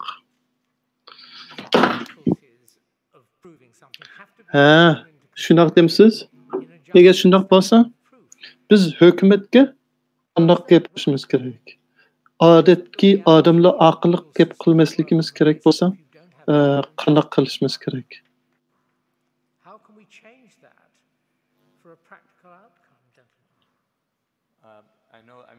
In the International Court of Justice's first decision, the Corfu Channel case, I kind of dealt with this where it said that because the country in question sizningcha hozircha aniq isbot bo'lmagandan keyin sot yana isbot bo'lmasa yana hukm qilish kerakmi? Eğer aniq ispat bo'lmasa, sud hukm chiqarmaydi.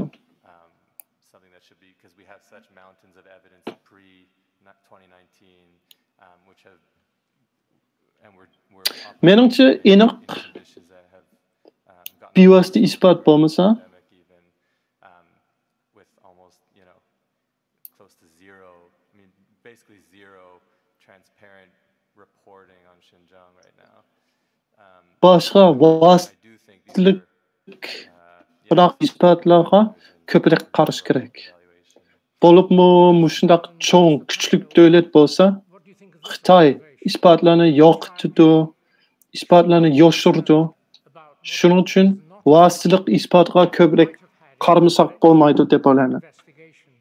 What the tribunal must do, just as mathematicians, quantum physicists, engineers do, when confronted by an impasse to a known line of inquiry, is to look elsewhere, examine what is Sizningcha mushunaq desam qandoq deysizlar? testing its conclusions with the same rigor as it would have tested an investigation. Tribunal bo'lmagan isbatlarga qaray, bo'lgan isbatlarga qarab, This was in the China tribunal judgment where the standard shuni qonun bilan was applied and both findings of crime and findings ko'rib qilsak qandoq deysizlar? May I say there is a problematical aspect in this tribunal insofar as you are simultaneously examining matters of Lekin odatki qonunninki usulni ishlatgili bo'lmaydi. Menimcha ishlatgili bo'ldi. Burunki tribunaldimi?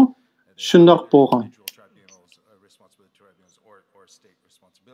So you have given yourself an extremely challenging task, and I would just say that one should be. Mushu tribunalda bir meselesi bor.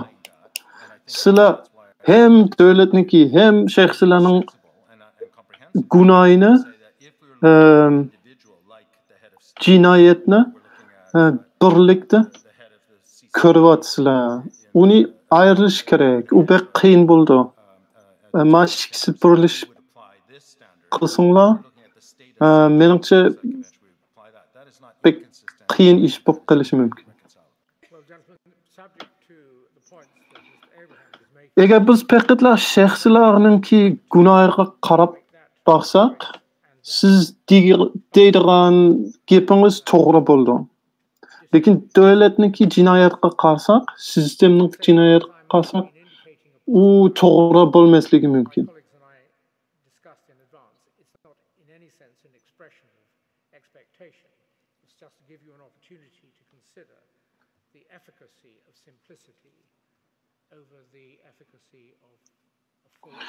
Uni tushundik.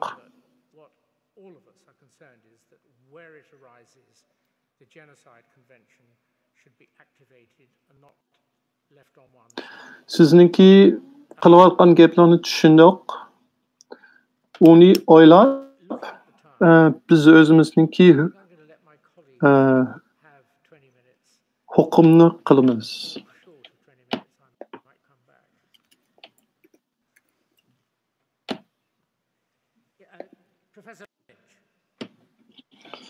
Qaror qilish uchun yana ko'proq isbat lazım bo'ldi.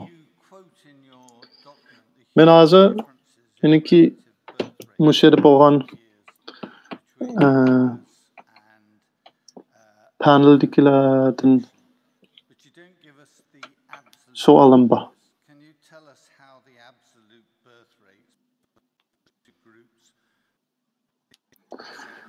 Sizningki dokladingizda Uyg'urlar bilan Xanzularniki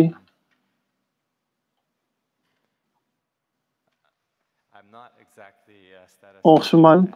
Tug'ut nomeri bergan, lekin rasmiy bo'lgan sonlarni bermaysizlar.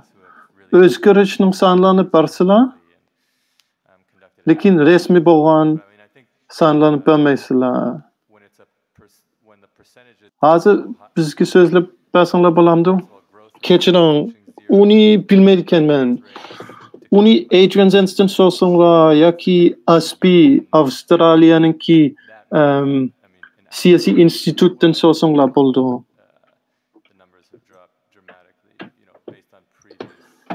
Lekin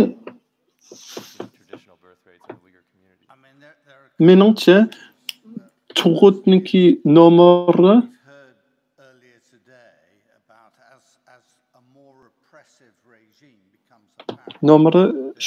tushib ketgan bo'lsa,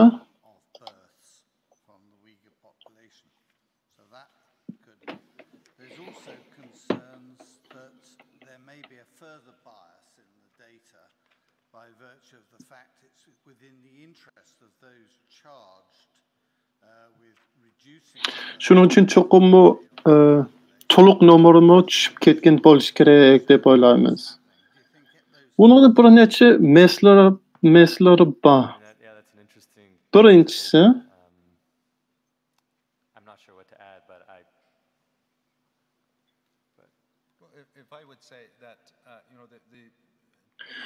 balkim hozir tug'ut shundoq cheklangan keyin resmiy tug'utni davlatga demasligi mumkin. Shuning uchun statistikasiga chiqmasligi mumkin. Shundaqmi?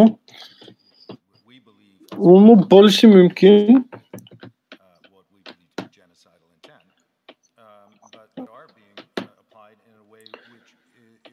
Menimcha Jungoning hukumatining siyosati tug'ut planliq tug'ut siyosati hozircha hammaga ma'lum bo'lgan. Lekin hozircha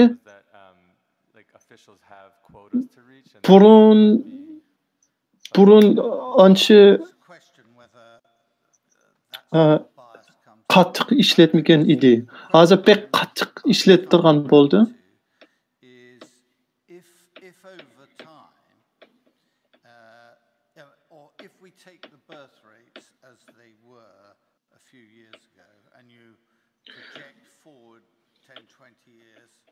Mening demoqchi bo'lganim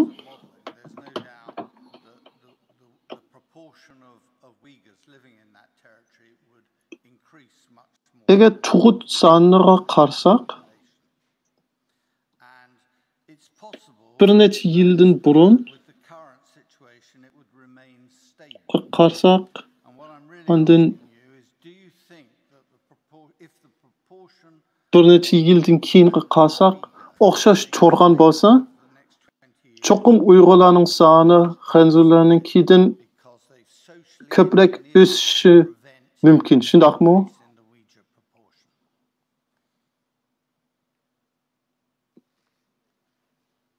Sizlarningcha hozir bo'lgan Xanzurlar bilan Uyg'urlarninki nomer muqim tursa, sizningcha yana shu irqiy qirg'inchilik bo'lamdi? Men irqiy qirg'inchilikniki so'zlarga qaytib boray. Bizningki dokladimiz shu nomerlar sonlar to'g'riq bo'lmaydi.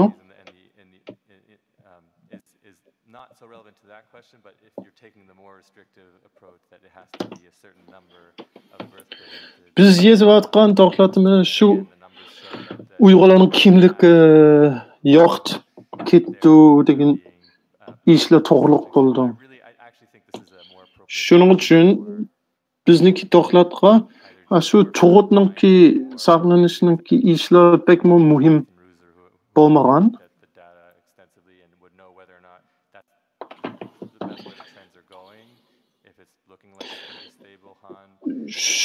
Shuning uchun Ryan Thumb'dan, Adrian Zenston, boshqalardan, Nathan Russo'dan so'zlar bo'ldi.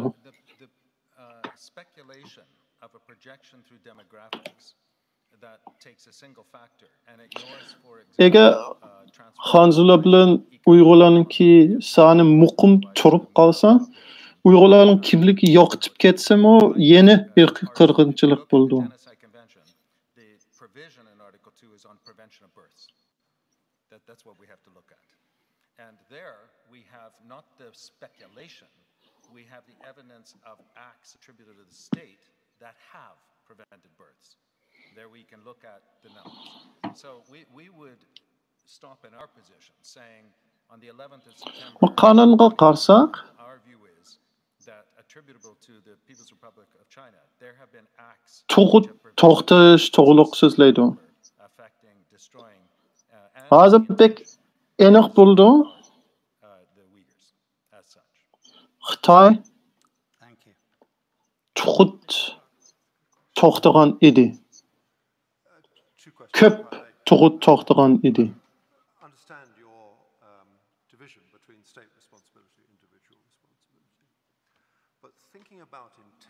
Shuning uchun bizningcha u irqiy qirg'inchilik bo'ldi.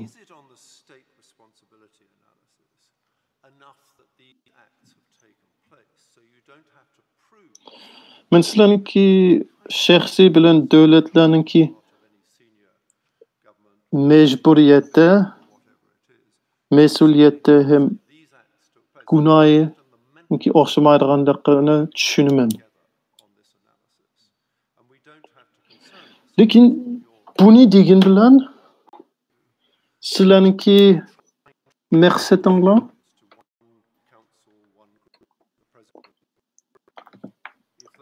rasmiy aniq bo'lgan maqsadni isbotlashmaslik kerak degan gapmi?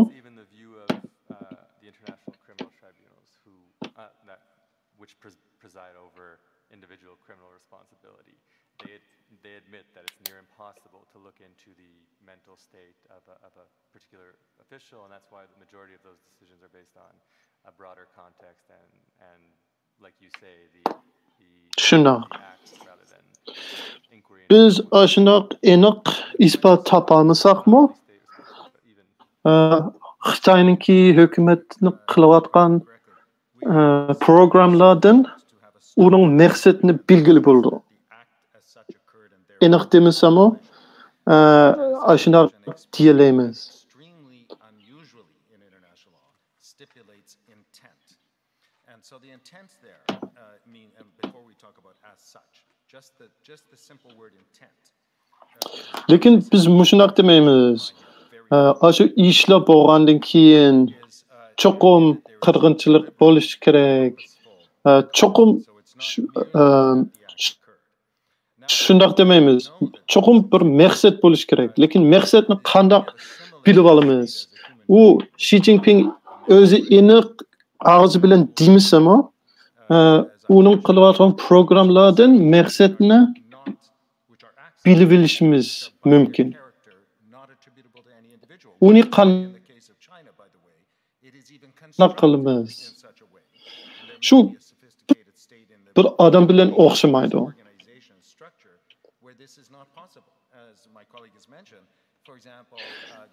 Ba'zi davlat qilayotgan programlar balkim bir shaxsning qilishi emas, ham bir shaxsning maqsadi bo'lmasligi mumkin.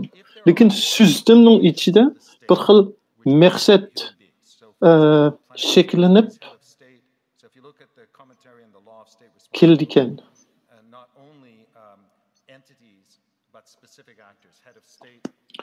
Biz davlatningki mas'uliyatni bilamiz. U xalqaro qonundan chiqqan, aniq bo'ldi. Uningki maqsadni aniq bilmasakmi, mas'uliyatni bilamiz. Shuning uchun u mas'uliyatga yetmasa, mas'uliyat bo'lgan ishlarni qilmasa, u cho'qim jinoyat gunoh bo'ldi.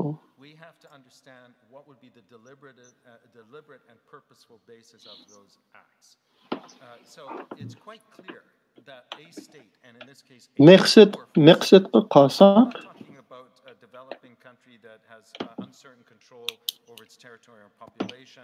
this is a state with all the means and all the technology. If it is deciding matters through law, through legislation, through public policy, through the party through its agents and so forth. Those may be through a pattern of conduct, even in the absence of words spoken, absent an admission, attributable. We can say that wasn't intended. They didn't build a detention center not intending to detain people. And so we then have to deductively draw the inferences. The key element here is the additional two words as such with regard Bir to devlet was the intent, bir ishlanib qolsa, boshqa yerda uningki niyati enik deyilmagan bo'lsa-mu, uningki shuni qilgan maqsad, niyat bo'lganligini tushungili bo'ldi, bilgili bo'ldi. Clearly, it is state-owned that are building, as you say, detention centers, are putting people, state police are putting people in detention. Is that, how far does that get you down the intention road? Very far, but it doesn't do all the work you need to do, either with regard, in particular with the as such. I think there would be no doubt that there is an intent of the state to do those acts. Now, if they are aimed at the destruction, which is the link of that group as such, you need additional work. Another way to think about it is like how some, like the Historical Commission on Guatemala and others. Menimcha cho'qim davlatniki shu ishlarni qilishninki niyati bo'lgan. Lekin rasmiy Uyg'urlarni paqatla yoqitmakka pek bo'lmasligi mumkin.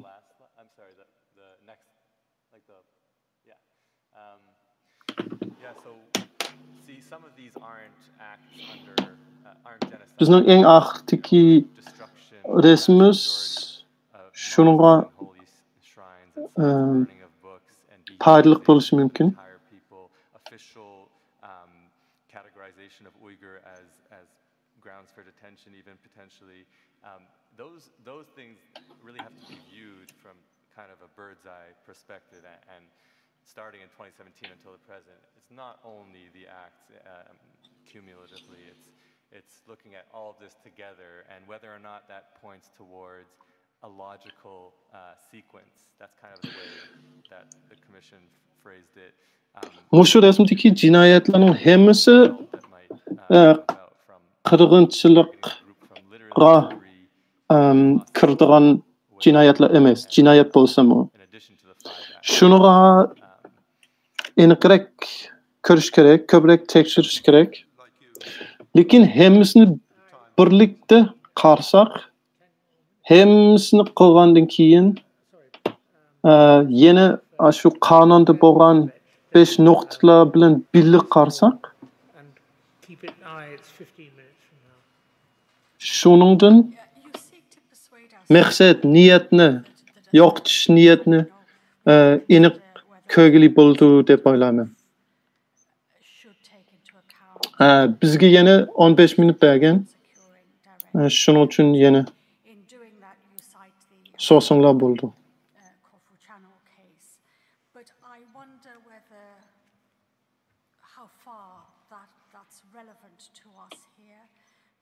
In that case, the ICJ affirmed that because sizlar ICJ'ninki qonun to'g'riliq so'zlaysizlar. Lekin shu qonun bizniki mushedagi voqeaga ta'sir rasmiy bormi?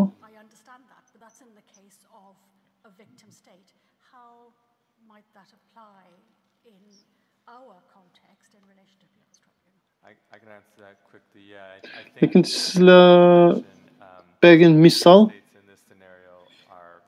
davlatlarga bo'lgan jinoyat to'g'riliq so'zlaydi.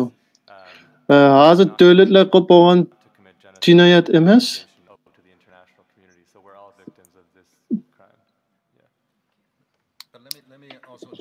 Shaxslarga bo'lgan yoki bir millatga bo'lgan jinoyat bo'ldi. Yo'q, men unda o'ylamayman. Biz hammamiz unga majbur bo'lamiz. Shuning uchun ziyonkesh bo'lgan davlatlar Xitoydan boshqa hamma davlatlar bo'ldi. International law is a composite of many things. So we shouldn't be invoking one cultural or legalistic regime above others. But essentially, it's balance of probabilities in general.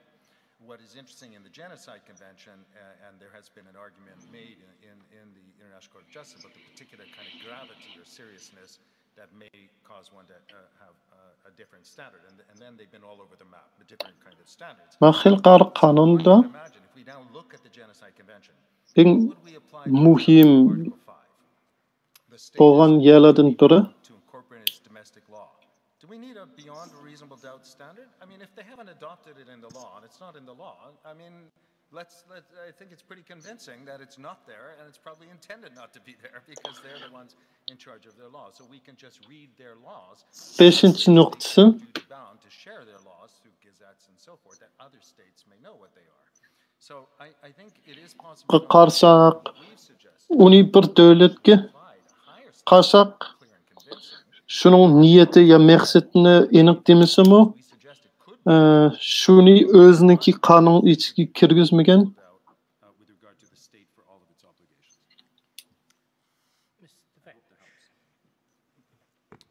In a sense, it's a layman's question, but we're a lay tribunal. So if Bizningcha qonunda odatga ishlatgan odatlar mushu yerda ishlatmasakmi bo'ldi?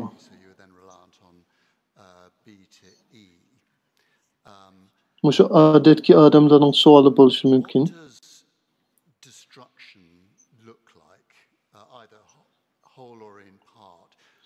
Agar isbot yetmasa,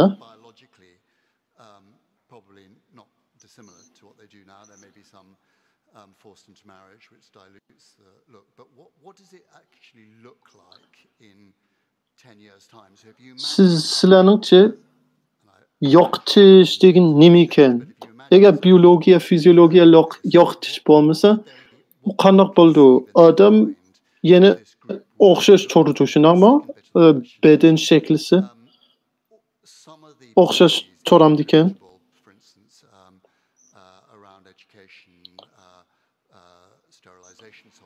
Shuning uchun ular keyin qanday ko'rindi?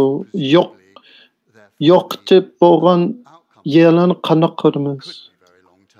Does that matter in regard to whatever determination we may come to? So the second point, it does not matter. Time is not a stipulated requirement, nor a threshold. Uzun vaqtlik programlar bo'ldi.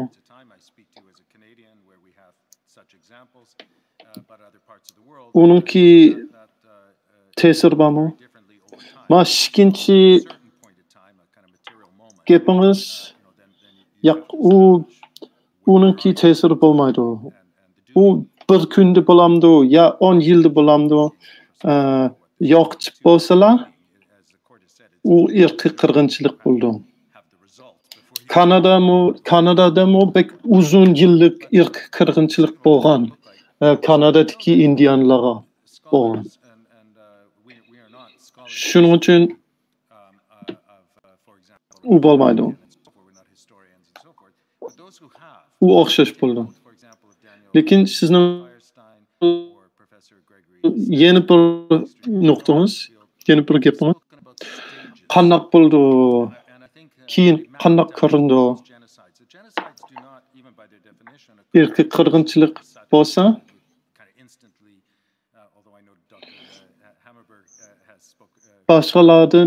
boshqalarning kitoblaridan qarasak,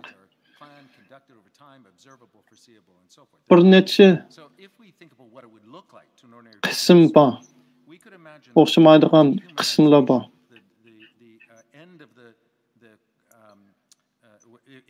U planlagan bo'ldi. Yoqtish asta bo'lyapti.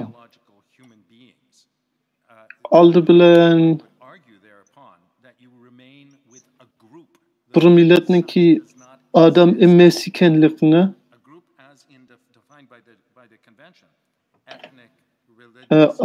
odam emas ekanligini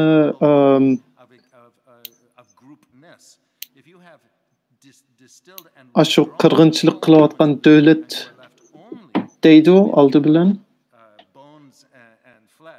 Andın onunki kimlikini yokttu.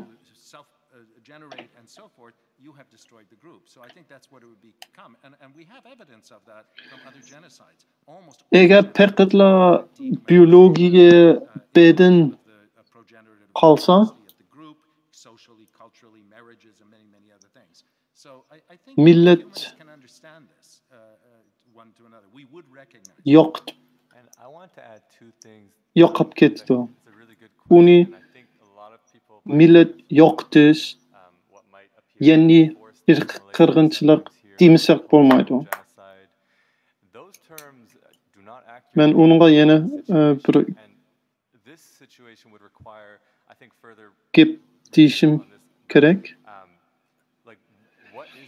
Bazı adamlar medeni kırgınçılık deydi, yaki mecburi asimilasyon deydi. Lakin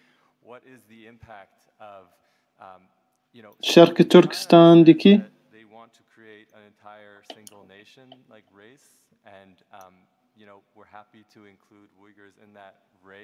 what does that actually mean for even the individuals and the rates of suicide and there's just so many factors. Şarkı Türkistan'daki işleri aşındak desek bulmaydı. Çünkü aşırı türmede kıynaş, yıllıgen kıynaş boğan, baskınçılık, sistemlik boğan. Şunun için o medeni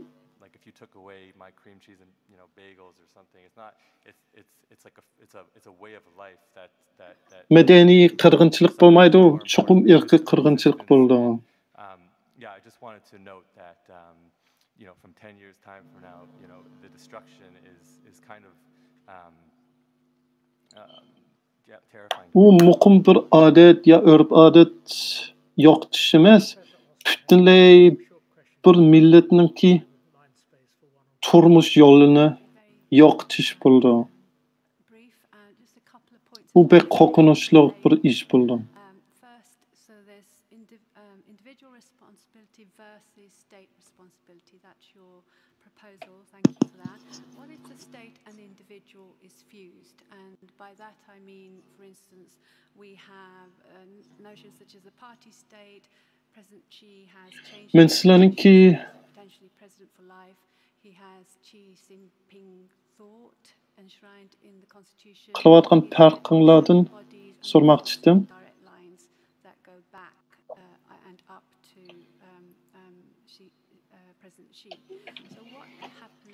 Bir şahsi bilen bir devletninki qandaq ayrılışımız gerek.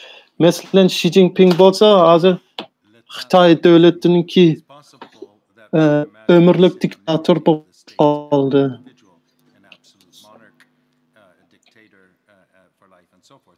Şunun için şahsi bilen devlet bir bulup kaldı emas mı?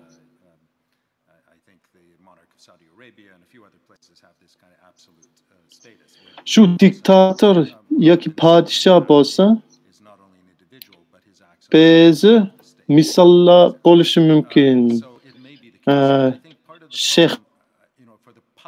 Şahsininki bütünley devletninki patron boluşu mümkün. Mesela Saudi Arabistan'da azı aşnak boluşu mümkün.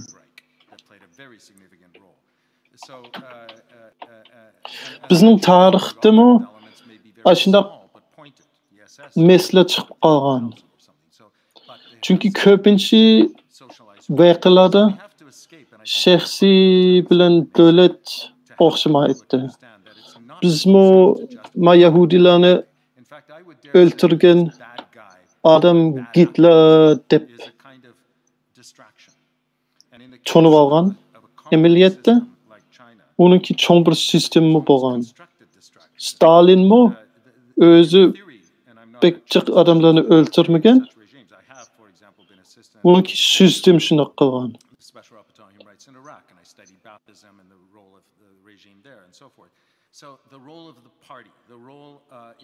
Çeşinin günahı izdeş almost everything. Bir paydasız iş buldu dep oylayman. Çünkü devletninki, süzdümninki günahını tepişimiz gerek.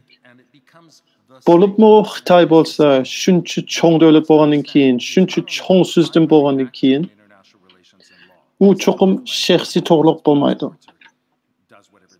It is also the primary responsibility in international law. So let's not have the state off the hook in this, but let's understand they're not synonymous, could be, and there may be overlapping. I think normally there will be individuals with specific individuals Devlet bolsa, identifiable, Nuremberg, for example, and at the same time the state. Devlet bilinç dağıt bolsa, bizgi köp işler qilib berdi, lekin onun mecburiyeti mi buldu?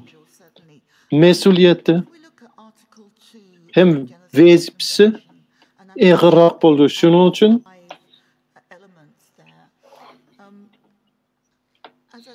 onunki günahı mı buldu? Biz yeni kanunga qarsak, biz hozir so'zlayotgan irqiy qirg'inchilikni to'xtatmoqchi bo'lgan qonunga qarsak, how important is it to illustrate the intersection of the five parts, five acts? odatki odam I mean, the acts are discrete in terms of the actus reus, so to speak, of the crime. So one would look at, I think, first whether or not ma besh o'xshamaydigan ishlarga qarsak, ma qonunning ichidagi 5 jinoyat 5 jinoyat bo'ldi. Ularni birlikda birlashib ko'rish qanchalik muhim bo'ldi.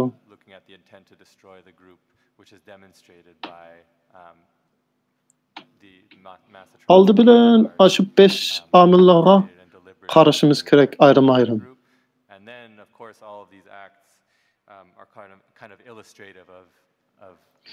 Lekin maqsad ma guruhni, millatni yo'qotish niyatni isbotlash uchun cho'qim hammasini birlashda ko'rish kerak. Masalan, o'ylab boqqan, siz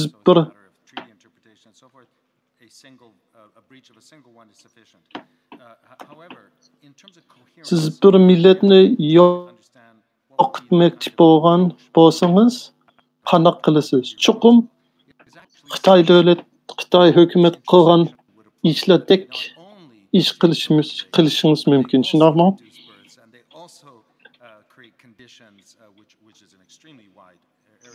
So I would say the intersectional approach is telling, and it helps us to understand. And in our what we have reported is that we believe there have been violations. Cho'qim hammasini qilish kerak. Under all of them, and we think that's sensible. Bolalarni ota-onalardan tortish kerak. Hem tuqni to'xtatish kerak. Shuning uchun har birisi jinoyat bo'lgan, har bir 5 jinoyat, 5 xil jinoyat bo'lgan. Ondan hammasi bo'lgandan keyin uningdan maqsadni, Uyg'urlarni yo'qotish maqsad, niyatni belgili bo'ldi deb o'ylaymiz.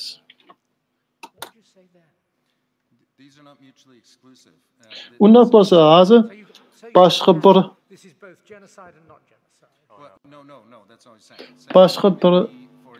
isbot chiqib qolsa, masalan Xi Jinping yoki Chen Chun-guodan boshqa maqsad uchun, boshqa niyat uchun buni qilgan deb isbot chiqsa, u yana irqiy qirg'inchilik bo'lamdi. Shundoq. U balkim boshqa maqsad uchun qilishi mumkin. Boshqa niyat uchunmi qilishi mumkin. Lekin shundoq qilsa-mu,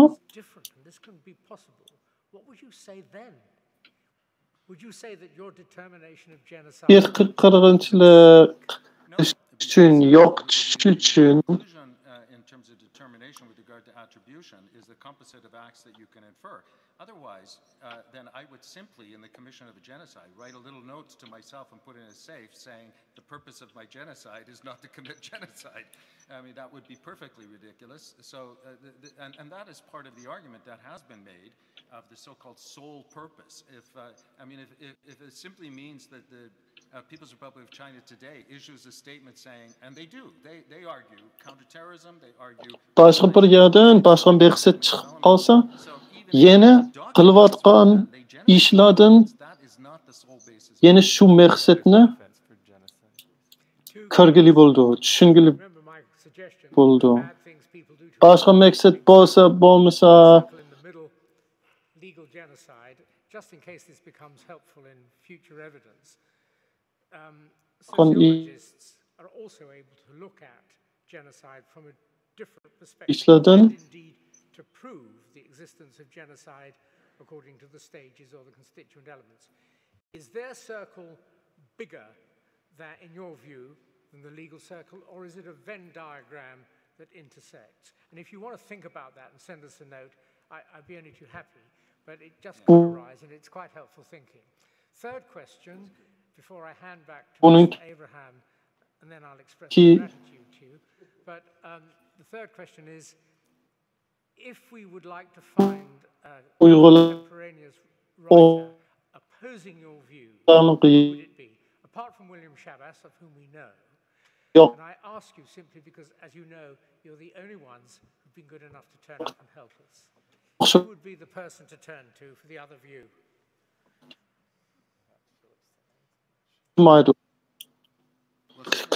Professor Shabas, with whom I have enormous respect and have known for many years, and with whom I would say... Hazır yazıvatqan adamlarning arasida sizlarniki ko'z qarashinglar bilan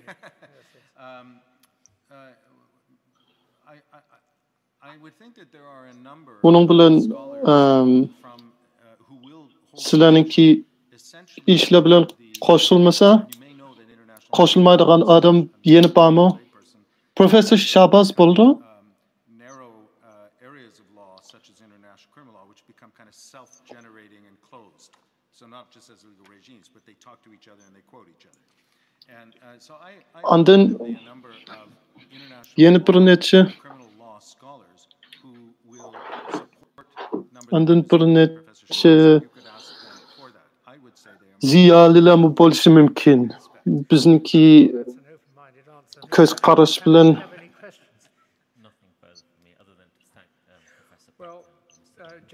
qo'shilmaydigan bizniki. And if you wouldn't mind sending us a note of those two things in publishable form, as we'll put it obviously on the website. Further, if in our deliberations we wish to address you questions in writing, might either or both of you be willing to help us? With pleasure, and we'd be honored to do so. Başqa so'allarning bormi? So'alinglar bormi? Can we have a limited break of 10 minutes, please? You can. Yo'q, rahmat. Başqa savol yo'q. Keyin yana savol chiqib qolsa, sizlarga yazsam, xat yazsak bo'ladimi?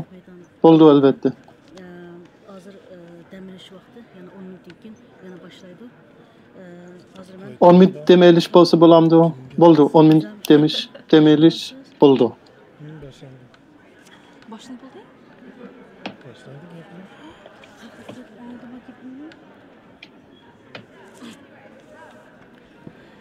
Assalomu alaykum aziz qarindoshlar, televizor oldidagi aziz qarindoshlar. Men endi 10 minut demoqdim. 10 minutdan keyin ko'rishaylik. Anglash yig'inidan, naq maydondan xabar beryapman. Hazır 10 minutlik dam olishimiz bor. 10 minutdan keyin sud yana davomlashadi. Mana shu 10 minut vaqtda sud kollegiyasida vaqtlik studiyamizga Dunyo Uyg'ur qurultiyining bu sotqa qatnaş üçün kelgan Dünya Uyghur Qurultayının proqram yetakçisi Zumrat Ay Erkinni mush vaqtliq studiyamizga taklif qildik. Hürmetlik Zumrat Ay xanım, hoş geldiniz. Rahmet. Gerçi siz Qurultay nomidan bu sot kollegiyasi bilan yaqin munosabat qurib kelgan bo'lsingizmi? Bu qatim tunji qatim bu Uyg'ur soti qatnashyapsiz.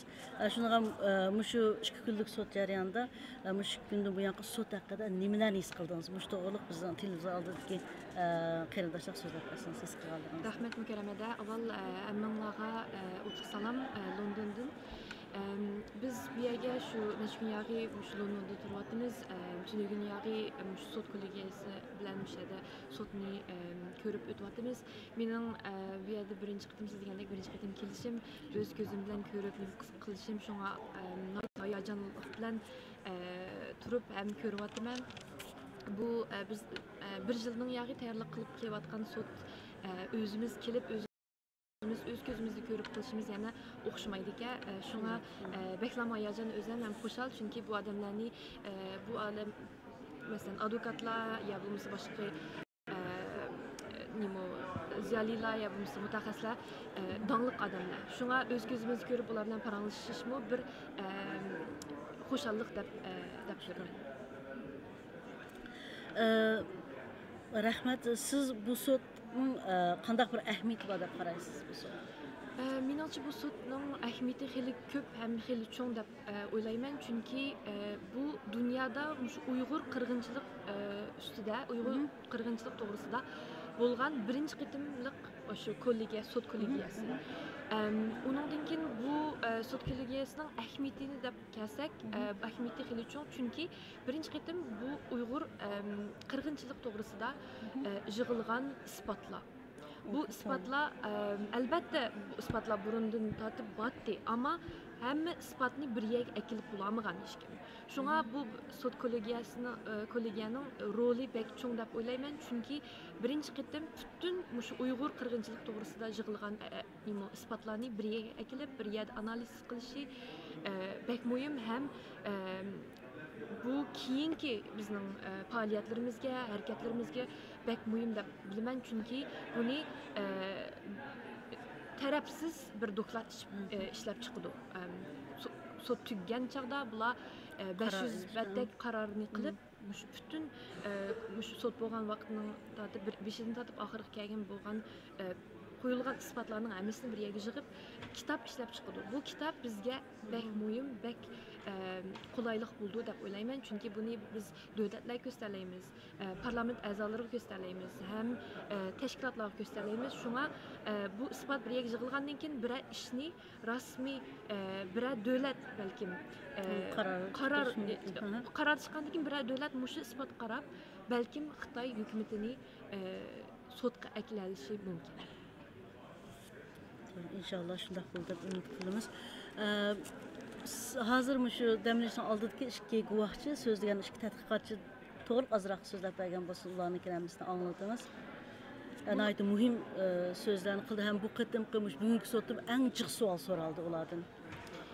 Bu ikkisining Professor John Packer bilan Yona Diamond ikkisining xili bek yaxshi bo'ldi, ham bek muhim, chunki bu ikkisi shu qirg'inchilik to'g'risida so'zildi. Bir davlatning qirg'inchilik bo'lgan o'zining responsibility deymiz, o'zining responsibilityni uyg'urcha hamda qanday qilib o'zining tarjimasini o'tib qoldim responsibilityni, ammo bir davlatning shu qilgan ishlarini qirg'inchilikqa to'g'ri keldi deb bularni bu shu termini toza inch tushuntirib chiqdi. Ham masalan BDTning shu qirg'inchilik konvention deymiz, shu qonunsida qarab shu hozirgi vatani bo'layotgan Sharqiy Turkiston bo'layotgan qirg'inchilikni shu qonunga qaratib shu qonunning nimalariga kirdi deb tushuntirib chiqdi. Shunga advokatlarni, o'tagan advokatlarni savollari chiqdi, chunki bu xili bir tas savol bo'ldi, chunki bir davlatning qirg'inchilik qildi degan bir narsa xili bir cho'ng gap. Shunga ham bu xalqaro qonundimi shunchalik inchik bir tunishgan ham inchik bir savol.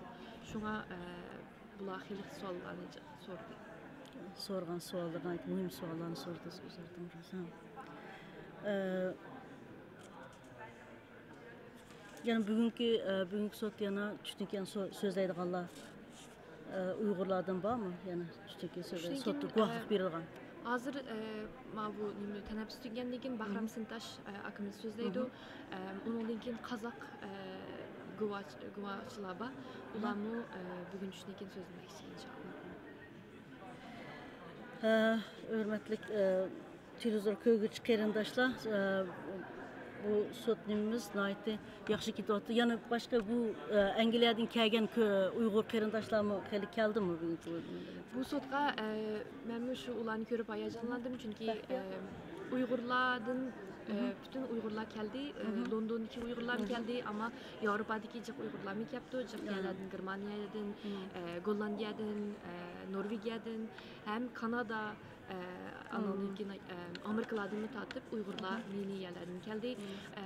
Uyg'urlardan sırt ziyolilar, mutaxassislar, tashkilotlar, hem Uyg'urlarning ishini kundan kun shu qilayotgan odamlar hammasi shu sotda birlashib hammasi qatnashdi. Shunga bu intayin muhim bir voqea edi.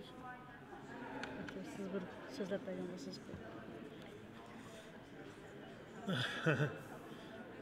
Bu qatamqi bu ikki akademikniki, ya'ni John Parker bilan Yona Diamondman. Bu ikkisiniki nihoyatda negizlik, ya'ni shu sotning qaror qilishiga hal qilg'uch rol o'ynaydigan bir tadqiqotni so'zladi. Buningda aslida berilgan vaqt 1 soatda, lekin 2 soatga so'zilib ketdi. Hatto 9 sotchining hammasi savol so'radi. Bu yerdagi negizlik masala zodi bo'ldimi, bo'lmadimi? Mutaxassislarning og'zidan anglash ham bu menimcha bo'lgan chaqda bu yerdagi gap bular o'zining tadqiqotidan emas, bir o'zining hayotidanmi intanbadi deb qarayman. O'tgan qitimda dal shundoq bo'lganda nurg'un tadqiqotchilarni tanlatgan bir sot bo'ldi. Chunki bular o'zining axloqiga, tadqiqotiga emas, o'zining hayotiga bir javob beryapti. Bu yerda faqat ilmiy bo'lgan bir narsa emas, o'zining kishilik axloqi, ham o'zining tadqiqoti, ham o'zining hayotida buningdan keyingi butun hayotiga bo'lgan bir narsa deb qaradim men o'zimning ta'sirotida. Chunki bu hal qilg'uch bir sot. Agar buning irqiy qirg'inchilik emas deb qolsa, bular buningdan keyingisiga javob berish kerak. Chunki irqiy qirg'inchilik davomlashyapti. Bu to'xtug'ini yo'q. Yoki bu tarixdagi narsa emas, dal hozirning o'zida bo'lganligi uchun bular agar xato javob bergan taqdirda buningdan keyingi vijdoniy so'roqqa tortiladigan bir ahvolda qoladi. Shuningga bir o'zining tanmandanlar boshqa fanni, ya'ni tabiiy fanninki tadqiqotlariga emas, bir o'zining hayotiga inton berayotgandek bir tuyg'uda bo'ldim men. Shuningga uning ustiga yana bir narsa, shu sotninki eng negizlik nuqtasi. Yani erkek qirg'inchilikmi emasmi? Biz yana bir narsa qarasak, Uyg'urlar balkim ba'zilar xotirjam bo'lsa, ba'zilar ansirayotgan bo'lishi mumkin. Dalil isbot to'liqmi emasmi? Bu narsa nihoyatda ko'p tilga olindi. Ya'ni bu davlat sifatida erkek qirg'inchilik qilib berilyapti, shaxsmi? Bu ikkisini qanday ayirish kerak? Haqiqatan bir yilqi boshqalar o'ylagan yoki o'ylamagan, yana intayin inchki bir nuqtalar. Shuningga bu sotchilarmi hammasi degidek savol so'radi. Hal qilg'uch bir rolni o'ynaydi deyman, chunki bu ikkilisi erkiy qirg'inchilik ekanligini, ham buniki haqiqatan bo'lganligini o'ziniki tadqiqot emas, bugungi guvohligida isbotlab o'tdi. Shuningga shu guvohlikdan keyin meniki umidim yana biza oshdi, lekin biz sal qaramasligimiz kerak.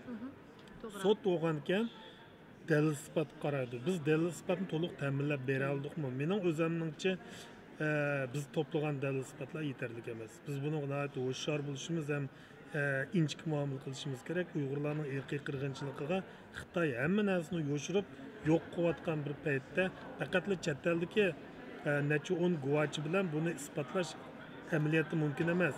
Mush tadqiqotchilarning natijasiga tayanmasak, nihoyat bir cho'ng ish, chaqchaq qilib bo'lmaydigan zil. Şunun bunundan keyin 12 aygacha bo'lgan aralıqda biz bilimiz hökumət işləgənlər var, Xitayınki nurgun işki sistemaları işləgənlər var. Bunlar orundan dəsturub qopduğan vaxt gəldi. Hazırgıçı qopmadı. Biz ularning hatta kimligidan tatib bilimiz. Lekin mushu vaqtda hal qilg'uch rol o'ynaydigan bir necha odam chiqsa, yana 12 aygacha fursat bor deb qarayman. Rahmat.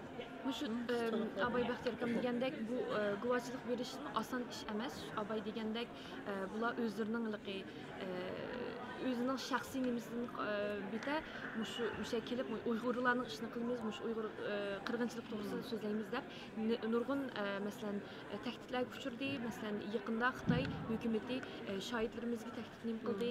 Hazırki şu mütəxəssislərə xeyli təhdidlərni qıldı. Şuna bularning ya kelib qilishi öz şu naq meydanı qilishimi bir çoğ bir iş cəsarətlik. Bular Uyğur bulmuşmu, lekin bular o'xshash tahdidga uchirdi. Shunga bularning bu kelib qilishi bek odamni bir xil rozi qildi, ham xush qildi. Shunda hozir ham Baxtiyorning gapini oldinglar, Zumrat ayning gapini oldinglar. Ya'ni biz yana 13-oyga qadar yana vaqtimiz bor, yana guvohlik beradigan qarindoshlarimizning yana jiq u yoq bu yoqni o'ylamay, qat'iy niyat kelib, jasorat kelib, g'ayrat kelib guvohlik berishni umid qilamiz. Har xil shakldagi yani hozir Baxtiyorim deydi, hatto kimligini bilimiz, ammo sizlarning o'rinlardan dast qo'pab, qo'rqmay, uni buni o'ylamay guvohlik berishinglarni yana bir qatam bu yerda umid qilamiz. Siz nima deydigan? Boshqa deydigan gapim yo'q, shu amanglarning qizg'in shu Uyg'ur sotini YouTube'da ko'rib erishinglarni umid qilamiz. Rahmat, vaqt chiqarib hozir Zumrat ayımına aytdi, aldirash bir tarafdan naq maydonni berib, yana bir tarafdan yezib qiladi. Rahmat, vaqtli studiyamizga kelib, vaqt chiqarib so'zlablagingiz uchun rahmat. Hamda musha kelgan qarindoshlarniki hammasiniki nihoyatda muhim xizmatlar bor amaliyotda mushu Angliyada ilib berayotgan. Bu yerda kelganlar ba'zi kishilar guvohchilarimizga madad berish uchun kelgan bo'lsa, Zumratga o'xshash ham logistik xizmatlarga, ham guvohchilarga, ham sotning xizmatlariga shu bir yilda yordamlashib kelyotdi. Ya'ni bu xizmatchilarimizniki o'zinikimi ro'yi besmini aytib eg'ir deb qarayman. Hozir sud tanaffus oxirlashib qolibdi. Yana birdan saqlasak. Yana tekrardan hammalarga salom. Biz her günü naq meydanını beriyotimiz bu şunday dam olish orliqlarida guvohlik kelgan, berish kelgan guvohlik berib bo'lgan shu guvohchilarni hammasini yana ziyorat qilamiz, sizlarga sunamiz.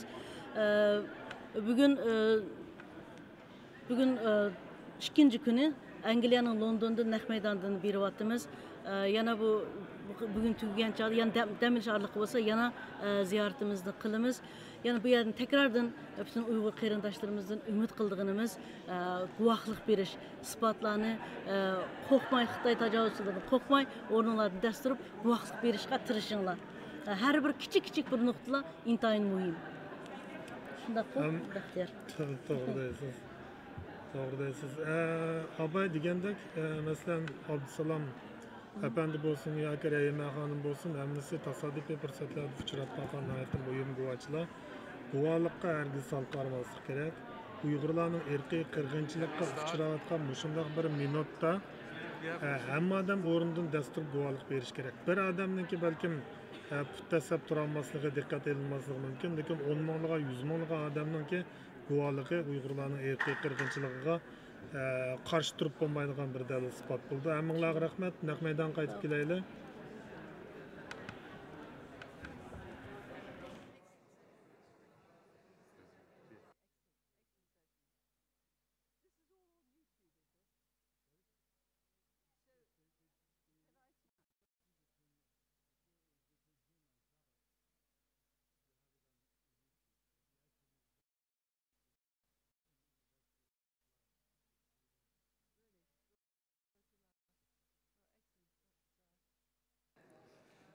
Mr. Chairman,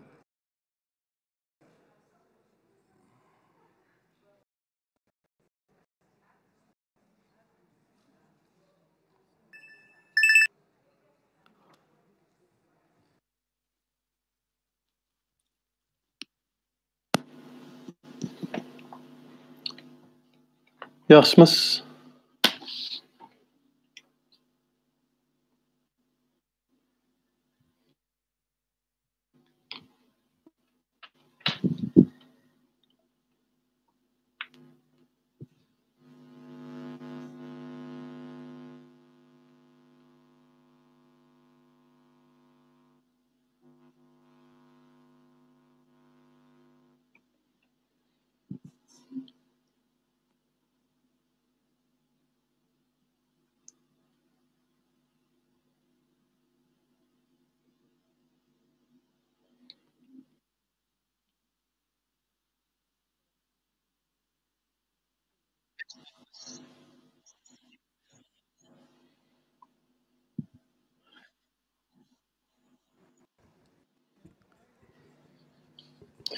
Yeni bir guvochimiz Bahram Sintash bo'ldi. U to'r orqali Amerikadan gap qildi. Who will joining us from United States through video connection.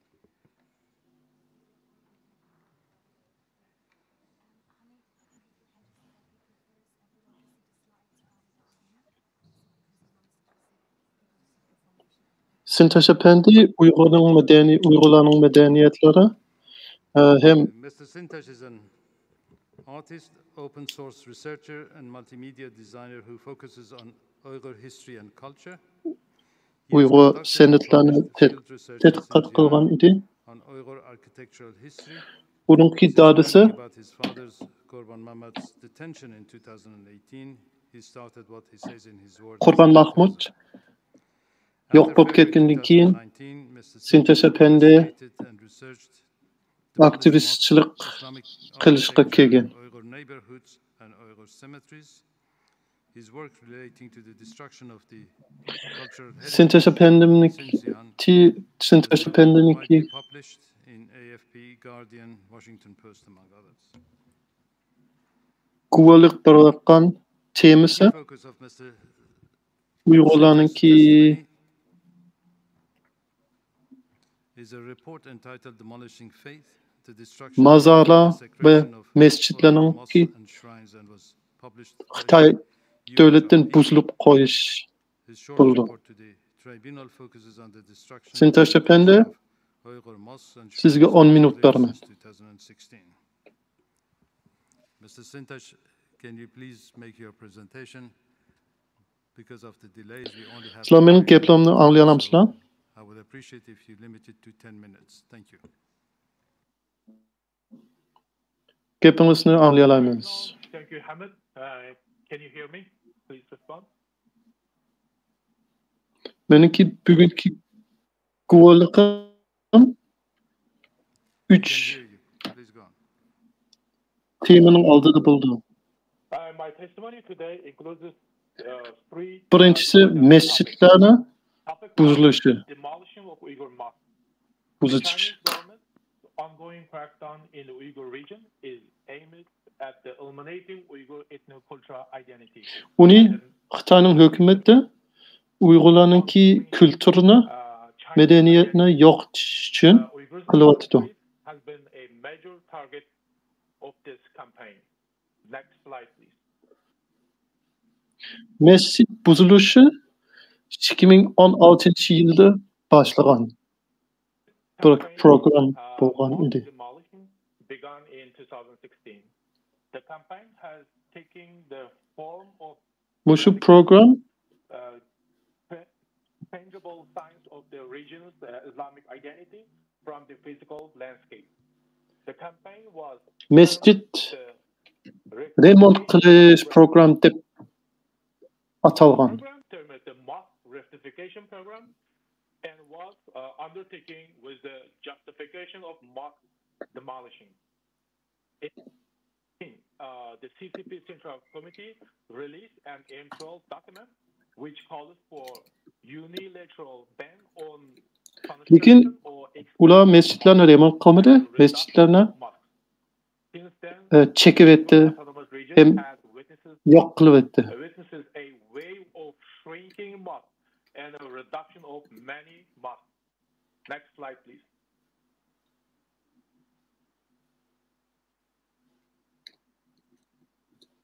more than 140 Bazı mescitlerninki which have been fully or partially destructed or demolished. şekli özgetken.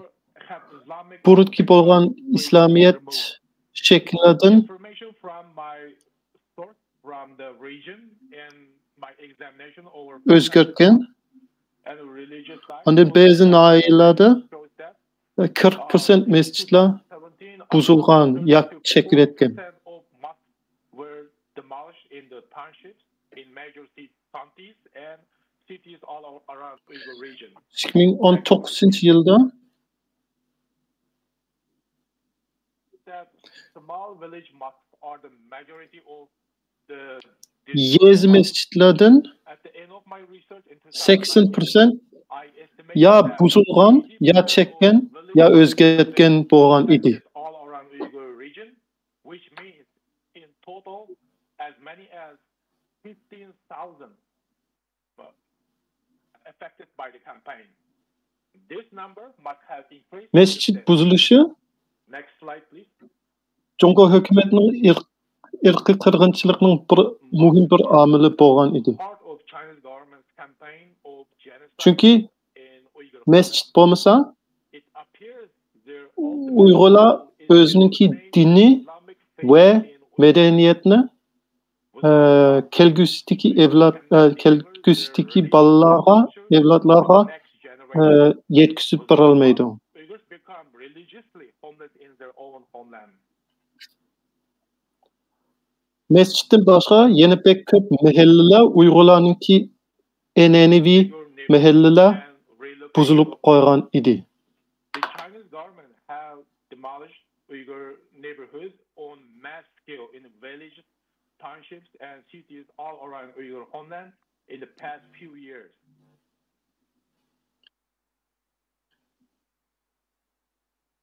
Of mosque destruction, the Chinese government have been Remont qilish, uni mescish, yaxshi qilish, taraqqiyot qilishninki bahonada qilgan edi. absolute poverty and public convenience. Amaliyotda Region government has uni buzilib ya cheqib etgan demolition of Uyghur neighborhood is realization of the Chinese Qingdao hukumat plan. plani bo'lgan. Hukumatning plani bo'yicha cheqib etgan. Hem mescid hem mahallalar shunaqa bo'lgan. Have been demolished and how many Uyghurs have been relocated to confirm the Xinjiang kundalik xabarlarda next slide please. Mushnaq degan Xinjiang Daily News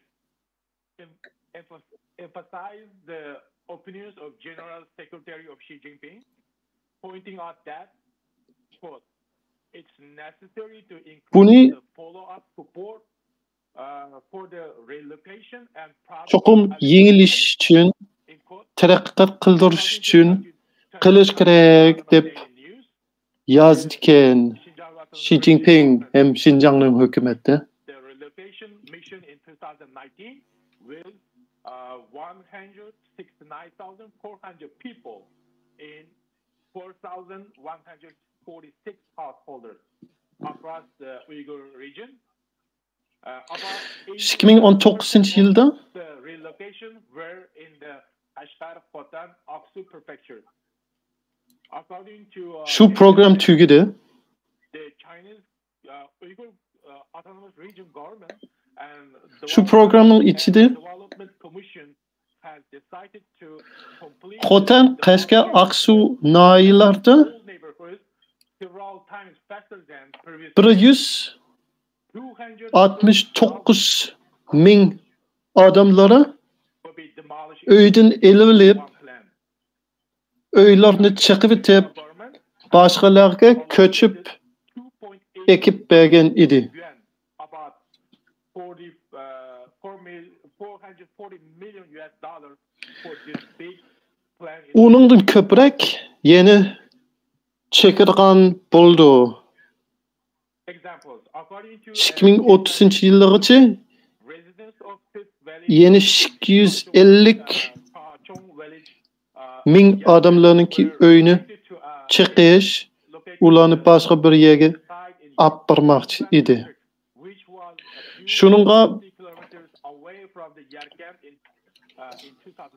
bir neçe 10 milyon dolarını biktip bolğan idi hükümetten.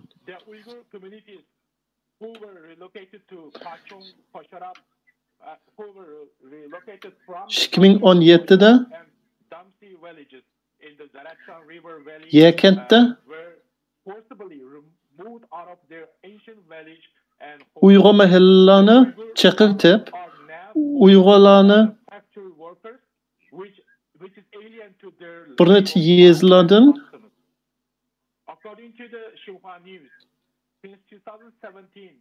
elip peki ekitip koygan. Ular hazır turvatkan yerlerde adetki turmuş Uygurlarınki örf-adetlik adetki turmuş yeni kılgılı bulmaydı o. Ötkili bulmaydı o.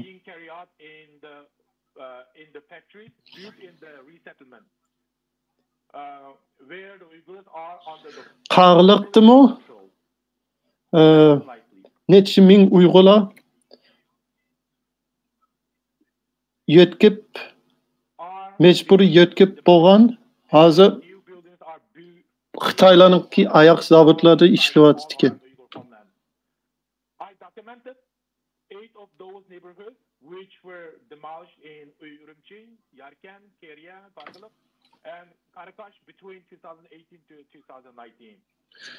Uygurlarınki mahalleleri çekilgenden keyin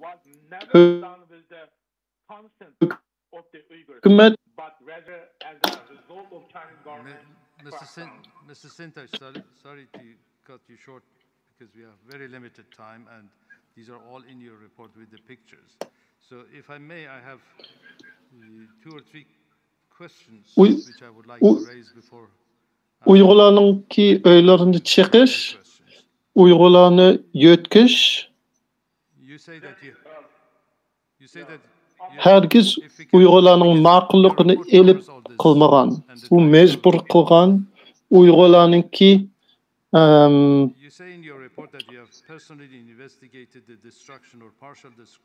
ümidiga karşı bolğan. Keçirin, sizning reportingizda şu gaplarning hemmasi bar.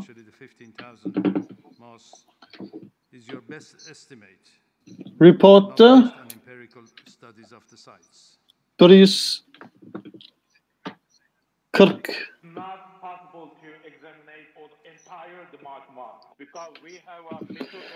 mescidlerning çıkıp etkenlikini özünüz kögen deysiz torda.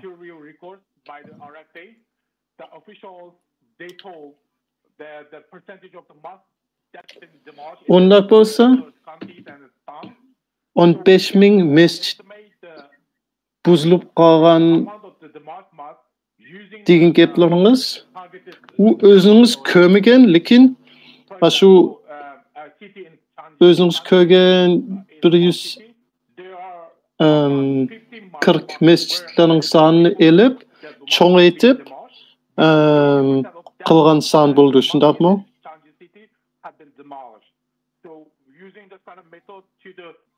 Apply to the other cities and the townships, you can have estimated number. The 15,000. Şundaq biz bazı yerleri körüp bir yezininki neçilik mescid buzulgan, özgetgen yoki çekkenlikni körüp ondan hemme yezilar qaramay, lekin başqa yezilerde mushundaq ko'p mescidler bo'lishi mumkin deb o'ylasak, shunchalik ko'pmi chekib ketgan bo'lishi mumkin. Mushu sonlar meniki 2019-yilda bo'lgan Sanım.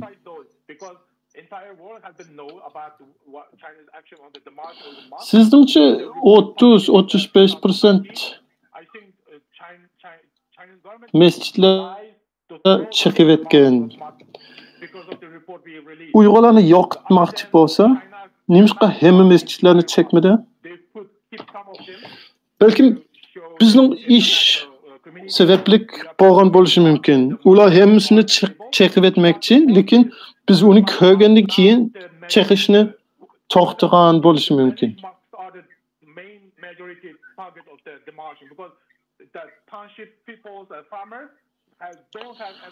Shuning uchun ular hozircha bu bir necha mesjidlarni saqlandi ekan.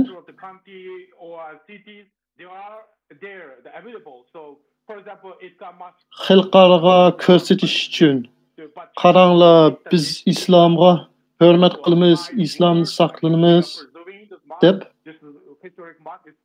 Amaliyotda uning gaplari bo'lgan bilan ular shuni qilmaydi.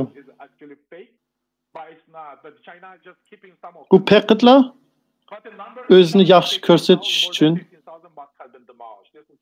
yana bir necha mesjidlarni chekib etmaydi. Lekin chekib etmasa, hozirgacha burunqidek ishlatgili bo'lmaydi. Is this policy limited to Xinjiang, or is it being carried out throughout China, that the older neighborhoods are destroyed to give way for the new cities? Lekin 15,000 buzilib qolgan.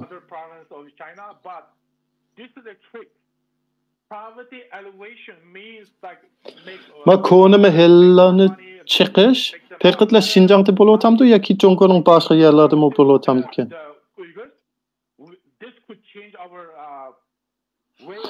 Boshqa o'lkalarning siyosatini men bilmayman.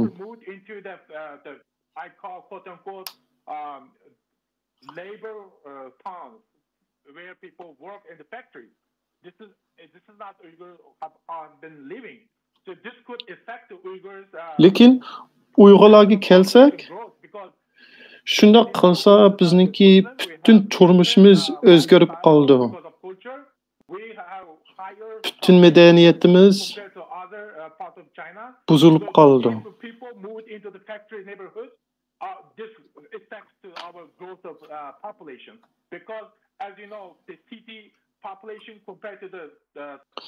Biz musulmon bo'lgandan keyin, boshqa madaniyat bo'lgandan keyin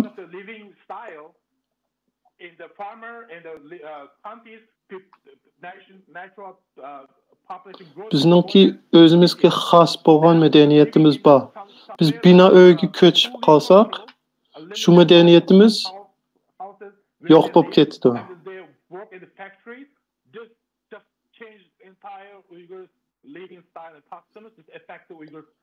Bir dehqonningki yashayotgan turmush usuli Xitoylarningki binosida yashqil bo'lmaydi. Shuning uchun Uyg'urlarningki aholi soni hem Uyg'urlarningki madaniyatiga ta'sir ko'rsatdi. Rahmat sizga, bizningki paneldan bo'lgan sizga bir necha so'z gaplar bo'ldi, savollar bo'ldi. You describe the taking down of domes and minarets on mosques and ask, is that a precursor? Does that then lead to... Siz mescitlarni o'zgarishini bayon qildingiz. Ba'zi mescitlarningki minaretlar, munorlar buzilib qolgan. Uni buzilib qolgandan keyin yana ham masjidlarni chekib etamdi yoki shuningdan keyin yana ishlatgili bo'lamdi ekan?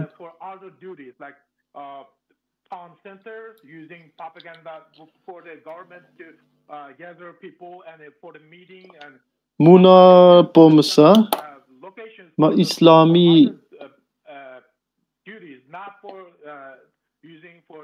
xosliklar bo'lmasa, u masjid bo'lmaydi. as before, the doors are locked and then no one can enter the mosque. Kümbez munalar bolmasa bu mescit bolmaydı. Şunun için mescit turup tursumu mescit bolmaydı. Uni burunkidek işletkili bolmaydı. And it also suggested that a further 500, leaving only 100 out of 800, was planned for demolition in 2018. Siz Peter Winter degen journalniki makalını 140, the mosque as compared by myself, I examined this more mosques. işletisiz, işletip barısız. Şu çağda ula yeni 500 mescitler yeni çekirgan boldu dep yazgan. Sizningçe şu 500 mescitler resmi onundan keyin çekitip bolganmı?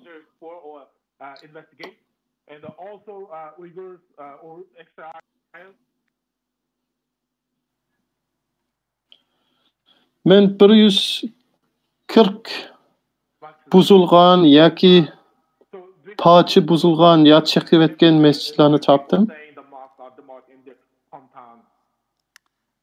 Thank you. I'm very sorry to hear about the disappearance of your father. Avazı üzülüp ketdi. In that section of your report, you say that Yeni qaytib keldi. it's estimated that 435 intellectuals have disappeared, and I just wonder what the denominator for that figure is.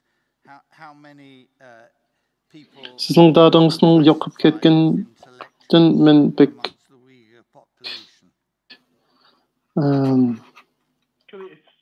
qap boldum. Sizin dokladыңızda yeni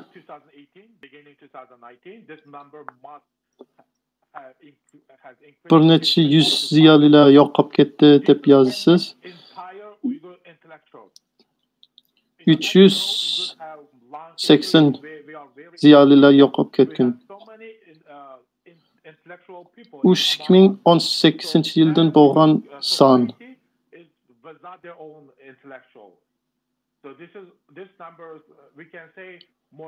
Siz ziyoli degan odamni qanday ziyoli deb tushunasiz? Şu 380 ziyolilar Uyg'urlarninki hem ziyolilar ve az degin 95% bo'ldi Uyg'ur ziyolilardan. Meniki yana boshqa savolim yo'q. Rahmat sizga. Some of the evidence shows that after China demolished mosques, they build a department building. Ko'nglim pek yerim bo'ldi. Instead of buildings like modern style, never for the mosque, for using of religious practice. Mescitlarni chekib etgandan keyin onun o'rnida boshqa binolarni salamdi. Saldi. Mescitlar chekib etgan o'rinlarda bir necha misol bor. Aşağıda yeni zamonaviy binolarni salgan. Sonra merkezler dedik. Ondan Uyg'urlarning mahallasi burun bo'lgan yerlarda, Uyg'urlar mahallasi chiqib etgan yerlarda yeni zamonaviy uylar salgan edi. Have you got any information as to what might have happened to that land after they're forcibly removed, and what kind of evidence do you have regarding the movement? How do you prove that it's forcible? According to my research, and the people who moved out from their own village and town, Uyg'urlar burun turayotgan o'rinlarda uylar faqat uy bo'lmagan, uydan boshqa itishliq yayloq bo'lgan. U itishlik yayloqlarda hozir qanaqa ish bo'layotgan, uningga nima ish bo'lgan? Shundoq bo'libmi yakindagi Uyg'urlar turgan yerlarda pek yayloq dehqonchilik maydon yaxshi chiroyli edi. Ular hozir turayotgan yerlarda zaminni yaxshi ishlatkili bo'lmaydi. Shuning uchun ular zavod yoki mecburiy emgak lagerda ishlashga mecburlagan bo'lgan. O'ziniki dehqonchilikni qilolmay turib, shuni qilishga mecburlagan.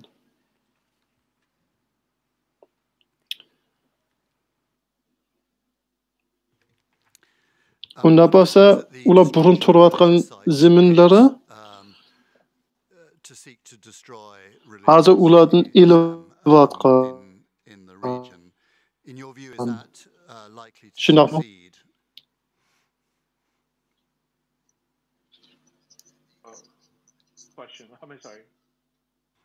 So the destruction of religious sites is presumably to destroy the religion.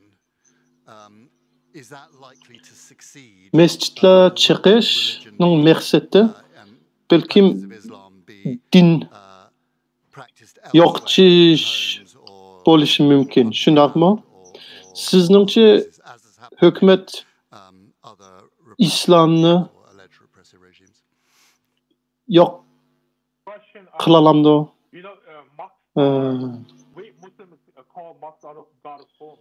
Yoki Uyg'urlar yeni musulmon turib balkim uyda namozni o'qish mumkin yoki uyda boshqa diniy ishlarni qilish mumkin.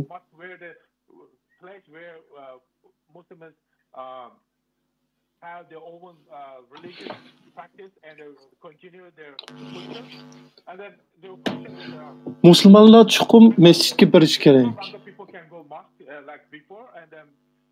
Bo'lib masjidda yangi avlodlari islom to'g'riliq o'rganish kerak.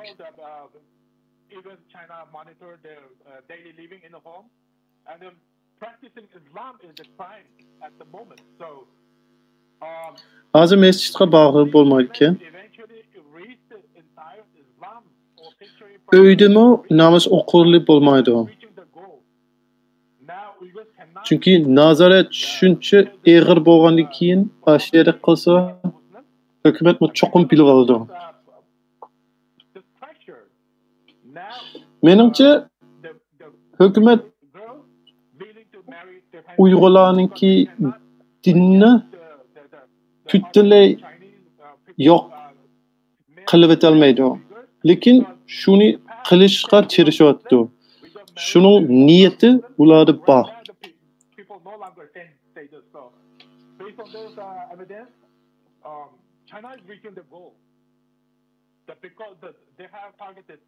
Hozir ko'p Uyg'ur qizlar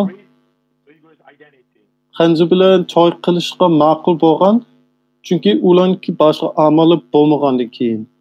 Burun biz musulmon bo'lgandan keyin, xanzular musulmon bo'lmagandan keyin biz asli to'y qilish bo'lmaydi degan edik, lekin hozir qildigan bo'ldi.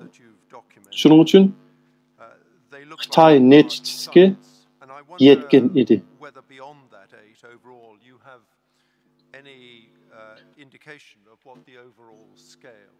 Meniki yana bir necha savollarim bor.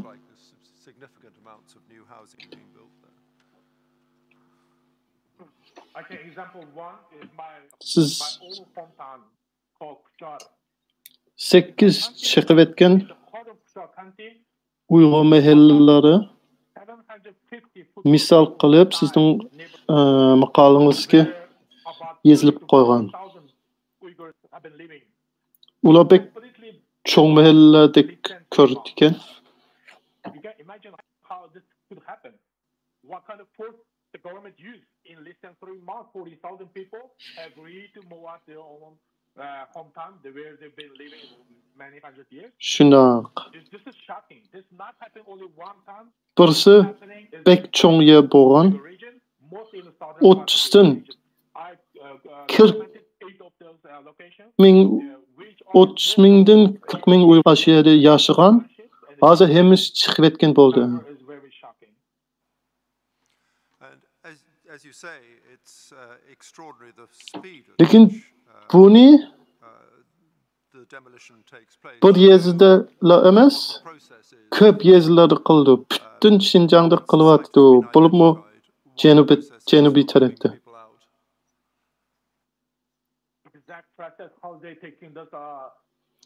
Şundaq.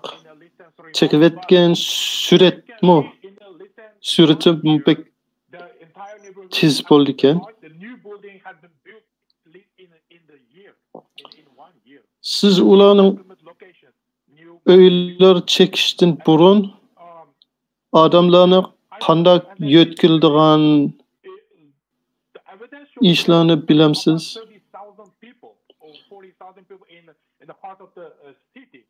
Onu pek mehellan çekip etkenden kiyen bir yılgıça eniq binalarını selip bolalaydı iken. Not only one location, as I said, so many other locations in different cities and townships. And are you aware of any protests or opposition to these forcible relocations? China has new system that re-education and Bekçik yerlerde 30 ming, 40 ming Uygurlarının ki öyleri çekip etken. Onun aşağıdaki adamlar karşı çorgan mı? Uyghurs don't have right to say against those policies. They agree because there are available locations. Xitay hökümeti ulanı lagaga solvatqandan keyin terbileş merkezgi solvatqandan keyin ulanınki huquqi Uyg'urlarning huquqi paqatla yo'q bo'lib ketdi. Shuning uchun ularmo ashunday ko'chish programlar, ko'chish siyosatlarga qarshi turishniki huquqi yo'q. The new residents of these regions are entirely Han Chinese, are they? No Uyghurs would go back. Bu Uyg'urlarningki kultur madaniyatini yo'qotishniki bir planlangan omil bo'ldi.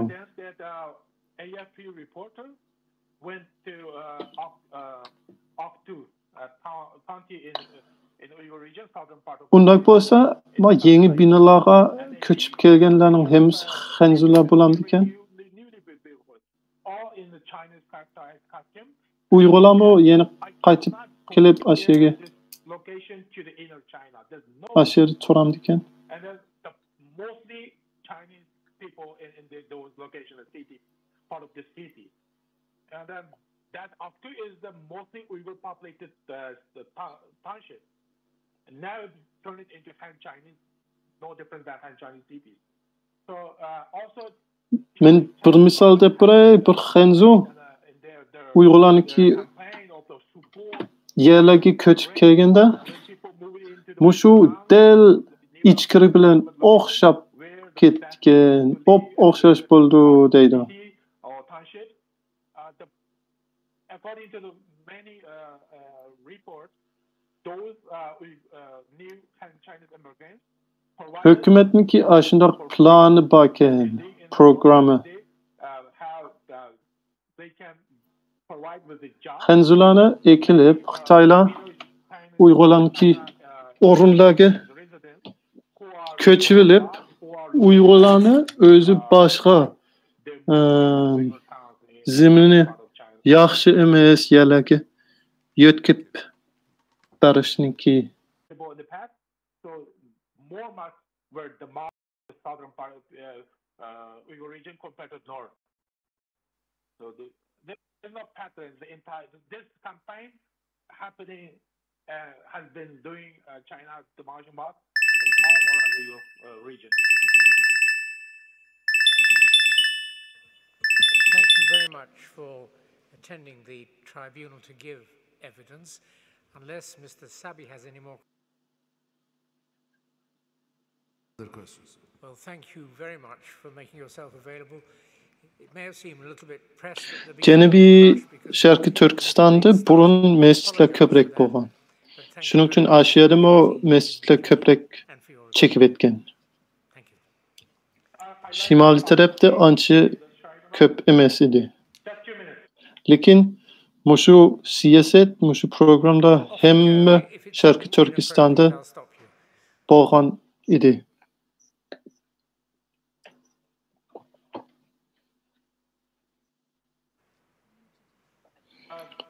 Yeni başka sorularım yok.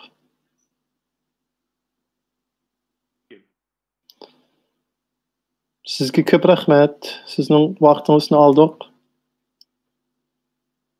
Rahmet sizge. Yeah. Sorry. Continue. Darım to'g'liq ko'liq basın bulamdı. Buldu. Former editor-in-chief of Xinjiang Civilization Journal. He was not seen in the public since 2017. And my father's case highlights the fate of Uyghur intellectuals. As I mentioned earlier, 380 Uyghur intellectuals have been detained. And my father's case is compiling. This case highlights efforts of the Chinese government to suppress of the culture and religion of the Uyghurs. Uyghur intellectuals, like my father, are the ultimate target of the Chinese crackdown. Adam burunki For example, according to the burun neşriyatxonada ishlagan a famous Uyghur writer who is my Xinjiang Televizion Journalida ishlagan who has been in the Chinese detention camp was dadam Uyg'ur ziyolilardan biri. Concentration camp. Another example, most famous Uyghur religious scholar Muhammad Salih Haji also died. U Uyg'urlarningki madaniyati ve dinini yo'qotishniki muhim bir omil bo'lgan. Dadamning tutilishi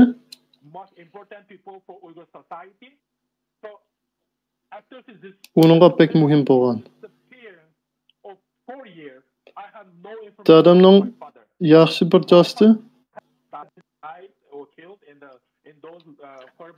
lagerda o'lib ketgan.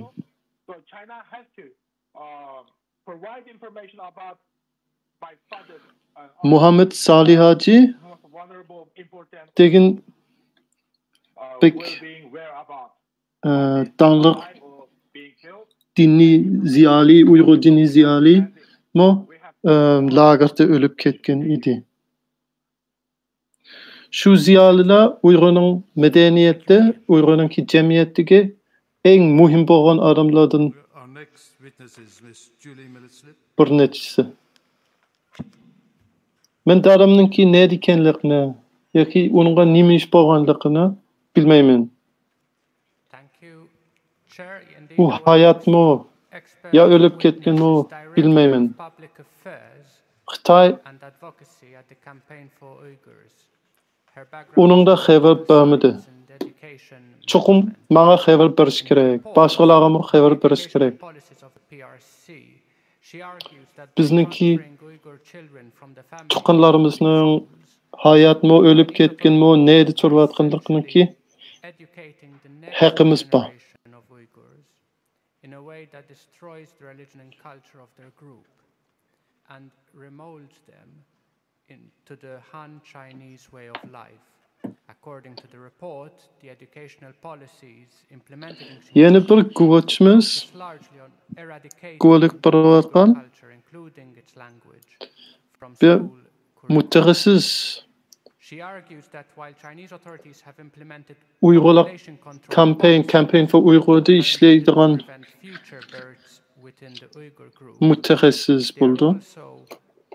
Implementing and targeting existing generations of Uyghur children. İsmi Yulia Millsap.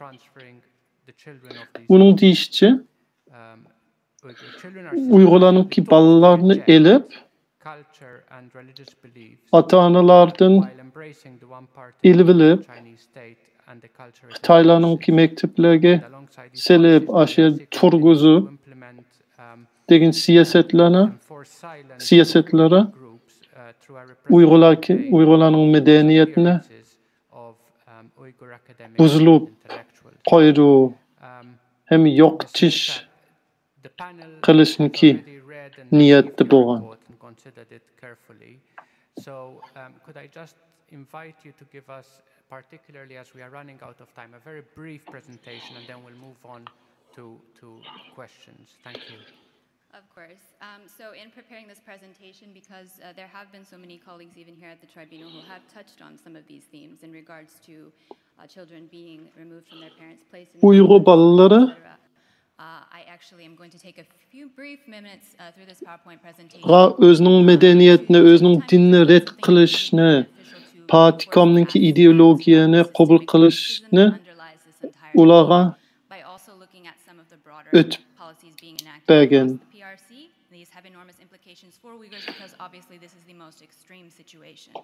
Millsap hanım, sizin doğruladığınızını, sizin qalınızını biz okuğan. Beyond that, this has always been something that has been present and underlying in the People's Republic of China. So even though Uyghurs have faced restrictions on promised conditions of autonomy, such as mother tongue education for decades, and this is one of the other primary policies that receives a lot of rightful attention, and they've been treated with varying degrees of oppressive discrimination, both in the region and throughout China proper. This narrative of anti-extremism, when combined with some of the anti-Western trends in education that are occurring under Xi Jinping, as well as general restrictions on the increasing privatization of education in the PRC, also give us a bit of a marker, actually, that naturally Uyghurs would come into direct conflict with the Muşu işler burundan tatip bu batı, lekin Xi Jinping çıkanı kiyin eğraq boğan idi. Going to look at a few of the things that are involving other ethnic groups, and we'll come back to some of what I believe are some important points to highlight from the report. So next slide. Şu mektep sisteminin içinde kılıçak çekiniş hem zulüm boğan idi. So this is the pre-primary school level of school preparation here. Daddy asked me what colors our hair. I say it's black. Mama asked me what color our eyes. I say they're black. I'm not going to read the whole thing. You can take a look at that. But one of the things that we observe from this is just this very marked intent throughout everything that's kind of been the focus as of late in a lot of the primary school targeted policies to reinforce this idea of this homogenous, not only ideologically, but also even physically, starting from a very young age with children in the PRC. So as we can imagine, this concept of kind of establishing that it's Han Chinese versus the other starts at an increasingly young age. And this is very recent. So what we're observing right now is that while in the past these might have been things that were very common in the curriculum, maybe in a slightly older age in primary school, now, and especially with the expansion of these state-run facilities and quote-unquote kindergartens in the Uyghur region, there's an opportunity here for the PRC to instill this type of mentality from age 3 or younger. This also has to do with the privatization of education, because previously China parents might have a private pre-K program, but based on some of the things that I will demonstrate in the PowerPoint slides here. Could I ask you to speak at a slightly slower pace? Sure. Aldırmayrak yapıyorsunuz, ergişemmedik dedi. Bu bizge kapit what are actually very recent changes regarding the view of private education in China yana makes some very ki modest steps ma'rif sistemasi haqida by the Chinese officials right now yana bir qancha misollarni keltirsam Xitoydagi shaxsiy maktablarni asosan degidek taqib etyotidi hozir.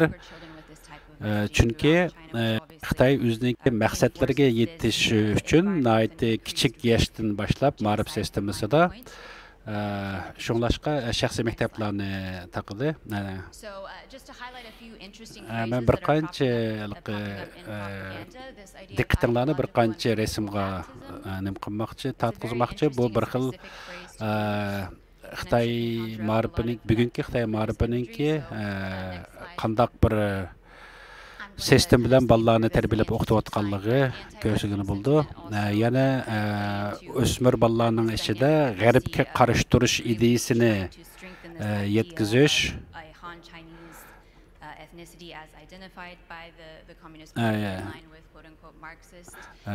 ham maktablarda marksizm ideyasini o'tishdan sirt Xi Jinping ideologiyasi asosiy o'rinda bo'lib ketyapti.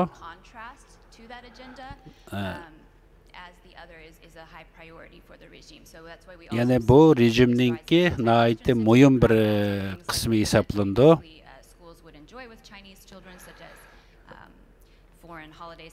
Məsələn, Xitayda maktabdagi bolalarninki chet el yoki Xitoyning bo'lmagan bayramlarni tabriklab o'tkazish ma'ni qilinadi.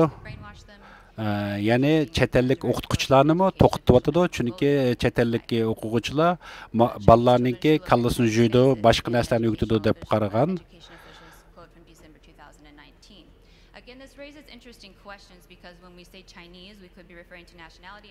Biz bektiz bo'lib ketdi, buning agashgan olmaydi tarjimada. At the same time, we also see that when it's convenient, they strive to use more of a racial undertone to establish who is truly Chinese, meeting in line with party values, potentially from my viewpoint or not. Next slide. This is just an interesting thing to mark on. Bu mu nəhayət mühim bir söhbət misalları, Uyg'urlarning nim bo'lib atqanligi to'g'risidagi isbotlar. Bu yerdagi yozilgan o'zaro suhbatlarni ko'rsak,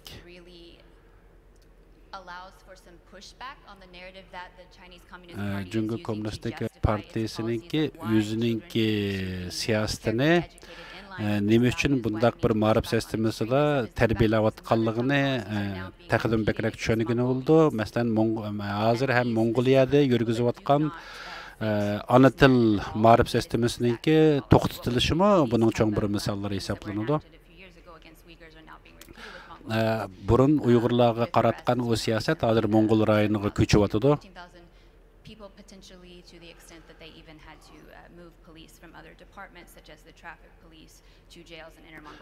Mongoliyada saqchilar yetishmay, normal polislarniki qatoriga yani bu yo'l saqchilarini mo ishiltib tutishga yoki bu ishlarga aralashtirgan. Yani Mongoliyada mo buningdan Uyg'urlar nima ish bo'lgan bo'lsa, Mongollarga mo shunday bo'lish mumkinchiligi yuqori.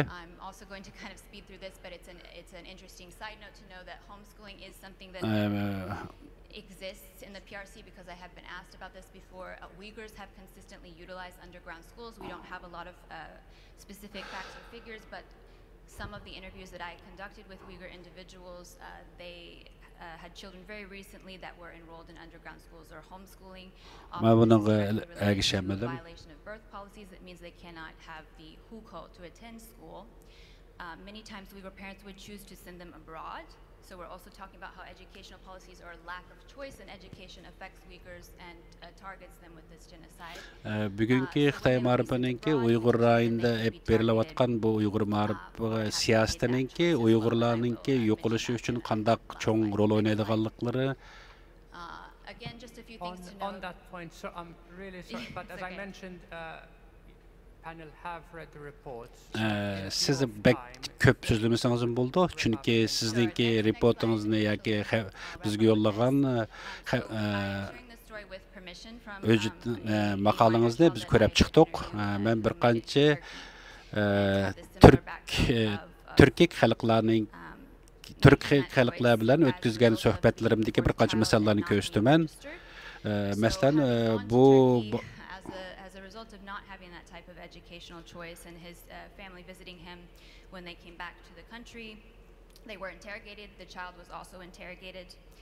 There were tactics used. I'm sorry if I get a bit emotional. It's very hard to remain emotionally detached when talking about these things, but he was placed in one room, his father in another room, and he was said, if you don't tell the truth about the reasons for your trip, etc., your father will be.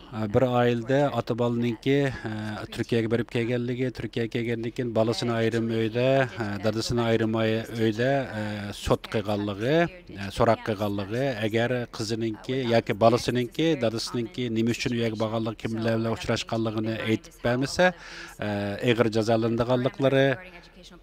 Also affect Uyghur children when they do make those choices to offer them an alternative to send them abroad. Now, under the current policies, when the parents are sent to the camps, the children can be effectively cut off.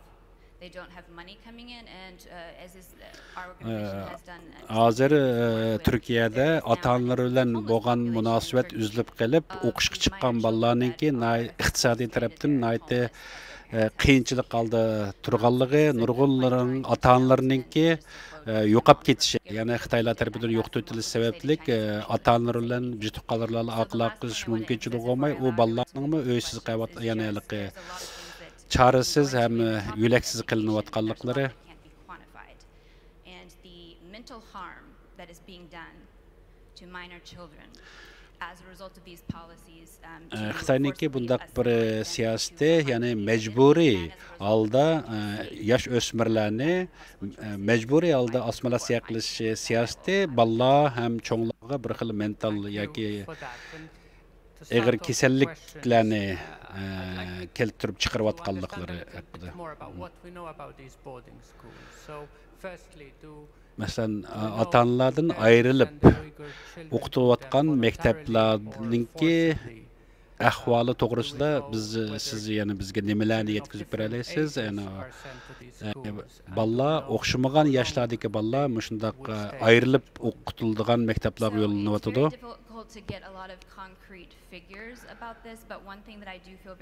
Men aniq qilib qanchalik bolalarningki shu maktablarda o'qiyotganligini deb berolmasammi, ammo ota-onalarningki bolalarni o'z ixtiyorligi bilan o maktabga avatmayotganligini isbotlab bera olaman. Children that young, it is not something that's done in China. Amaliyotda umuman Xitoyda aytgandimi, bundaq kichik bolalarni ota-onalardan ayirib, ayrim maktablarda o'qitish yo'q. Ya'ni bu Uyg'ur rayonida bo'layotgan bundaq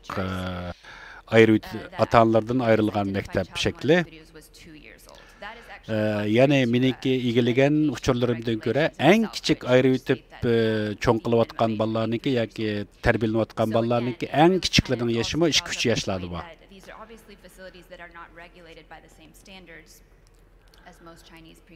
Yana birisi, bu maktablar Xitoydagi yoki boshqa Xanzu o'quvchilar ishkirlarda o'qiydigan maktablarningki sistemasi, ya'ni o'qitish qurilmalari bilan jiq farqli. Men shuni ishonchlik bilan deya olaman, bu ya'ni Xitoyningki alohida bir maqsadiningki sabablardan bo'layotgan bo'lishi kerak. Uzun vaqt ota-onalar bilan ayirib o'qitish siyosati haqida sal uzunroq bir nim bera olamsiz? Agarda mushundaq ayirib o'qitish, tarbiyalash bek uzrab ketib qolsa, buningki bolalarga ham bolalarningki kelajagidagi qanday rol o'ynaydi?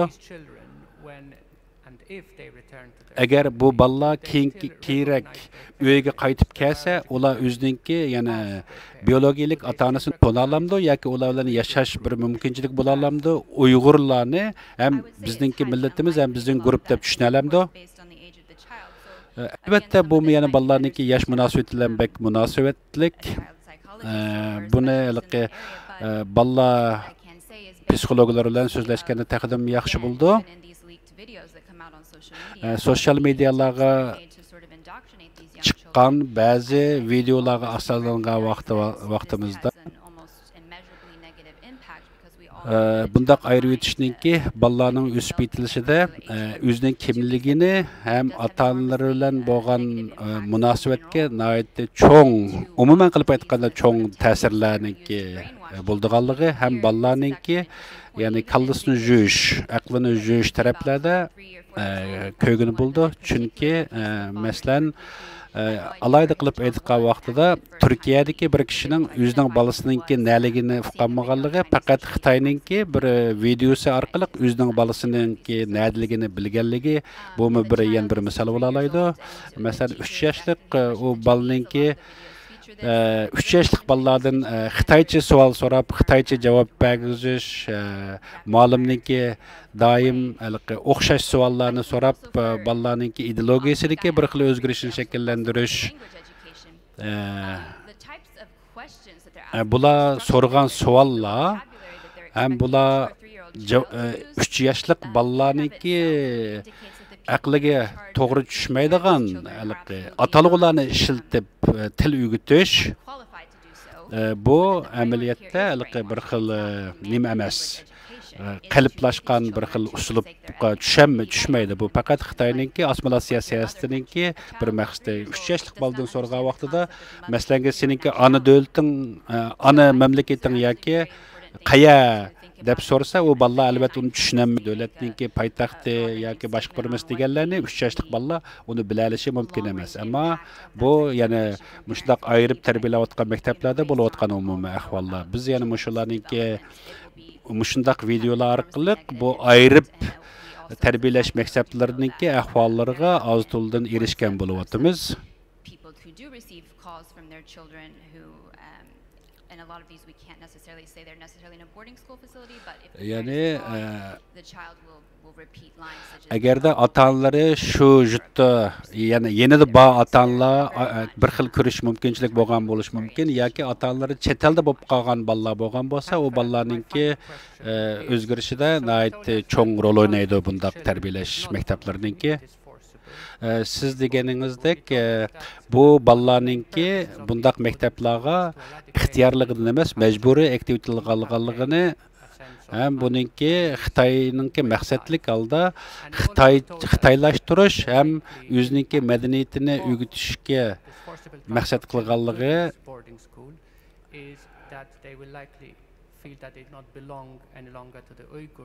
maqsad, ya'ni keyingi vaqtlarda balalar cho'ng'o'g'a vaqtida balalarninki uyg'urligini unutqizish maqsad qilganligini aytdingiz. Ya'ni mushundaq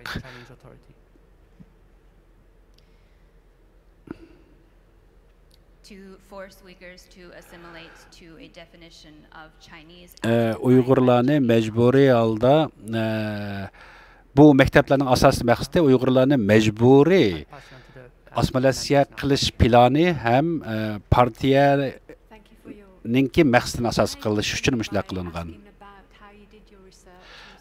Siz menga o'zingizningki tadqiqotiga qandaq tadqiqot uchun keraklik bo'lgan materiallarni nereden topganligingizni yoki qandaq tadqiqot olib borganligini aytib bera olamsiz? Turkiyadan topdingizmi yoki munosabat o'tkazingizmi?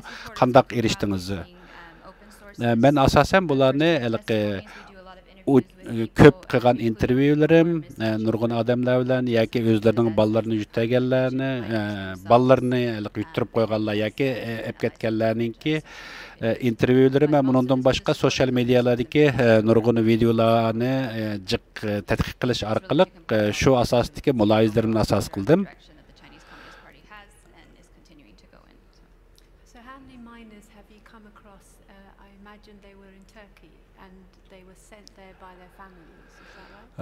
Bir qancha isbotlarni siz Turkiyadagi bir oilalardan avatib bergan videolardan oldingiz, shundaqmi? Ya'ni qanchalik odamlarni ya'ni siz ziyorat qila oldingiz? Men taxminan 200 dan oshiq oilani ziyorat qildim Turkiyadan.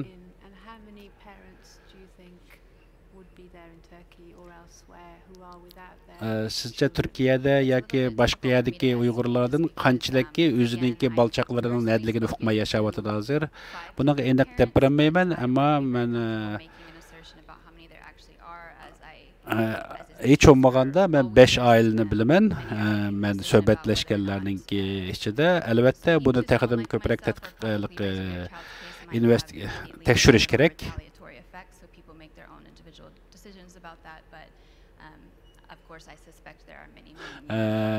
Men bunun işlemenki bundaq ahvallar naiti köp.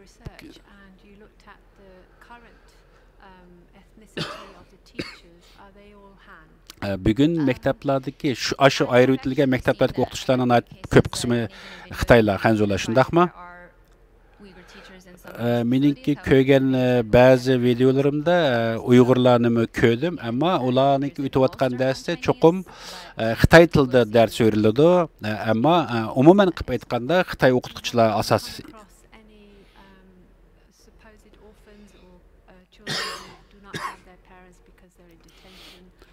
bu yana bir qitim yana mandaq chiqib aytgan vaqtda bu maktablardagi ko'plari bir xillik yetimxon maktablar deb tushunsak bo'lamdi, chunki ota-onalari yig'ib olish kamplarida bo'lganligi uchun bu to'g'risida men nihoyatda ko'p o'ylandim, tadqiqotlarni qildim, chunki umumiy ahvollar shuningga asosan, ammo men yana bir qadam ilgarilagan holda buni tadqiq qilish kerak, ammo men bu tarafda hozir nihoyatda ko'p uchurlarga erishamayman. Ko'p uchurlarga erish mumkinchiligim yo'q.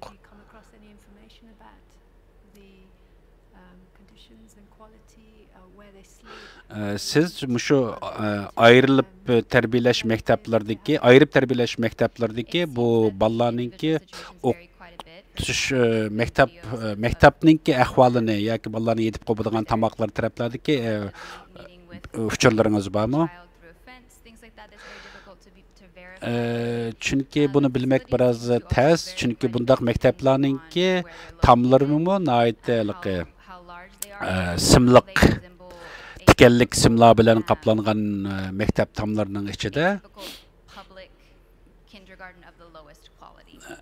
men shundoq tushundira olmaymanki, buni haliqi eng to'van darajalik bir xil maktab alaydilikleri bo'lgan bo'lish ichidagi jo'zbandan o'rindiq tamoq yemaklar tarafdan nihoyatda eng to'van darajadagi deb qarayman.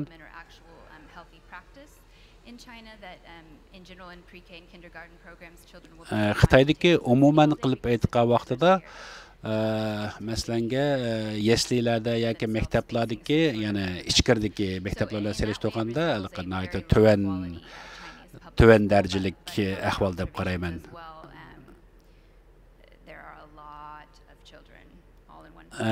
Meningki ko'nglimdan ko'ra qaraganda bir maktabda darajadan tashqari ko'p o'quvchilar bor.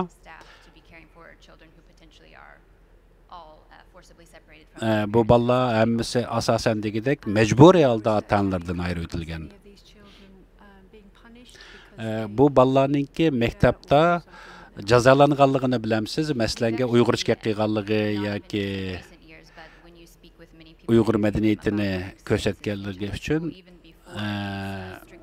bundaq hadislar buningdan burunmi nihoyatda ko'p uchurlarni hukuman 2004-2005 yillardami o'qituvchilarninki Uyg'ur tilida yoki Uyg'ur urf-odatlari bu kiyim-kechaklari bilan ko'ringan o'quvchilarga muallimlarninki bir xil kamsitish xarakterida muomala qilganliklarini anglaydiq ham bilatdim. Bir qancha men ko'rgan videolarga asoslangan vaqtida shundoq bularni bolalarni shu Uyg'urcha qilganligi uchun jazolandi. Ular majburiy Xitoy tilida gap qilish kerak, agar Hanzo tilida gap qilmagan vaqtida jazolandi.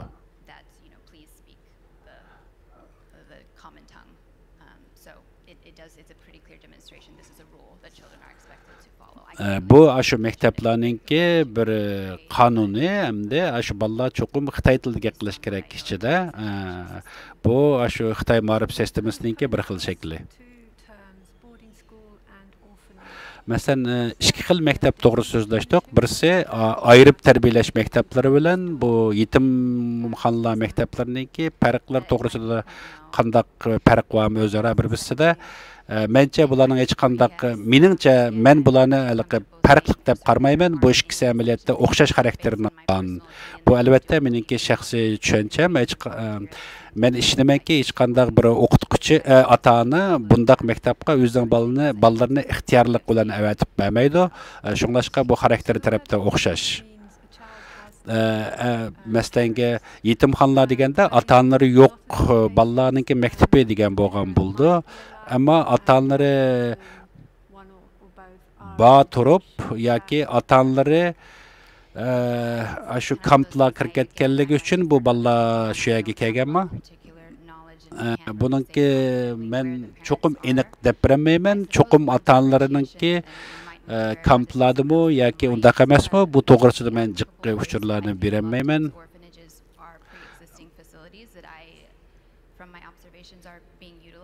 Meni tekshirishlarimdan ko'ra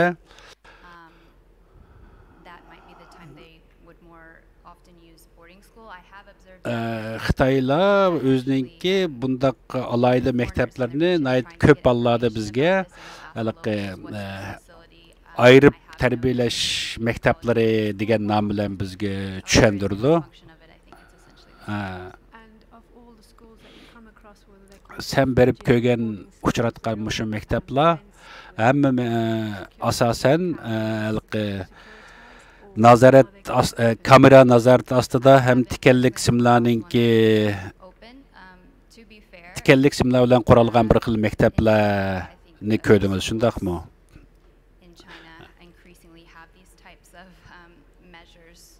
Umuman qilib aytgan vaqtida shundaq yolg'iz nima deb emas, bu rayonda emas, butun Xitoydagi maktablar asosan degidek shundaq kamera, ya'ni nazoratlik kameralarninki ostida bo'ladi. Mush ota-onalardan ayirib tarbiyalash bu maktablardagi bolalar Eid bayramlarda o'zlariniki uyiga berish mumkinchiligi bormi? Bu haqda bizningki ko'p uchurlarimiz yo'q. Ben bu haqda sizga ham jiq deb bermayman, chunki ba'zi bolalarninki ota-onalari cho'qim kamplarda bo'lgan bo'lishi mumkin.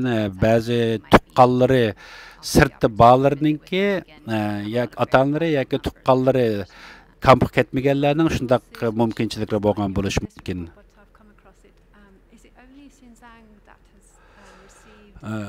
Men yana bir savolni so'ramoqchi. Mushundaq ayirib tarbiyalash maktablari yolg'iz Xinjiangda ham ko'paydimi yoki Xitoyning boshqa yerlarida ko'payotamdi? Bu yolg'iz mushu rayonda ko'p, mushu rayonda ko'paydi. Men shunga ishonamanki, Uyg'urlar bugun yuzlanayotgan bu hodisa maqsadlik olib berayotgan, maqsadlik olib berayotgan hodisa deb qarayman. Chunki nihoyatda ko'p odamlar bu concentration campga nim qilib o'tganligi uchun, yo'lga o'tilganligi uchun shundaq bir hodisa kelib chiqqan.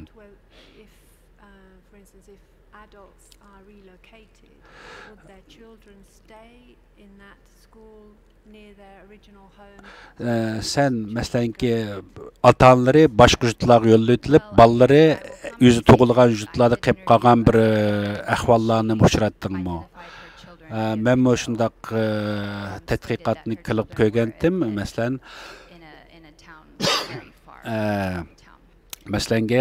ba'zilarniki ota-onalari shu yurtga kelib, bolalari boshqa yurtlarda maktabga bordigan yoki ota-onalari boshqa yurtlarga yo'tkilib o'tilib, bolalari asli yurtida qoldigan ahvollarni men uchratdim, men intervyularda qildim ularni. Albatta, Xitoy hukumati bundaqni nihoyatda ko'p qilyotdi, bundaq ishlarni.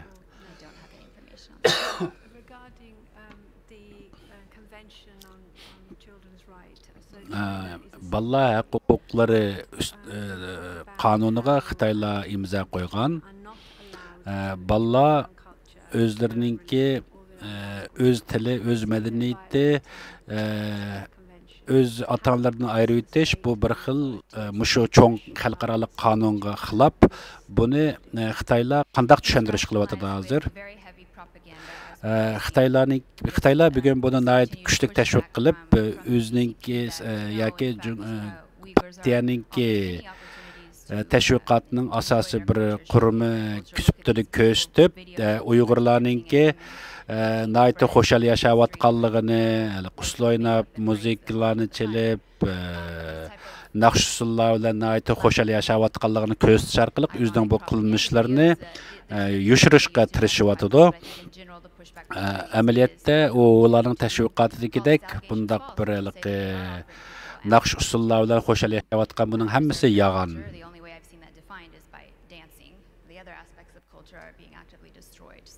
Yani bir tarafda bular Uyg'urlar ushlayapti, o'zlarining musiqalarini chalyapti degan o'zining madaniyati bor deganni ko'rsatgan bilan amaliyotda bular yo'qtilib o'tilyapti. It would have to be. With the Education Ministry, again, anything that's drafted by them does have to go through the People's Congress for approval and before being drafted into law.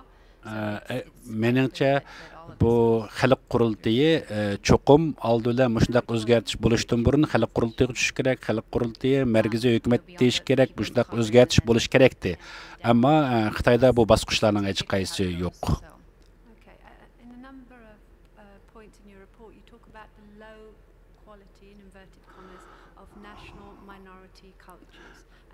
Sen bir qancha reportlar bizga bergan uchurlarni yo'llagan maqolangda ko'p yerlarda tuvan darajalik madaniyat yoki tuvan darajalik kultur degan atalg'ini ishlatibsa, yoki Uyg'urlar yoki turkik xalqlarning madaniyatini mushundaq tuvan ko'rib turib yozganligi haqida shundoq Western social media platforms to call Uyghur women baby-making machines. Məsələn, Xitaylar özləriningki təşviqatında bu qərb medialarına Uyğur ayolları faqat bal to'g'digan mashina degandek so'zlarni ishlatadi.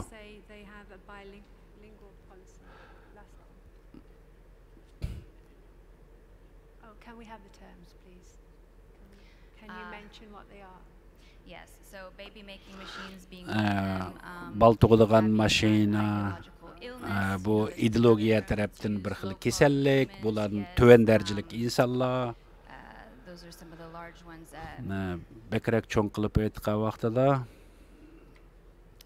naturally to the Uyghur groups. Uyg'urlar asosan qilib aytgan vaqtida terrorist guruh degandek atalg'ular bilan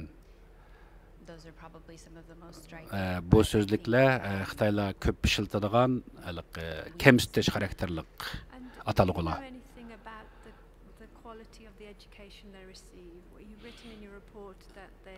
Siz bolalarningki yoki shu vatandagi yani Şinjan'daki ma'rif sistemasininki süpti to'g'risida so'zlab bera olamsiz? Masalan, bolalar Xi Jinpingni cho'ng dadam degandek atalg'ular bilan naqshlarni aytib, CCPni yani Jungo Kommunistik Partiyasi bizning oilamiz degandek shuarlarni asos qiladi. Shundoq, yani Xi Jinpingninki ideyasi, Xi Jinpingninki tushi degandek bu ideologiya asosida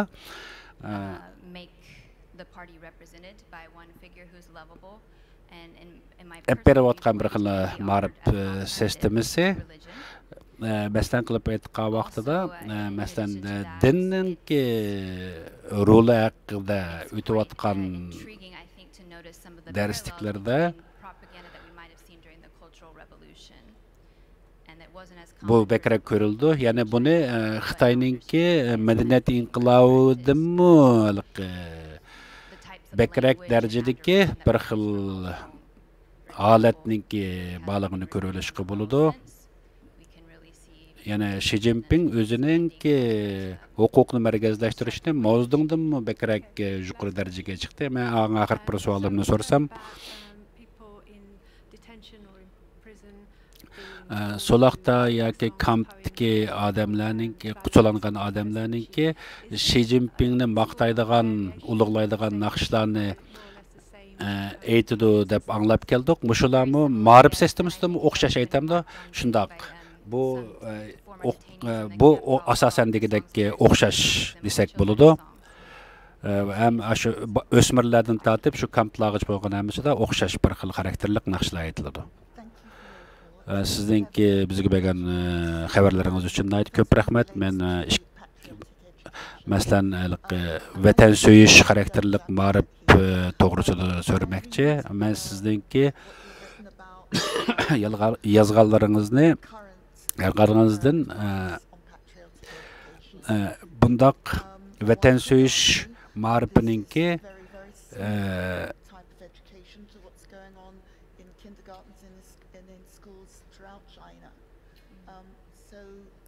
yeslilardimi ham yeslilardan tortib boshlab mengayotgan bo'layotgan bir xil ahvolning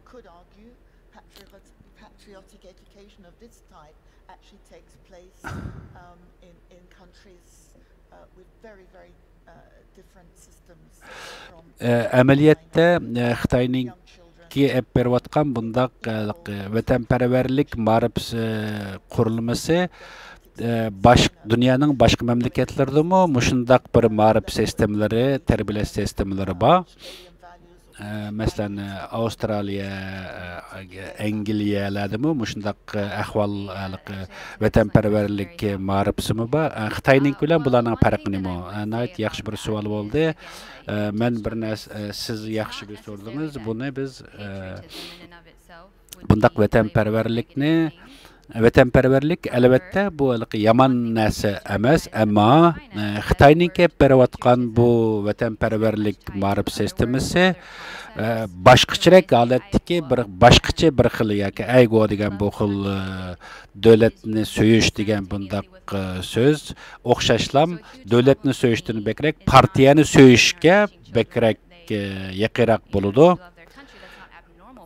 Chunki Xitoyninki davlat sistemasi bir xil normal sistema emas. Chunki bu Jungo Kommunistik Partiyasi o'zining davlat sistemasini partiya sistemasi bilan birlashtirib, partiyaning maqsadini davlatning maqsadiga qo'ygan bo'ldi.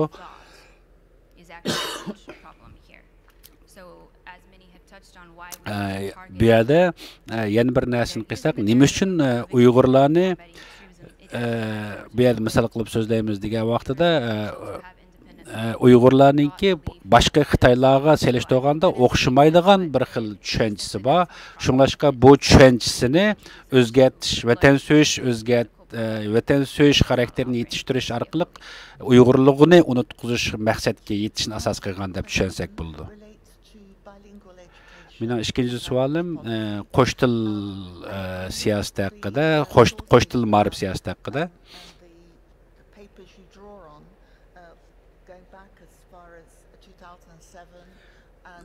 2007-yillardagi bir qancha tadqiqotlaringizni so'zlashga to'g'ri keldi. Shu vaqtdagi 2005-2007-yillargacha din boshlab bo'lgan bu qo'sh tillik ma'rif sistemasining haqida yozilgan sizning bu maqolangiz. Ya'ni Xitoylar shu vaqtlardan boshlab bu qo'sh tillik sistemasini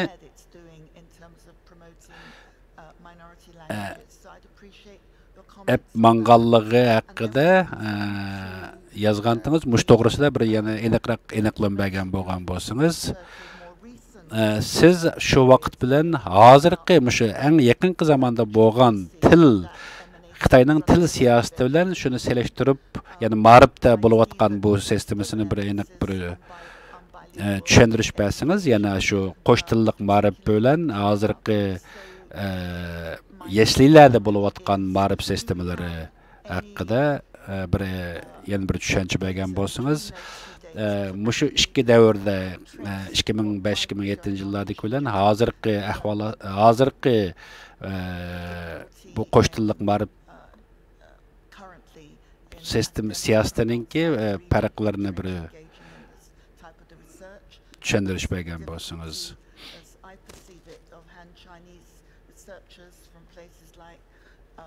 curriculum development unit in Shanghai actually feeling confident about doing research in this region for fear of getting labelled.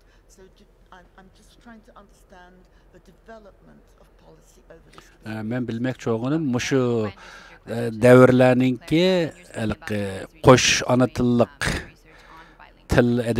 til ma'rifininki jarayonini bilish maqsad qilib so'rayapman bu savolni. Ya'ni bu qo'sh tilliq siyosatninki ma'rif siyosatininki ya'ni taxminan 18 yildek mushundaq bir jarayondagi taraqqiyot ahvolini ya'ni bir tushuntirib bergan bo'lsangiz.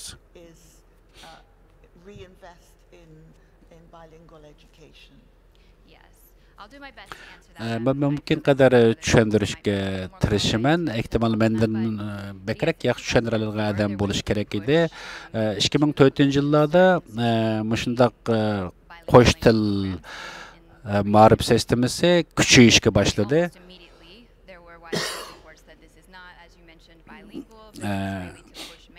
Bu amaliyotda qo'sh til bo'lib qolmasdan Xitoy tilini, Xanzu tilini asas qilish maqsad qilinganligi to'g'risida jiq uchurlar ham xabarlar bo'lgan.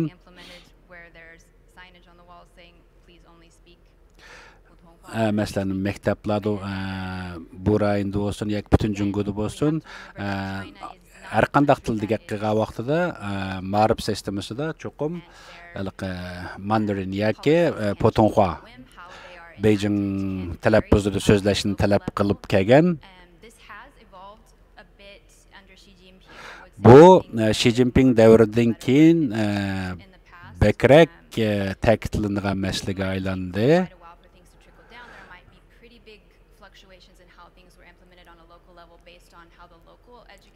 Yana birisi yerlik hukumatlarninki o'zininki xarakterli ahvoliga asosan bu siyosatlarni o'z xohishi bo'yicha kuchlantirish yoki bekrak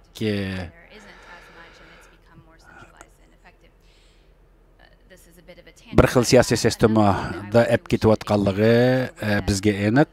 Ya'ni bu qo'sh tilliq ma'rif sistemasininki bultudan boshlab Mongoliya, ichki Mongoliyaga ko'chishimi bizga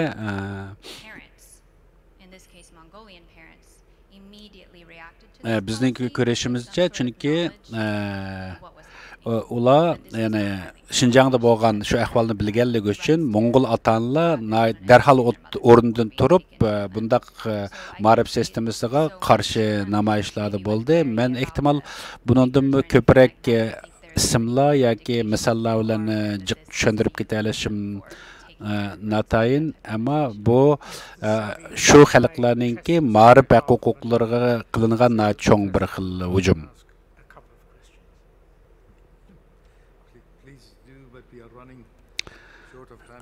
Vaqtimiz az qoldi. Şuna mümkün kadar qisqaroq savol so'rasanglar, javobim qisqaroq bo'lgan bo'lsa. Naytda qisqa 3 savol so'rayman. Meningcha shu ota-onalardan ayrılıb yoki ayırıb tərbiyələş məqsədlərdəki balalarninki psixologiya tərəfdən nayt jiq ta'siriga uchragan bo'lishi ehtimol yuqori bo'lishi kerak. Ikkinchisi, balla o'zining o'ynaydigan bir vaqti bormi shu maktablarda yoki ertagandan kechgacha o'rganishidan bo'lamdi? Uchinchisi, ularningki tamoqlarda qandaq bir mumkinchilik bor? Tamoq yeyishlarda yaxshimi, qandaq? Yani bu balla Xi Jinping ideyasi ham partiyaninki propagandasidan boshqa narsalarni o'rganamdi. Men mushu savollarga yaxshi javob berishga tirishaman. Buningda menda nihoyatda ko'p uchurlar yo'q, ammo balla o'ynamdi deb so'rasangiz, o'ynash mumkinchilik bormi desangiz, men maktabning ichida bek ko'p o'ynaydigan narsalarni ko'rdim. Hech bo'lmasa, mana tik-tak top o'ynaydigan ustalning borligini ko'rdim. Çünki men bu yerlarga berib o'zim shaxsiy berib ko'p tashviqot qilmaganligim uchun jiq javob beramayman. Xi Jinping ideyasini o'g'itish kelsak, meningcha yangi ma'rif naziri buni alayda ta'kidlagan. Men ishonaman, bu bolalarga boshqa narsalarni o'tish mumkin, ammo Xi Jinping ideyasi eng asosli maqsad. Masalan, sirtdagi Xitoy bolalari bilan, ya Xanzhou bolalari bilan Uyg'urlarni selishtirganda, albatta buning farqi nihoyat cho'ng. Ularning ma'rif sistemasi bilan.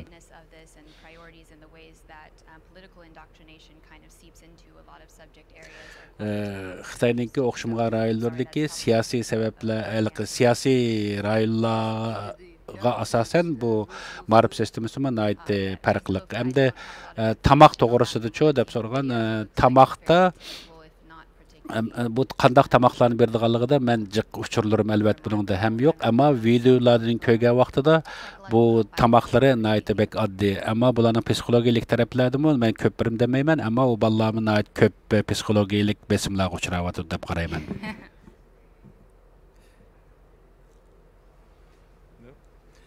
Thank you very much. Ko'p rahmat. Our next witness, Mr. Chairman, is Mr. Darren Byler. Tuanda Darren Byler'ning guvallig'iga o'tamiz.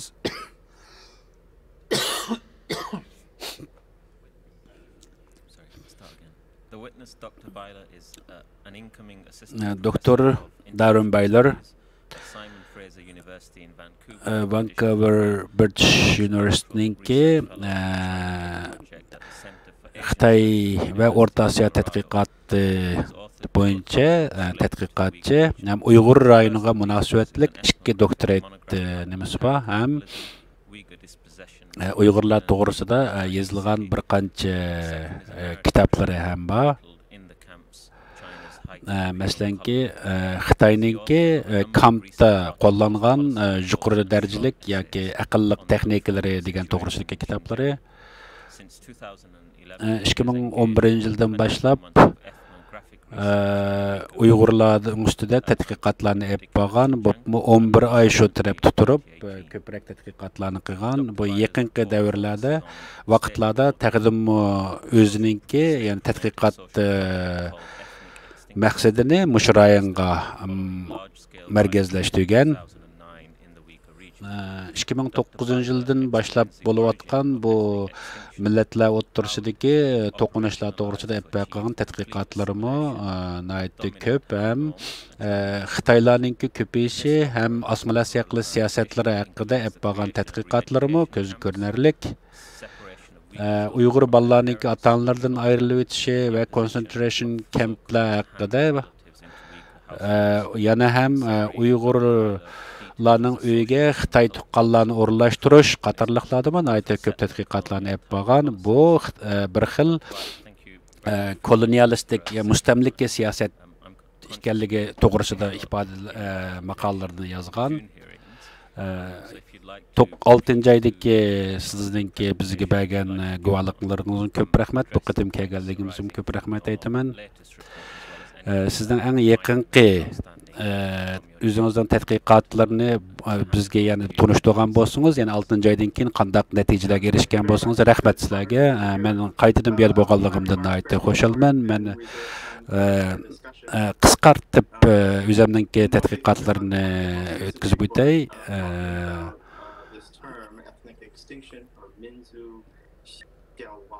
Masalan, millatlarni birlashtirish bu siyosatininki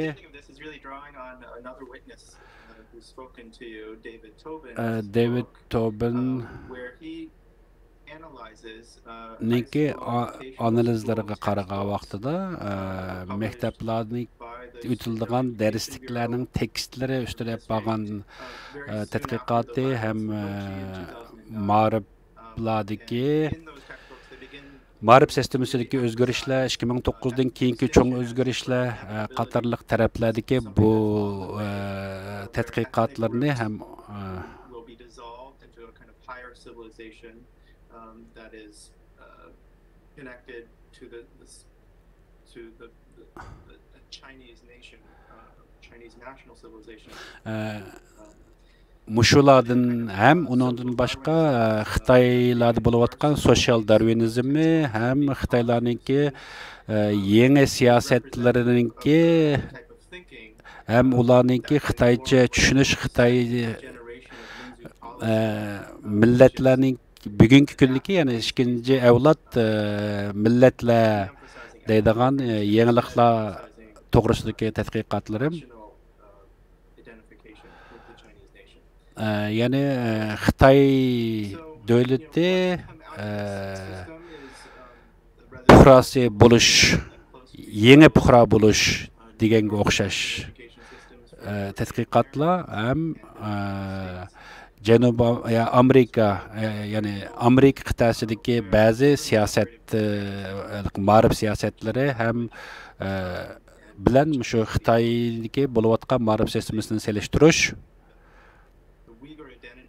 Uyg'urninki kimligi, qozoqlarninki kimlik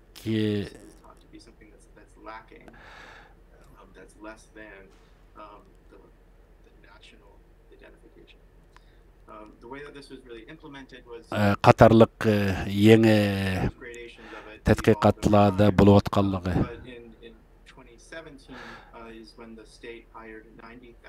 2017 yildan keyin Xitoy 19 mingdan jiq yangidan o'qituvchi qabul qilganligi, yangi xizmat qabul qilish tashviqotlarda Şinjan'a kelib o'qituvchi bo'lishga chaqirayotganligi ammo bu o'qituvchilik bo'lishninki oldingi sharti cho'qim siyosiy ko'rinishi bo'lmasligi mumkin qadar ona tili Xitoy tili bo'lganlarni taklif qilayotganliklari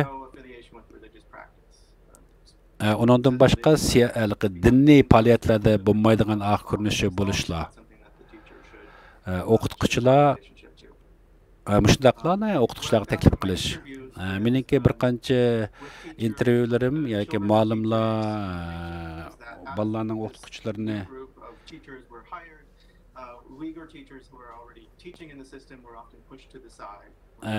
intervyu qilish jarayonida Uyg'ur o'qituvchilarni bir tarafda qilib qoldiganligi yoki bo'lmasa Uyg'ur o'qituvchilarningki faqat bu Xitoy o'qituvchilarininki assistantsi yoki yordamchisi sifatida qabul qilinganliklari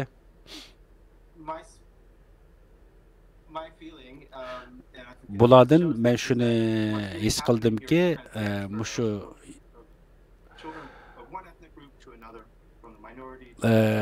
oz sonliq millat bolalarininki ma'rif sistemasida cho'ng bo'lgan vaqtida bo'pmi mushu ota-onalardan ayirib tarbiyalayotgan bu maktab siyosatlari ham qancha uzun bo'lganliklari bu maktabda o'qitish davrininki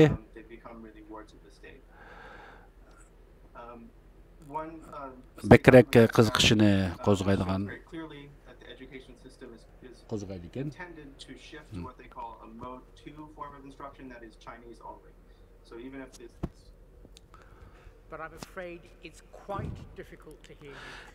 Sizni anglamoq sal tez bo'layotdi, tushunmayapmiz. Mumkin bo'lsa mikrofondan sal nariroq turib yoki biroz bo'shliqda turib, yuqori ovoz bilan gap qilgan bo'lsangiz yaxshi bo'ladi. Gapingizni yaxshi tushunmayapmiz.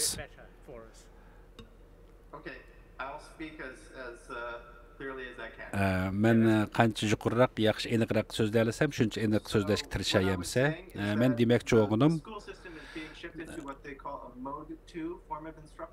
maktab sistemasi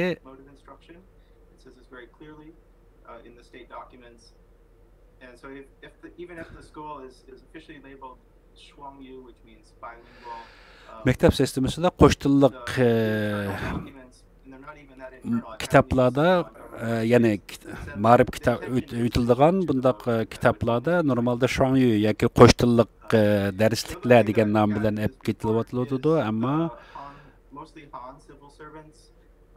that were sent to become the relatives. Bu mekteplerde qo'shtil deyilgandan ko'ra, masalan, yalg'iz Qozoq Uyg'ur o'qituvchilar qaraganda Xitoy o'qituvchilar asos, naytli ko'p qismi Xitoy o'qituvchilar.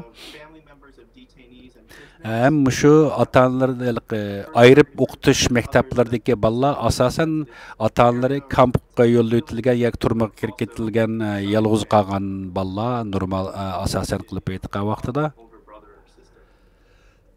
Manuals say very clearly that the families are not to practice Islam. That's one of the things that they're observing.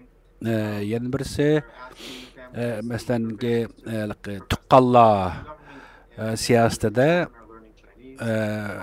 şu tuqqan Xitoylar Uyg'urlarni uyga borgan vaqtida bularningki diniy faoliyatlar bo'lmayotganligi, bolalari bilan oilasida balchaqlar bilan Xitoycha so'zlayotganligi qatorliqlarga bir xil kuzatuvchilik rolini o'ynab bordi. Yana birisi Uyg'urlarningki to'y yoki bo'lmasa o'lim yetim ishlarda yani yeni siyaset boyunca buluvatkan buluşunu resmi deymiz, güzdüş.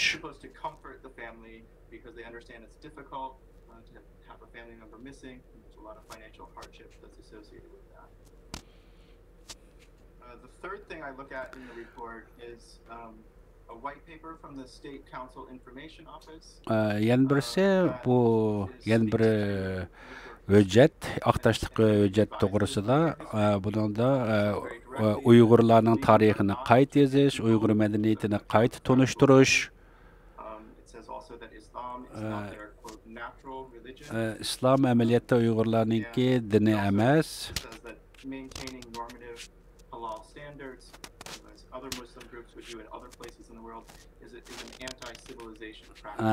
Bu da dünyanın başka yerlerdeki İslam'ı yani civilization'ga yoki medeniyetga qarshi bir xil holat degandek tashviqotlarni qilish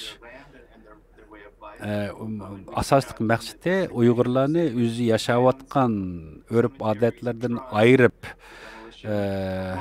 tarbiyalash bo'pmi o'ziniki qadimdan kelayotgan o'lim yetim ishlari yoki yerlik qo'yish degandek mushtarablarda jiq yeni aletini şekillendiriş.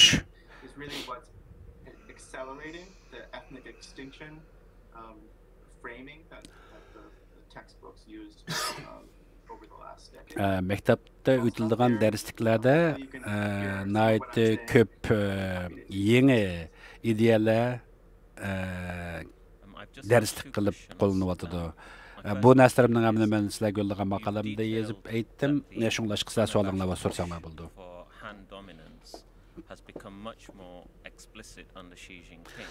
Xitaylarınki küçəyişi həm köpləb küçüb kelişi Xi Jinping dövrdə bəkərək köp bolğanlığını əskərtibsiz. Siz hazır şu millətlər birləşdiriliş Milletler Birligi to'g'risida siz qandaq yeni bir aniqlab berasiz bizga? Masalan, bu tip Xi Jinping davrida bu Uyg'urlarga yurgizgan bu xil siyosatniki biz oldingi guvohchiligimizdek bu Uyg'urlardan eshib hozir Mo'ng'ullarga o'tdi. Men shuni ishonchlik bilan deya olamanki, bu Xi Jinping'ninki uzun muddatlik bir xil plani. Bu masalan bu 19 mingdan oshiq yangi o'qituvchini qabul qilishninki o'zimi bu nihoyatda ko'p bir iqtisodiy nima sevayotganligini tushunishga bo'ldi, mablag' sevayotganligini, ya'ni mush ma'rif sistemasiga.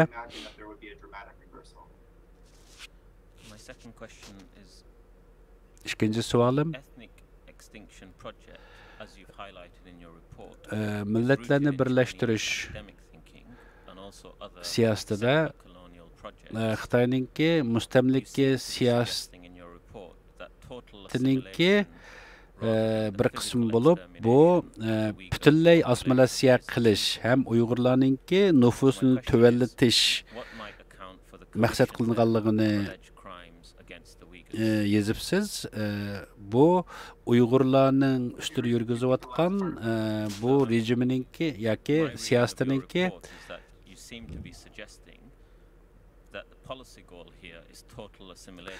sizningki bizga bildirmoqchi bo'lganingiz bu Xitoy siyosatida Uyg'urlarni butunlay assimilyatsiya qilish asosan maqsad qilinganligi to'g'risida yozibsiz. Bu to'g'risida aniqlama bergan bo'lsangiz. Chunki umuman assimilyatsiya qilish bu bir xil jinoyat. Ata-onalarni, bolalarni ata-onalardan ayirib o'tish yoki bir xil millatdan yana bir xil millatga aylanib ketishmi, nihoyat ko'p odamlarni kamplarga solashmi, ham Xitoylarni uylarga avatib birga yashash siyosatlarimi shularning hammasi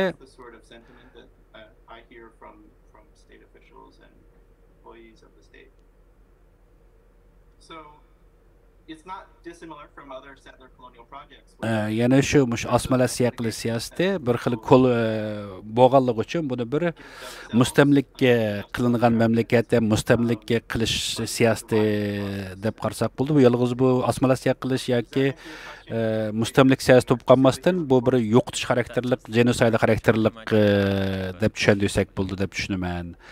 To'g'ri, yaxshi javob berdingiz. Mening yana boshqa savolim yo'q. Boshqalarning savoliga javob bersangiz. Sizningki bizga bergan uchuringizda Maorong'ninki bir qancha misollarni keltirgansiz. Siz bizga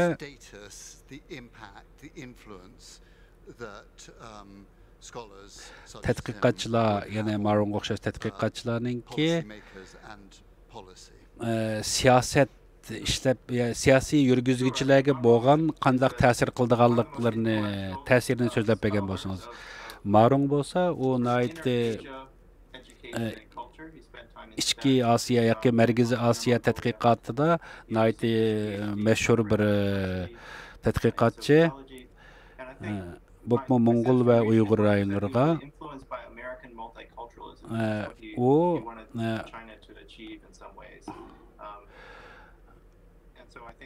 by emphasizing Chinese language education and de-emphasizing ethnic difference, he felt like he was opening up China to the he and Hu Lianhe and Hu Angong were the sort of the three main figures in this new framing of ethnic policy are influential in that they work in central universities and they're quite connected to the Communist Party. It's not entirely clear to me. Nurg'un Xitoydagi tadqiqotchilar Xitoy ya'ni Jungo Kommunistik Partiyasi bilan bevosita bek munosabatlik ham shularningki ma'rif sistemasi uchun tadqiq qildiganlar. Bularningki o'zaro bo'layotgan munoziralari nihoyatda kengri. Bu Shi'ninki rahbarligidagi bu ahvolda bunda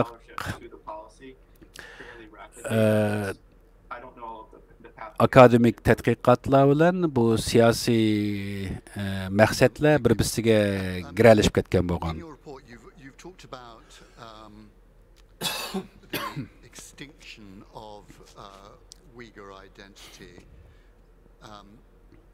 Uyg'urlarningki kimligininki yo'qolib ketishi degan so'zni because of course things we are as a tribunal tasked with is considering whether amongst other things genocide has been committed. Uyg'urlarni bir xil genocide qilish degan bir xil atalg'iga o'zgarsak, what does destruction look like in 10 or 20 years? Sizce keldigan 10-20 yil ichida mush rayonda bo'ldigan o'zgarishlar qanday bo'lishi mumkin? Odamlar ehtimol sifat tarafda o'xshash ko'p o'zgarib ketmasligi mumkin, ammo perpetration of Article 2A of the Convention, but it did involve. Yani bu what would it look like? hayat qağalları yoki ko'chada ketayotgan Urumchida bo'lsin, nada bo'lsin, ko'chalarda ketayotgan odamlarningki xarakteri yoki ko'rinish tarafda qanday bir o'zgarishlar bo'lishi mumkin?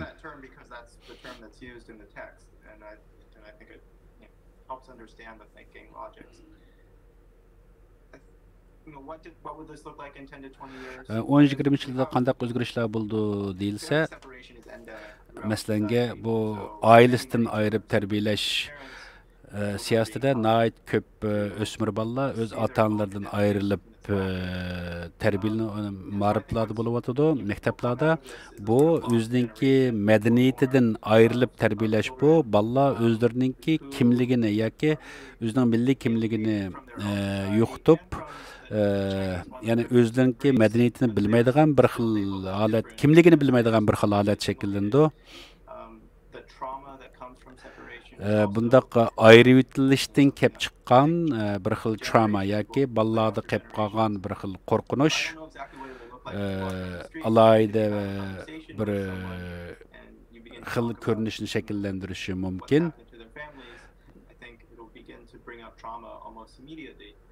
Bu xil qo'rqinchli xarakteri u vaqtlarda ko'chalarda ko'rinish qanday bo'lishini aniq deb beramiz-ammo hozirlam mushundaq ayirib tarbiyalash, mushu madaniyatni o'zgartirish siyosati oilalarda nurg'unlagan bir xil qo'rqinchni shakllantirayotganligini ko'rib olishga bo'ladi.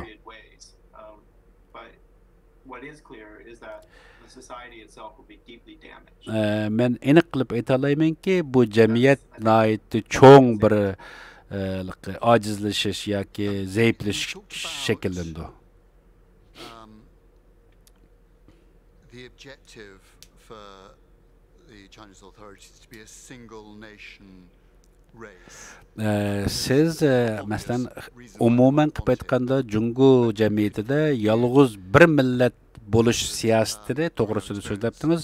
Mushuni bakrak tushuntirib bo'lgan bo'lsangiz, siz nimishga bundaq butun Xitoy bir millat shakllanadi deb qaraysiz?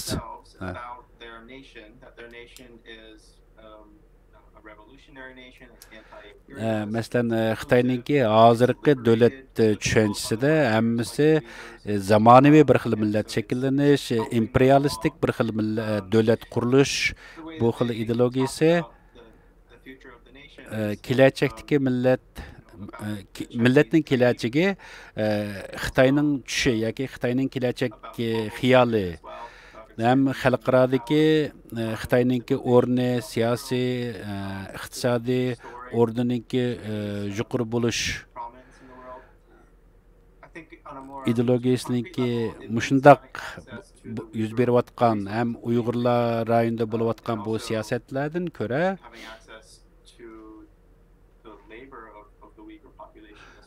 Uyg'urlarninki nufusi kamsitilishi, ham nufusninki tuvan yo'qolishi Uyg'urlarni ichki o'riklarga yo'tkash so if you have this new subject population that can be put to work at a mass scale, particularly in textiles, that's a way of sort of keeping manufacturing close to home. So there's a pragmatic economic bu Xitoyninki yana bir iqtisodiy maqsadlarga yetish uchun berayotgan bir xil siyosat bo'lganligi uchun men shuni deb qaradim. Meni oxirgi savolim previous evidence about the inability of Uyghurs to cross borders to leave either the region or the country. And we've also had a good deal of evidence about surveillance equipment, fear, control. Uyg'urlarningki o'z tuprog'idagi hozirgi amaliy yuzlanayotgan hayotiningki bir ochiq turma ekanligini siz ashundaq deb qaramsiz. Albatta shundaq. Bu rayonda bo'layotgan sistema men shundaq deb qarayman. Yana birisi Uyg'urlar har qanday bir xil bir ruxsatsiz hech qanday bir yerga midiryanmaydi. Jutlarımı o'ttirsida tekshirish punktlari bor. Bu yerda masalanga nayt ko'p masalanga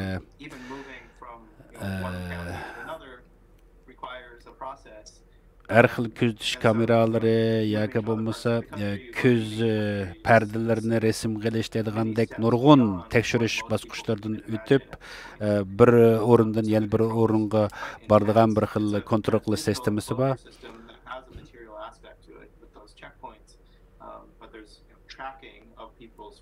Adamlarninki telefonlari olsun yoki har qanday shaxsiyatli yoki mashinalari olsun hamma narsalarni hukumat tekshirib yana kontrol qilib turdi.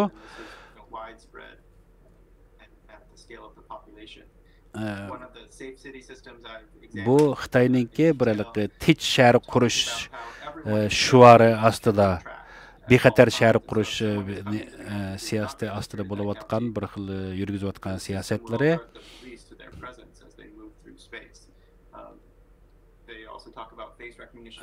Bularninki masalan odamninki yuzlarini yuz orqali ko'rinish orqali boshqa deymiz tonish yuzlarini tonish qatorliq nurg'unlagan yuqori texnologiyalar orqali boshqarilayotgan bir rayon bu.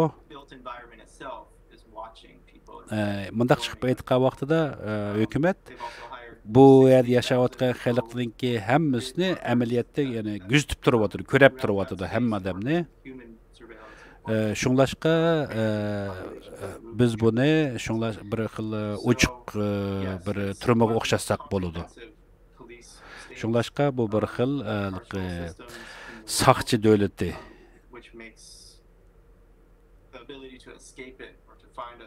Hem Xitoylarninki bundaq boshqarishi, bular yana mush yerlik Uyg'urlarninki, Qozoqlarninki boshqa yerlarga qochib ketishning oldini olmoqchi shu orqali. Chunki mushundaq digital bir xil tekshirishlarmi amaliyotda Xitoylar bilan Uyg'urlarni ayirib ko'ralaydigan bir xil sistemlarni turg'izdi.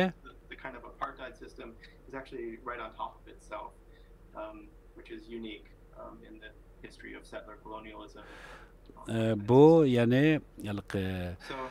mustamlik qilish siyosatininki yuqori darajalik bir xil ko'rinishi desak bo'ldi. Hozirgi mushu yuqori texnika sağğa müşü məbləğlər, nəhayət yuqur məbləğlərdən selib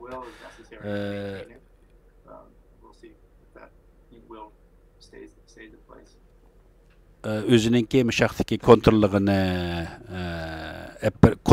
ep berəvatıdı. Mina sualım tügüdü. Mən bir sual sormaqçı. To operate a system leading to extinction of the type you identify, the person above the person who's being managed, manipulated and controlled may or may not believe in the principle. He may simply be acting under orders. The person above him may or may not believe. Bundaq sistemlarga bölünüp ketken bir hukuk şeklide meslenge bir tüven dereceden yani bir yuqur derece, yani bir yuqur dereceden yani bir yuqur derececi bolgan bundaq başquruş sistemisi de qandaq bir başquruş sistemisi qancha uzunga bora olish mumkin deb qaraysiz? Bu bek tez bir savol bo'ldi. Buningga aniq javob bermek tez, chunki bundaq qatlamma boshqarishda qancha bosqichningki borligini bilmagimiz bek tez. Araliqda yana qanchalar odamlar bor?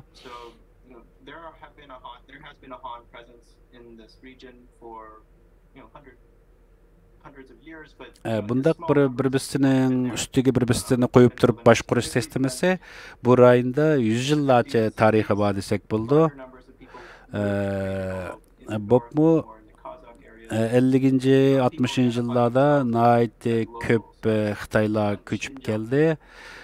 Ular o'zlarini biz bugungi kunda biz kona Şinjanlıqlar deb ataydı. Hem ularni burun Uyg'urlar bilan qozoqlar bo'lgan munosabatiningki hozirgi ahvoldan yaxshilik to'g'risida so'zlab turdi. Yana meningki bir qancha intervyularimdan ko'ra which I think is probably fairly wide, is shared by leadership as well, which is one of the reasons why they, I think, want to maintain the system. Yani muşundaq hozirgi bu yangi sistemninki, yani birisinin ustida birisi yoki o'zaro kuzatuvchilik qilish, qavatma-qavat kuzatuvchilik qilish bundaq sistemalar mushu 2090 va 2000 yillardan keyin bekrak gavdalandi. Bo'pmi bir balvog'i bir yo'l bir balvog' siyosatidan keyin bekrak kuchaydi deb qarayman.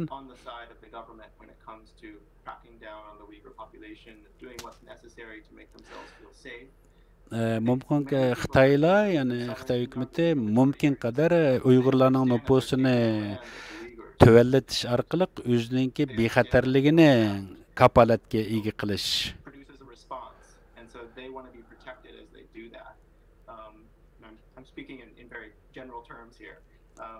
Men umuman qilib so'zlayapman ko'p ballarda, balki inchikilab kirmadim. They feel as though this is the Chinese state really caring for them, protecting them.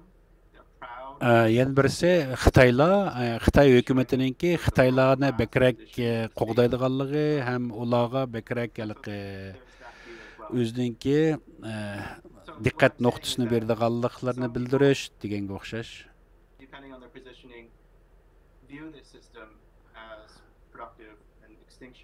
Bir xil sistema bo'lganligi uchun shundaq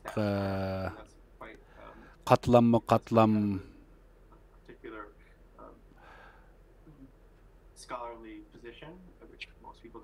güzetçilik qilish sistemaları deb qarayman. Ms. Repninki bir savoli bor ekan. You talked about a sort of inbuilt flaw in this educational system, where because the children are still going to be treated as different, they're not going to come to see themselves as the same as the majority. Mesela ballar keyingi vaqtlarda o'zlarini boshqa ko'rish mumkin. Mesela ballar cho'ng bo'lgandan keyin ehtimol o'ziga qarab, uningki asosliq millatlarning emasligini, o'zining ularga o'xshamaydiganligini his qiladi cho'qim keyingi vaqtlardami. Sen shu Xitoydagi akademiklarningki yoki shu munozirlarda bo'layotganlarningki mush masalani o'ynamayotganligi ham kelajakda uzun muddatlik bir xil qaraydigan bo'lsak, mush siyosatininki g'alabalik bo'lmaydiganligini his qilmayotgan deganda shular.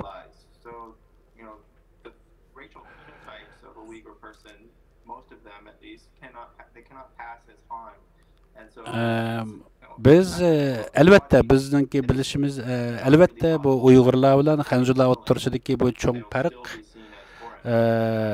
ular cho'ng bo'lgandimi ki mushundaq siyosat ma'rif ostida cho'ng bo'lsa-mu, ular baribir bir chet ellik yoki bu asos millatga o'xshamagan bir xalq ekanligini his qila oladi keyingi vaqtlardan baribir. Ammo bu bir xil trauma shakllantirib qo'ydi bolalarning kallasida.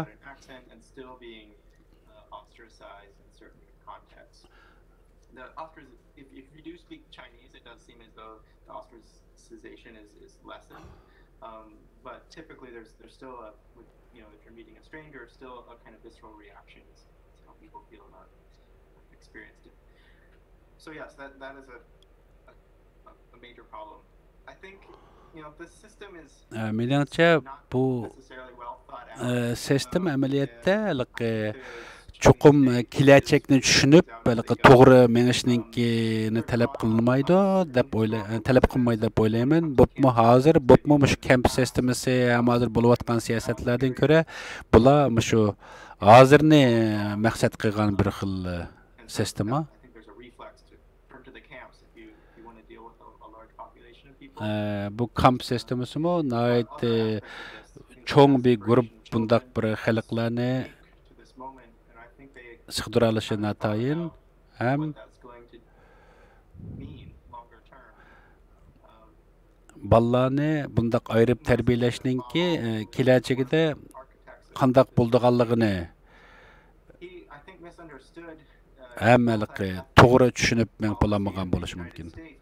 Bular masalanga Amerikadagi ko'p millatlik davlatlarda bir xil tillarni bo'lgan bir xil sistemaga o'qishtirib mangayotgan bo'lishi mumkin.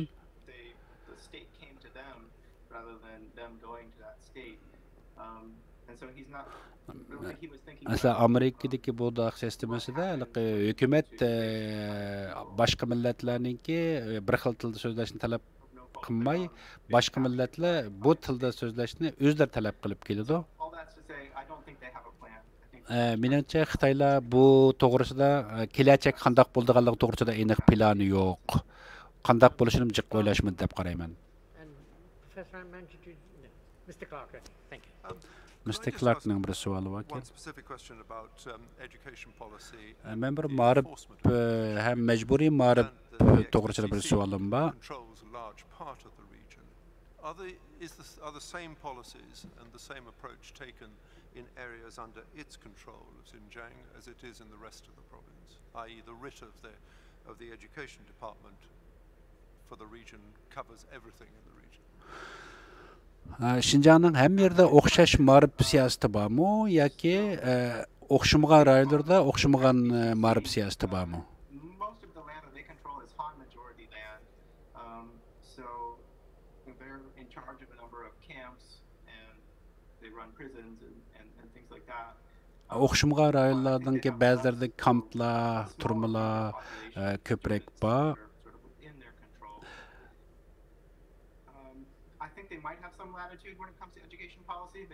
Mençe bo'lgan vaqtida azroq farqlar bo'lishi kerak. Masalan, millatlarning joylashishiga asosan siyosat qo'llanishi mumkin. So my sense is that it's probably quite similar to the way that education policy is being implemented in other parts of the region.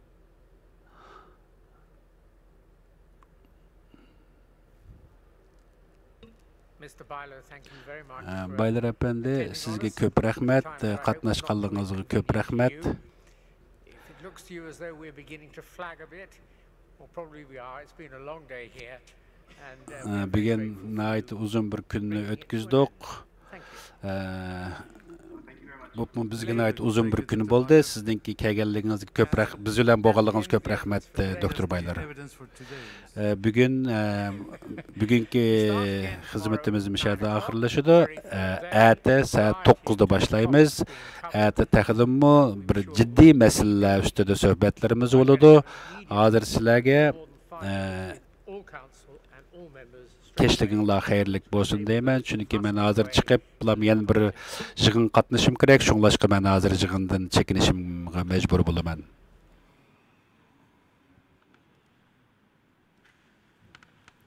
Assalamu alaikum ekran aldidagi Sharq Turkistonlik aziz qarindoshlar. Mush vaqtinglar takrar xayrlik bo'lsin. Aziz qarindoshlar, mana sizlar ko'rayotgan yana Xalqaro Uyg'ur sud kollegiyasininki tunugun, ya'ni 9-oyning 10-kuni atdigan Londonda başlanğan ikinci qitimli so'tininki bugungi ikkinchi kuni nihoyat muvaffaqiyatli, raddi g'alabalik bir shaklda oxirlashgan bo'ldi. Aziz qarindoshlar, mushu fursatdan foydalanib turib, men mushu sotga ko'ngil bo'lib, mushu xalqimizning dardiga, taqdiriga ko'ngil bo'lib, ekran oldida zerikmay, terikmay, savrichanlik bilan mushu sot haqida biz Dunyo Qurultiyi to'g'ri televiziyasi tarafidan taqdirlangan naq maydon programmasini ko'rgan, izlagan bütün qarindoshlarımızga tekrar rahmetimni, minnetimni bildiraman ve hammalardan Allah razı olsun aziz qarindoshlar.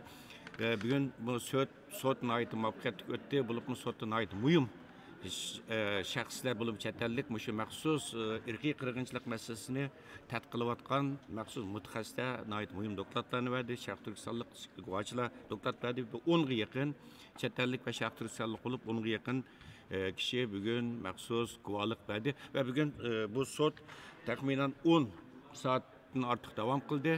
Biz ətigan təxminən 8:30'da bu Naqmeydan proqramını başlagandık. O yarım saat proqramını üzdürməy, o yarım saat Naqmeydan proqramısı taqatdıq və sotninki bugünkü ikinci günningki əməli ahvalını sizlərə to'liq yetkazishga g'ayrat qildik. Aziz qarindoshlar, bu sot başlanışdan bir kun burun Xitoy hukumatına bu sotga qarshi, dunyo qurultiga qarshi, sot guvohchilar qarshi qattiq hujum boshlagan.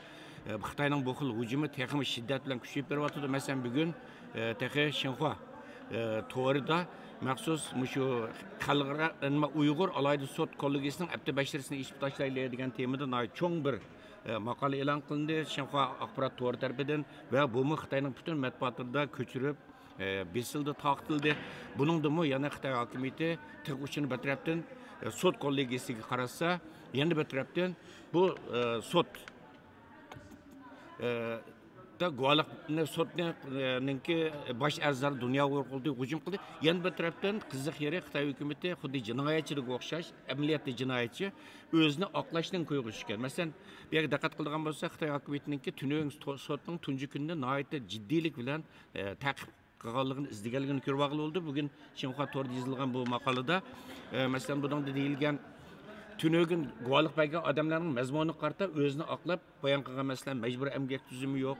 Masalan balla ishkir o'lkada o'qiyotganlarni mingish harakati emas. Biz ularni yuqori sapalik ixtisos egalariga aylantirish uchun o'qitdik. Mecbur emgek yok, irqiy qirg'inchilik yok. Uningdagi Uyg'urlarning noposini qasdan azaytish masalasi yok. Biz kundan kunga ularniki noposiniki ishga ahamiyat beryapmiz. Uyg'urlarning nopos ko'payyapti. Mecbur emgek masalan paxtaninki zaten bulup Şimali Şinjan'da 90% maşina orqali terildi paxta.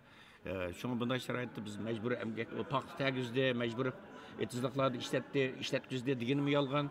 Bu chet ellik guvohchilarninki nurg'uni Şinjanga kelib boqmagan oqcha ko'kcha degandek safsatlarni bozorga soldi va bu sot bölgünçilik ideyasini yani Jungoni parchalash, bo'lishga urinayotgan bölgünçilik ideyasini targ'ib qilayotgan Dunyo Uyg'ur qurultiyi Ninki aqı teriga nima söyle yuyilishi bilan qurib chiqilgan bir atalmış sot deganga o'xshash narsani bozorga soldi. Cho'ng bir maqola aziz qarindoshlar, balkim ati yana Xitoy bu sot qaratgan hujumni kuchlantirishi mumkin.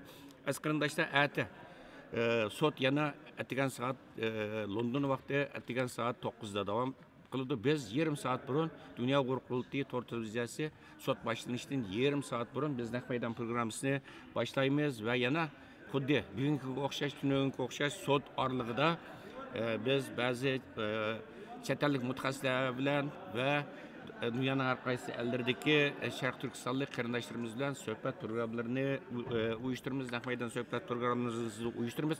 Shunga aziz qarindoshlar, bu sot 4 kun davom qiladi. 9. ayning 13. kuni kechda oxirlashadi. Shunga aziz qarindoshlarimizningki mushu sot haqida taqtilayotgan Naqmeydan programmasini diqqat bilan izlashinglarni umid qilamiz va atrofingdagi qarindoshlarga danglar. Bu tarixiy bir fursat. Chunki 3-chi qatam sot ochilmaydi. Bugun bosh sotchi Jeffrey Nice oliylarni e'lon qildi. Bu 2-chi qatamlik sot bilan bu sot tugaydi va 12-ayning oxirigacha biz hukm chiqarish xizmatlarini oxirlashtiramiz deb shunga bu yerda aziz qarindoshlar uningdagi adlik nihoyat muhim 3 lager shohidi bor. 3 yangi lager shohidi bor. Sizlar hech ko'rib boqmagan, ismini anglab boqmagan ko'pinchanglar teqa hozir rasmiy matbuotlarga o'tirib chiqmagan 3 lager shohidi ata Qozog'istondan kelgan 3 lager shohidi ata bevosita sot maydonida guvohlikni o'tadi. Bu fursatni qochirmanglar aziz qarindoshlar. Xo'sh, shuning bilan aziz qarindoshlar, Dunyo qurultiyi to'rt televiziyasiningki xalqaro Uyg'ur sot kollegiyasining 2-chi qatimliq sotiga bag'ishlangan bu 2-chi qatimliq soti haqidagi Naqmeydan programmamiz mishadi oxirlashdi. Ko'rishishga omon bo'linglar, ati ko'rishaylik aziz qarindoshlar. Xayr xo'sh. Xayr xo'sh.